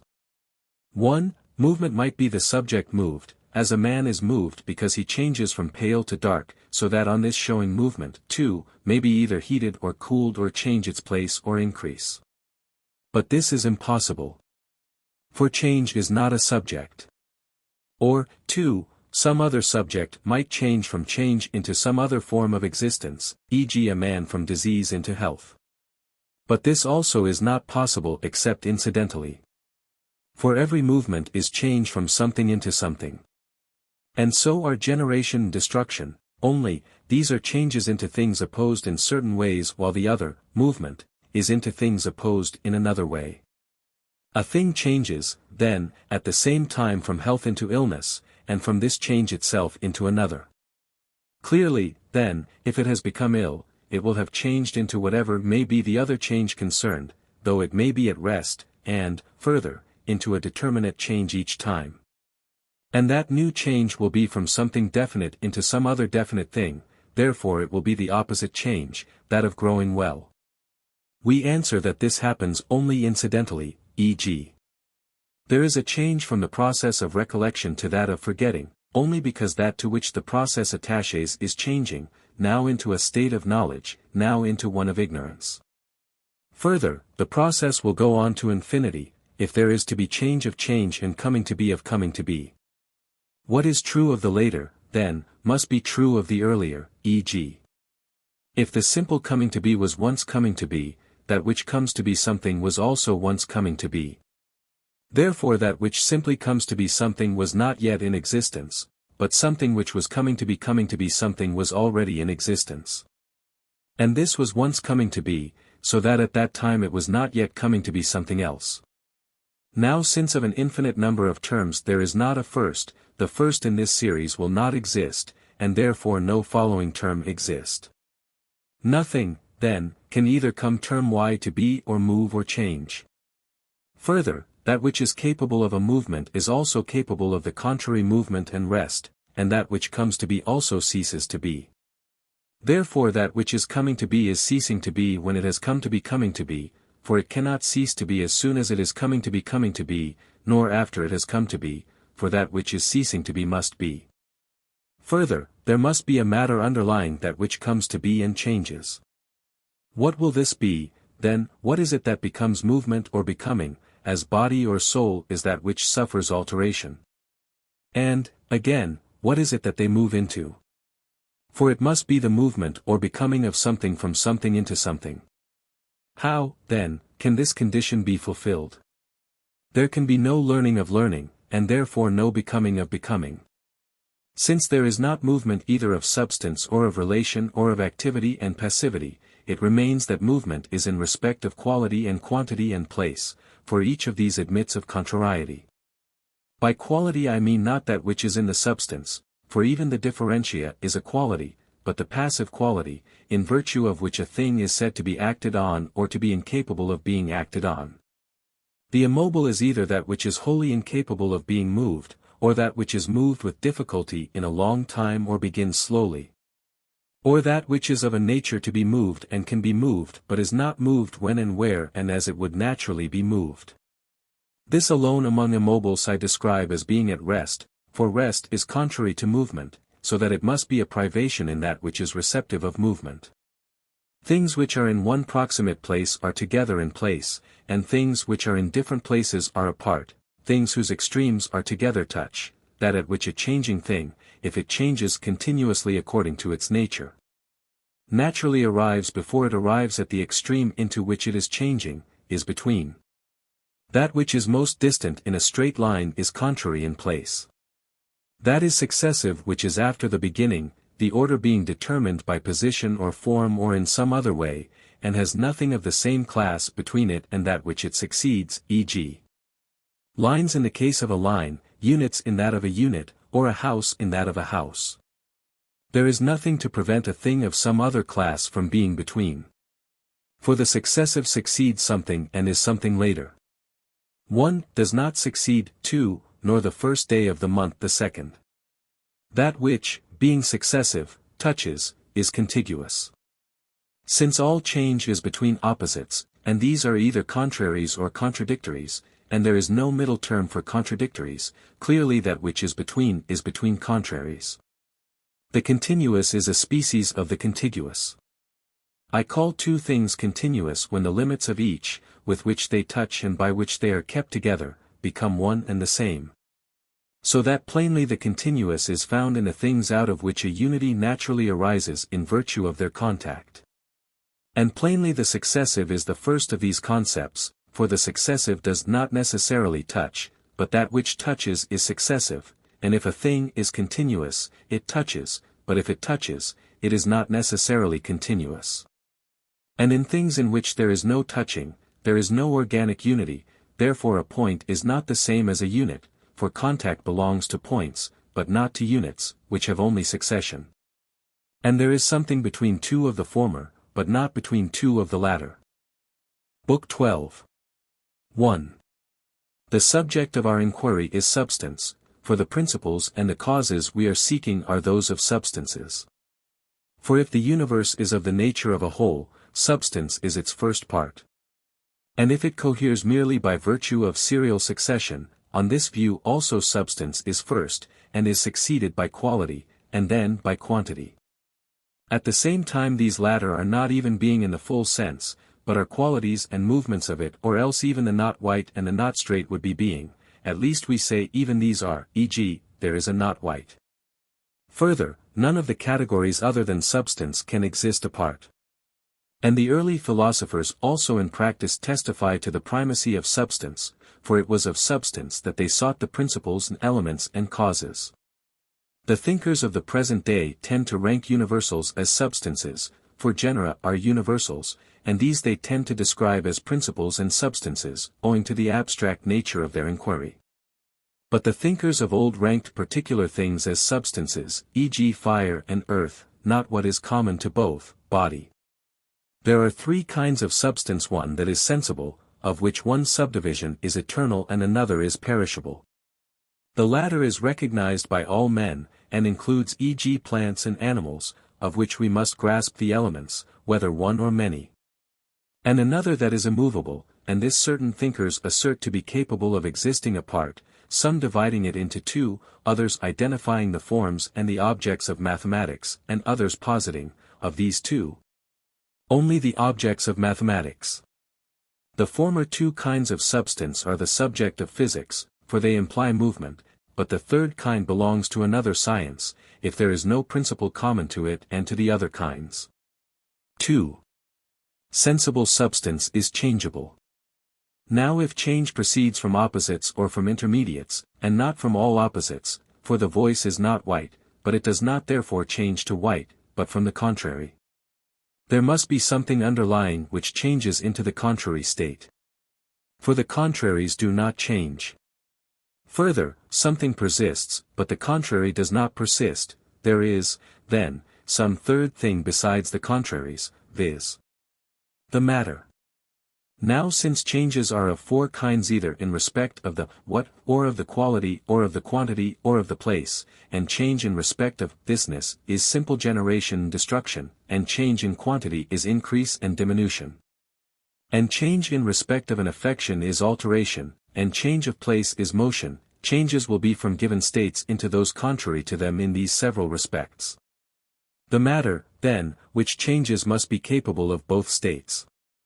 And since that which is has two senses, we must say that everything changes from that which is potentially to that which is actually, e.g. from potentially white to actually white, and similarly in the case of increase and diminution. Therefore not only can a thing come to be, incidentally, out of that which is not, but also all things come to be out of that which is, but is potentially, and is not actually. And this is the one of Anaxagoras. For instead of all things were together and the mixture of Empedocles and Anaximander and the account given by Democritus, it is better to say all things were together potentially but not actually. Therefore these thinkers seem to have had some notion of matter. Now all things that change have matter, but different matter. And of eternal things those which are not generable but are movable in space have matter, not matter for generation, however, but for motion from one place to another. One might raise the question from what sort of non-being generation proceeds. For non-being has three senses. If, then, one form of non-being exists potentially, still it is not by virtue of a potentiality for any and every thing, but different things come from different things. Nor is it satisfactory to say that all things were together, for they differ in their matter, since otherwise why did an infinity of things come to be, and not one thing? For reason is one, so that if matter also were one, that must have come to be in actuality which the matter was in potency. The causes and the principles, then, are three, two being the pair of contraries of which one is definition and form and the other is privation, and the third being the matter. 3. Note, next, that neither the matter nor the form comes to be and I mean the last matter and form. For everything that changes is something and is changed by something and into something. That by which it is changed is the immediate mover. That which is changed, the matter, that into which it is changed, the form. The process, then, will go on to infinity, if not only the bronze comes to be round but also the round where the bronze comes to be, therefore there must be a stop. Note, next, that each substance comes into being out of something that shares its name. Natural objects and other things both rank as substances. For things come into being either by art or by nature or by luck or by spontaneity. Now art is a principle of movement in something other than the thing moved, nature is a principle in the thing itself, for man begets man, and the other causes are privations of these two. There are three kinds of substance: the matter, which is this, in appearance, for all things that are characterized by contact and not, by organic unity are matter and substratum, e.g. fire, flesh, head. For these are all matter, and the last matter is the matter of that which is in the full sense substance, the nature, which is this, or positive state towards which movement takes place. And again, thirdly, the particular substance which is composed of these two, e.g. Socrates or Callias. Now in some cases this does not exist apart from the composite substance, e.g. the form of house does not so exist, unless the art of building exists apart, nor is there generation and destruction of these forms, but it is in another way that the house apart from its matter, and health, and all ideals of art exist and do not exist. But if this exists apart from the concrete thing, it is only in the case of natural objects. And so Plato was not far wrong when he said that there are as many forms as there are kinds of natural object, if there are forms distinct from the things of this earth. The moving causes exist as things preceding the effects, but causes in the sense of definitions are simultaneous with their effects. For when a man is healthy, then health also exists. And the shape of a bronze sphere exists at the same time as the bronze sphere. But we must examine whether any form also survives afterwards. For in some cases there is nothing to prevent this, e.g. the soul may be of this sort, not all soul but the reason, for presumably it is impossible that all soul should survive. Evidently then there is no necessity, on this ground at least, for the existence of the ideas. For man is begotten by man, a given man by an individual father, and similarly in the arts, for the medical art is the formal cause of health. 4. The causes and the principles of different things are in a sense different, but in a sense, if one speaks universally and analogically, they are the same for all. For one might raise the question whether the principles and elements are different or the same for substances and for relative terms, and similarly in the case of each of the categories. But it would be paradoxical if they were the same for all. For then from the same elements will proceed relative terms and substances. What then will this common element be? For, 1a, there is nothing common to and distinct from substance and the other categories, viz. those which are predicated. But an element is prior to the things of which it is an element. But again, b, substance is not an element in relative terms, nor is any of these an element in substance. Further, 2, how can all things have the same elements? For none of the elements can be the same as that which is composed of elements, e.g. B, or it cannot be the same as Ba. None, therefore, of the intelligibles, e.g. being or unity, is an element. For these are predicable of each of the compounds as well. None of the elements, then, will be either a substance or a relative term, but it must be one or other. All things, then, have not the same elements. Or, as we are wont to put it, in a sense they have and in a sense they have not, e.g. perhaps the elements of perceptible bodies are, as form, the hot, and in another sense the cold, which is the privation. And, as matter, that which directly and of itself potentially has these attributes. And substances comprise both these and the things composed of these, of which these are the principles, or any unity which is produced out of the hot and the cold, e.g. flesh or bone, for the product must be different from the elements. These things then have the same elements and principles, though specifically different things have specifically different elements, but all things have not the same elements in this sense, but only analogically, i.e. one might say that there are three principles: the form, the privation, and the matter. But each of these is different for each class, e.g. in color they are white, black, and surface, and in day and night they are light, darkness, and air. Since not only the elements present in a thing are causes, but also something external, i.e. the moving cause, clearly while principle and element are different both are causes, and principle is divided into these two kinds. And that which acts as producing movement or rest is a principle and a substance. Therefore analogically there are three elements, and four causes and principles. But the elements are different in different things, and the proximate moving cause is different for different things. Health, disease, body, the moving cause is the medical art. Form, disorder of a particular kind, bricks. The moving cause is the building art. And since the moving cause in the case of natural things is for man, for instance, man, and in the products of thought the form or its contrary, there will be in a sense three causes, while in a sense there are four. For the medical art is in some sense health, and the building art is the form of the house, and man begets man. Further, besides these there is that which is first of all things moves all things. 5. Some things can exist apart and some cannot, and it is the former that are substances. And therefore all things have the same causes, because, without substances, modifications and movements do not exist. Further, these causes will probably be soul and body, or reason and desire and body. And in yet another way, analogically identical things are principles, i.e. actuality and potency. But these also are not only different for different things but also apply in different ways to them. For in some cases the same thing exists at one time actually and at another potentially, e.g. wine or flesh or man does so. And these two fall under the above-named causes. For the form exists actually, if it can exist apart, and so does the complex of form and matter, and the privation, e.g. darkness or disease, but the matter exists potentially. For this is that which can become qualified either by the form or by the privation.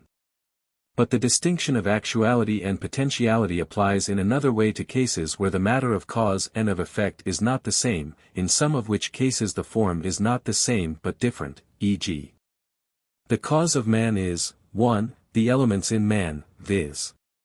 fire and earth as matter, and the peculiar form, and further, 2, something else outside, i.e.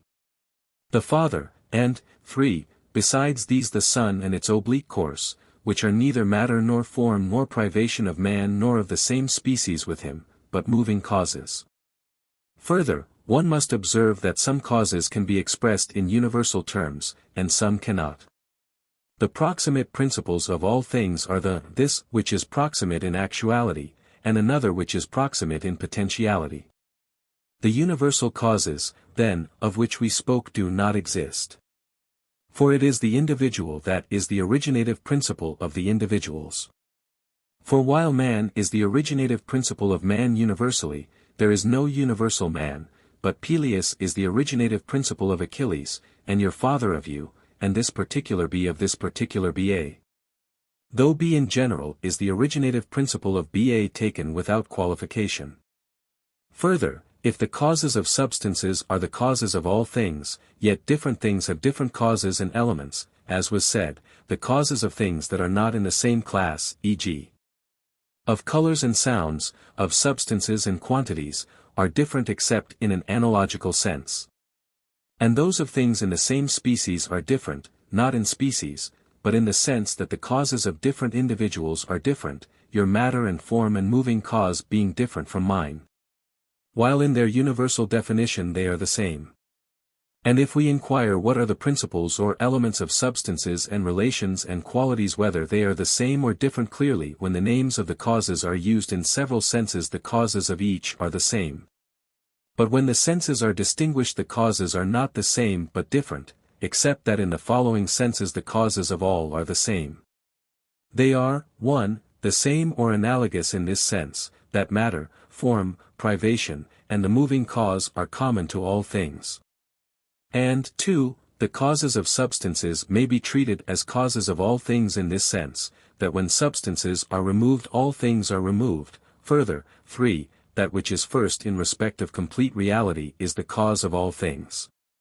But in another sense there are different first causes, viz. all the contraries which are neither generic nor ambiguous terms, and, further, the matters of different things are different. We have stated, then, what are the principles of sensible things and how many they are, and in what sense they are the same and in what sense different. 6. Since there were 3 kinds of substance, 2 of them physical and 1 unmovable, regarding the latter we must assert that it is necessary that there should be an eternal unmovable substance. For substances are the first of existing things, and if they are all destructible, all things are destructible. But it is impossible that movement should either have come into being or cease to be, for it must always have existed, or that time should. For there could not be a before and an after if time did not exist. Movement also is continuous, then, in the sense in which time is, for time is either the same thing as movement or an attribute of movement. And there is no continuous movement except movement in place, and of this only that which is circular is continuous. But if there is something which is capable of moving things or acting on them, but is not actually doing so, there will not necessarily be movement, for that which has a potency need not exercise it. Nothing, then, is gained even if we suppose eternal substances, as the believers in the forms do, unless there is to be in them some principle which can cause change. Nay, even this is not enough, nor is another substance besides the forms enough. For if it is not to act, there will be no movement. Further, even if it acts, this will not be enough, if its essence is potency, for there will not be eternal movement, since that which is potentially may possibly not be. There must, then, be such a principle, whose very essence is actuality. Further, then, these substances must be without matter, for they must be eternal, if anything is eternal. Therefore they must be actuality. Yet there is a difficulty. For it is thought that everything that acts is able to act, but that not everything that is able to act acts, so that the potency is prior. But if this is so, nothing that is need be.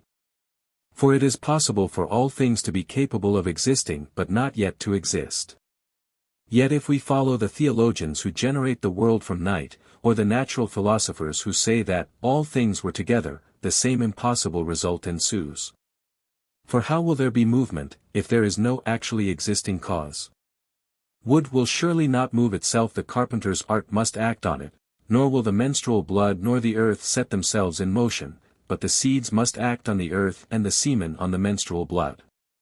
This is why some suppose eternal actuality, e.g. Leucippus and Plato, for they say there is always movement.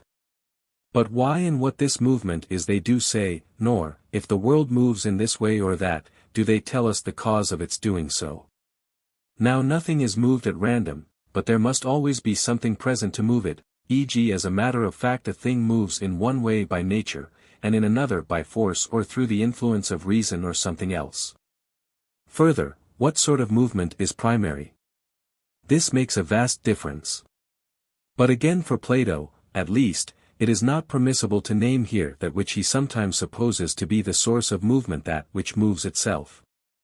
For the soul is later, and coeval with the heavens, according to his account. To suppose potency prior to actuality, then, is in a sense right, and in a sense not, and we have specified these senses.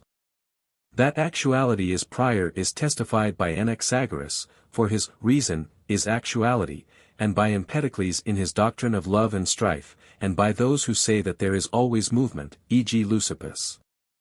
Therefore chaos or night did not exist for an infinite time, but the same things have always existed, either passing through a cycle of changes or obeying some other law, since actuality is prior to potency. If, then, there is a constant cycle, something must always remain, acting in the same way. And if there is to be generation and destruction, there must be something else which is always acting in different ways. This must, then, act in one way in virtue of itself, and in another in virtue of something else, either of a third agent, therefore, or of the first. Now it must be in virtue of the first. For otherwise this again causes the motion both of the second agent and of the third. Therefore it is better to say, the first. For it was the cause of eternal uniformity. And something else is the cause of variety, and evidently both together are the cause of eternal variety. This, accordingly, is the character which the motions actually exhibit. What need then is there to seek for other principles? 7.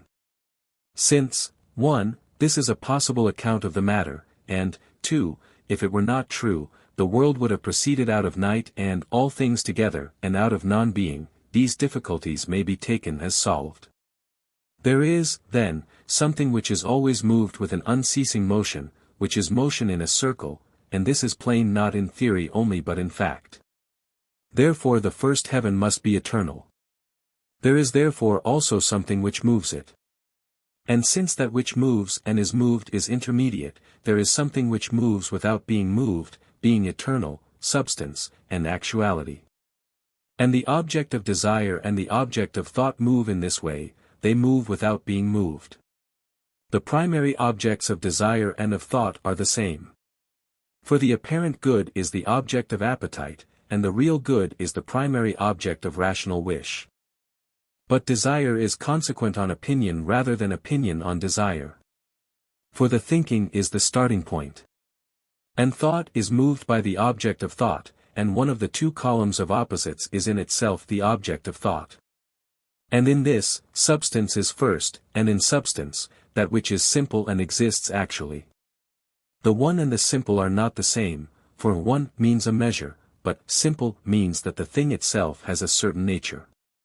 But the beautiful, also, and that which is in itself desirable are in the same column, and the first in any class is always best, or analogous to the best. That a final cause may exist among unchangeable entities is shown by the distinction of its meanings. For the final cause is, a, some being for whose good an action is done, and, b, something at which the action aims. And of these the latter exists among unchangeable entities though the former does not. The final cause, then, produces motion as being loved, but all other things move by being moved. Now if something is moved it is capable of being otherwise than as it is. Therefore if its actuality is the primary form of spatial motion, then in so far as it is subject to change, in this respect it is capable of being otherwise, in place, even if not in substance. But since there is something which moves while itself unmoved, existing actually, this can in no way be otherwise than as it is. For motion in space is the first of the kinds of change, and motion in a circle the first kind of spatial motion. And this the first mover produces. The first mover, then, exists of necessity, and in so far as it exists by necessity, its mode of being is good, and it is in this sense a first principle. For the necessary has all these senses, that which is necessary perforce because it is contrary to the natural impulse, that without which the good is impossible, and that which cannot be otherwise but can exist only in a single way. On such a principle, then, depend the heavens and the world of nature. And it is a life such as the best which we enjoy, and enjoy for but a short time, for it is ever in this state, which we cannot be, since its actuality is also pleasure. And for this reason are waking, perception, and thinking most pleasant, and hopes and memories are so on account of these. And thinking in itself deals with that which is best in itself, and that which is thinking in the fullest sense with that which is best in the fullest sense. And thought thinks on itself because it shares the nature of the object of thought. For it becomes an object of thought in coming into contact with and thinking its objects, so that thought and object of thought are the same. For that which is capable of receiving the object of thought, i.e. the essence, is thought. But it is active when it possesses this object. Therefore the possession rather than the receptivity is the divine element which thought seems to contain, and the act of contemplation is what is most pleasant and best. If, then, God is always in that good state in which we sometimes are, this compels our wonder, and if in a better this compels it yet more. And God is in a better state. And life also belongs to God. For the actuality of thought is life, and God is that actuality, and God's self-dependent actuality is life most good and eternal. We say therefore that God is a living being, eternal, most good, so that life and duration continuous and eternal belong to God, for this is God. Those who suppose, as the Pythagoreans and Speusippus do, that supreme beauty and goodness are not present in the beginning, because the beginnings both of plants and of animals are causes, but beauty and completeness are in the effects of these, are wrong in their opinion. For the seed comes from other individuals which are prior and complete, and the first thing is not seed but the complete being, e.g. we must say that before the seed there is a man, not the man produced from the seed, but another from whom the seed comes. It is clear then from what has been said that there is a substance which is eternal and unmovable and separate from sensible things. It has been shown also that this substance cannot have any magnitude, but is without parts and indivisible, for it produces movement through infinite time, but nothing finite has infinite power. And, while every magnitude is either infinite or finite, it cannot, for the above reason, have finite magnitude, and it cannot have infinite magnitude because there is no infinite magnitude at all. But it has also been shown that it is impassive and unalterable, for all the other changes are posterior to change of place. 8. It is clear, then, why these things are as they are. But we must not ignore the question whether we have to suppose one such substance or more than one, and if the latter, how many. We must also mention, regarding the opinions expressed by others, that they have said nothing about the number of the substances that can even be clearly stated. For the theory of ideas has no special discussion of the subject.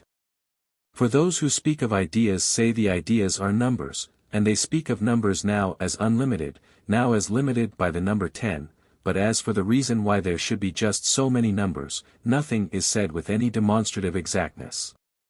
We however must discuss the subject, starting from the presuppositions and distinctions we have mentioned. The first principle or primary being is not movable either in itself or accidentally, but produces the primary eternal and single movement. But since that which is moved must be moved by something, and the first mover must be in itself unmovable, an eternal movement must be produced by something eternal and a single movement by a single thing. And since we see that besides the simple spatial movement of the universe, which we say the first and unmovable substance produces, there are other spatial movements, those of the planets, which are eternal, for a body which moves in a circle is eternal and unresting. We have proved these points in the physical treatises. Each of these movements also must be caused by a substance both unmovable in itself and eternal. For the nature of the stars is eternal just because it is a certain kind of substance, and the mover is eternal and prior to the moved, and that which is prior to a substance must be a substance. Evidently, then, there must be substances which are of the same number as the movements of the stars, and in their nature eternal, and in themselves unmovable, and without magnitude, for the reason before mentioned. That the movers are substances, then, and that one of these is first and another second according to the same order as the movements of the stars, is evident. But in the number of the movements we reach a problem which must be treated from the standpoint of that one of the mathematical sciences which is most akin to philosophy, viz. of astronomy. For this science speculates about substance which is perceptible but eternal, but the other mathematical sciences, i.e. arithmetic and geometry, treat of no substance. That the movements are more numerous than the bodies that are moved is evident to those who have given even moderate attention to the matter, for each of the planets has more than one movement. But as to the actual number of these movements, we now to give some notion of the subject quote what some of the mathematicians say, that our thought may have some definite number to grasp. But, for the rest, we must partly investigate for ourselves, partly learn from other investigators, and if those who study this subject form an opinion contrary to what we have now stated, we must esteem both parties indeed. But follow the more accurate. Eudoxus supposed that the motion of the sun or of the moon involves, in either case, three spheres, of which the first is the sphere of the fixed stars, and the second moves in the circle which runs along the middle of the zodiac. And the third in the circle which is inclined across the breadth of the zodiac. But the circle in which the moon moves is inclined at a greater angle than that in which the sun moves. And the motion of the planets involves, in each case, four spheres, and of these also the first and second are the same as the first two mentioned above, for the sphere of the fixed stars is that which moves all the other spheres. And that which is placed beneath this and has its movement in the circle which bisects the zodiac is common to all, but the poles of the third sphere of each planet are in the circle which bisects the zodiac. And the motion of the fourth sphere is in the circle which is inclined at an angle to the equator of the third sphere. And the poles of the third sphere are different for each of the other planets, but those of Venus and Mercury are the same. Callippus made the position of the spheres the same as Eudoxus did, but while he assigned the same number as Eudoxus did to Jupiter and to Saturn, he thought 2 more spheres should be added to the Sun and 2 to the Moon. If one is to explain the observed facts, and 1 more to each of the other planets. But it is necessary, if all the spheres combined are to explain the observed facts, that for each of the planets there should be other spheres, 1 fewer than those hitherto assigned, which counteract those already mentioned and bring back to the same position the outermost sphere of the star which in each case is situated below the star in question. For only thus can all the forces at work produce the observed motion of the planets. Since, then, the spheres involved in the movement of the planets themselves are 8 for Saturn and Jupiter and 25 for the others. And of these only those involved in the movement of the lowest situated planet need not be counteracted. The spheres which counteract those of the outermost 2 planets will be 6 in number. And the spheres which counteract those of the next 4 planets will be 16. Therefore the number of all the spheres, both those which move the planets and those which counteract these, will be 55. And if one were not to add to the Moon and to the Sun the movements we mentioned, the whole set of spheres will be 47 in number. Let this, then, be taken as the number of the spheres, so that the unmovable substances and principles also may probably be taken as just so many. The assertion of necessity must be left to more powerful thinkers. But if there can be no spatial movement which does not conduce to the moving of a star, and if further every being and every substance which is immune from change and in virtue of itself has attained to the best must be considered an end, there can be no other being apart from these we have named, but this must be the number of the substances.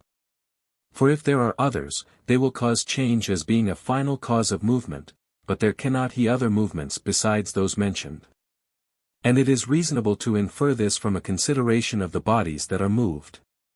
For if everything that moves is for the sake of that which is moved, and every movement belongs to something that is moved, no movement can be for the sake of itself or of another movement, but all the movements must be for the sake of the stars. For if there is to be a movement for the sake of a movement, this latter also will have to be for the sake of something else. So that since there cannot be an infinite regress, the end of every movement will be one of the divine bodies which move through the heaven. Evidently there is but one heaven. For if there are many heavens as there are many men, the moving principles, of which each heaven will have one, will be one in form but in number many. But all things that are many in number have matter, for one and the same definition, e.g. that of man, applies to many things, while Socrates is one. But the primary essence has not matter, for it is complete reality. So the unmovable first mover is one both in definition and in number. So too, therefore, is that which is moved always and continuously, therefore there is one heaven alone. Our forefathers in the most remote ages have handed down to their posterity a tradition, in the form of a myth, that these bodies are gods, and that the divine encloses the whole of nature. The rest of the tradition has been added later in mythical form with a view to the persuasion of the multitude and to its legal and utilitarian expediency. They say these gods are in the form of men or like some of the other animals, and they say other things consequent on and similar to these which we have mentioned. But if one were to separate the first point from these additions and take it alone that they thought the first substances to be gods, one must regard this as an inspired utterance, and reflect that, while probably each art and each science has often been developed as far as possible and has again perished, these opinions, with others, have been preserved until the present like relics of the ancient treasure. Only thus far, then, is the opinion of our ancestors and of our earliest predecessors clear to us. 9. The nature of the divine thought involves certain problems. For while thought is held to be the most divine of things observed by us, the question how it must be situated in order to have that character involves difficulties. For if it thinks of nothing, what is there here of dignity? It is just like one who sleeps. And if it thinks, but this depends on something else, then, since that which is its substance is not the act of thinking, but a potency, it cannot be the best substance. For it is through thinking that its value belongs to it. Further, whether its substance is the faculty of thought or the act of thinking, what does it think of? Either of itself or of something else. And if of something else, either of the same thing always or of something different. Does it matter, then, or not, whether it thinks of the good or of any chance thing? Are there not some things about which it is incredible that it should think?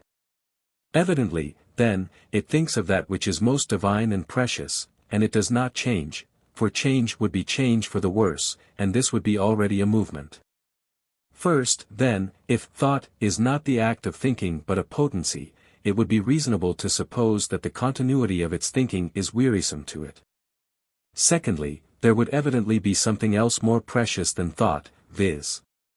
that which is thought of. For both thinking and the act of thought will belong even to one who thinks of the worst thing in the world, so that if this ought to be avoided, and it ought, for there are even some things which it is better not to see than to see. The act of thinking cannot be the best of things. Therefore it must be of itself that the divine thought thinks, since it is the most excellent of things, and its thinking is a thinking on thinking. But evidently knowledge and perception and opinion and understanding have always something else as their object, and themselves only by the way. Further, if thinking and being thought of are different, in respect of which does goodness belong to thought? For to he an act of thinking and to he an object of thought are not the same thing. We answer that in some cases the knowledge is the object. In the productive sciences it is the substance or essence of the object, matter omitted, and in the theoretical sciences the definition or the act of thinking is the object. Since, then, thought and the object of thought are not different in the case of things that have not matter, the divine thought and its object will be the same, i.e. the thinking will be one with the object of its thought. A further question is left whether the object of the divine thought is composite, for if it were, thought would change in passing from part to part of the whole. We answer that everything which has not matter is indivisible as human thought, or rather the thought of composite beings, is in a certain period of time, for it does not possess the good at this moment or at that, but its best. Being something different from it, is attained only in a whole period of time, so throughout eternity is the thought which has itself for its object. 10. We must consider also in which of two ways the nature of the universe contains the good, and the highest good, whether as something separate and by itself, or as the order of the parts. Probably in both ways, as an army does. For its good is found both in its order and in its leader, and more in the latter, for he does not depend on the order but it depends on him. And all things are ordered together somehow, but not all alike, both fishes and fowls and plants. And the world is not such that one thing has nothing to do with another, but they are connected. For all are ordered together to one end, but it is as in a house, where the freemen are least at liberty to act at random, but all things or most things are already ordained for them, while the slaves and the animals do little for the common good. And for the most part live at random. For this is the sort of principle that constitutes the nature of each. I mean, for instance, that all must at least come to be dissolved into their elements, and there are other functions similarly in which all share for the good of the whole. We must not fail to observe how many impossible or paradoxical results confront those who hold different views from our own, and what are the views of the subtler thinkers, and which views are attended by fewest difficulties. all make all things out of contraries. But neither all things nor out of contraries is right, nor do these thinkers tell us how all the things in which the contraries are present can be made out of the contraries. For contraries are not affected by one another. Now for us this difficulty is solved naturally by the fact that there is a third element. These thinkers however make one of the two contraries matter. This is done for instance by those who make the unequal matter for the equal, or the many matter for the one. But this also is refuted in the same way, for the one matter which underlies any pair of contraries is contrary to nothing. Further, all things, except the one, will, on the view we are criticizing, partake of evil, for the bad itself is one of the two elements. But the other school does not treat the good and the bad even as principles. Yet in all things the good is in the highest degree a principle. The school we first mentioned is right in saying that it is a principle, but how the good is a principle they do not say, whether as end or as mover or as form. Empedocles also has a paradoxical view, for he identifies the good with love, but this is a principle both as mover, for it brings things together, and as matter, for it is part of the mixture. Now even if it happens that the same thing is a principle both as matter and as mover, still the being, at least, of the two is not the same. In which respect then is love a principle? It is paradoxical also that strife should be imperishable. The nature of his evil is just strife. Anaxagoras makes the good a motive principle, for his reason moves things. But it moves them for an end, which must be something other than it, except according to our way of stating the case. For, on our view, the medical art is in a sense health. It is paradoxical also not to suppose a contrary to the good, i.e. to reason.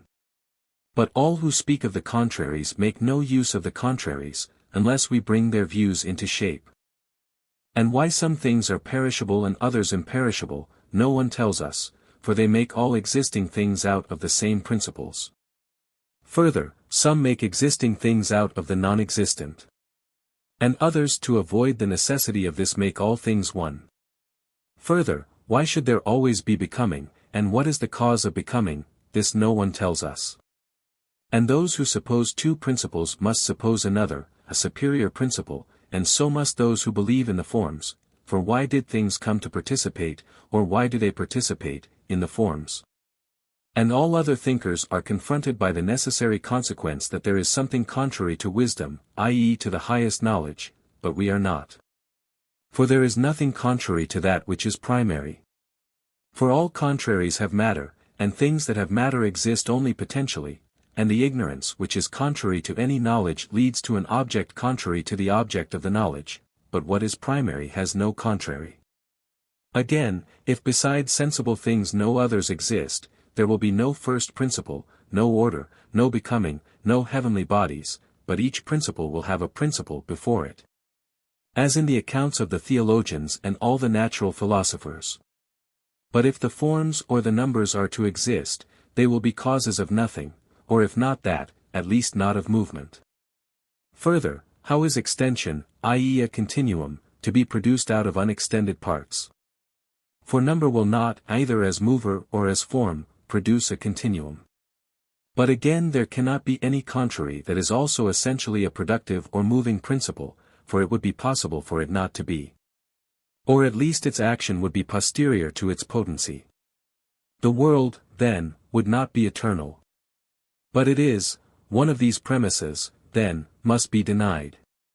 And we have said how this must be done. Further, in virtue of what the numbers, or the soul and the body, or in general the form and the thing, are one of this no one tells us anything, nor can anyone tell, unless he says, as we do, that the mover makes them one. And those who say mathematical number is first and go on to generate one kind of substance after another and give different principles for each. Make the substance of the universe a mere series of episodes, for one substance has no influence on another by its existence or non-existence, and they give us many governing principles. But the world refuses to be governed badly. The rule of many is not good, one ruler let there be. Book 13. 1. We have stated what is the substance of sensible things, dealing in the treatise on physics with matter, and later with the substance which has actual existence. Now since our inquiry is whether there is or is not besides the sensible substances any which is immovable and eternal, and, if there is, what it is, we must first consider what is said by others, so that, if there is anything which they say wrongly, we may not be liable to the same objections, while, if there is any opinion common to them and us, we shall have no private grievance against ourselves on that account. For one must be content to state some points better than one's predecessors, and others no worse. Two opinions are held on this subject. It is said that the objects of mathematics, i.e., numbers and lines and the like, are substances, and again that the ideas are substances.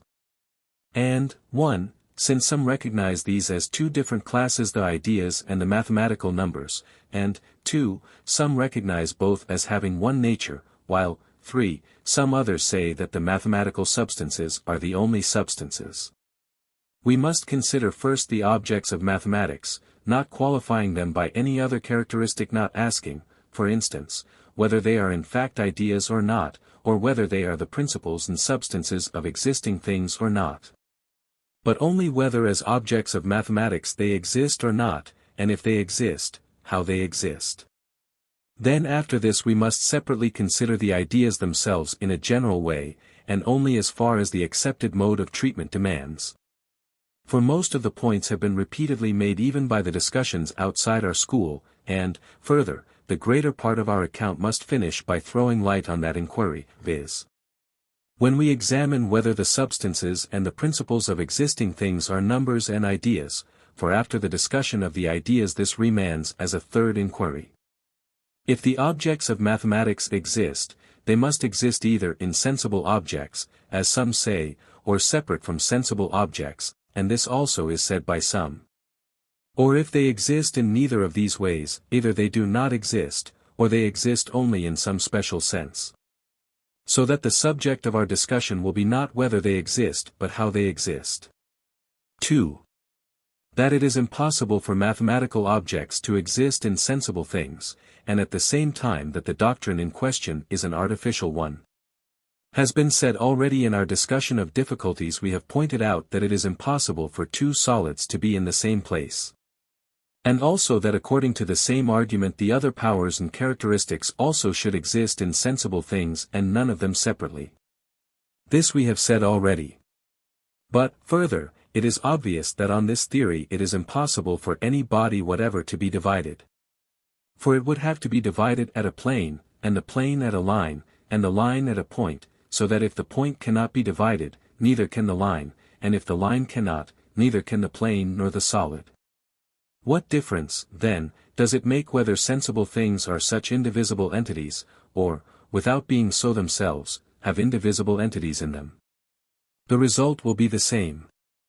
If the sensible entities are divided, the others will be divided too, or else not even the sensible entities can be divided. But, again, it is not possible that such entities should exist separately. For if besides the sensible solids there are to be other solids which are separate from them and prior to the sensible solids, it is plain that besides the planes also there must be other and separate planes and points and lines. For consistency requires this. But if these exist, again besides the planes and lines and points of the mathematical solid there must be others which are separate. For incomposites are prior to compounds. And if there are, prior to the sensible bodies, bodies which are not sensible, by the same argument the planes which exist by themselves must be prior to those which are in the motionless solids. Therefore these will be planes and lines other than those that exist along with the mathematical solids to which these thinkers assign separate existence. For the latter exist along with the mathematical solids, while the others are prior to the mathematical solids. Again, therefore, there will be, belonging to these planes, lines, and prior to them there will have to be, by the same argument, other lines and points.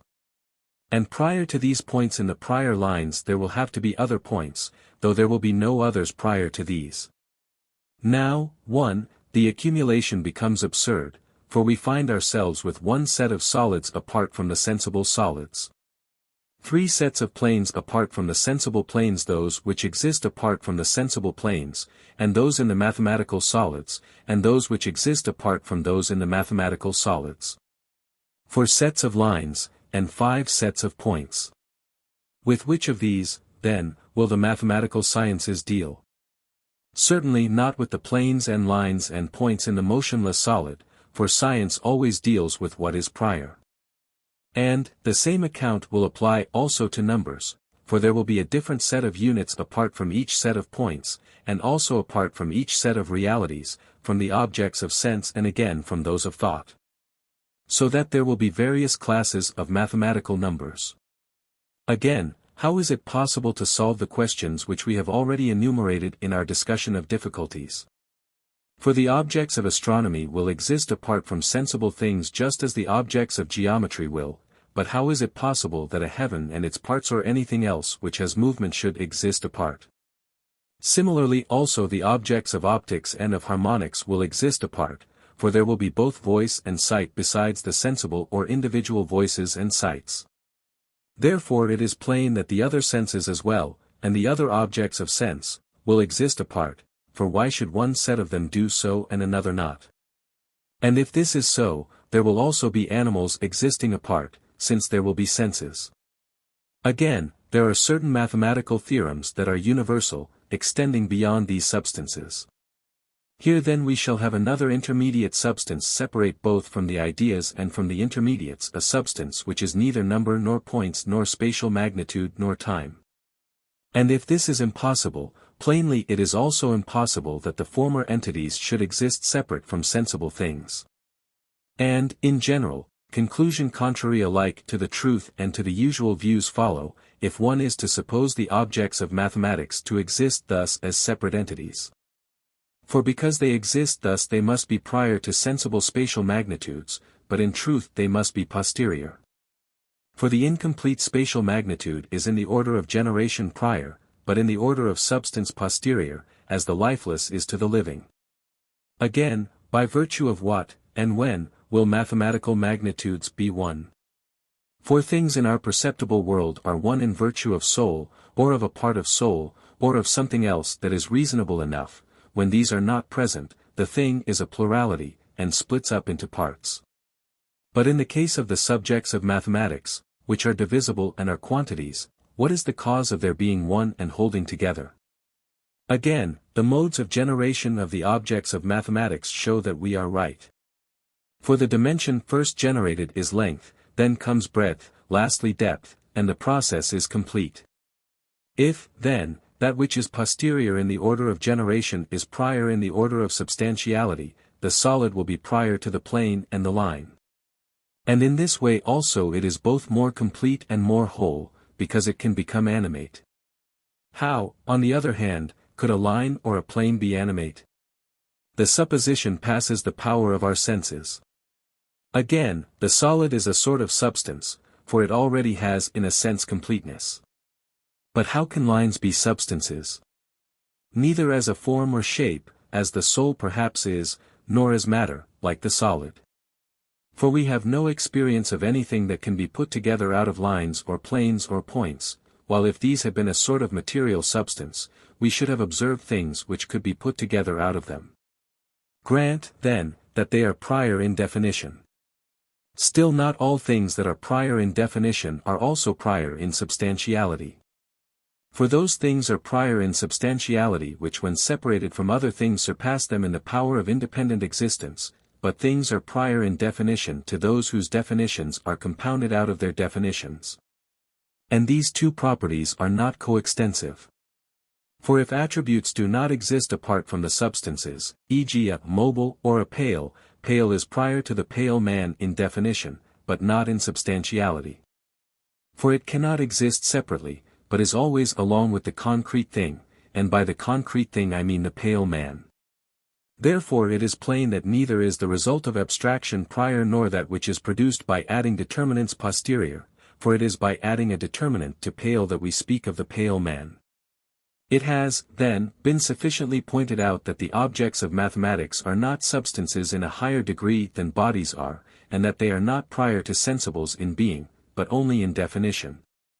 and that they cannot exist somewhere apart.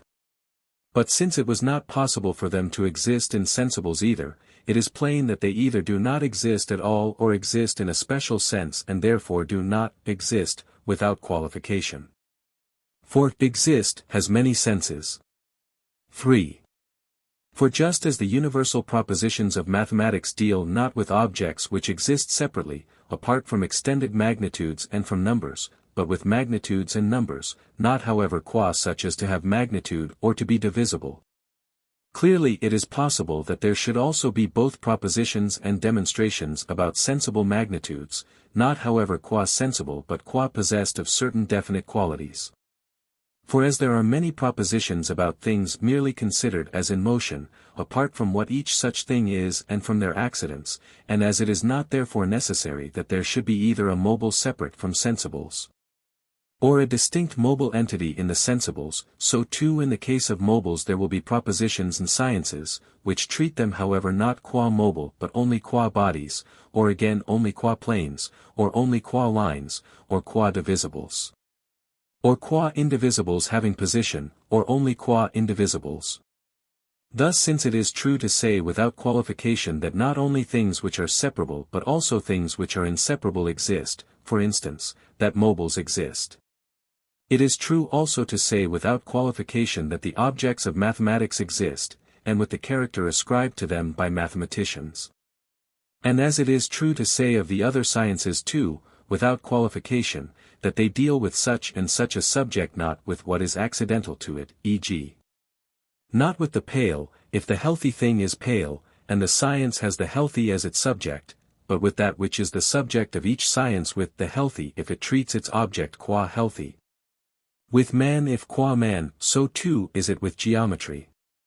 If its subjects happen to be sensible, though it does not treat them qua sensible, the mathematical sciences will not for that reason be sciences of sensibles nor, on the other hand, of other things separate from sensibles.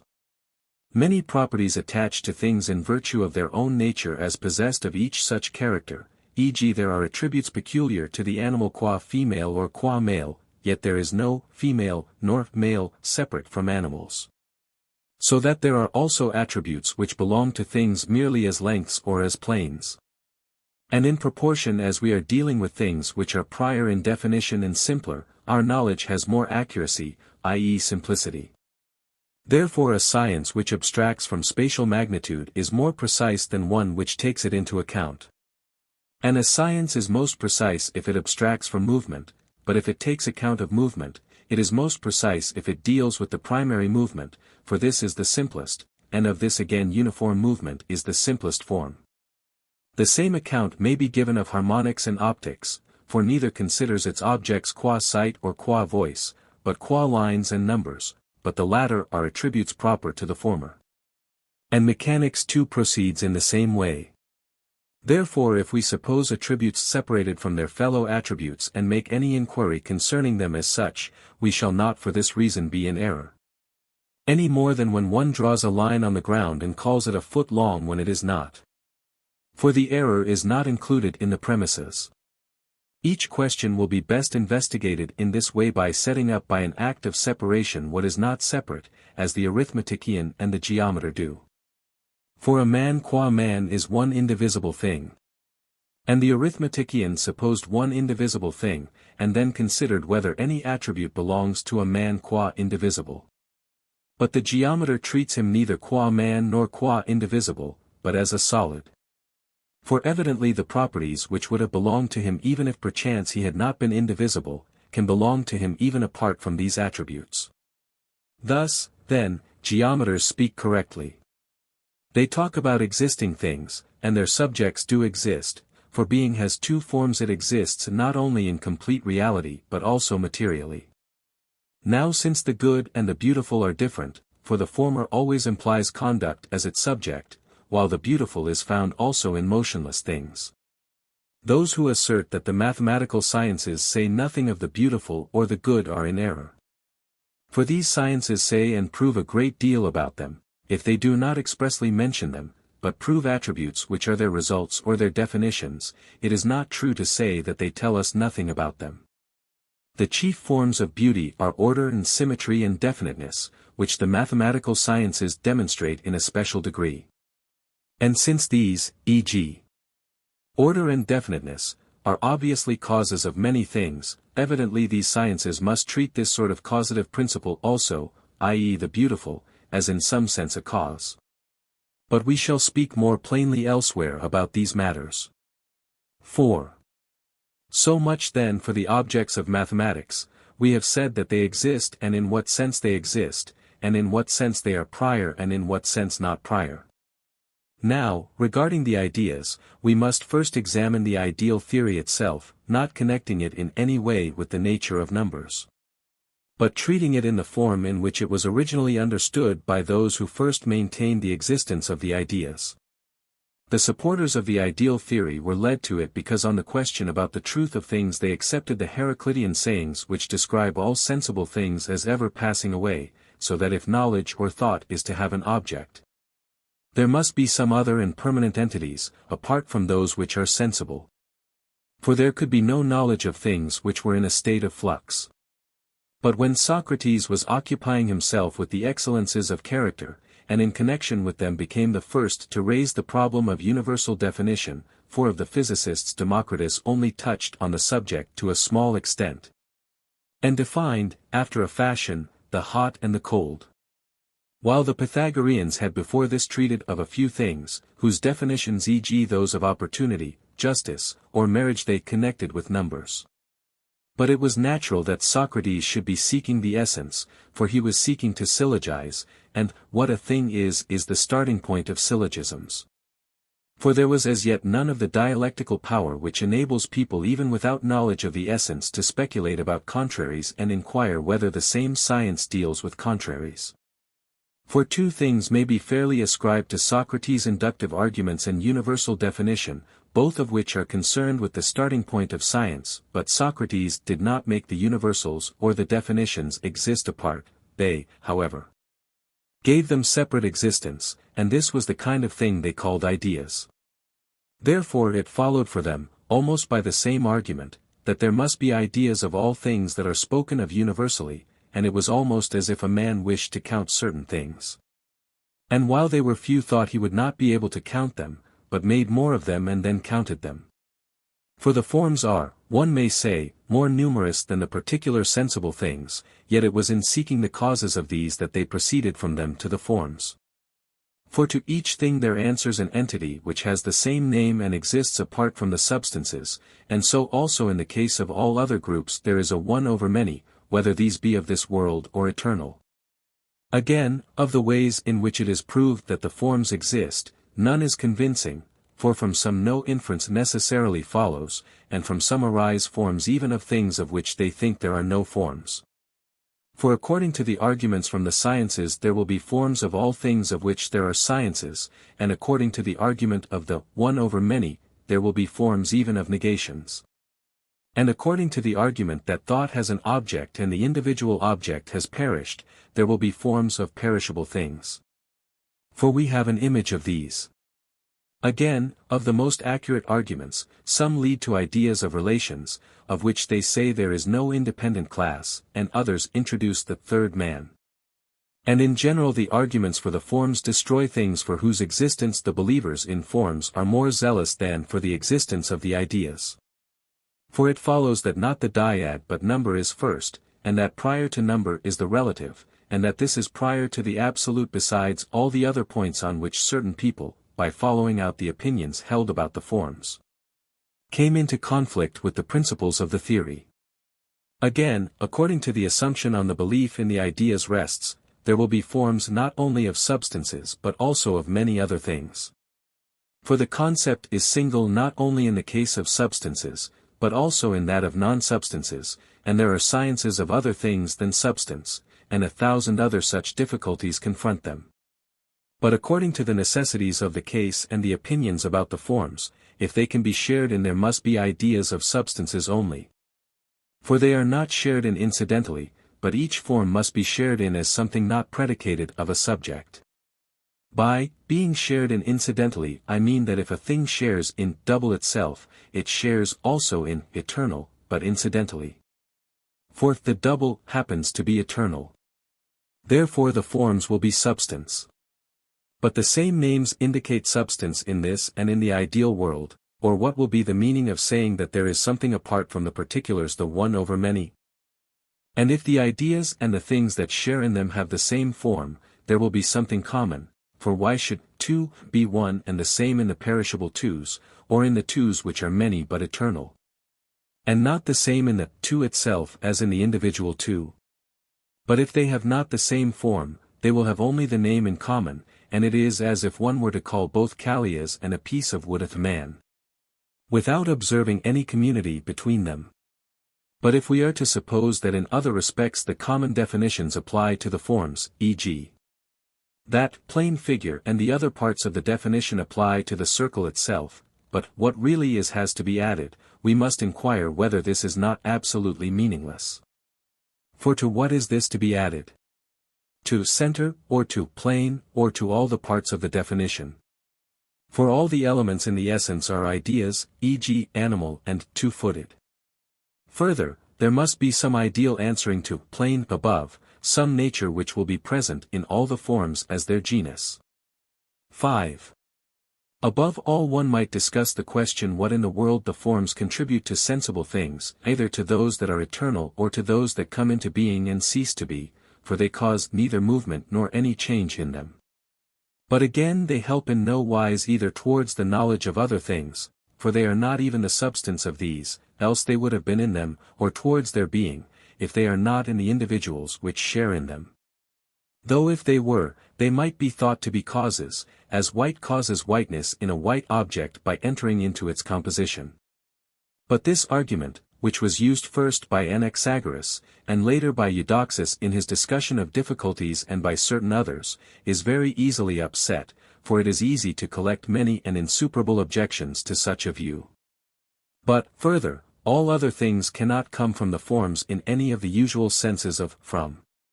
And to say that they are patterns and the other things share in them is to use empty words and poetical metaphors.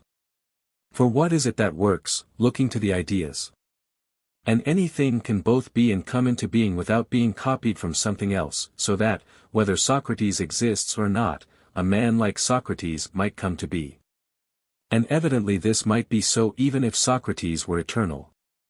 And there will be several patterns of the same thing, and therefore several forms, e.g. animal and two-footed, and also man himself, will be forms of man. Again, the forms are patterns not only of sensible things, but of forms themselves also, i.e. the genus is the pattern of the various forms of a genus, therefore the same thing will be pattern and copy. Again, it would seem impossible that substance and that whose substance it is should exist apart. How, therefore, could the ideas, being the substances of things, exist apart? In the Phaedo the case is stated in this way that the forms are causes both of being and of becoming. Yet though the forms exist, still things do not come into being, unless there is something to originate movement. And many other things come into being, e.g. a house or a ring, of which they say there are no forms. Clearly therefore even the things of which they say there are ideas can both be and come into being owing to such causes as produce the things just mentioned, and not owing to the forms. But regarding the ideas it is possible, both in this way and by more abstract and accurate arguments, to collect many objections like those we have considered.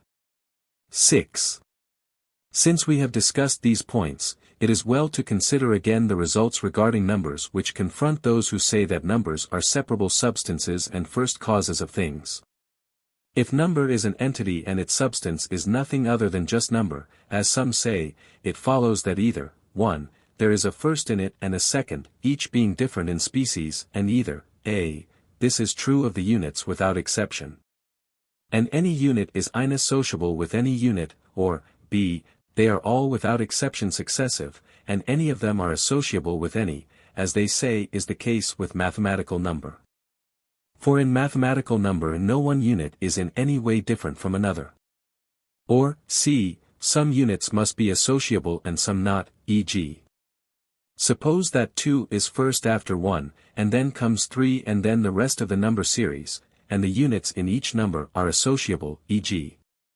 those in the first 2 are associable with one another, and those in the first 3 with one another, and so with the other numbers, but the units in the 2 itself are inassociable with those in the 3 itself. And similarly in the case of the other successive numbers. And so while mathematical number is counted thus after 1, 2, which consists of another one besides the former one, and 3 which consists of another one besides these two, and the other numbers similarly, ideal number is counted thus after 1.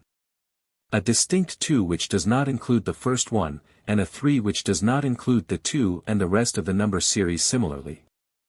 Or, 2, one kind of number must be like the first that was named, one like that which the mathematicians speak of, and that which we have named last must be a third kind.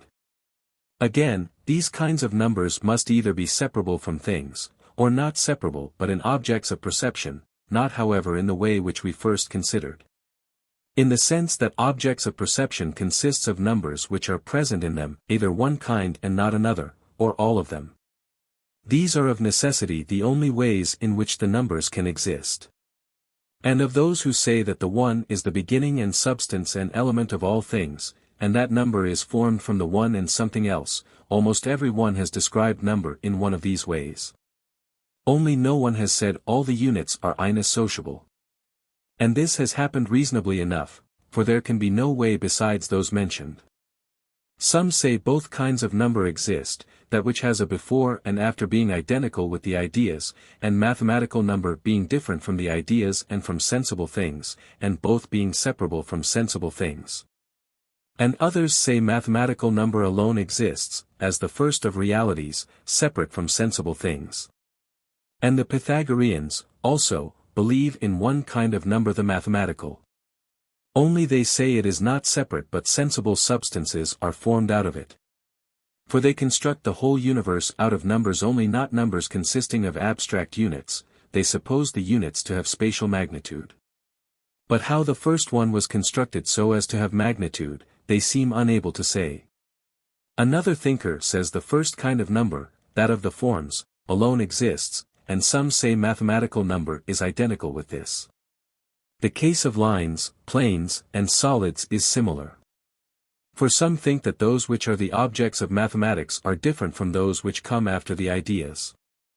And of those who express themselves otherwise some speak of the objects of mathematics and in a mathematical way, viz.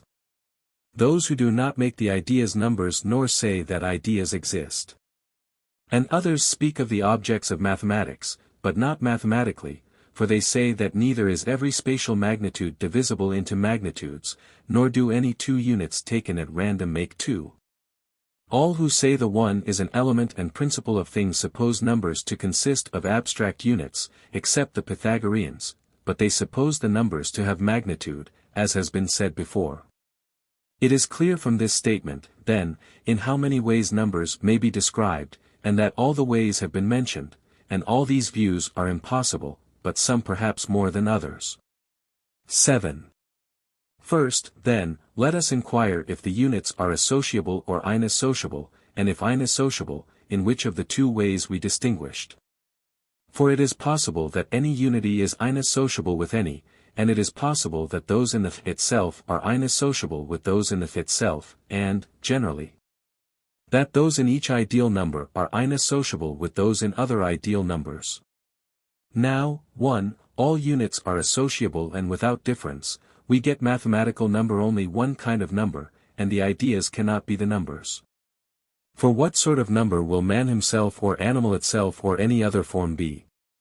There is one idea of each thing, e.g. one of man himself and another one of animal itself, but the similar and undifferentiated numbers are infinitely many, so that any particular 3 is no more man himself than any other 3. But if the ideas are not numbers, neither can they exist at all. For from what principles will the ideas come? It is number that comes from the one and the indefinite dyad, and the principles or elements are said to be principles and elements of number, and the ideas cannot be ranked as either prior or posterior to the numbers. But, 2, if the units are inassociable, and inassociable in the sense that any is inassociable with any other, number of this sort cannot be mathematical number.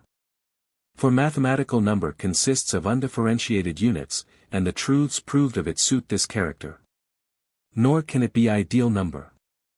For 2 will not proceed immediately from 1 and the indefinite dyad, and be followed by the successive numbers, as they say, 2, 3, 4, for the units in the ideal are generated at the same time, whether, as the first holder of the theory said, from unequals, coming into being when these were equalized, or in some other way since, if one unit is to be prior to the other, it will be prior also to 2 the composed of these.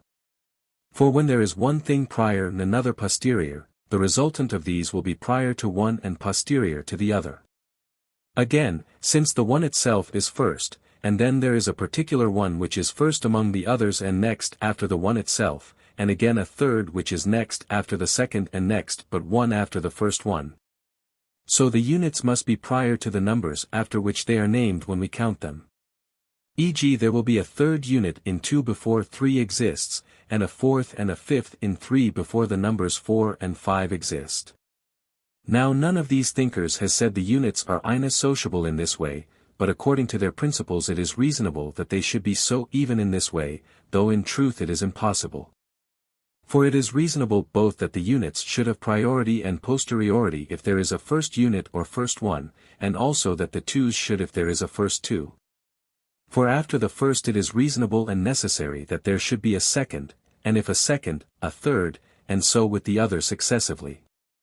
And to say both things at the same time, that a unit is first and another unit is second after the ideal one, and that a two is first after it, is impossible. But they make a first unit or one, but not also a second and a third, and a first two, but not also a second and a third. Clearly, also, it is not possible, if all the units are inassociable, that there should be a 2 itself and a 3 itself. And so with the other numbers. For whether the units are undifferentiated or different each from each, number must be counted by addition, e.g. 2 by adding another one to the 1, 3 by adding another one to the 2, and similarly. This being so, numbers cannot be generated as they generate them, from the 2 and the 1. For 2 becomes part of 3 and 3 of 4, and the same happens in the case of the succeeding numbers, but they say 4 came from the first 2 and the indefinite, which makes it 2 twos other than the 2 itself. If not, the 2 itself will be a part of 4 and one other 2 will be added. And similarly 2 will consist of the 1 itself and another one, but if this is so, the other element cannot be an indefinite 2. For it generates one unit, not, as the indefinite 2 does, a definite 2. Again, besides the 3 itself and the 2 itself, how can there be other 3s and 2s? And how do they consist of prior and posterior units?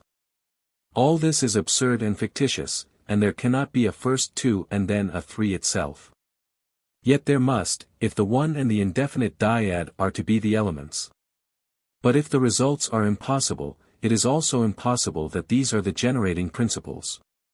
If the units, then, are differentiated, each from each, these results and others similar to these follow of necessity. But, 3, if those in different numbers are differentiated, but those in the same number are alone undifferentiated from one another, even so the difficulties that follow are no less. E.g. in the 10 itself there are 10 units, and the 10 is composed both of them and of 2 5s. But since the 10 itself is not any chance number nor composed of any chance 5s, or, for that matter, units, the units in this 10 must differ. For if they do not differ, neither will the 5s of which the 10 consists differ, but since these differ, the units also will differ.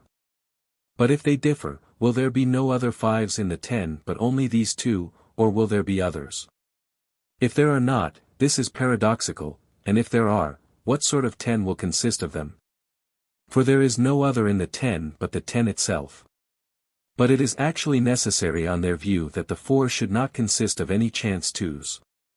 For the indefinite, as they say, received the definite 2 and made 2 2s, for its nature was to double what it received. Again, as to the 2 being an entity apart from its 2 units, and the 3 an entity apart from its 3 units, how is this possible? Either by one's sharing in the other, as pale man is different from pale and man, for it shares in these, or when one is a differentia of the other, as man is different from animal and two-footed. Again, some things are one by contact, some by intermixture, some by position, none of which can belong to the units of which the 2 or the 3 consists, but as 2 men are not a unity apart from both, so must it be with the units. And their being indivisible will make no difference to them, for points 2 are indivisible, but yet a pair of them is nothing apart from the 2. But this consequence also we must not forget, that it follows that there are prior and posterior to and similarly with the other numbers. For let the 2's in the 4 be simultaneous. Yet these are prior to those in the 8, and as the 2 generated them, they generated the 4's in the 8 itself. Therefore if the first 2 is an idea, these 2's also will be ideas of some kind. And the same account applies to the units. For the units in the first 2 generate the 4 in 4, so that all the units come to be ideas, and an idea will be composed of ideas. Clearly therefore those things also of which these happen to be the ideas will be composite, e.g. one might say that animals are composed of animals, if there are ideas of them. In general, to differentiate the units in any way is an absurdity and a fiction, and by a fiction I mean a forced statement made to suit a hypothesis. For neither in quantity nor in quality do we see unit differing from unit, and number must be either equal or unequal all number, but especially that which consists of abstract units, so that if one number is neither greater nor less than another, it is equal to it. But things that are equal and in no wise differentiated we take to be the same when we are speaking of numbers. If not, not even the 2 in the 10 itself will be undifferentiated, though they are equal. For what reason will the man who alleges that they are not differentiated be able to give? Again, if every unit plus another unit makes 2, a unit from the 2 itself and one from the 3 itself will make a 2. Now, this will consist of differentiated units, and will it be prior to the 3 or posterior? It rather seems that it must be prior, for one of the units is simultaneous with the 3 and the other is simultaneous with the 2. And we, for our part, suppose that in general 1 and 1, whether the things are equal or unequal, is 2, e.g. the good and the bad, or a man and a horse, but those who hold these views say that not even 2 units are 2. If the number of the 3 itself is not greater than that of the 2, this is surprising, and if it is greater, clearly there is also a number in it equal to the 2, so that this is not different from the 2 itself. But this is not possible, if there is a first and a second number. Nor will the ideas be numbers. For in this particular point they are right who claim that the units must be different, if there are to be ideas, as has been said before. For the form is unique, but if the units are not different, the 2's and the 3's also will not be different. This is also the reason why they must say that when we count thus, 1, 2, we do not proceed by adding to the given number. For if we do, neither will the numbers be generated from the indefinite dyad, nor can a number be an idea, for then one idea will be in another, and all forms will be parts of one form. And so with a view to their hypothesis their statements are right, but as a whole they are wrong. For their view is very destructive, since they will admit that this question itself affords some difficulty whether, when we count and say, 1, 2, 3, we count by addition or by separate portions. But we do both. And so it is absurd to reason back from this problem to so great a difference of essence. 8. First of all it is well to determine what is the differentia of a number and of a unit, if it has a differentia. Units must differ either in quantity or in quality, and neither of these seems to be possible. But number qua number differs in quantity. And if the units also did differ in quantity, number would differ from number, though equal in number of units. Again, are the first units greater or smaller, and do the later ones increase or diminish? All these are irrational suppositions. But neither can they differ in quality. For no attribute can attach to them. For even to numbers quality is said to belong after quantity. Again, quality could not come to them either from the one or the dyad, for the former has no quality, and the latter gives quantity, for this entity is what makes things to be many. If the facts are really otherwise, they should state this quite at the beginning and determine if possible, regarding the differentia of the unit, why it must exist, and, failing this, what differentia they mean. Evidently then, if the ideas are numbers, the units cannot all be associable, nor can they be inassociable in either of the two ways. But neither is the way in which some others speak about numbers correct. These are those who do not think there are ideas, either without qualification or as identified with certain numbers, but think the objects of mathematics exist and the numbers are the first of existing things. And the one itself is the starting point of them. It is paradoxical that there should be a one which is first of ones, as they say, but not a two which is first of twos, nor a three of threes, for the same reasoning applies to all. If, then, the facts with regard to number are so, and one supposes mathematical number alone to exist, the one is not the starting point, for this sort of one must differ from the other units. And if this is so, there must also be a two which is first of twos, and similarly with the other successive numbers. But if the one is the starting point, the truth about the numbers must rather be what Plato used to say, and there must be a first two and three, and numbers must not be associable with one another. But if on the other hand one supposes this, many impossible results, as we have said, follow. But either this or the other must be the case, so that if neither is, number cannot exist separately. It is evident, also, from this that the third version is the worst. The view ideal and mathematical number is the same. For two mistakes must then meet in the one opinion.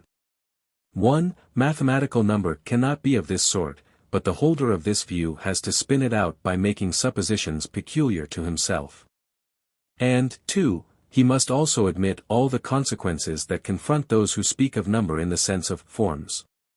The Pythagorean version in one way affords fewer difficulties than those before named, but in another way has others peculiar to itself. For not thinking of number as capable of existing separately removes many of the impossible consequences. But that bodies should be composed of numbers, and that this should be mathematical number, is impossible. For it is not true to speak of indivisible spatial magnitudes. And however much there might be magnitudes of this sort, units at least have not magnitude, and how can a magnitude be composed of indivisibles? But arithmetical number, at least, consists of units, while these thinkers identify number with real things. At any rate they apply their propositions to bodies as if they consisted of those numbers. If, then, it is necessary, if number is a self-subsistent real thing, that it should exist in one of these ways which have been mentioned, and if it cannot exist in any of these. Evidently number has no such nature as those who make it separable set up for it. Again, does each unit come from the great and the small, equalized, or one from the small, another from the great? A. If the latter, neither does each thing contain all the elements, nor are the units without difference. For in one there is the great and in another the small, which is contrary in its nature to the great. Again, how is it with the units in the three itself? One of them is an odd unit. But perhaps it is for this reason that they give one itself the middle place in odd numbers. B. But if each of the two units consists of both the great and the small, equalized, how will the two which is a single thing, consist of the great and the small? Or how will it differ from the unit? Again, the unit is prior to the two. For when it is destroyed the two is destroyed. It must, then, be the idea of an idea since it is prior to an idea, and it must have come into being before it. From what, then? Not from the indefinite dyad, for its function was to double. Again, number must be either infinite or finite, for these thinkers think of number as capable of existing separately, so that it is not possible that neither of those alternatives should be true. Clearly it cannot be infinite. For infinite number is neither odd nor even, but the generation of numbers is always the generation either of an odd or of an even number. In one way, when one operates on an even number, an odd number is produced. In another way, when two operates, the numbers got from one by doubling are produced. In another way, when the odd numbers operate, the other even numbers are produced. Again, if every idea is an idea of something, and the numbers are ideas, infinite number itself will be an idea of something, either of some sensible thing or of something else. Yet this is not possible in view of their thesis any more than it is reasonable in itself, at least if they arrange the ideas as they do. But if number is finite, how far does it go? With regard to this, not only the fact but the reason should be stated. But if number goes only up to 10 as some say, firstly the forms will soon run short, e.g. if 3 is man himself, what number will be the horse itself? The series of the numbers which are the several things themselves goes up to 10. It must, then, be one of the numbers within these limits, for it is these that are substances and ideas. Yet they will run short. For the various forms of animal will outnumber them. At the same time it is clear that if in this way the 3 is man himself, the other 3s are so also, for those in identical numbers are similar, so that there will be an infinite number of men. If each 3 is an idea, each of the numbers will be man himself, and if not, they will at least be men. And if the smaller number is part of the greater, being number of such a sort that the units in the same number are associable, then if the 4 itself is an idea of something, e.g. of horse or of white, man will be a part of horse. If man is, it is paradoxical also that there should be an idea of 10 but not of 11, nor of the succeeding numbers. Again, there both are and come to be certain things of which there are no forms. Why, then, are there not forms of them also? We infer that the forms are not causes. Again, it is paradoxical if the number series up to 10 is more of a real thing and a form than 10 itself. There is no generation of the former as one thing, and there is of the latter. But they try to work on the assumption that the series of numbers up to 10 is a complete series. At least they generate the derivatives, e.g. the void, proportion, the odd, and the others of this kind within the decade. For some things, e.g. movement and rest, good and bad, they assign to the originative principles, and the others to the numbers. This is why they identify the odd with 1. For if the odd implied 3, how would 5 be odd? Again, spatial magnitudes and all such things are explained without going beyond a definite number, e.g. the first, the indivisible, line, then the 2 and these entities also extend only up to 10. Again, if number can exist separately, one might ask which is prior, 1, or 3, or 2. Inasmuch as the number is composite, 1 is prior, but inasmuch as the universal and the form is prior, the number is prior. For each of the units is part of the number as its matter, and the number acts as form. And in a sense the right angle is prior to the acute, because it is determinate and in virtue of its definition. But in a sense the acute is prior, because it is a part and the right angle is divided into acute angles. As matter, then, the acute angle and the element and the unit are prior, but in respect of the form and of the substance as expressed in the definition, the right angle, and the whole consisting of the matter and the form, are prior. For the concrete thing is nearer to the form and to what is expressed in the definition, though in generation it is later. How then is one the starting point? Because it is not divisible, they say. But both the universal, and the particular or the element, are indivisible. But they are starting points in different ways, one in definition and the other in time. In which way, then, is one the starting point? As has been said, the right angle is thought to be prior to the acute, and the acute to the right, and each is one. Accordingly they make one the starting point in both ways. But this is impossible. For the universal is one as form or substance, while the element is one as a part or as matter. For each of the two is in a sense one. In truth each of the two units exists potentially, at least if the number is a unity and not like a heap, i.e. if different numbers consist of differentiated units, as they say, but not in complete reality. And the cause of the error they fell into is that they were conducting their inquiry at the same time from the standpoint of mathematics and from that of universal definitions, so that, 1, from the former standpoint they treated unity, their first principle, as a point. For the unit is a point without position. They put things together out of the smallest parts, as some others also have done. Therefore the unit becomes the matter of numbers and at the same time prior to 2. And again posterior, 2 being treated as a whole, a unity, and a form.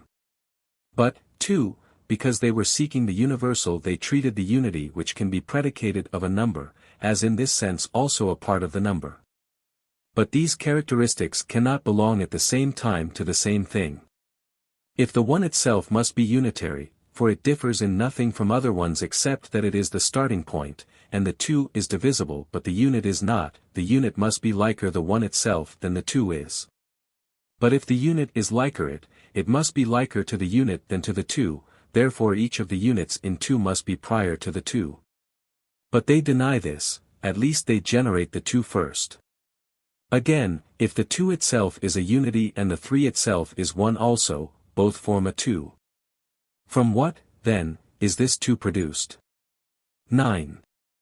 Since there is not contact in numbers, but succession, viz. between the units between which there is nothing, e.g. between those in 2 or in 3, one might ask whether these succeed the one itself or not, and whether, of the terms that succeed it, 2 or either of the units in 2 is prior. Similar difficulties occur with regard to the classes of things posterior to number, the line, the plane, and the solid. For some construct these out of the species of the great and small, e.g. lines from the long and short, planes from the broad and narrow, masses from the deep and shallow, which are species of the great and small. And the originative principle of such things which answers to the one different thinkers describe in different ways, and in these also the impossibilities, the fictions, and the contradictions of all probability are seen to be innumerable. For, geometrical classes are severed from one another, unless the principles of these are implied in one another in such a way that the broad and narrow is also long and short, but if this is so, the plane will be line and the solid a plane. Again, how will angles and figures and such things be explained? And, 2, the same happens as in regard to number, for long and short, and, are attributes of magnitude, but magnitude does not consist of these, any more than the line consists of straight and curved, or solids of smooth and rough. All these views share a difficulty which occurs with regard to species of a genus, when one posits the universals, viz. whether it is animal itself or something other than animal itself that is in the particular animal. True, if the universal is not separable from sensible things, this will present no difficulty. But if the one and the numbers are separable, as those who express these views say, it is not easy to solve the difficulty, if one may apply the words, not easy, to the impossible. For when we apprehend the unity in two, or in general in a number, do we apprehend a thing itself or something else? Some, then, generate spatial magnitudes from matter of this sort, others from the point, and the point is thought by them to be not one but something like one, and from other matter like plurality, but not identical with it. About which principles none the less the same difficulties occur. For if the matter is one, line and plane and solely will be the same, for from the same elements will come one and the same thing. But if the matters are more than one, and there is one for the line and a second for the plane and another for the solid, they either are implied in one another or not, so that the same results will follow even so. For either the plane will not contain a line or it will he a line. Again, how number can consist of the one and plurality, they make no attempt to explain. But however they express themselves, the same objections arise as confront those who construct number out of the one and the indefinite dyad. For the one view generates number from the universally predicated plurality, and not from a particular plurality, and the other generates it from a particular plurality, but the first, for 2 is said to be a first plurality. Therefore there is practically no difference, but the same difficulties will follow, is it intermixture or position or blending or generation? And so on. Above all, one might press the question, if each unit is one, what does it come from? Certainly each is not the one itself. It must, then, come from the one itself and plurality, or a part of plurality. To say that the unit is a plurality is impossible, for it is indivisible. And to generate it from a part of plurality involves many other objections, for, each of the parts must be indivisible, or it will be a plurality and the unit will be divisible, and the elements will not be the one and plurality. For the single units do not come from plurality and the one. Again, the holder of this view does nothing but presuppose another number, for his plurality of indivisibles is a number. Again, we must inquire, in view of this theory also, whether the number is infinite or finite. For there was at first, as it seems, a plurality that was itself finite, from which and from the one comes the finite number of units. And there is another plurality that is plurality itself, an infinite plurality, which sort of plurality, then, is the element which cooperates with the one. One might inquire similarly about the point, i.e., the element out of which they make spatial magnitudes. For surely this is not the one and only point, at any rate, then, let them say out of what each of the points is formed. Certainly not of some distance plus the point itself. Nor again can there be indivisible parts of a distance, as the elements out of which the units are said to be made are indivisible parts of plurality, for number consists of indivisibles, but spatial magnitudes do not. All these objections, then, and others of the sort make it evident that number and spatial magnitudes cannot exist apart from things. Again, the discord about numbers between the various versions is a sign that it is the incorrectness of the alleged facts themselves that brings confusion into the theories.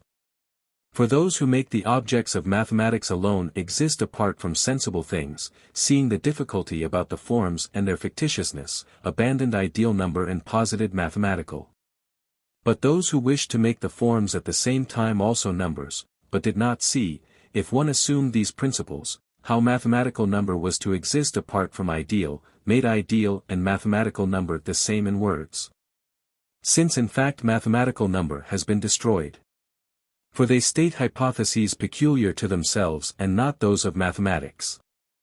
And he who first supposed that the forms exist and that the forms are numbers and that the objects of mathematics exist, naturally separated the two. Therefore it turns out that all of them are right in some respect, but on the whole not right. And they themselves confirm this, for their statements do not agree but conflict. The cause is that their hypotheses and their principles are false. And it is hard to make a good case out of bad materials, according to Epicharmus. As soon as 'tis said, 'tis seen to be wrong. But regarding numbers the questions we have raised and the conclusions we have reached are sufficient, for while he who is already convinced might be further convinced by a longer discussion, one not yet convinced would not come any nearer to conviction.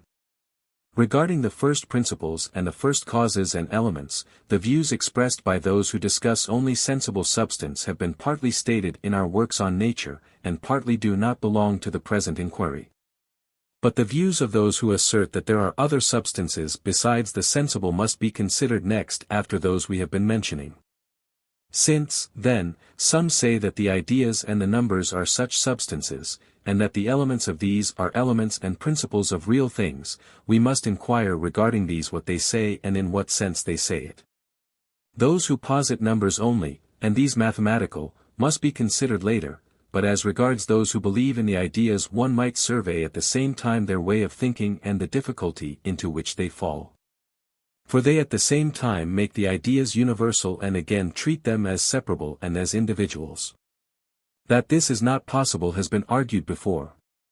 The reason why those who describe their substances as universal combine these two characteristics in one thing, is that they did not make substances identical with sensible things. They thought that the particulars in the sensible world were a state of flux and none of them remained, but that the universal was apart from these and something different. And Socrates gave the impulse to this theory, as we said in our earlier discussion, by reason of his definitions, but he did not separate universals from individuals, and in this he thought rightly, in not separating them. This is plain from the results, for without the universal it is not possible to get knowledge, but the separation is the cause of the objections that arise with regard to the ideas. His successors, however, treating it as necessary, if there are to be any substances besides the sensible and transient substances, that they must be separable, had no others, but gave separate existence to these universally predicated substances.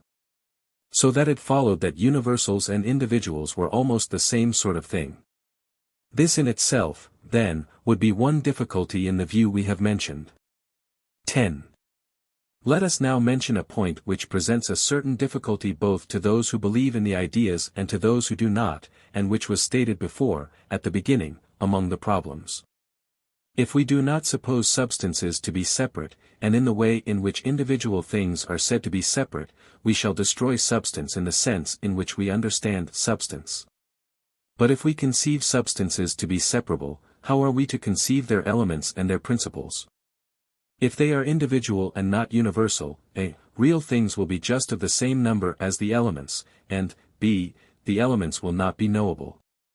For a. Let the syllables in speech be substances, and their elements elements of substances. Then there must be only one ba, and one of each of the syllables. Since they are not universal and the same in form but each is one in number and a this, and not a kind possessed of a common name, and again they suppose that the just what a thing is in each case one. And if the syllables are unique, so too are the parts of which they consist. There will not, then, be more a's than one, nor more than one of any of the other elements, on the same principle on which an identical syllable cannot exist in the plural number. But if this is so, there will not be other things existing besides the elements, but only the elements. b. Again, the elements will not be even knowable, for they are not universal, and knowledge is of universals. This is clear from demonstrations and from definitions. For we do not conclude that this triangle has its angles equal to 2 right angles, unless every triangle has its angles equal to 2 right angles, nor that this man is an animal, unless every man is an animal. But if the principles are universal, either the substances composed of them are also universal, or non-substance will be prior to substance. For the universal is not a substance, but the element or principle is universal, and the element or principle is prior to the things of which it is the principle or element. All these difficulties follow naturally, when they make the ideas out of elements and at the same time claim that apart from the substances which have the same form there are ideas, a single separate entity. But if, e.g., in the case of the elements of speech, the a's and the b's may quite well be many and there need be no a itself and b itself besides the many, there may be, so far as this goes, an infinite number of similar syllables. The statement that a knowledge is universal, so that the principles of things must also be universal and not separate substances, presents indeed, of all the points we have mentioned, the greatest difficulty. But yet the statement is in a sense true, although in a sense it is not. For knowledge, like the verb to know, means 2 things, of which one is potential and one actual. The potency, being, as matter, universal and indefinite, deals with the universal and indefinite. But the actuality, being definite, deals with a definite object, being a this, it deals with a this. But per accident sight sees universal color, because this individual color which it sees is color. And this individual a which the grammarian investigates is an a. For if the principles must be universal, what is derived from them must also be universal, as in demonstrations. And if this is so, there will be nothing capable of separate existence, i.e., no substance. But evidently in a sense knowledge is universal, and in a sense it is not. Book 14. 1. Regarding this kind of substance, what we have said must be taken as sufficient. All philosophers make the first principles contraries, as in natural things, so also in the case of unchangeable substances. But since there cannot be anything prior to the first principle of all things, the principle cannot be the principle and yet be an attribute of something else. To suggest this is like saying that the white is a first principle, not qua anything else but qua white, but yet that it is predicable of a subject, i.e. that its being white presupposes its being something else. This is absurd, for then that subject will be prior. But all things which are generated from their contraries involve an underlying subject. A subject, then, must be present in the case of contraries, if anywhere. All contraries, then, are always predicable of a subject, and none can exist apart, but just as appearances suggest that there is nothing contrary to substance, argument confirms this. No contrary, then, is the first principle of all things in the full sense, the first principle is something different. But these thinkers make one of the contraries matter, some making the unequal which they take to be the essence of plurality matter for the one, and others making plurality matter for the one. The former generate numbers out of the dyad of the unequal, i.e. of the great and small, and the other thinker we have referred to generates them out of plurality, while according to both it is generated by the essence of the one. For even the philosopher who says the unequal and the one are the elements, and the unequal is a dyad composed of the great and small, treats the unequal, or the great and the small, as being one. And does not draw the distinction that they are one in definition, but not in number. But they do not describe rightly even the principles which they call elements, for some name the great and the small with the one and treat these three as elements of numbers, two being matter, one the form. While others name the many and few, because the great and the small are more appropriate in their nature to magnitude than to number, and others name rather the universal character common to these that which exceeds and that which is exceeded. None of these varieties of opinion makes any difference to speak of, in view of some of the consequences. They affect only the abstract objections, which these thinkers take care to avoid because the demonstrations they themselves offer are abstract, with this exception, that if the exceeding and the exceeded are the principles, and not the great and the small, consistency requires that number should come from the elements before does. For number is more universal than as the exceeding and the exceeded are more universal than the great and the small. But as it is, they say one of these things but do not say the other. Others oppose the different and the other to the one, and others oppose plurality to the one. But if, as they claim, things consist of contraries, and to the one either there is nothing contrary, or if there is to be anything it is plurality, and the unequal is contrary to the equal, and the different to the same, and the other to the thing itself, those who oppose the one to plurality have most claim to plausibility, but even their view is inadequate, for the one would on their view be a few. For plurality is opposed to fewness, and the many to the few. The one evidently means a measure. And in every case there is some underlying thing with a distinct nature of its own, e.g. in the scale a quarter tone, in spatial magnitude a finger or a foot or something of the sort, in rhythms a beat or a syllable, and similarly in gravity it is a definite weight. And in the same way in all cases, in qualities a quality, in quantities a quantity, and the measure is indivisible, in the former case in kind, and in the latter to the sense, which implies that the one is not in itself the substance of anything. And this is reasonable, for the one means the measure of some plurality, and number means a measured plurality and a plurality of measures. Thus it is natural that one is not a number. For the measure is not measures, but both the measure and the one are starting points. The measure must always be some identical thing predicable of all the things it measures, e.g.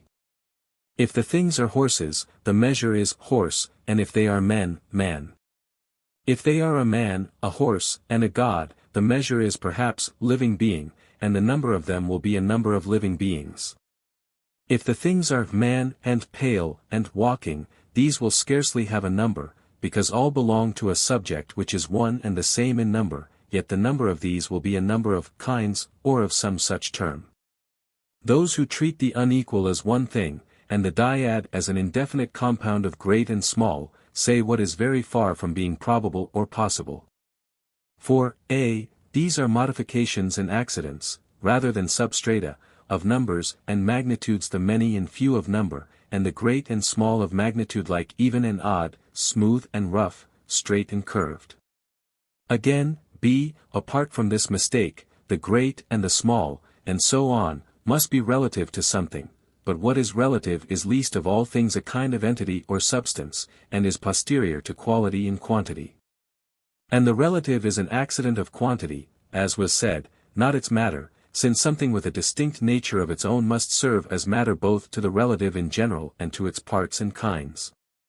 For there is nothing either great or small, many or few, or, in general, relative to something else, which without having a nature of its own is many or few, great or small, or relative to something else.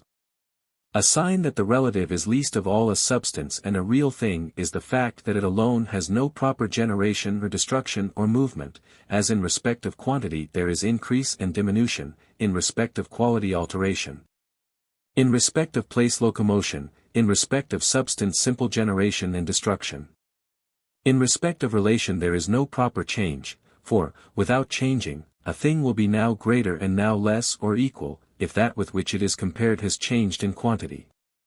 And, c, the matter of each thing, and therefore of substance, must be that which is potentially of the nature in question, but the relative is neither potentially nor actually substance.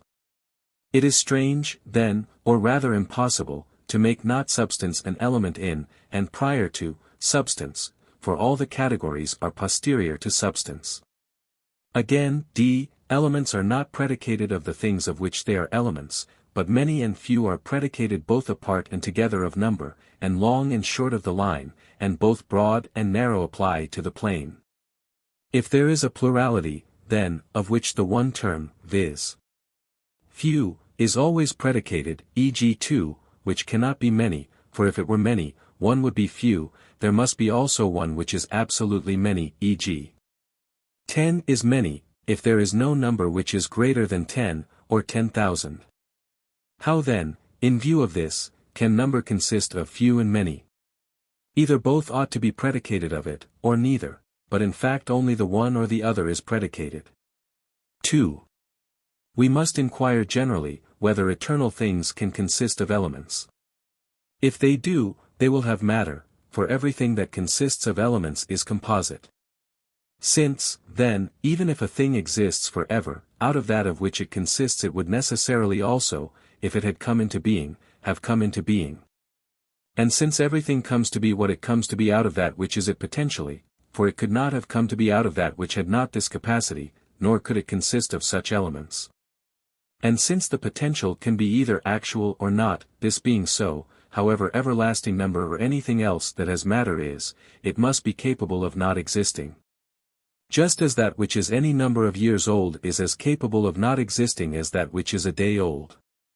If this is capable of not existing, so is that which has lasted for a time so long that it has no limit. They cannot, then, be eternal, since that which is capable of not existing is not eternal, as we had occasion to show in another context.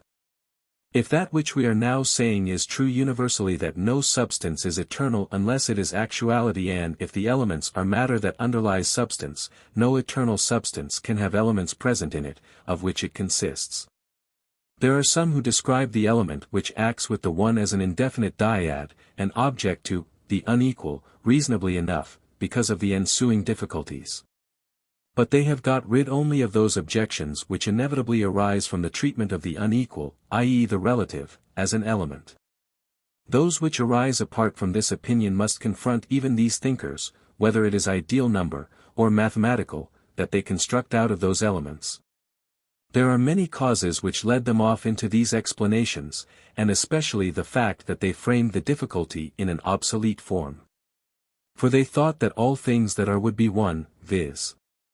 being itself, if one did not join issue with and refute the saying of Parmenides. For never will this he proved, that things that are not are. They thought it necessary to prove that that which is not is. For only thus of that which is and something else could the things that are be composed, if they are many. But, first, if being has many senses, for it means sometimes substance, sometimes that it is of a certain quality, sometimes that it is of a certain quantity, and at other times the other categories, what sort of one, then, are all the things that are, if non-being is to be supposed not to be?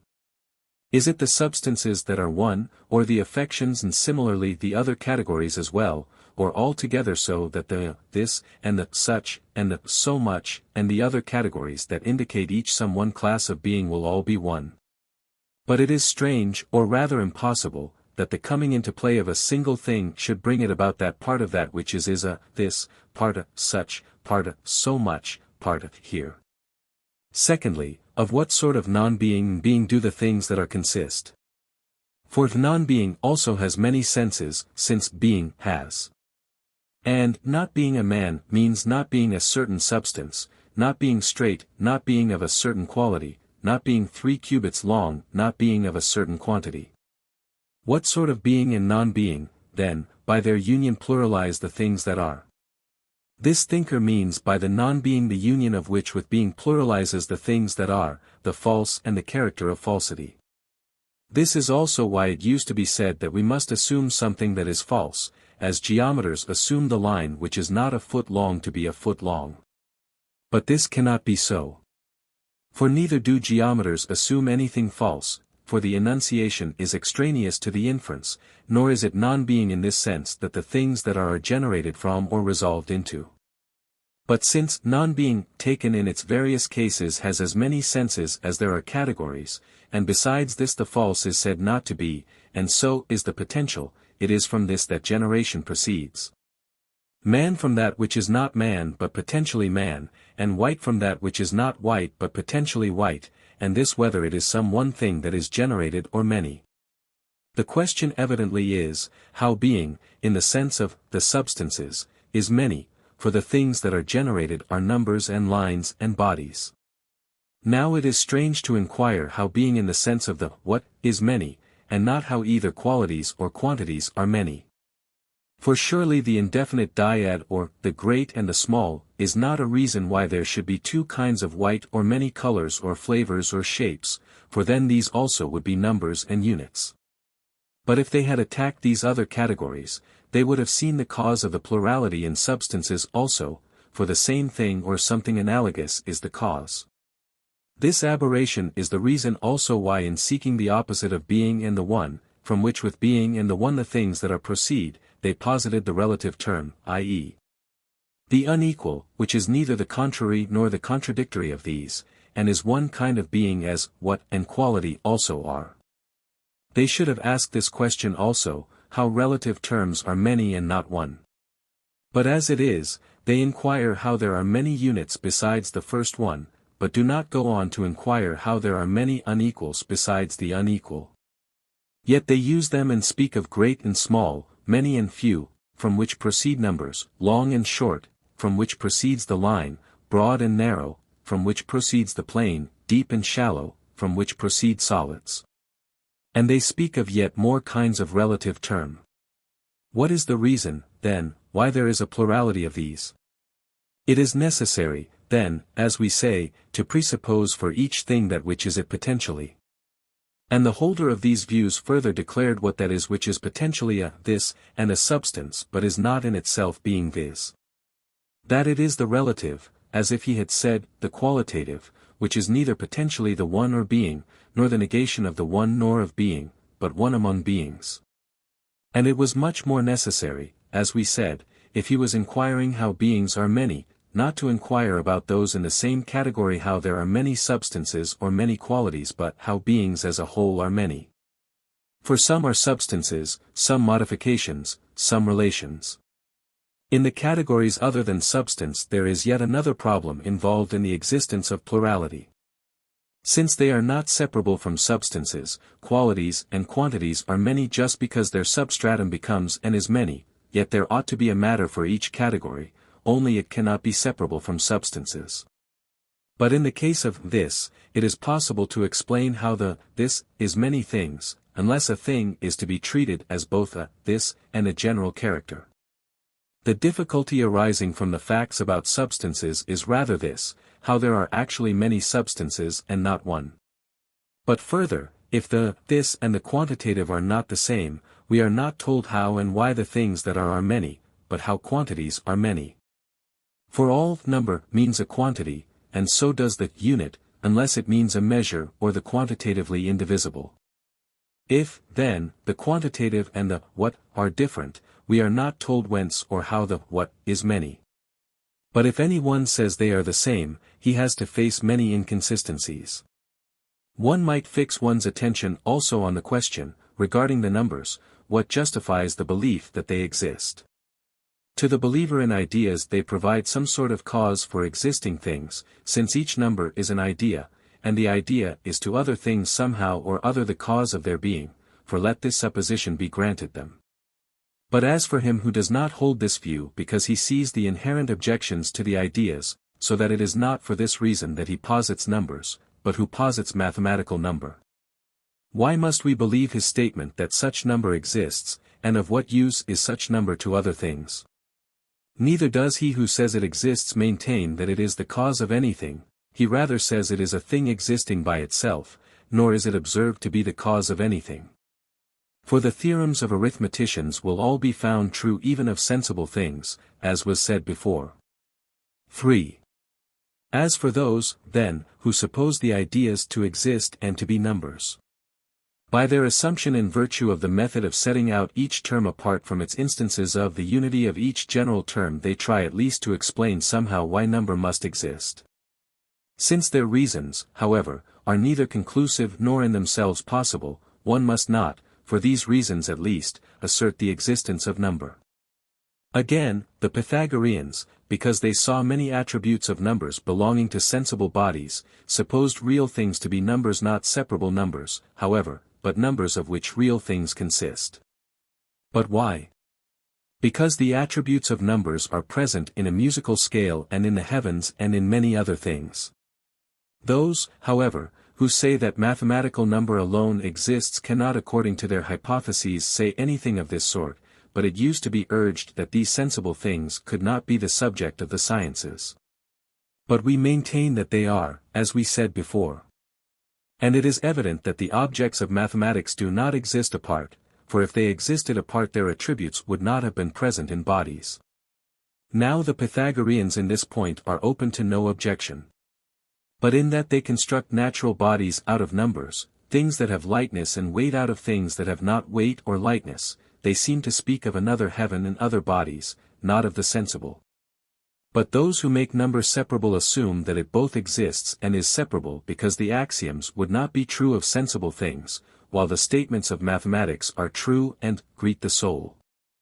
And similarly with the spatial magnitudes of mathematics. It is evident, then, both that the rival theory will say the contrary of this, and that the difficulty we raised just now, why if numbers are in no way present in sensible things their attributes are present in sensible things, has to be solved by those who hold these views. There are some who, because the point is the limit and extreme of the line of the plane, and the plane of the solid, think there must be real things of this sort. We must therefore examine this argument too, and see whether it is not remarkably weak. For, extremes are not substances, but rather all these things are limits. For even walking, and movement in general, has a limit, so that on their theory this will be this, and a substance. But that is absurd. Not but what, too, even if they are substances, they will all be the substances of the sensible things in this world, for it is to these that the argument applied. Why then should they be capable of existing apart? Again, if we are not too easily satisfied, we may, regarding all number and the objects of mathematics, press this difficulty, that they contribute nothing to one another, the prior to the posterior. For if number did not exist, none the less spatial magnitudes would exist for those who maintain the existence of the objects of mathematics only, and if spatial magnitudes did not exist, soul and sensible bodies would exist. But the observed facts show that nature is not a series of episodes, like a bad tragedy. As for the believers in the ideas, this difficulty misses them. For they construct spatial magnitudes out of matter and number, lines out of the number planes, doubtless out of solids, or they use other numbers, which makes no difference.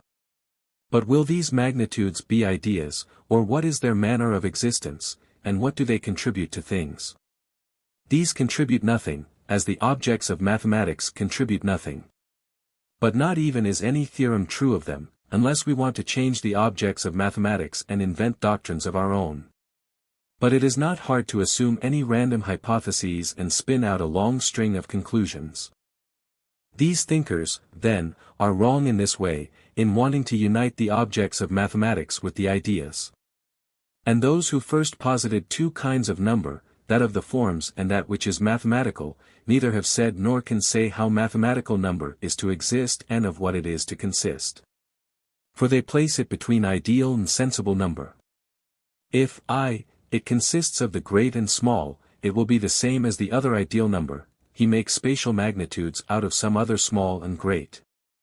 And if, too, he names some other element, he will be making his elements rather many. And if the principle of each of the two kinds of number is a one, unity will be something common to these, and we must inquire how the one is these many things, while at the same time number, according to him. cannot be generated except from one and an indefinite dyad. All this is absurd, and conflicts both with itself and with the probabilities, and we seem to see in it Simonides' long rigmarole, for the long rigmarole comes into play, like those of slaves, when men have nothing sound to say. And the very elements the great and the small seem to cry out against the violence that is done to them, for they cannot in any way generate numbers other than those got from one by doubling. It is strange also to attribute generation to things that are eternal, or rather this is one of the things that are impossible. There need be no doubt whether the Pythagoreans attribute generation to them or not. For they say plainly that when the one had been constructed, whether out of planes or of surface or of seed or of elements which they cannot express, immediately the nearest part of the unlimited began to be constrained and limited by the limit. But since they are constructing a world and wish to speak the language of natural science, it is fair to make some examination of their physical theories, but to let them off from the present inquiry. For we are investigating the principles at work in unchangeable things, so that it is numbers of this kind whose genesis we must study. 4. These thinkers say there is no generation of the odd number, which evidently implies that there is generation of the even, and some present the even as produced first from unequals the great and the small when these are equalized. The inequality, then, must belong to them before they are equalized. If they had always been equalized, they would not have been unequal before, for there is nothing before that which is always. Therefore evidently they are not giving their account of the generation of numbers merely to assist contemplation of their nature. A difficulty, and a reproach to anyone who finds it no difficulty, are contained in the question how the elements and the principles are related to the good and the beautiful. The difficulty is this, whether any of the elements is such a thing as we mean by the good itself and the best, or this is not so, but these are later in origin than the elements. The theologians seem to agree with some thinkers of the present day, who answer the question in the negative, and say that both the good and the beautiful appear in the nature of things only when that nature has made some progress. This they do to avoid a real objection which confronts those who say, as some do, that the one is a first principle. The objection arises not from their ascribing goodness to the first principle as an attribute, but from their making the one a principle and a principle in the sense of an element and generating number from the one. The old poets agree with this inasmuch as they say that not those who are first in time, e.g. night and heaven or chaos or ocean, reign and rule, but Zeus. These poets, however, are led to speak thus only because they think of the rulers of the world as changing, for those of them who combine the two characters in that they do not use mythical language throughout, e.g. Pherecydes and some others, make the original generating agent the best, and so do the Magi, and some of the later sages also, e.g. both Empedocles and Anaxagoras, of whom one made love an element, and the other made reason a principle. Of those who maintain the existence of the unchangeable substances some say the one itself is the good itself, but they thought its substance lay mainly in its unity. This, then, is the problem, which of the two ways of speaking is right. It would be strange if to that which is primary and eternal and most self-sufficient this very quality, self-sufficiency and self-maintenance, belongs primarily in some other way than as a good. But indeed it can be for no other reason indestructible or self-sufficient than because its nature is good. Therefore to say that the first principle is good is probably correct. But that this principle should be the one or, if not that, at least an element, and an element of numbers, is impossible. Powerful objections arise, to avoid which some have given up the theory, viz. Those who agree that the one is a first principle and element, but only of mathematical number. For on this view all the units become identical with species of good, and there is a great profusion of goods. Again, if the forms are numbers, all the forms are identical with species of good. But let a man assume ideas of anything he pleases. If these are ideas only of goods, the ideas will not be substances. But if the ideas are also ideas of substances, all animals and plants and all individuals that share in ideas will be good. These absurdities follow, and it also follows that the contrary element, whether it is plurality or the unequal, i.e. the great and small, is the bad itself. Hence one thinker avoided attaching the good to the one, because it would necessarily follow, since generation is from contraries, that badness is the fundamental nature of plurality. While others say inequality is the nature of the bad.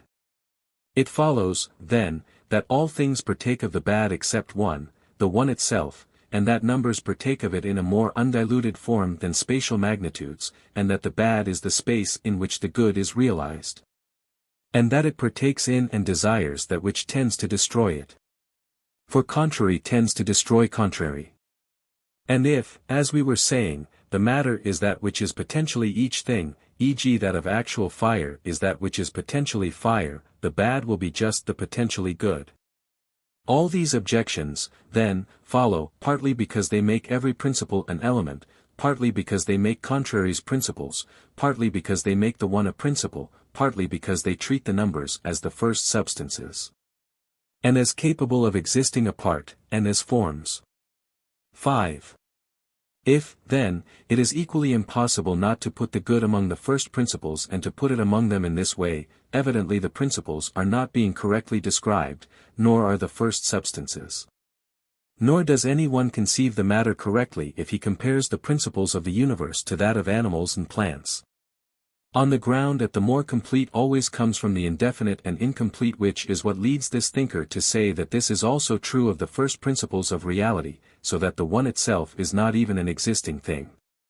This is incorrect, for even in this world of animals and plants the principles from which these come are complete, for it is a man that produces a man, and the seed is not first.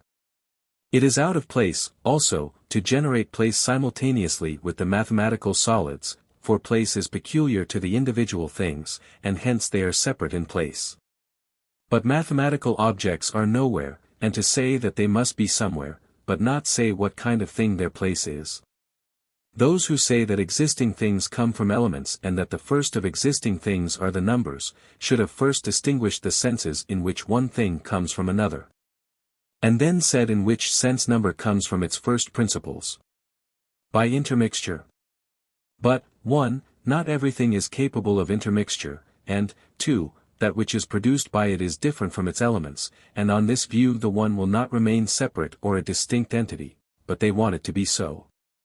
By juxtaposition, like a syllable. But then, 1. The elements must have position, and, 2. He who thinks of number will be able to think of the unity and the plurality apart, number then will be this a unit and plurality, or the one and the unequal. Again, coming from certain things means in one sense that these are still to be found in the product, and in another that they are not, which sense does number come from these elements? Only things that are generated can come from elements which are present in them. Does number come, then, from its elements as from seed? But nothing can be excreted from that which is indivisible. Does it come from its contrary not persisting? But all things that come in this way come also from something else which does persist. Since, then, one thinker places the one as contrary to plurality, and another places it as contrary to the unequal, treating the one as equal, number must be being treated as coming from contraries. There is, then, something else that persists, from which and from one contrary the compound is or has come to be. Again, why in the world do the other things that come from contraries, or that have contraries, perish, even when all of the contrary is used to produce them, while number does not? Nothing is said about this. Yet whether present or not present in the compound the contrary destroys it, e.g. strife destroys the mixture, yet it should not, for it is not to that that is contrary. Once more, it has not been determined at all in which way numbers are the causes of substances and of being, whether, 1, as boundaries, as points are of spatial magnitudes. This is how Eurytus decided what was the number of what, e.g. one of man and another of horse, viz. By imitating the figures of living things with pebbles, as some people bring numbers into the forms of triangle and square. Or, 2, is it because harmony is a ratio of numbers, and so is man and everything else? But how are the attributes white and sweet and hot numbers? Evidently it is not the numbers that are the essence or the causes of the form, for the ratio is the essence, while the number the causes of the form. For the ratio is the essence, while the number is the matter. E.g., the essence of flesh or bone is number only in this way, 3 parts of fire and 2 of earth. And a number, whatever number it is always a number of certain things, either of parts of fire or earth or of units, but the essence is that there is so much of one thing to so much of another in the mixture. And this is no longer a number but a ratio of mixture of numbers, whether these are corporeal or of any other kind. Number, then, whether it be number in general or the number which consists of abstract units, is neither the cause as agent, nor the matter, nor the ratio and form of things. Nor, of course, is it the final cause. 6. One might also raise the question what the good is that things get from numbers because their composition is expressible by a number, either by one which is easily calculable or by an odd number. For in fact honey water is no more wholesome if it is mixed in the proportion of 3 times 3, but it would do more good if it were in no particular ratio but well diluted than if it were numerically expressible but strong. Again, the ratios of mixtures are expressed by the adding of numbers, not by mere numbers, e.g. it is 3 parts to 2, not 3 times 2. For in any multiplication the genus of the things multiplied must be the same. Therefore the product 1 by 2 by 3 must be measurable by 1, and 4 by 5 by 6 by 4, and therefore all products into which the same factor enters must be measurable by that factor. The number of fire, then, cannot be 2x5x3x6 and at the same time that of water 2 by 3. If all things must share in number, it must follow that many things are the same, and the same number must belong to one thing and to another. Is number the cause, then, and does the thing exist because of its number, or is this not certain? E.g.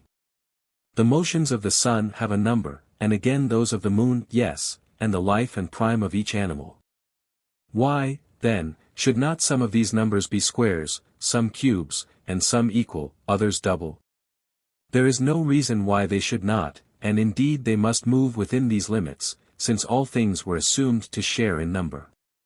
And it was assumed that things that differed might fall under the same number. Therefore if the same number had belonged to certain things, these would have been the same as one another, since they would have had the same form of number, e.g. sun and moon would have been the same. But why need these numbers be causes? There are 7 vowels, the scale consists of 7 strings, the Pleiades are 7, at 7 animals lose their teeth, at least some do, though some do not, and the champions who fought against Thebes were 7. Is it then because the number is the kind of number it is, that the champions were 7, or the Pleiad consists of 7 stars? Surely the champions were 7 because there were 7 gates or for some other reason, and the Pleiad we count as 7, as we count the bear as 12, while other peoples count more stars in both. Nay, they even say that X, PS and Z are concords, and that because there are 3 concords, the double consonants also are 3. They quite neglect the fact that there might be 1,000 such letters, for one symbol might be assigned to GP. But if they say that each of these 3 is equal to 2 of the other letters, and no other is so, and if the cause is that there are 3 parts of the mouth and 1 letter is in each applied to sigma, it is for this reason that there are only 3, not because the concords are 3. Since as a matter of fact the concords are more than 3, but of double consonants there cannot be more. These people are like the old-fashioned Homeric scholars, who see small resemblances but neglect great ones. Some say that there are many such cases, e.g. that the middle strings are represented by 9 and 8, and that the epic verse has 17 syllables, which is equal in number to the 2 strings, and that the scansion is, in the right half of the line 9 syllables, and in the left 8. And they say that the distance in the letters from alpha to omega is equal to that from the lowest note of the flute to the highest, and that the number of this note is equal to that of the whole choir of heaven. It may be suspected that no one could find difficulty either in stating such analogies or in finding them in eternal things, since they can be found even in perishable things. But the lauded characteristics of numbers, and the contraries of these, and generally the mathematical relations, as some describe them, making them causes of nature, seem, when we inspect them in this way, to vanish. For none of them is a cause in any of the senses that have been distinguished in reference to the first principles. In a sense, however, they make it plain that goodness belongs to numbers, and that the odd, the straight, the square, the potencies of certain numbers, are in the column of the beautiful. For the seasons and a particular kind of number go together. And the other agreements that they collect from the theorems of mathematics all have this meaning. Hence they are like coincidences. For they are accidents, but the things that agree are all appropriate to one another, and one by analogy. For in each category of being an analogous term is found as the straight is in length, so is the level in surface, perhaps the odd in number, and the white in color. Again, it is not the ideal numbers that are the causes of musical phenomena and the like, for equal ideal numbers differ from one another in form, for even the units do, so that we need not assume ideas for this reason at least. These, then, are the results of the theory, and yet more might be brought together. The fact that our opponents have much trouble with the generation of numbers and can in no way make a system of them, seems to indicate that the objects of mathematics are not separable from sensible things, as some say. And that they are not the first principles.